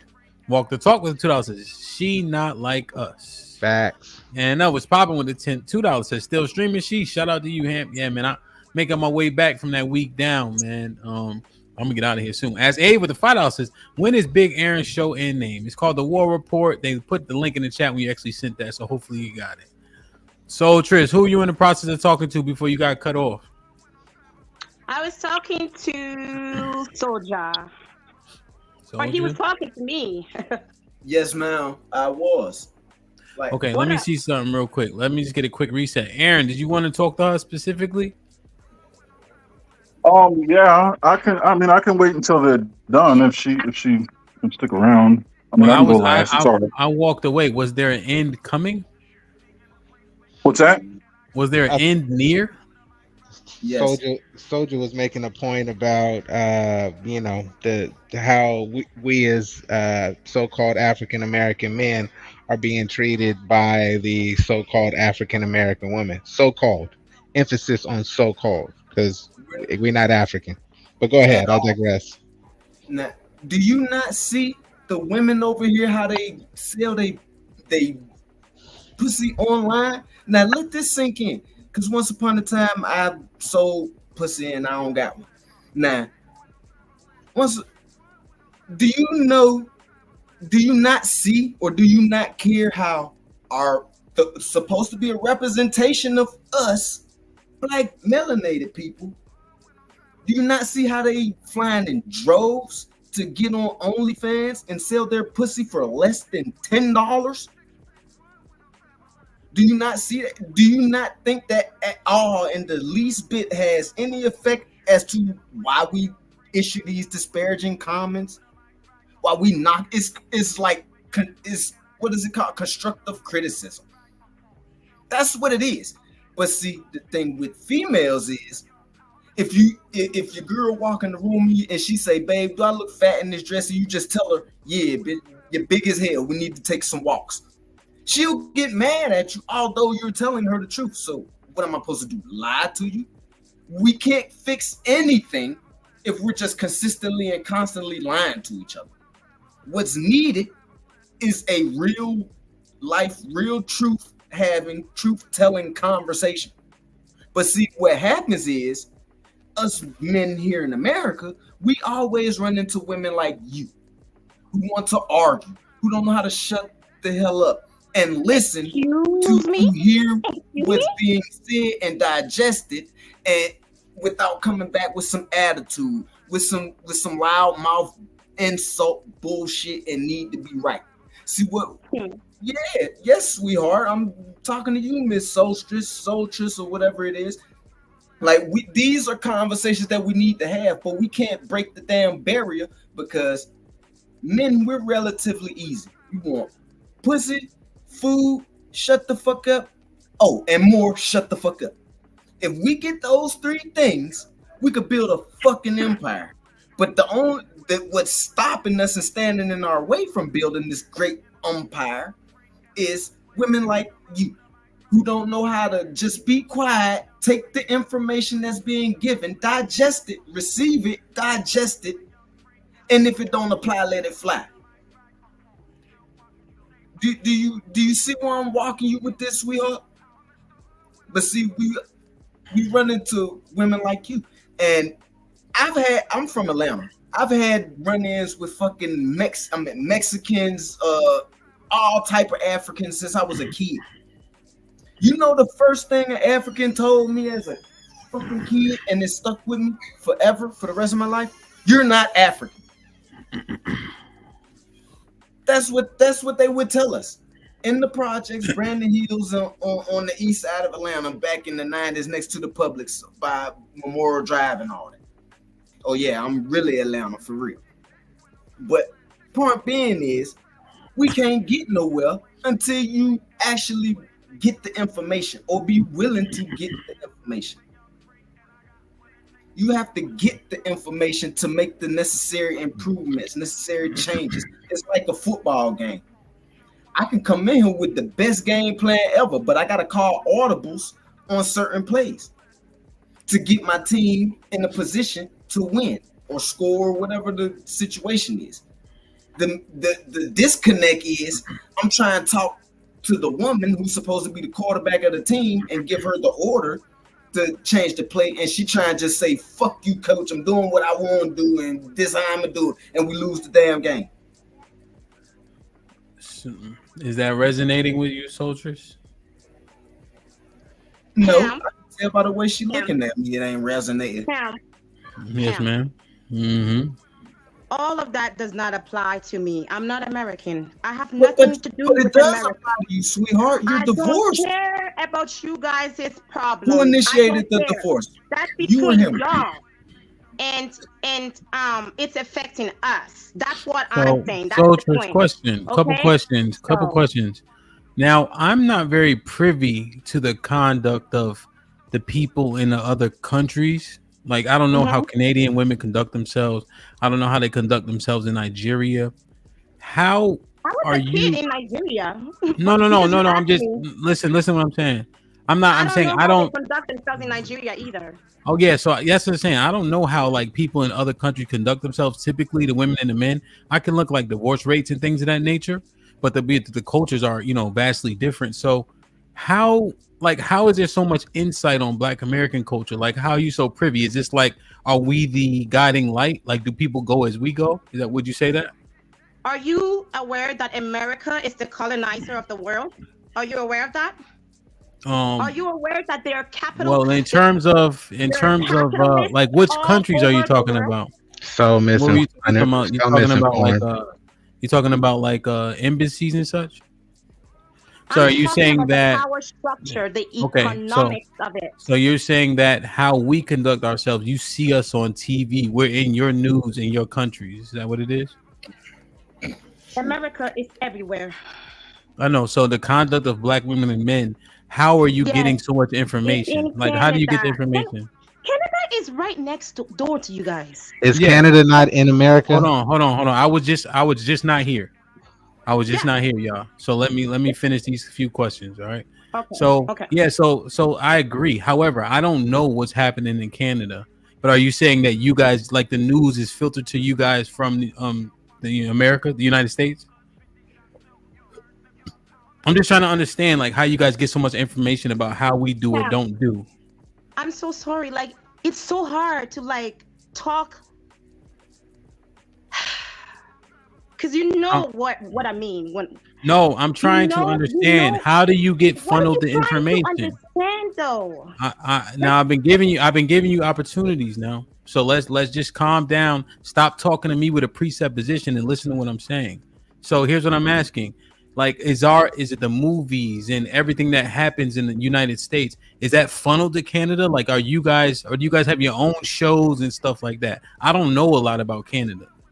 So, like, how do you get so much information about how we conduct ourselves here? Is our footage and all that, is that the news up there? Like, is that what you guys lean on? How does a woman in German know about you guys? She has a husband who's Black American. Germany. She has a husband who's Black American specifically. Because she has a husband that's Black American, so all of a sudden she knows. Yeah, about she America? said that the information she has is from talking to her Black American husband. But this information is online. It's on TV. I'm telling you what she international. said. I'm telling you what she said. So she didn't say it's online, it's on TV, it's international. She said she talked to her Black American husband and he told her about his experiences. So I'm asking you, are you getting your information from online and on TV and propaganda, or are you getting it from tangible experience? That's what I'm asking.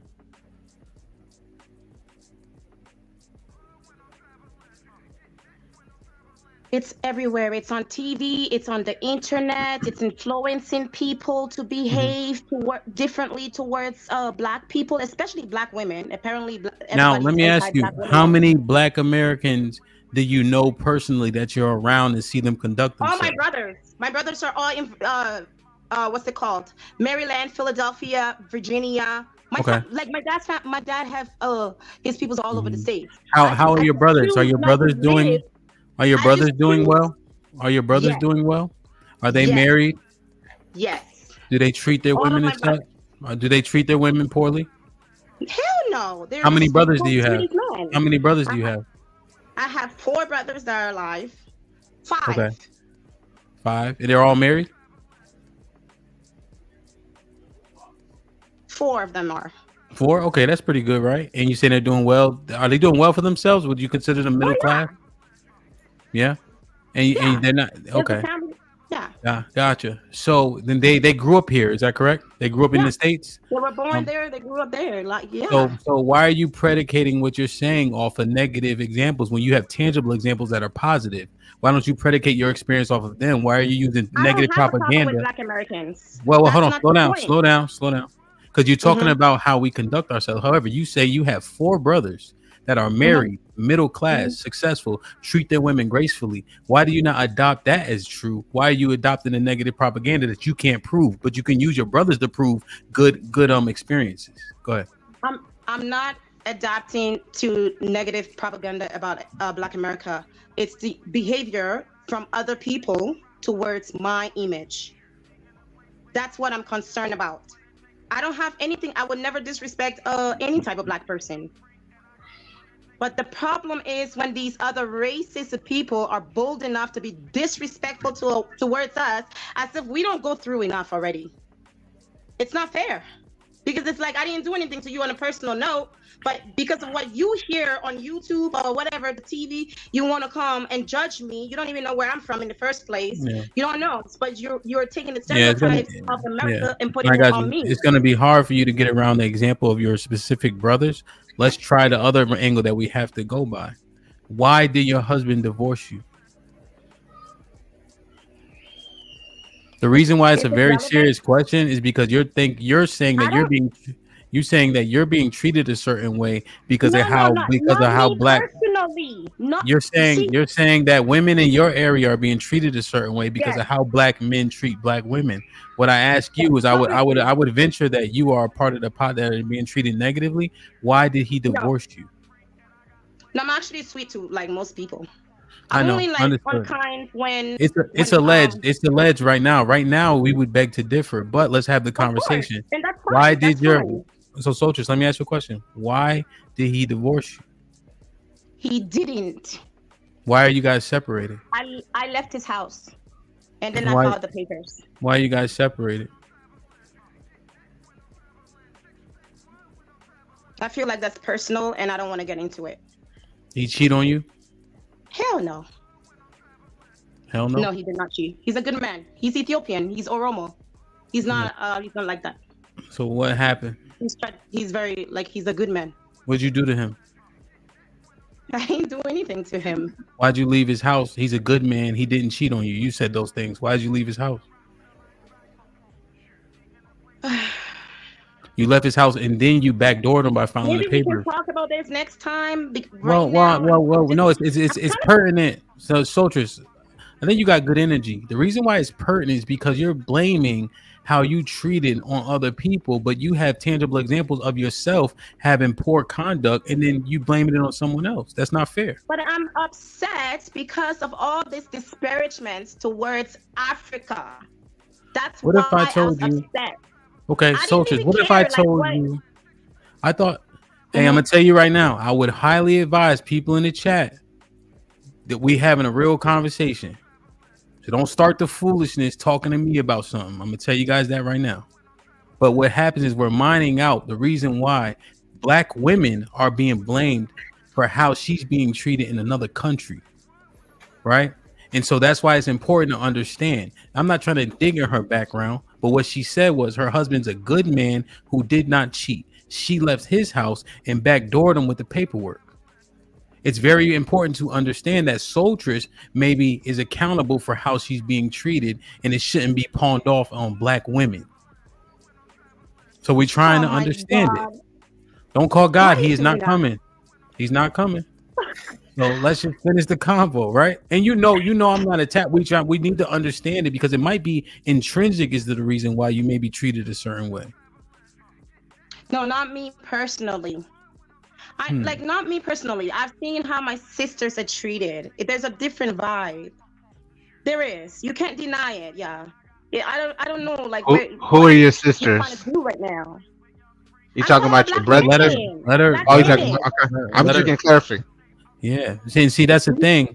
It's so many people around you allegedly that are being treated a certain way, but birds of a feather, as we know, flock together. So there's something happening there that you have to be responsible for. That's why I'm asking you about the divorce thing specifically. So what could you change in your hold on, soldiers? Let me ask this last question. What could you change in your personal conduct that would potentially allow you to be treated better? Because for instance, you've been you pretty respectful to me. I think we got good rapport, but you've been yelling, fussing. You logged off, came back on, etc. Is that you in real life? It was by accident. No, I hit the button. I was trying to read. No, I was joking when I said that part. But yet. But what I'm saying is, when you get upset, is this you in real life? Oh yeah. I mean, like what? Have you ever been upset? Yeah, I'm upset now. This is how you're upset. Mm-hmm.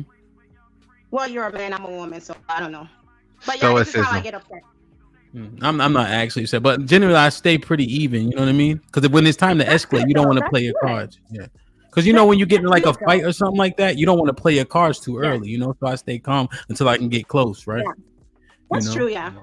So yeah, I'm just really, mhm. upset about the whole African thing. That's the main thing that I triggered me just now, because I've been seeing so much, and Africans go through a lot.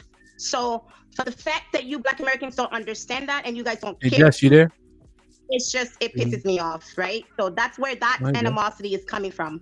Okay, so we have another woman on the panel. Noble, I know you wanted to get it. I just wanted to just real quick. Oh, you good? Okay. You actually came up when you wanted to. Actually, okay. Yeah, keep cooking, man. I want a plate when you're done. I got you. So, Jess, I know you've been listening. Maybe woman to woman engaging, right? Because I think Soltress, even though it seems like she kind of over talking, she be listening, right? Because she'll at the very least give me the floor, at the least, you know. So I think she consuming more information than we give her credit for. Jess, did you want to speak to her directly? I did, because Soldiers can you hear me? Yes, ma'am. Yeah, we were on the panel that night. We were on the panel that night together. But what I just wanted to get clarification on what is she seeing, right? To where she feels that Black women in where you live, right, are being mistreated. Is that personal, or is that something you have observed yourself? That's something I have observed. And I mentioned an incident that happened to me with the door thing. Usually when people recognize you, or like just simple courtesy, they're going to recognize that you've done something kind, okay? Out of just a courtesy thing. I held the door for this one Black guy, and he just walked through and as if like I was supposed to hold the door for him. Even the white girl that was at the counter, she gave him a dirty look when she saw that. She was just like, what the hell? But this is Canada, like people are very polite over here. Like, I don't know, but like when you hold the door for someone, usually they will say something like thank you or something, you know? And I've never experienced that ever, never. So I was just like, oh, okay. And then my girlfriend, she, her whole face got stitched up because her man attacked her. There's this other guy, he killed his 3-year-old baby to get back at his woman. This Black man. There's been so many incidences here. There's been this Native girl, she stabbed this Sudanese girl. There's been a Somali girl that was killed by this one white girl. She it's on camera, like she was stabbing the girl in her head.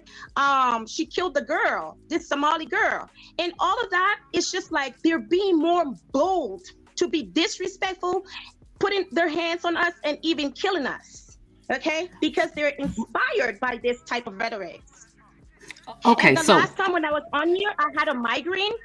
I just want to say that the last time I was on here, I had a migraine the night before, so I couldn't really talk the way that I want to. Even like if you paid attention to my eyes was like doing something. It's because I was sick. I'm still sick, but yeah. So that's why. So let me my ask eyes you was this, like, right? So you gave me several examples. So how do you tie all of those situations into what is being discussed on Hamp's panel? And I can only say Hamp's panel because you were there last time and you're here now. How do you tie that in and connect those dots?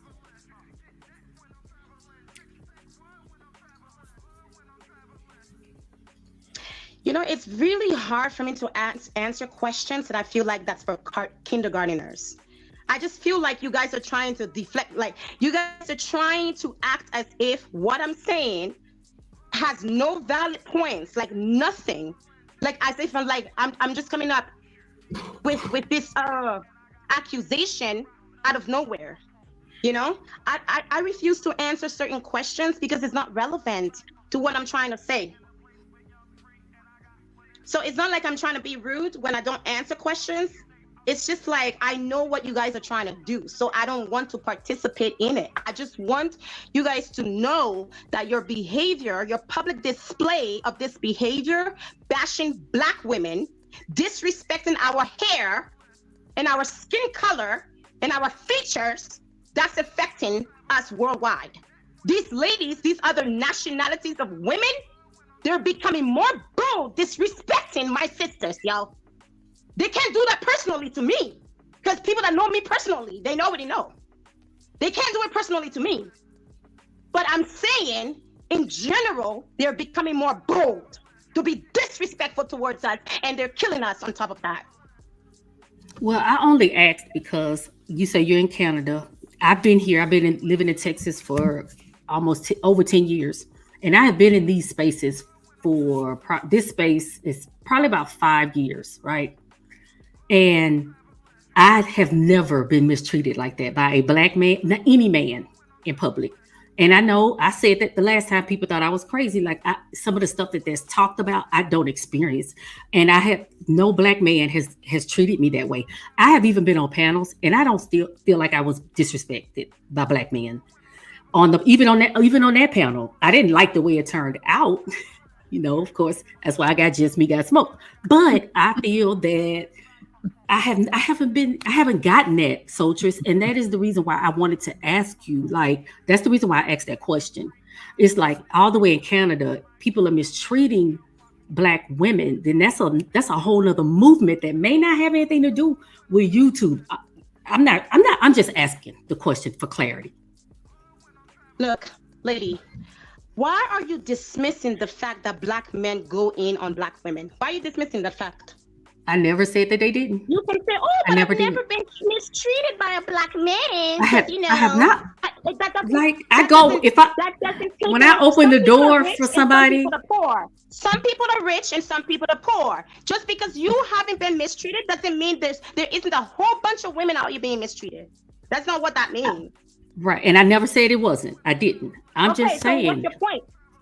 I'm saying, how do you tie that into what's going on today, like what we were discussing today? What's going on Hamp's panel? How are you tying in what's going on with these women to YouTube and this platform?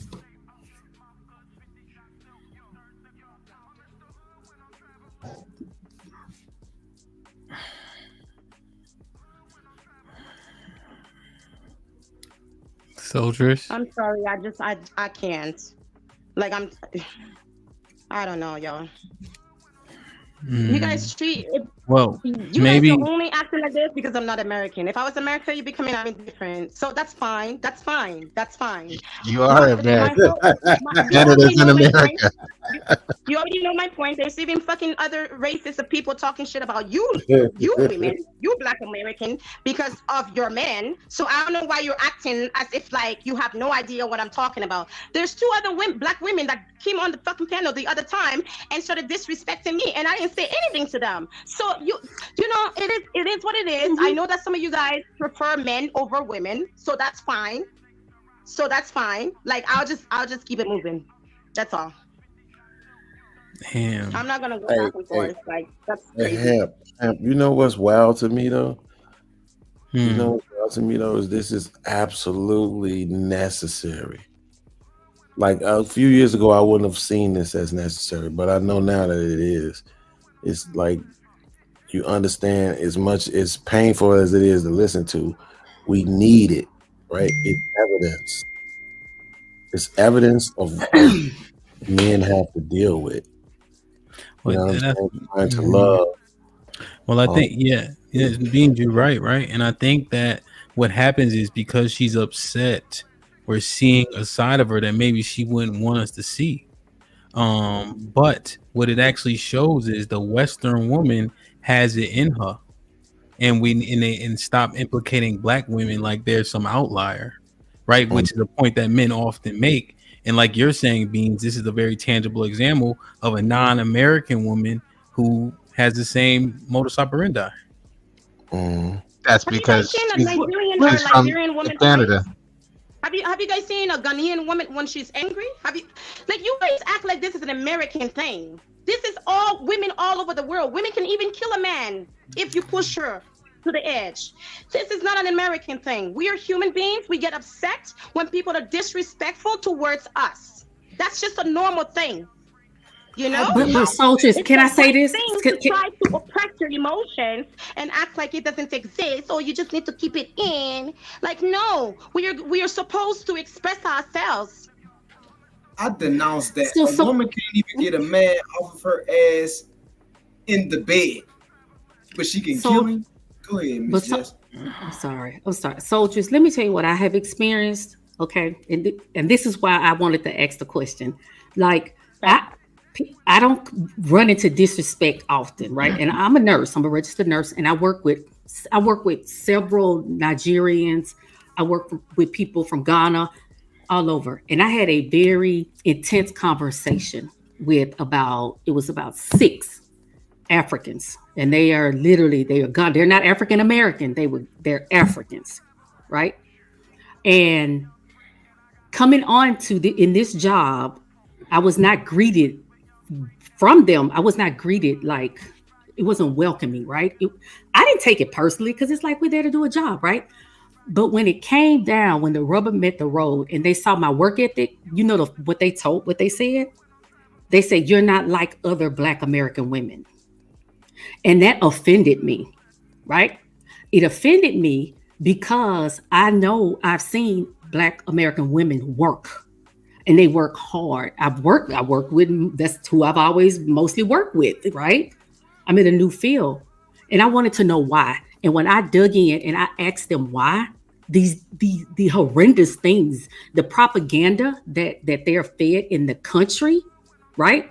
The stuff that they hear, it was egregious. It was terrible, right? And I'm like, I remember a time when Black Americans were like, brother, we from the motherland, we wearing the garb, we really trying to connect, right? And their thing was, why don't y'all come back over here? And we're like, where are we gonna go? we a lot of us don't know where we're even from, if we're from there, right? But they put us in a bubble, right? And so that's why I wanted to know how your experience was, because their experience was based off of what they saw on television, like what they were fed in the media. And that was why I was catching a lot of slack from them. And these were females. These were women. Okay. They called over 2 other guys that confirmed it. Okay. They even confirmed that there's a derogatory word that I didn't get in all that. I did not care.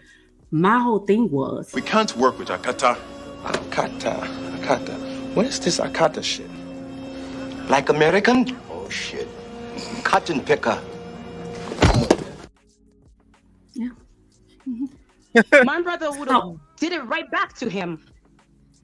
And he's an American. So that's why I wanted clarification on, like, I mean, we getting it from all ends. You know what I mean? And for them to take something that's propaganda that's on the media and just say, you know, this is how Black people are, whether they're male or female, it doesn't matter. I don't judge that people to like me. that. That's okay, so people are being judged, right? I got you. I understand. Yeah. I don't either. Personally, I don't treat my brothers and my sisters like that, personally. But the influence to be more disrespectful towards Black women is becoming more bold. Other people are becoming more bold. Nobody is going to look at me and be like, oh, she's African. Or, you know, even if you're African, you still get it. Like, you know, so it doesn't matter. As long as you're Black and they're seeing this type of behavior, they're coming for me too. And I have nothing to do with that. I have nothing to do with American stuff. Like, I don't. I refuse to step my foot in America because of what they did to my people. Like, I don't care about, like, those type of things. So I just want you guys to know that it's affecting other people in other nations. Like, this is not just amongst you guys. This is not a culture thing. This is a racial matter. And you guys can clearly see that other racial people are being more disrespectful, yo. So I don't know why you guys are trying to deny this. I don't think you know the difference between race, nation, and nationality and ethnicities, because you're using them all interchangeable like they're the same thing. Really. what's your, How so? your Explain this to me. so Okay, explain this to me. Yeah. soldiers? What is your nationality? I'm explaining it to yourself with some questions. What is your nationality? Oh my freaking goodness. I said that I reside in Canada. You were born there. My ethnicity, I'm not going to disclose that. I already said the parts of Africa that I was from. But I'm not going to say the specific country. So Canada's in America, right? Because I'm East and West, basically. So Okay, This shit ain't even real, bro. yeah, I know. I'm trying to walk you there, dear. Okay, so Africa's made up of 54 nations. You said that your family comes from Nigeria, I think I heard, right? So that would excuse make me, your am I a black woman or not? If you look at me, nobody's do I look black. like an Asian No, woman? Do I look nobody's Indian? black. Do I look white? You won't Okay, understand so that. the point I is, know, You won't the point understand is that. I that know. I'm being That's why I said the mistrust. IQ is I'm low. being Keep mistrust walking. because okay. Just keep walking. Go ahead. I'm not going to answer the So irrelevant questions though. I'm not a I'm little saying girl. Okay, I know what America you're doing. I can see through it. America is north, south, and central. There are 29 different nations that make up America, if you include the islands, I right? don't care about America. I I know. don't care. Well, I don't you're care. you're I referring really to your don't. there's people are U.S. citizens, and then there's because Canadians are Americans, Mexicans are Americans, Jamaicans are Americans. That's am It's I? on Is the there same any? continent, but cultural I know the differences. continent is called American, right? The nations are different. Same Okay, but continent, different you nations. And you're talking you to were me about the differences of those things as if I don't know. Please. I can't tell that you know by the way that you use them all interchangeably like they're the same. And how do I do that? Give me one example. Well, you just said that your brothers, your flesh and blood brothers, right, were born and you called them Americans, but they're U.S. citizens, just like everybody else born here is U.S. citizen. You're a Canadian citizen, right? Which would make you Canadian, right? Mm-hmm. Okay, No, so I'm and a Canadian then citizen, you but also I'm not Canadian. you also said everybody's black too, but black isn't a race. It's not a Really? nationality. What is it? It's a What color. is this race It's an called? adjective. It's an adjective that describes a person, place, or thing. A person, place, or thing. An adjective can't be the person, place, or thing. Oh, You so know, when people see me, they're looking at me as a blue person then, right? again, that's an adjective, Okay. right? Why? What's my Why? classification? You're a Canadian What's my racial identification? human. There's only Oh. one race, the So why human don't race. you so if that's the case, why doesn't the world sees it as that? They do. But the thing is, Only, what though? but Let's just only stick to the facts. United States I and can't talk Canada. about feelings These right are now. That's facts. your feelings. That's your No, feelings. this is The reality is that I'm known to be black. That's the reality. you accepted That's the reality. a brand. They branded you black, and you accepted it because society I am and black. propaganda. I am black. I am Okay, black. you can be an adjective if you want to, but an adjective is a descriptive is a descriptive word that describes a person, place, or thing. So you can't be the adjective, just like you can't be white either, right? Asia is a continent, so Asia that's not a nationality either. The whole world works in nations. Are you aware You've that there's been this tricked. language called Oh, I've been tricked, huh? Really? Just like all of us were tricked, dear. But you have to you have to understand and study your way up out of that. So a lion is not a lion then. What is a lion? A feline? Just a feline, right? It's not called a lion, right? It's just a feline. It is a feline. That is its genus. That is its but race. it's also called a lion. So I'm Feline a is human, and I'm also called a black. feline is its I race. can't do it. I can't do this. I can't go back and forth. I'm sorry. I just can't. I can't. And I respect you. You're my elder too. Like I respect you. You know, but like I just can't. I'm so hyped. I'm just so like I just can't. I'm trying to pull you out of the sauce that all of us were put in, dear, and it was all set up to separate us from unity. Like when your people. I don't separate myself. No, I'm saying, but I treat all black people. Mexican people come over here and they congregate with each other. They go spend their money with each other. And I know Guyanans, I know Cameroonians, I know Nigerians that spend their money, go to the Nigerian store, they go to the Nigerian doctor. I've never seen a Chinese person represented in court by somebody who wasn't Chinese. They go to get a Chinese lawyer. This is what national identity does for people of the world. They have an allegiance to one another because they come from the same place. What they did here was this whole melting pot theory was created to separate us so that we would not unite and actually galvanize our community so that we could have financial and economic power. So I'm trying to keep us from being separated, right? Even though there is a separation because you're Canadian. So you should have an affiliation. I reside in Canada. Okay. I would never claim that shit. But she said Dario was popping. She said she's from East and West Africa from her origin. So you're Ethiopian, you're Cameroonian, you're from Sierra Leone, you're from Liberian, Ethiopian, Sudanese, Tanzanian. One of those nations. So you have two national origins. I don't know you guys well enough to be mentioning these things on the personal note. That's why it's really hard to answer certain questions because I don't really want my information out here like that, Okay. Well, I just want you guys to understand that what you you don't guys even do know your to other, name. it's affecting other nations of Black people. That's all I want you guys to understand. And the disrespect towards Africans needs to stop. That word tether, I don't even know if you guys understand what tether means. Well, see, this is the reason, Black soldiers. Americans act, you guys act a lot of Black Americans act, they be exactly like the definition of the word tether. Well, most Black Americans, soldiers, that's funny. That's funny. Most Black Americans are actually the true aboriginals of the United States. Care. I really know. Don't. So, you guys think but we're white but people. you don't I understand. Don't care. You can even claim to be a Japanese person. I don't care. I really don't. You're not even listening to me anymore. I'm saying the reason why why. you think you are genetically. DNA does not lie. I don't care about what you think you are. And my DNA is all American, Aboriginal American, good dear. for you. I don't care. Be proud. Most of us are. Be proud of another man's economy.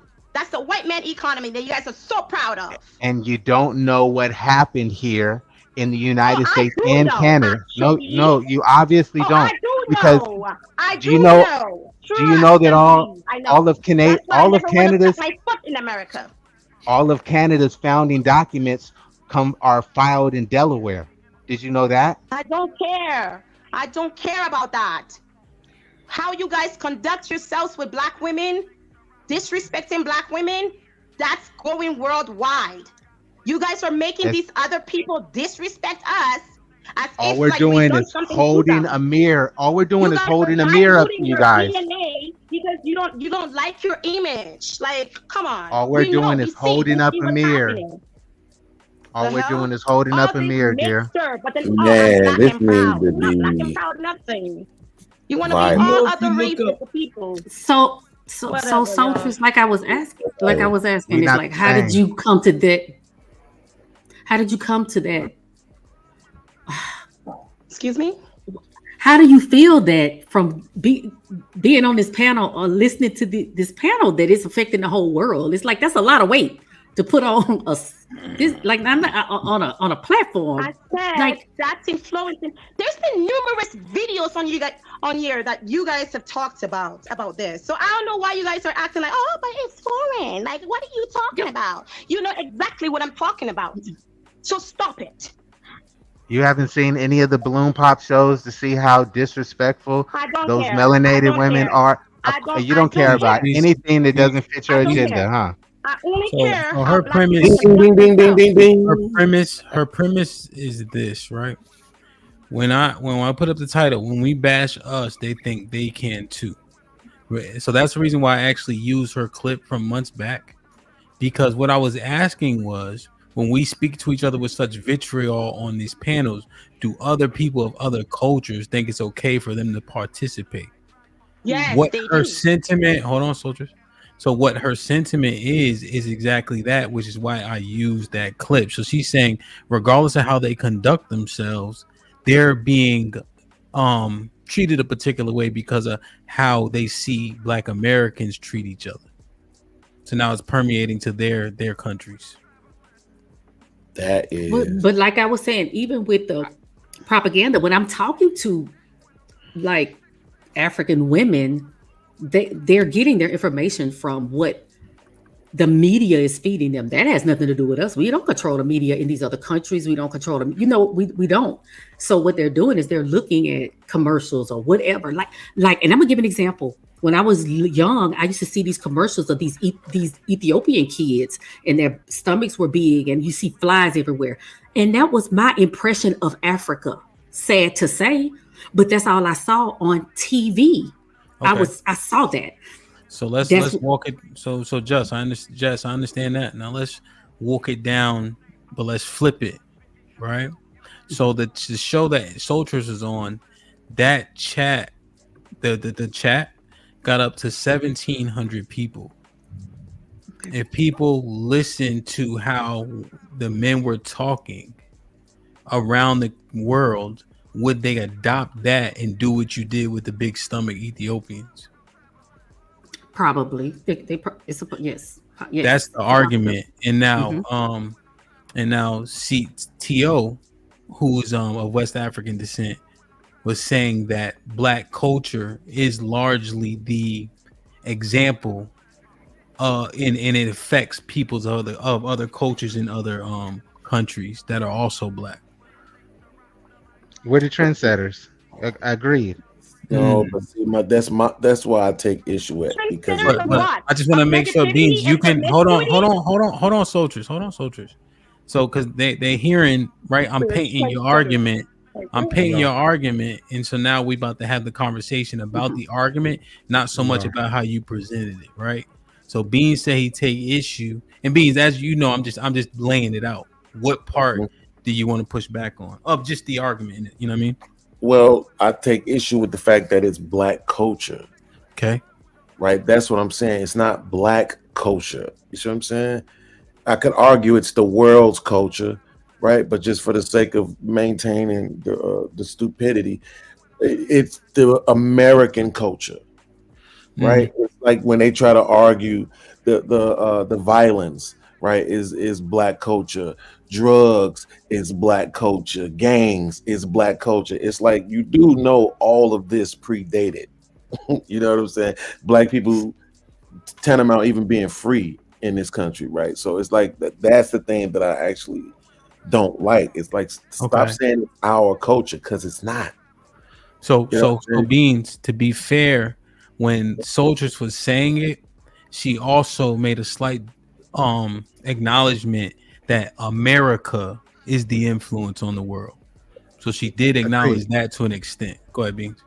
Well, that's weird, right? Because if you're saying that it's America, right, but you're completely saying that, what I'm hearing now, and maybe I'm wrong, is dear Black man, the way you're treating Black women is being propagandized and assimilated around the world from other people, non-Black men.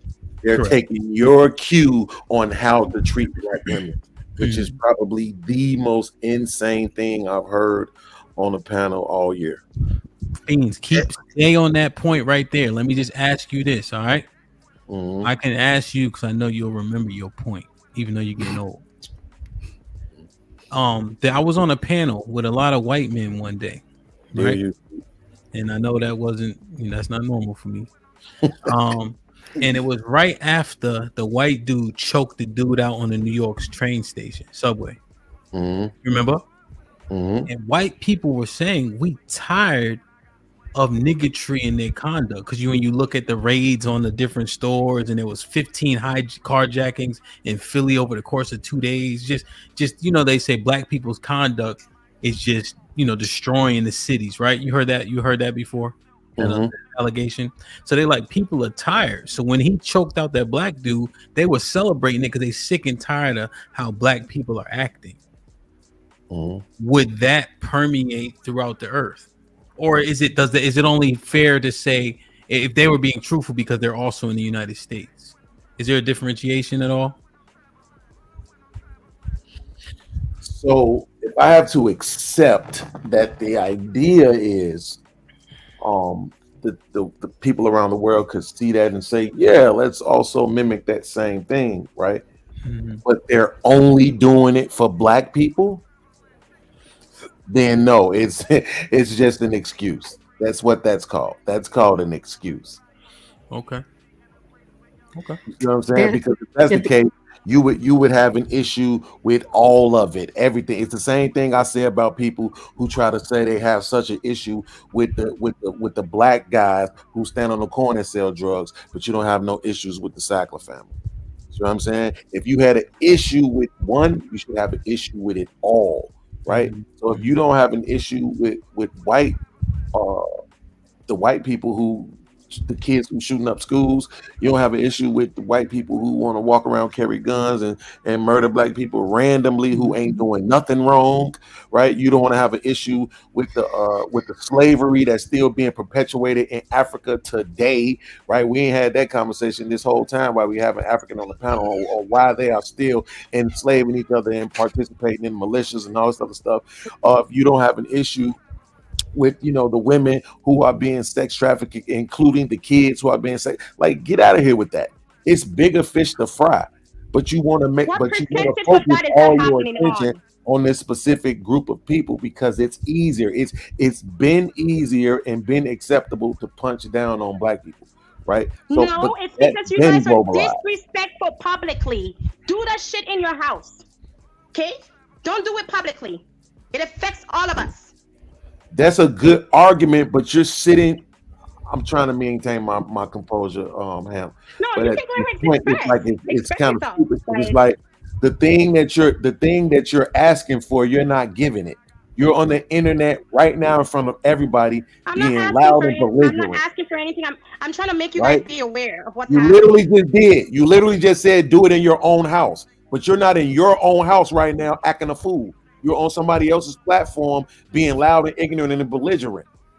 No, and being rude to the other people who haven't been rude to you at all. Disrespectful towards Africa.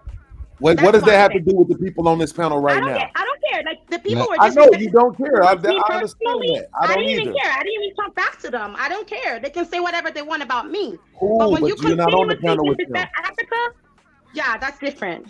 But you won't even concede to other people's experiences with Africans. See, I would be with you. I would be with you on how we treat or think Africans, because I know I can keep it 100 with you. I don't like you motherfuckers at all, and I damn sure don't think you black. I don't like you. I don't cool, like you. That's great. That's great, but that's what I'm saying. Now, thank you for admitting it. You don't do now, nothing thank for you Africa. for admitting it. Thank you for soldiers. admitting it. That's all I wanted you to do. Thank you. You know. So soldiers. Hey Beans, can you turn the camera on for me? You cannot grow without its roots. That's why you can never My roots, succeed. our roots aren't from Africa. Our roots aren't from Keep Africa. hating on Africa. That's I'm not hating on it. Hating on your mother. So soldiers, you don't see where you kind of came up here and did the exact same thing to us that man that you opened the door for did to you. And I have every right. I'm vexed. Hey, soldiers. And I don't know why you guys are trying to act like I have no reason to be. Like, are you kidding me? I'm just trying to understand. You actually don't. You just said that's not happening to you. Yeah. I mean, just like Jess said, she's not being she hasn't felt any disrespect. When Hamp asked you if you had personally experienced all of that, aside from the brother not saying thank you when you held the door open for him, there's many a times that we hold the door open for women and we don't hear thank you, but we don't have a hissy fit about the fact that she didn't say thank you for opening it. I didn't say that you did. I was bringing up a point. I was saying that Jess said that she's never felt the disrespect, and she's in Texas, right? There's a lot of brothers down here. You said personally you haven't been disrespected either, but you're seeing sisters be disrespected on the Losing their internet. life too. Losing their life. Those are Have you guys isolated seen that Somali incidents. girl? But that's an Okay. isolated incident. That's not happening in droves. It's not She attacked the Somali girl because of a black man.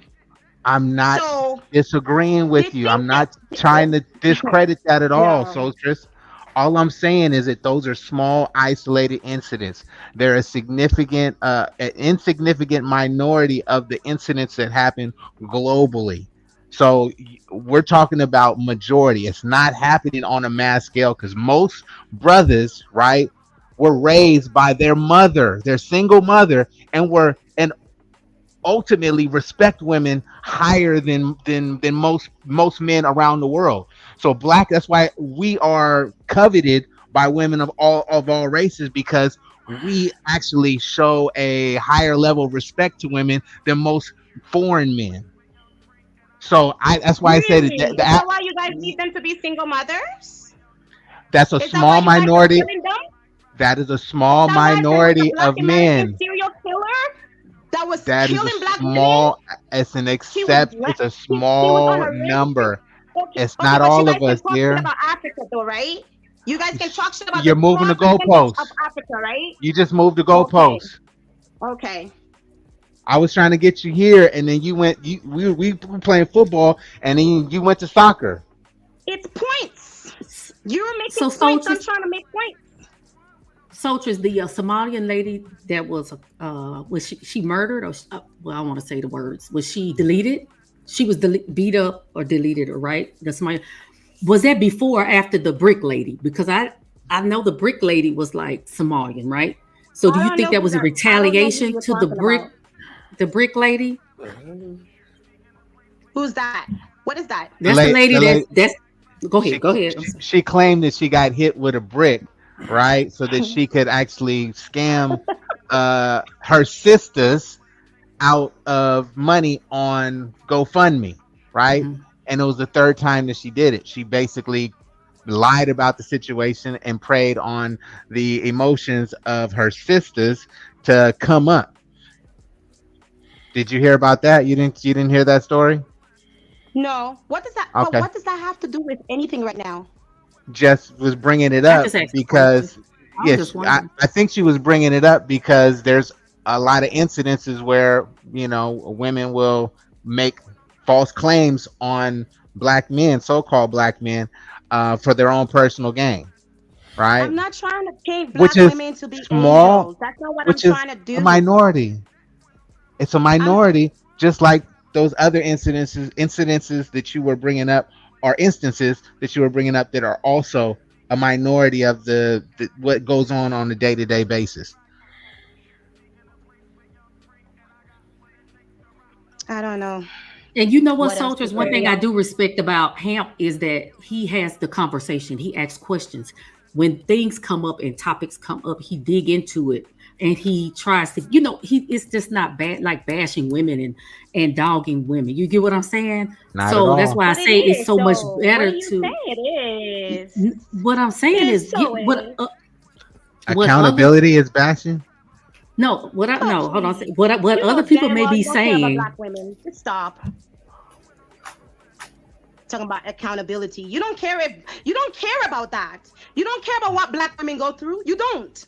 That's why you guys bash black women. If I cared about someone, there's never a day I'm gonna bash them in public. Never. I haven't seen anybody Never on this happened. panel bash any women right now at all. Yeah, you guys Since do I've that been all up the here. time. Even what's his name, Mr. Fantastic. I don't even know what the hell he calls himself, Mr.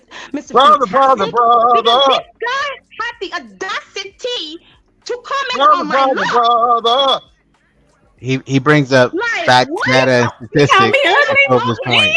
Okay, hold on. I came up, Mr. Fantastic. Say. Like, yo, that's just an I example. don't It's take just like, that stuff yo, personally. stop Like, But talking on black Mr. women's look because you're not Mis- God. If you have a problem with how black women look, go learn biology, okay? Go learn biology. Maybe you can change the way black women look. And maybe you can change that image that you see in the mirror too when you look at yourself. Soldiers, the lace front has nothing to do with biology. I love melanated skin. No, it does not. Yes, No, it a is. hair It that has everything to do with biology. no, the Everything. lace front wig has nothing to do with biology, Hey, hold right? on, y'all. Hey, hold on, y'all. because when Hold women on, hold on, Soldier. Mr. Fantastic. Yeah. Soldiers was looking for you. I got you on speaker. She called you out. She said you talk bad about black women. We on the stream right now. You want He to say said you something? said she was ugly. He said I was ugly too. This lady that's been I never said. yelling for the last No, 2 I hours? said that he Yeah. commented on my look. Oh. Yeah, tell her I'll pray for her. All right, she heard you. All right, thanks, Mr. Fantastic. I hit the back signal, but you didn't respond. So okay. How is the lace front biology? I didn't get that explanation, so just please Because tell let me. me tell you something. If a woman cannot grow her hair to the length that she wants, she's going to use a lace front. And you know why she needs that? Because there's a mutation in her hair follicles. That's why. Okay. And I'm gonna say this too. There's this thing She's called right. uncomfortable hair syndrome. When white people have coarse hair, it's called uncomfortable hair syndrome, and they call it a mutation. Let me tell. Let me. I would rather. I'm No, more soldiers. attracted. By the way. I'm more Soldiers, hold on one attracted second. to a Hold on one second. bald-headed woman than I Hold am. on one second, Noble. Mr. Noble. I don't want to be disrespectful, but I'm gonna No, tell you you this: good, Jess. being a beautician, being a I don't care. beautician, being a Mhm. beautician, and being a nurse. I know how black women. I remember sitting in those beauty shops. I remember seeing black women getting those relaxers, getting the Jerry curl, getting those chemicals, I getting their wonder hair why. pressed. Okay. And right Mhm. now, exactly right, soldiers. You're right. Right now, a lot of black women have alopecia. It's so many different forms, areata or whatever, where the edges are out, where the braids have taken their hair out, where they were sitting and getting their hair cornrow because I the agree. parents didn't have time to do it every morning. And guess what? They don't have hair now. So guess what they do? They wear lace fronts, or they wear wigs, or they do some type of protective. And I'm just saying. I know. That's I why agree with I you, would never but- just put but that that's as a their- blanket on all women. I That's know Hamp that's don't like been the some women, culture, Jess. but That's been the culture, and that's what's been I say happening. the majority. And because of those decisions by their mother or otherwise to put their daughter in those braids, to the hot comb, the relaxer, and all that stuff, they are suffering from that. But that has been a generational thing that's been passed on and passed on. I'm attracted to sisters. I just don't like the wigs. I don't like. I would rather a sister cut it all off, start fresh, and I'll be just as attracted to her, more attracted to her than I would be if the white people hair was coming out of their head, right? And it goes So into what about preference. the natural But I'm just hair saying that I understood gets what cheated Soldier on said. No, I but what I'm understood. saying, Jess, is if I would buy that if they would put on The a black nappy, people, man, coarse, something net really lace wrong. front. Yeah. There's you don't see no lace fronts yeah. that are coarse that they can actually do with Afro puffs. I ain't never seen a lace front with Afro puffs. No, because Who all cares the what lace, women wear? but they don't Who rock that. cares? I would See, it's rather that them. part. Cares? See, it's They that do part it right in there, right? Yes, Beans. Everybody That in part America right is there. doing beauty enhancements. Everyone. There's And salons everywhere. There's That's the surgeons truth right everywhere. there. There's gyms And there's a everywhere. whole Everybody wants to look economy. good. So what's the problem? What's There's the a whole, problem? but you guys think that problem is looking that good has to do with straight white people hair. So if that's the case, right? I'm saying that y'all don't love yourselves like the way y'all are. Y'all say you do. So yeah. I'm just saying. I don't believe that. That's No, I don't me believe getting that. It's not that that's people like don't. me I getting think a it's like man an unit. accessory. That's It's like like an me accessory. I got different kind of glasses. Like I can take these off. I got that's like me getting a man unit. So hold on. So I can do a You comb got over. one going right now, Noble. You got one going right now, right? So, I'm glad you did this because Beans, let me get these real quick, Beans. Let me get these real quick, Beans. Real quick. And you better not tell YouTube, nigga. Here for the tea with the $5 says, let's go, Ham. Ask the right questions. Nas with the seltzer. Y'all gonna blame rap music for influencing her? LOL. What up? Harrison was probably said, salute my G. Here for the tea with the $5 says, she acting like the ghetto African American black women that she complains about. John Henry with the $10 says, Soulstress is a prime example of noise. Need to be validated over talking irrelevance towards others, snide commentary, egregious behavior. Let me know if I'm wrong on this. West Side Warrior was popping with a $10 welcome. Says, so just because an issue is a minority and not majority, that gives us the right to dismiss it? I guess. Yes. TN was popping with the $2. Caribbean G is wild. Eyes with the $2. You do not need a lace front. Yeah, tell him. He knows what the $2 says. Trauma dump. She fighting demons. Like, share, subscribe, tell a friend, hit that like button right now if you can. That helps the channel the most. You said Noble had something going, Beans. What you mean? Yeah, because it just blew my mind that Jess decided to step in front of this bullet. I don't have. It really blew me. I used to be a beautician. Right. I used to sell drugs. That like, so what? Like that's neither here nor there. You literally said, this is what she said. She said, well, they have to wear the lace fronts because of what their mamas did to them. I didn't say have to. You literally said their mamas was perming their hair flat out. You I didn't say nothing about no mamas. I said being in the beauty shop. I'm just saying that people suffer from alopecia. That's why Steve Harvey wore a lace front for years. That's not alopecia. I got alopecia because I'm bald. It don't matter. She's arguing that they have to do it because of what they did to themselves. So that's what I'm saying. At the end of the day, if you just wasn't doing dumb shit, like if you just accepted yourself, like I was supposed to did a review today, right? And then it turned into a political show because Uncle T came up here. So I pushed it back to tomorrow. It's these young ladies I found who have a podcast. Yo, they dressing, they look like some damn Mormons and shit. They hair, they got them in all kind of natural ass puffs and braids and all kind of shit that they doing. I talked to them. Right? Probably gorgeous. They are. They light skinned in the motherfucker though. Their mom is white. But they mamas is white. You know what I'm saying? But they mamas is white. And that's the angle I'm gonna be coming on the show on. Like, is this the only way we can get this done? Where the women don't want to wear the weave, don't want to wear the lace fronts, all this other stupid shit, don't want to wear the what do they call them, leggings everywhere that they go, see-through sheer ass leggings everywhere that they go. Like, is this the only way we're gonna get black women who aren't concerned about their sexiness 23 hours and 59 minutes of the day is by making black women with white women? Right? Like it's really out of control at this point. That part. Thank you, Him. And this is a part of it. What you think about this, Beans?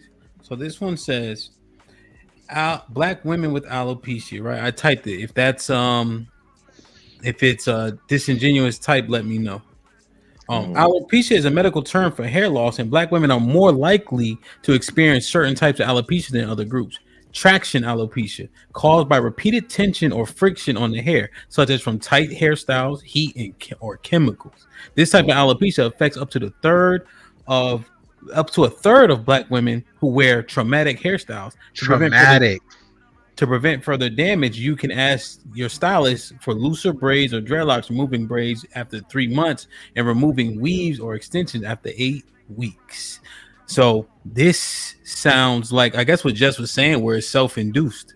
Self-inflicted. Yes, that's the traction. That is the pulling. That's the pulling. Even when you take your little ponytail to little kids and they would put the little blue magic and water on and they pull it and put that rubber band on real tight, those kids started suffering from that. But there are other types of alopecia that are from chemicals as well. That was in there. Traction alopecia. Traction, real quick. That's the point. Traction alopecia also includes heat or chemicals. Yep. It's still self-induced, self-inflicted. And what's wrong with locks? Just your hair grows so long and beautiful in those locks. You know, that's an ancient hairstyle. And I prefer that over any other type of, the stringy stuff that don't. Listen, she already said it don't matter what we want, right? That's cool. What I'm tripping off of though is earlier the sister soldiers made a statement and said, I'm upset, I'm angry. This is how human beings respond when they're angry. So I'm trying to figure out, are men human beings? Like, why the fuck are we supposed to be quiet about everything that bothers us?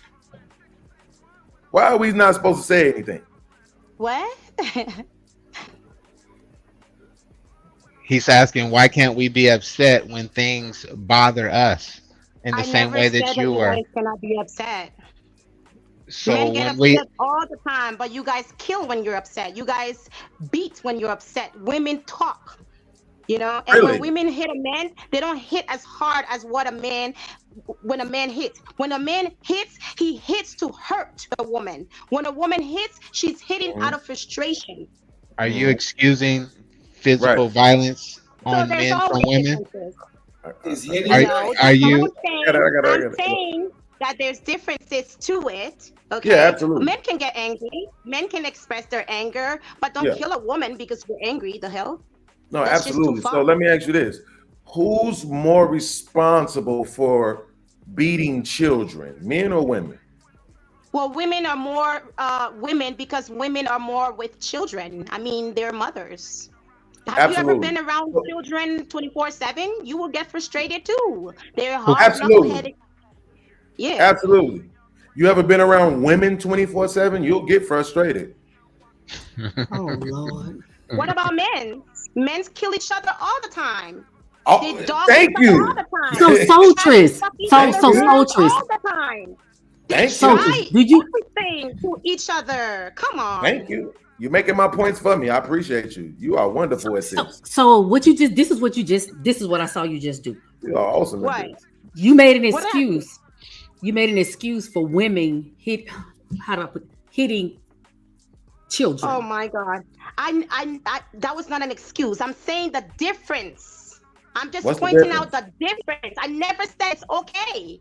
I never said that. I'm No, just you, saying you, that you there's a didn't say it was difference. okay. We've No, you seen said it was how okay. men hit women, and we've seen how women hit men. We've seen it. Come on. Let's stop it, yo. Absolutely. We're all And we've black seen folks. women do the same thing to children. And the Who elderly. who is a child who When is just women- growing when up and don't women- know no better, and an Those adult women- that Those hits women that them. want to beat children like adults, like as if they're adults, those women need help. But Did a you lot know of that- women, most women don't do that though. So I don't know what you're Right. talking See about. that part right there. See, this is Most women that I know personally, Absolutely maybe cool. where you're from, I don't know. absolutely cool. No. I agree with you 100%. But see, this is the point. This is why I said you making my points for me, and I'm loving it, right? Because you just said that these women do this. They need help. Something's wrong with them. You're acknowledging that they exist. Awesome. Then right after that, you said most women don't. Awesome. But you won't concede that about men. You're making all this fuss about what men do, but most men don't do the stuff you're talking about either. I'm not against men. I never said anything about to bash men. I'm saying how Black Americans conduct themselves. Okay, that's it. I'm not going into the extra things. That's No, so I know different. I understood that from earlier. I agree with you on that. But let me ask you this: but are you saying that you believe that Africans conduct themselves better than Black Americans? Africans have not had the opportunity to progress themselves like Americans. So you cannot compare America and Africa. Wait, so if they haven't had an opportunity to progress, how can you blame what they're doing on what we're doing?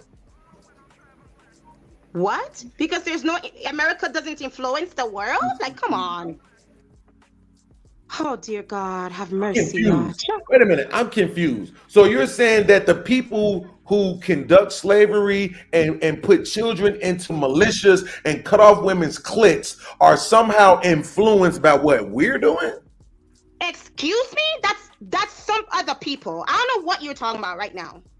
Well, the people you're talking about is some of the people as well. I'm not giving you that bullshit argument. I'm accepting your premise. I mean, don't be dismissive of mine. Worldwide, everybody has their problems, okay? I'm not denying problems. I'm just saying how we talk to each other. People are watching and they're disrespecting us. Please. Absolutely. Stop trying to change it.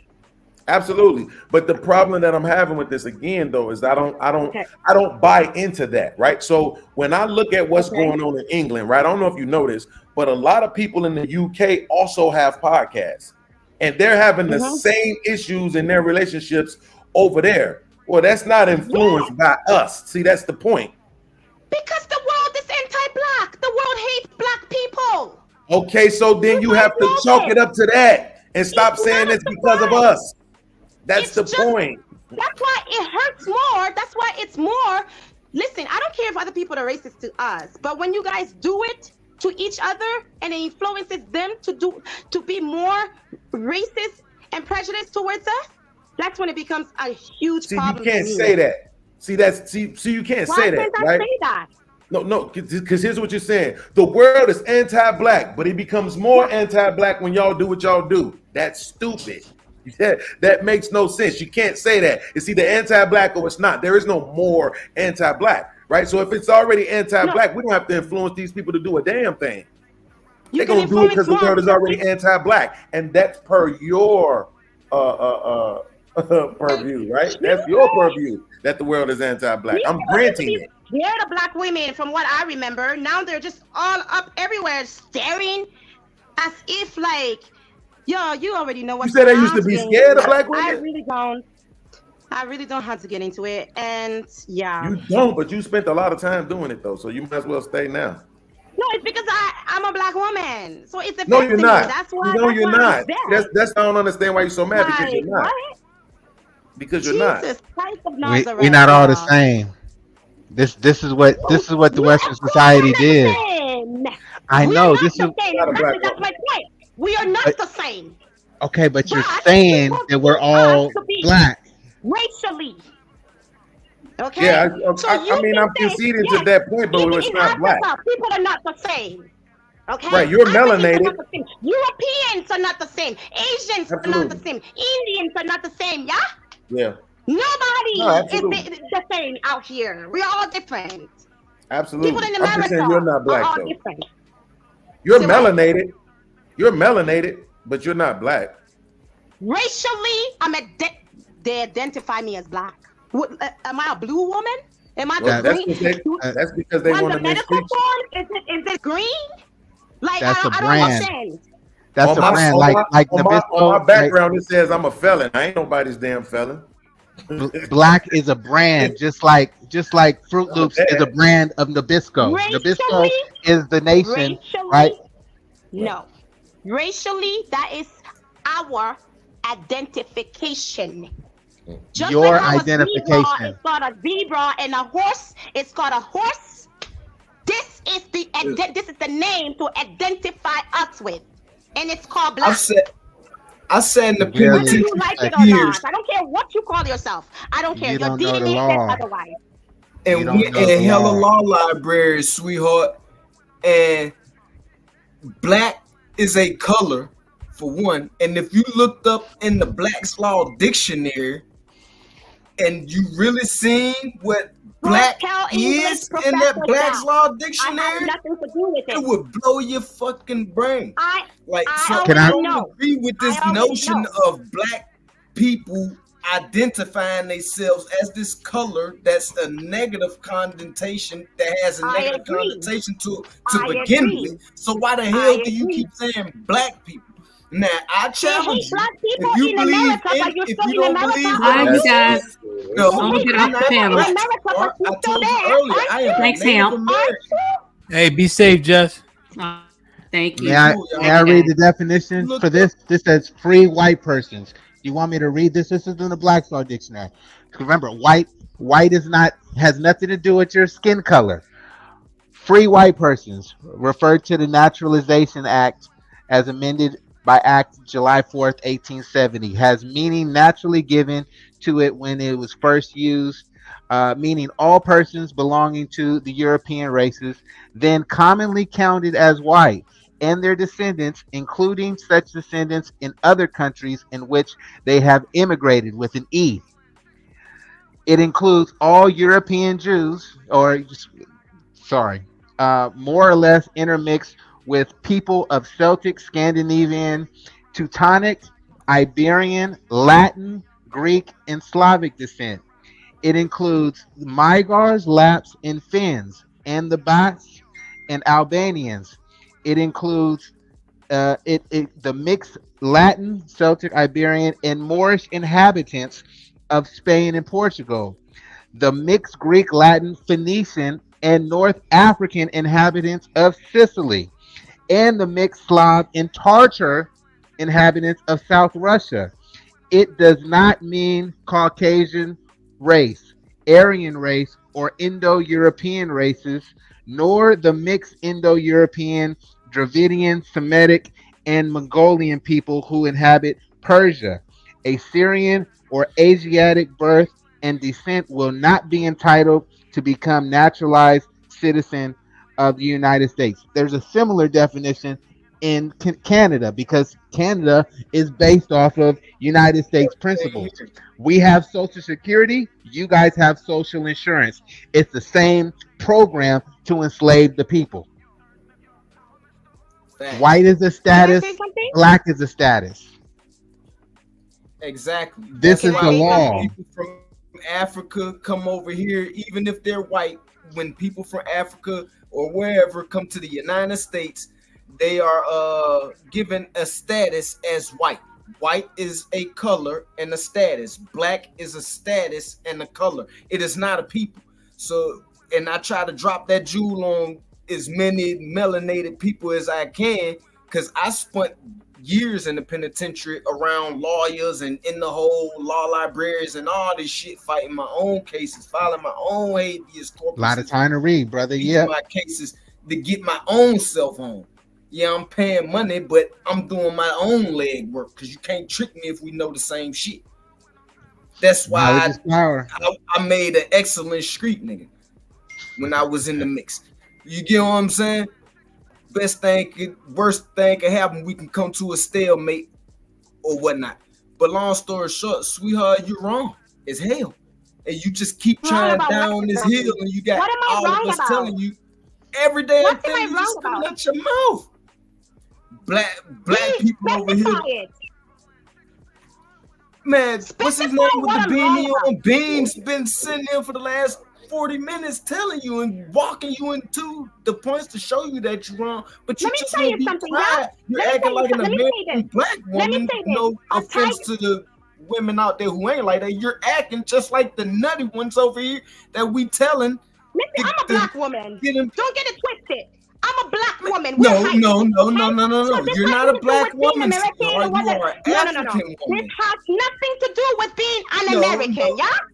No, you are an African woman, sweetheart. We just read you word for word out of the Black's Law Dictionary. Just like if you look up citizen in that same Black's Law Dictionary that the brother Noble Hotep just pulled out, you will find out that all these idiots running around claiming that they citizens are fucking slaves as well. But see, and Malcolm X told niggas this shit in the fucking 60s, 70s, or whenever it was, that if you want to hide something from a nigga, put it in the book. And we going and showing you the evidence in the book that the laws of what the Canada, the nation, country, providence, or whatever, and the same founding principles that they was built on, the same, they came from America first. These are the founding principles, the laws. What does that have to do with you guys treating your women properly? What does that have to do with anything exactly? She not okay. We do. She can't think past what it is what it is. What are you guys trying to convince her of? That black is a color and an adjective? You literally can't convince me of nothing. That's what I'm saying. Right, she's not. There it is, right there. She's not consuming that. She's not consuming that. I think she just want to simply tell us how she feels, regardless of statistics and what the truth is, right? So her sentiment, she just sharing it. So I understand what you guys are saying, but she's not consuming that information properly. Aaron, did you want to ask her something? Yeah, I understand what you're saying. And have you ever given any thought to maybe, you said the world is anti-black. Have you ever given any thought to the possibility that there's some kind of an agenda to poison our minds against ourselves by dividing us across different countries and then painting narratives that aren't necessarily true? Whereas, like, a narrative about you could be painted to me, and then vice versa. A narrative about me could be painted to you, so that we are now in conflict with one another, when in actuality, that's exactly what they want. They don't want us in conflict with them. if you agree that the world is anti-black, could this be the case? And I ask that with the Partially, anecdotal experience that your brothers are doing well in America as well. partially, but it has everything to do with our looks. Like mostly, like like I don't know.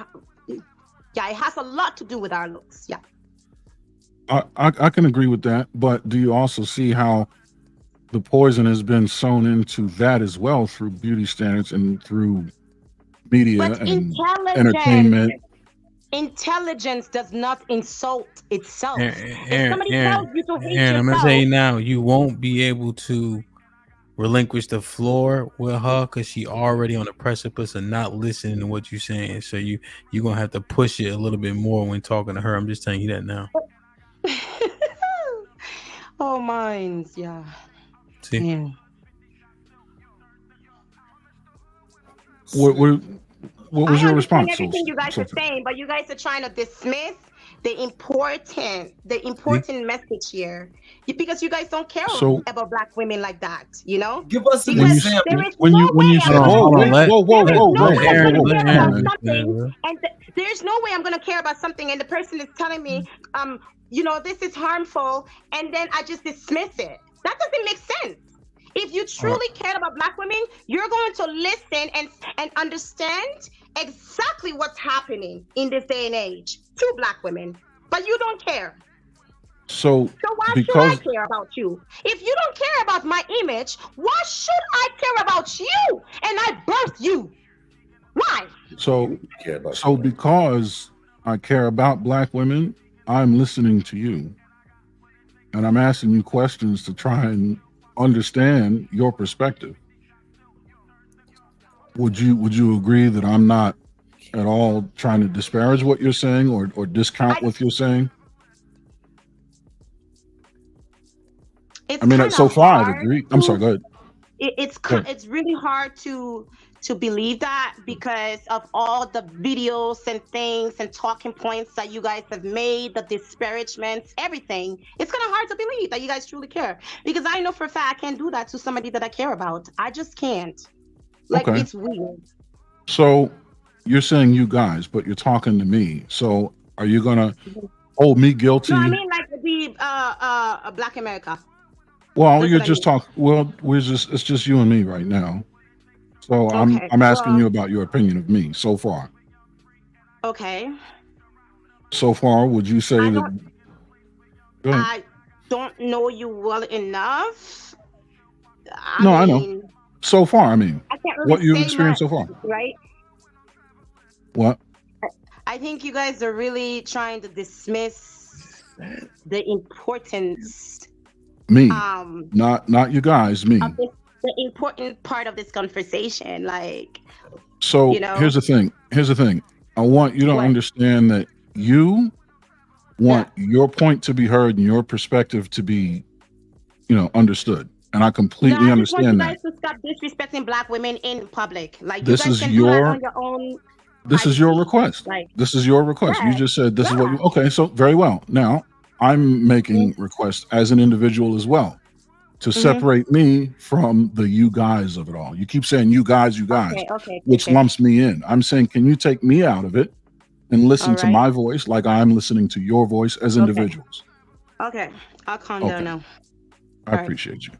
So now, having said that, would you say that so far I've done nothing but try to disprove or discredit your point of view, or have I tried to validate it? What have you felt so far?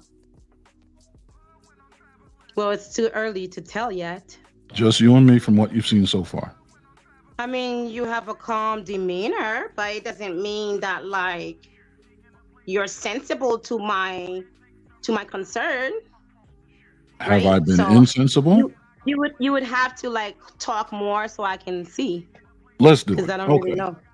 All right. So what I'm saying is, I think that you believe what you're saying you believe to be true, and I believe it to be true in the sense that that's what you see.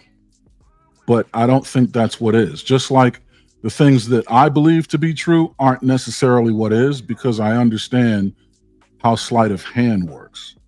So just like I'm asking you to separate me from the other people, that's how you remove being fooled by sleight of hand, to make separations and to make judgments based on what you see, not what you see in totality. Do you get what I'm saying?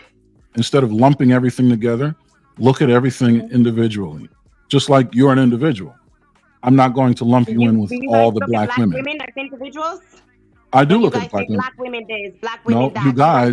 you guys, I thought we weren't doing that. You're talking to Okay, me. do you personally look at black women as individuals? 100% I do. And if you want to ask the chat or put a poll up or anything, people that know me longer than you do, from since I was born to only one day, would agree that I am absolutely look at black women as individuals. Okay. Right. Now, there are other things. Cool, right? Say again. If that's the case, then I respect that. That's cool. Excellent. So, but I would have to see that, right? So I don't know if that's the truth.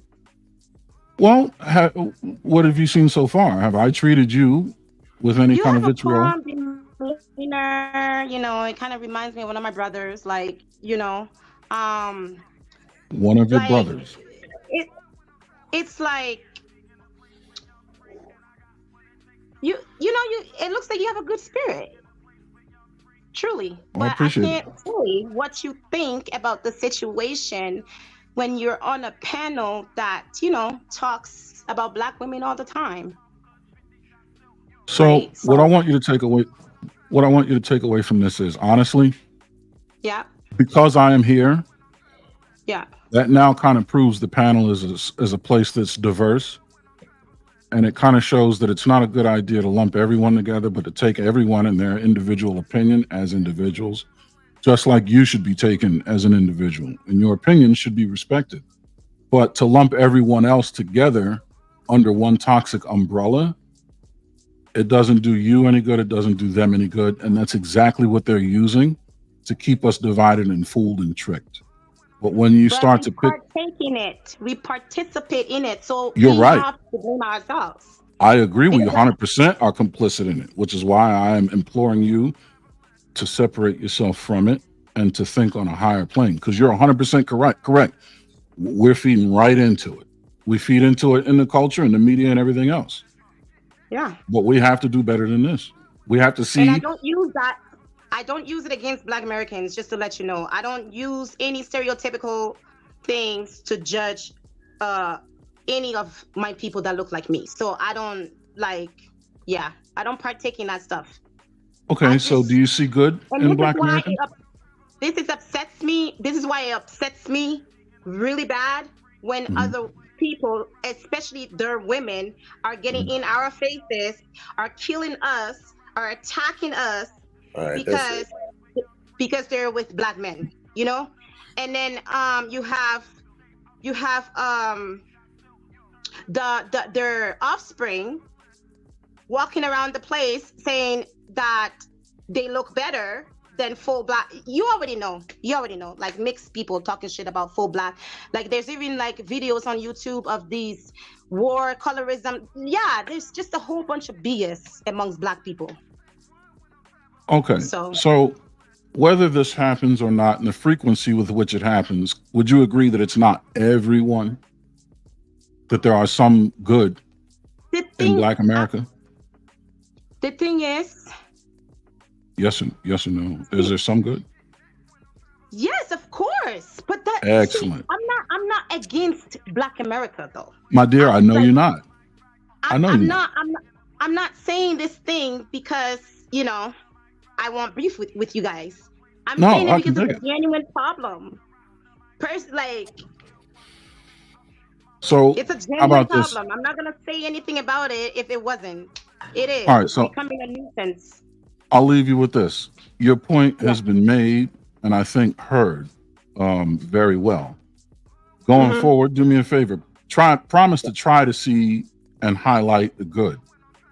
Because dwelling on the bad is eventually all you will ever see. Do you remember the last time I was on the panel? I said Black American women were the sweetest women ever. And I vaguely remember that. Yeah. And I don't know why you guys would want to do that to them publicly, like, because, and there's a reason why a woman will act negatively towards her man. Like, you guys act like, see, men will act like they're innocent. You guys. But men know what they be doing. You guys. They know. These men have their own. Myself, I said men, like men in general. Well, those individual men have their individual experiences, so I wouldn't be able to really hash that out without talking to them individually. No, but sometimes, you know, everything is not on an individualistic level, right? It's, are you suggesting that their perspective is to be ignored, or? No, like nothing should be ignored. If something is harming your people, have a conversation. No, I'm not saying anything should be ignored. I'm saying that like Black people need to be careful in how they treat each other publicly. Like I don't know what else to say. Like that's the main thing that I'm trying to say here. So I really don't care about American anything woman else. stole that man that you love? Say what? Who the hell was that? I said, what Black American woman? Let Aaron finish, Granny. So, I just want to leave you with this. Feeding the dog that you want to grow is a good idea. Now, which dog do you want to grow is the question. The dog of positivity or the dog of negativity? If you want the dog of positivity to grow, feed it with your attention. Feed it with your intention. Starve the dog of negativity. Starve it of your attention. I'll leave you with that.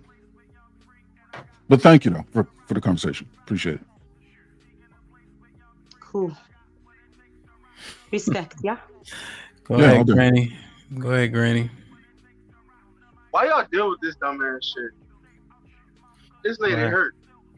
I gotta ask her, like, what American bitch stole your man? Talking. Where are you? Oh, me right here. I'm working. I'm right here. I'm in your face. You can see me? Okay. I'm in your motherfucking Bring your face. face closer. Bring your face closer, please, because I can't see you. How about you move away from that fucking camera, you cockeyed fool? No, I actually won't. Dirty ass. You're Shut gonna your see my ass up. face. Well, you been out here You're gonna see complaining. my face. You've been And on that complaining. note, ladies and gentlemen, be well, take care of yourselves. Don't go when you want to go. When you do go, you'll find it gone. Time for me to go. But you want to come diagnose me. Don't start with me, y'all. Nonsense. Have a good buddy. Go play that shit somewhere else. I'm not the one. American woman doing Hey, Ham, go get some food. I'm out too, brother. Yeah. You know, I love you for what you do, brother. Love you, bro. You know. Appreciate you. Hey, make sure you join the Discord, Noble. We need you in there. We need you in the Discord. I'm in there. I'm in the Discord. I'm in the Okay, Discord. okay. Yeah, I got your invite. Soldier, All right. nice meeting you, young man. Keep doing what you do. Keep studying, brother. So, soldiers, I wish you the best. I hope you can find some peace in what you're looking for. Peace and love, Granny. Peace. I'm on YouTube. Noble Imhotep. Follow me. Let me ask you this.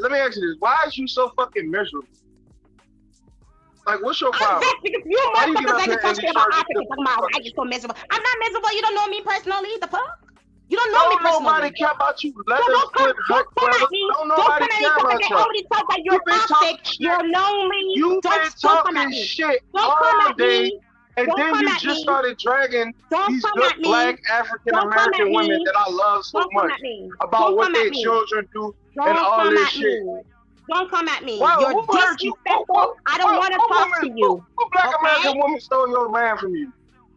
And you've been heartache for the last decade. Well, what bitch did it? Let's go find her. You want to go beat her? What are you That's what you talking want to do? You are a hurt What are you bitch. on Like about? you lost a nigga to another bitch and like you just hurt.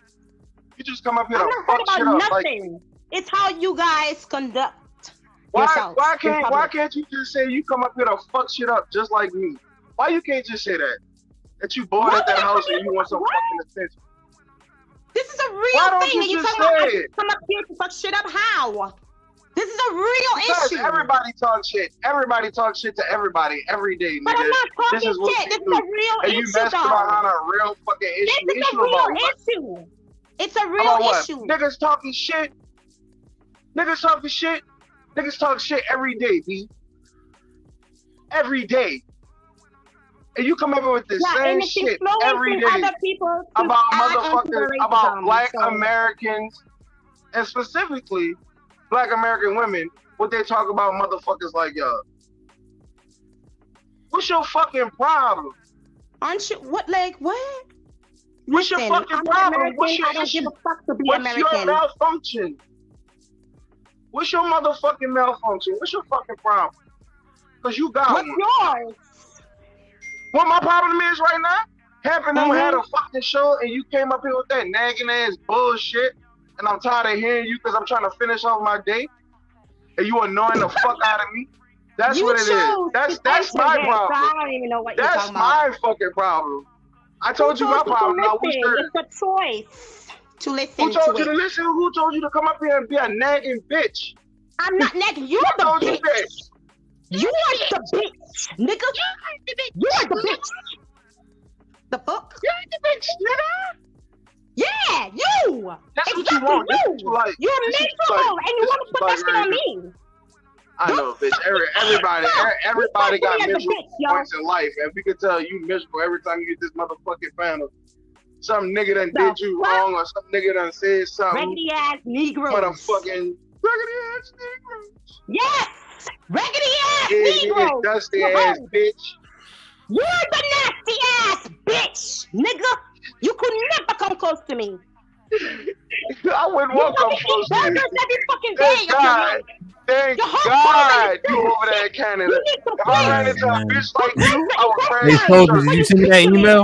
If I ran into a bitch like you, I would Soldiers, crash did you your send me that church. email? You don't know me. You don't That's know I me. would end this shit, You ho. send me the You have email? no idea who the hell I am.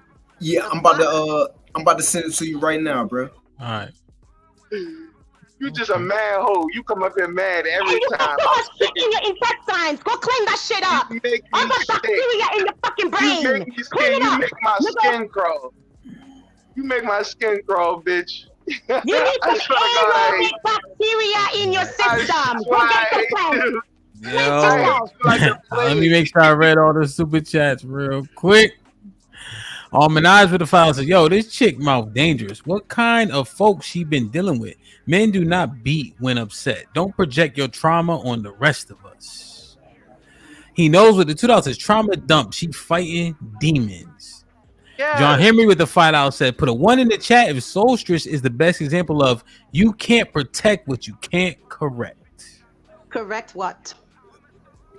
And appreciate you, mommy. With the $2 said, "Just showing support." John Henry with the 20. John Henry with the 20 ball says, "Wait, ellipsis. Soulstress, you're saying, quote unquote, women don't kill when they're angry?" So when Lady ran over her cheating husband in a family car with the daughter next to her back in 2002, her anger is excused? Really? Chris was popping. Salute. What up, buzzing, bird, flip a dozen. Uh-huh. Holla at your boy, you thought your cousin was. Thank you for becoming a member, my G. FBA representative with the $2 says, "Soulstress, your bush meat is burning on the stove." And salute. What up, buzzing, bird, flip a dozen. Holla at your boy, you thought your cousin was. The white man got his fucking knee on your neck, nigga. Thank you for gifting the 1 membership. Appreciate you. Whoever got it, please maintain it. Son Kids, shalom. What's poppin'? John Henry with the $5 says, "Soulstress is the type of person where a conversation ends only if you agree with her or stop talking to her altogether." Nas with the $2 says, "I birthed you niggas." Sound familiar, guys? John Henry with the $10 said Mark Twain, quote, "Never argue with stupid people. They will drag you down to their level and then beat you with experience," end quote. Soulstress is showing decades of experience. Stop hitting yourselves. Eli was popping with the $5 says, "Instead of eat a man, we got to change that to Aaron the man." Minaj with the $5 says, if black women were being deleted on the level she say, there wouldn't be any. This chick wants to behave badly and be the victim. Can't have it both ways. Dario with the, been a member for 7 months. He said this is hella entertaining. John Henry with the $5 says Solstice is a serial generalizer, quote unquote. Who highlights the worst of situations and labels everyone as problematic based on her perception. King Adam, salute. The quote unquote brokest Dusty with the $5 says she's a misandrist. Where was all those energy from her towards the Cynthia G's? Lauren Mack with the $10 says, so white men started the manosphere and didn't cause any violence to white women, but somehow black men complain and now black women getting physical backlash? Question. Everybody, there's 300 people here. I appreciate you guys. I think it's safe to say we have mined out this conversation. Even though there was no concession made, we were able to see the maturation of the conduct. You know. So I think it was interesting to say the least. Marcus, salute. Fred, what up? Amari's popping his ghetto point of view. I appreciate you guys. Granny, any final thoughts? Dad, I think this lady need to get over that nigga that left her for that American black woman after she built him up. She gotta let that hurt go.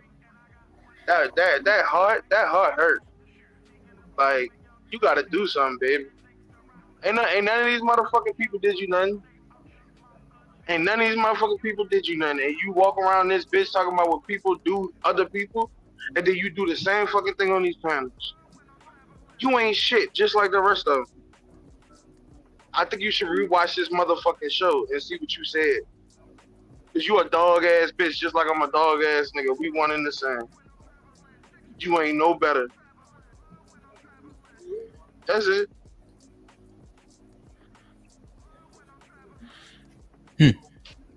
Soldier. But good show today though, huh? Yeah, I think the show was good, bro. It got me through my day. Good show, bro. Yeah, it was a great show, right? Like, just I think the layers of it. You know what I mean? Yeah. Y'all actually had a conversation. I appreciate Aaron taking his time out too. Indeed. Dealing with this mental case, walking it down. You know what I'm saying? Indeed. I appreciate him for that. You already. Soldier? Yeah, man. I enjoyed the conversation, man. Yeah. I like being around real shit, man. It don't matter on what level, man. I'm like a chameleon, man. I can adapt to it all, man. Soldiers, you need to get that hate out your heart, sweetheart. Like, it's gonna get better, man. But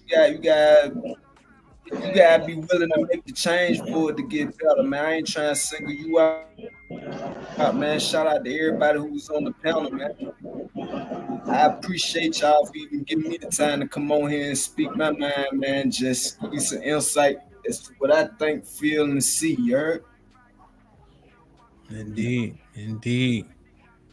good brother. I appreciate you coming, man. Make sure you send me that email, man. We're gonna have a lot more conversations, and we were having that court, jail, penitentiary, probation, parole conversation, and one of the OGs in the space was saying, when people haven't experienced it, maybe they should sit back and listen, to understand if they don't have that tangible experience. But it's argued oftentimes that people can learn from others and still have the same credibility in said conversations. That was one of the topics that came up. So hit me pause on the email, and then make sure you join the Discord. We continue to talk in there, man. Discord link is pinned. Thank you, PJ. So I appreciate your insight, Soldier. No doubt, man. Thank you. Oh. Soul Stress, any final thoughts? No, I'm done spazzing out. But thanks for having me, though. Yes. No doubt. We ain't seen you in a while, man. It was so. I guess you must be watching from time to time, because when I showed the video, you saw it, I guess. Sometimes I come through. Yeah. Okay. Okay. Yeah, man. I think It's interesting, man. I'm gonna leave it up to the people. I ain't add no commentary on it. But what I will say is simply, when we bash us, they think they can too. That was the basic premise, which is why I used Soulstress's clip from when she was here a few weeks ago. And obviously, we had the lady just talking about her husband and his experience and how she was making such an impact on him for them to now be together. And she showed him much different from what he experienced growing up and etc. And then I used the clip of the lady, I believe was from Nigeria, simply saying she doesn't date black men. A lot of times what I think is happening is people are, again, the propaganda is louder than the truth. So when they hear the propaganda, they're adopting it as fact and then potentially leveraging it against us. So that's one thing I just wanted us to converse about, because if that be the case and we're having these conversations that need to be had in front of company, do we need to conduct them differently so that there's nothing that people can use against us, but we can still get to a solution, And it's only Monday. So join the Discord. Cody, hold on one second. Cody, make sure you join the Discord too. Say what now? I have a Black American boyfriend from Philly. We're gonna come through together one of these days. Okay, yeah. Tell him when is he off? Sorry? When is he usually available? Like in the evening time. Okay, yeah. Let's plan it one day. Yeah. Because I think we need the full picture. So. Yep. She dating a nigga that she claim oppressed him and talk shit about him? What? She just had all this fucking smoke for black African Americans. Oh and my she's God. dating one? Is he Muslim? My father is one. Is he Muslim? My brother is one? Hey, Sophie, is he Muslim? Sorry? Is he Muslim? Well, yeah. Yeah. Okay. That's his religion, but people don't practice those things, right? So he grew up Muslim. He grew up Muslim kind of thing. Well, he tried to learn it. They have like the mosque in Philly there. So he's saying there sometimes. So you're saying he a Muslim by beard? by he got a admiration. So he admires the religion. So yeah. Yeah, he got a beard in it. Yes. Yeah, he Muslim by beard. That's all right. That's how Muslim. I studied Islam for a couple of years upstate, man. And the Muslims I know stab your ass 50 times if you run around talking about you a Muslim and you ain't practicing the deen. Yeah. You ain't actually standing on the deen, and you ain't studying, you ain't offering salah, you don't know the 5 pillars. Man, they'd stab your ass 100 times. He knows those, but when I say pray? you know how they pray 5 times a day, he's not trying to do all of that, right? So I mean, only 3 of them are mandatory. The other 2, I mean, you have to perform them, but it's not mandated. Let's do this. The brother not here, so Soldier, when he come up, I'll make sure you be able to ask him questions regarding his conduct and what he subscribes to. All right. Because she's saying he doesn't, but I'd rather hear it from him so he can also defend himself. Feel me? If need be, that's all. Well, look, soldiers, take my email. This might be risky at Gmail. Okay. This might be risky at Gmail. Well, let's plan it, because what is now being alleged with the brother is, man, based on how you came across today, if he dealing with that, he may need to strengthen his backbone. So we want to hear from that brother, definitely. Well, we've never fought, so yeah. Okay. We understand each other. We respect each other. You never so fought? You never fought because you be in there whooping his ass and he don't fight back? We've never. We've never fought. Oh, shit. Hey, she laughed, man. She laughed and she got tripped up, man. Somebody getting their ass beat. Cody, the link, real quick, y'all. The link for the Discord, everyone, is at the top of the it's pinned to the top. I want everybody to join. I'm telling you, I want to say I blame myself for not pouring into it more, because we had the Discord for a little while. But when we were up there and everybody was being candid in their conversation, I was able to talk to other people who normally don't hit the link on the panel. It meant a lot to me. I saw the value, you know? So salute to everybody. Join the Discord. Let's rap. Let's talk. Let's watch Tubi movies on Sundays. All right? I'm definitely going to check out your Discord when we hop off of here. I'm punching in. They in there now talking shit, I'm sure. You know? I bet. So it'd be good, man. But it's all good. It's all love. It's all fun. You know what I mean? It's all love, man. Mm-hmm. So I love y'all. Appreciate y'all. Tomorrow, I got pending a couple interviews. If not, I got some dope ass topics I want to talk to the ladies with too. And since we did we do the POV? We did, but there's so many topics for the POV, and I missed the week. So, you know, I might have the ladies in the daytime and in the evening. So, soldiers, give me a link. That way you can talk about regular shit, so we can see your what your thoughts are on topics, not so much about this. All right. All right. All right. So Thank shoot you me so much for having me, y'all. You're cool. Yes, ma'am. Be respect you safe. greatly. I appreciate it. So make sure you shoot me that email so we can get you on. All right, I will. All right. Everybody join this. I didn't even check in my brother. I give you a second to get situated. Yeah, let me get situated. I'm gonna eat, and I'll make sure I respond to you guys. I'll send you the Discord link if you didn't get it, but it's definitely pinned to the top of the chat.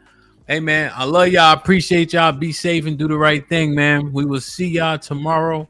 Any more super chats? Let me check. John Henry with the 10 ounces. The conduct of Solstice is indicative of women who hear the discord and then mischaracterizes the general consensus with the quote unquote her anecdotal perceptions. Can't protect what you can't correct. I think I read this one, and that is it. Thank you, everyone, man. We had just getting back, man. I missed that week with the damn hurricane. You'd be surprised what that does to the algorithm. So I'm glad to see we, pushing it back. I got new brothers like Soldier. Soldiers came in and Windmill, but hey, she did what she did. So we're gonna keep on building, man. Head to the music room. Callie in there right now, pumping out the great tunes. Rel, make sure you get your ass in the Discord, man. I appreciate you. In the highest, man. I don't know if I've seen you before. Salute. Make sure you guys like, share, and subscribe. I will see you guys tomorrow. Be safe and do the right thing, man. Like, share, subscribe. Tell a friend to tell a friend. And we out.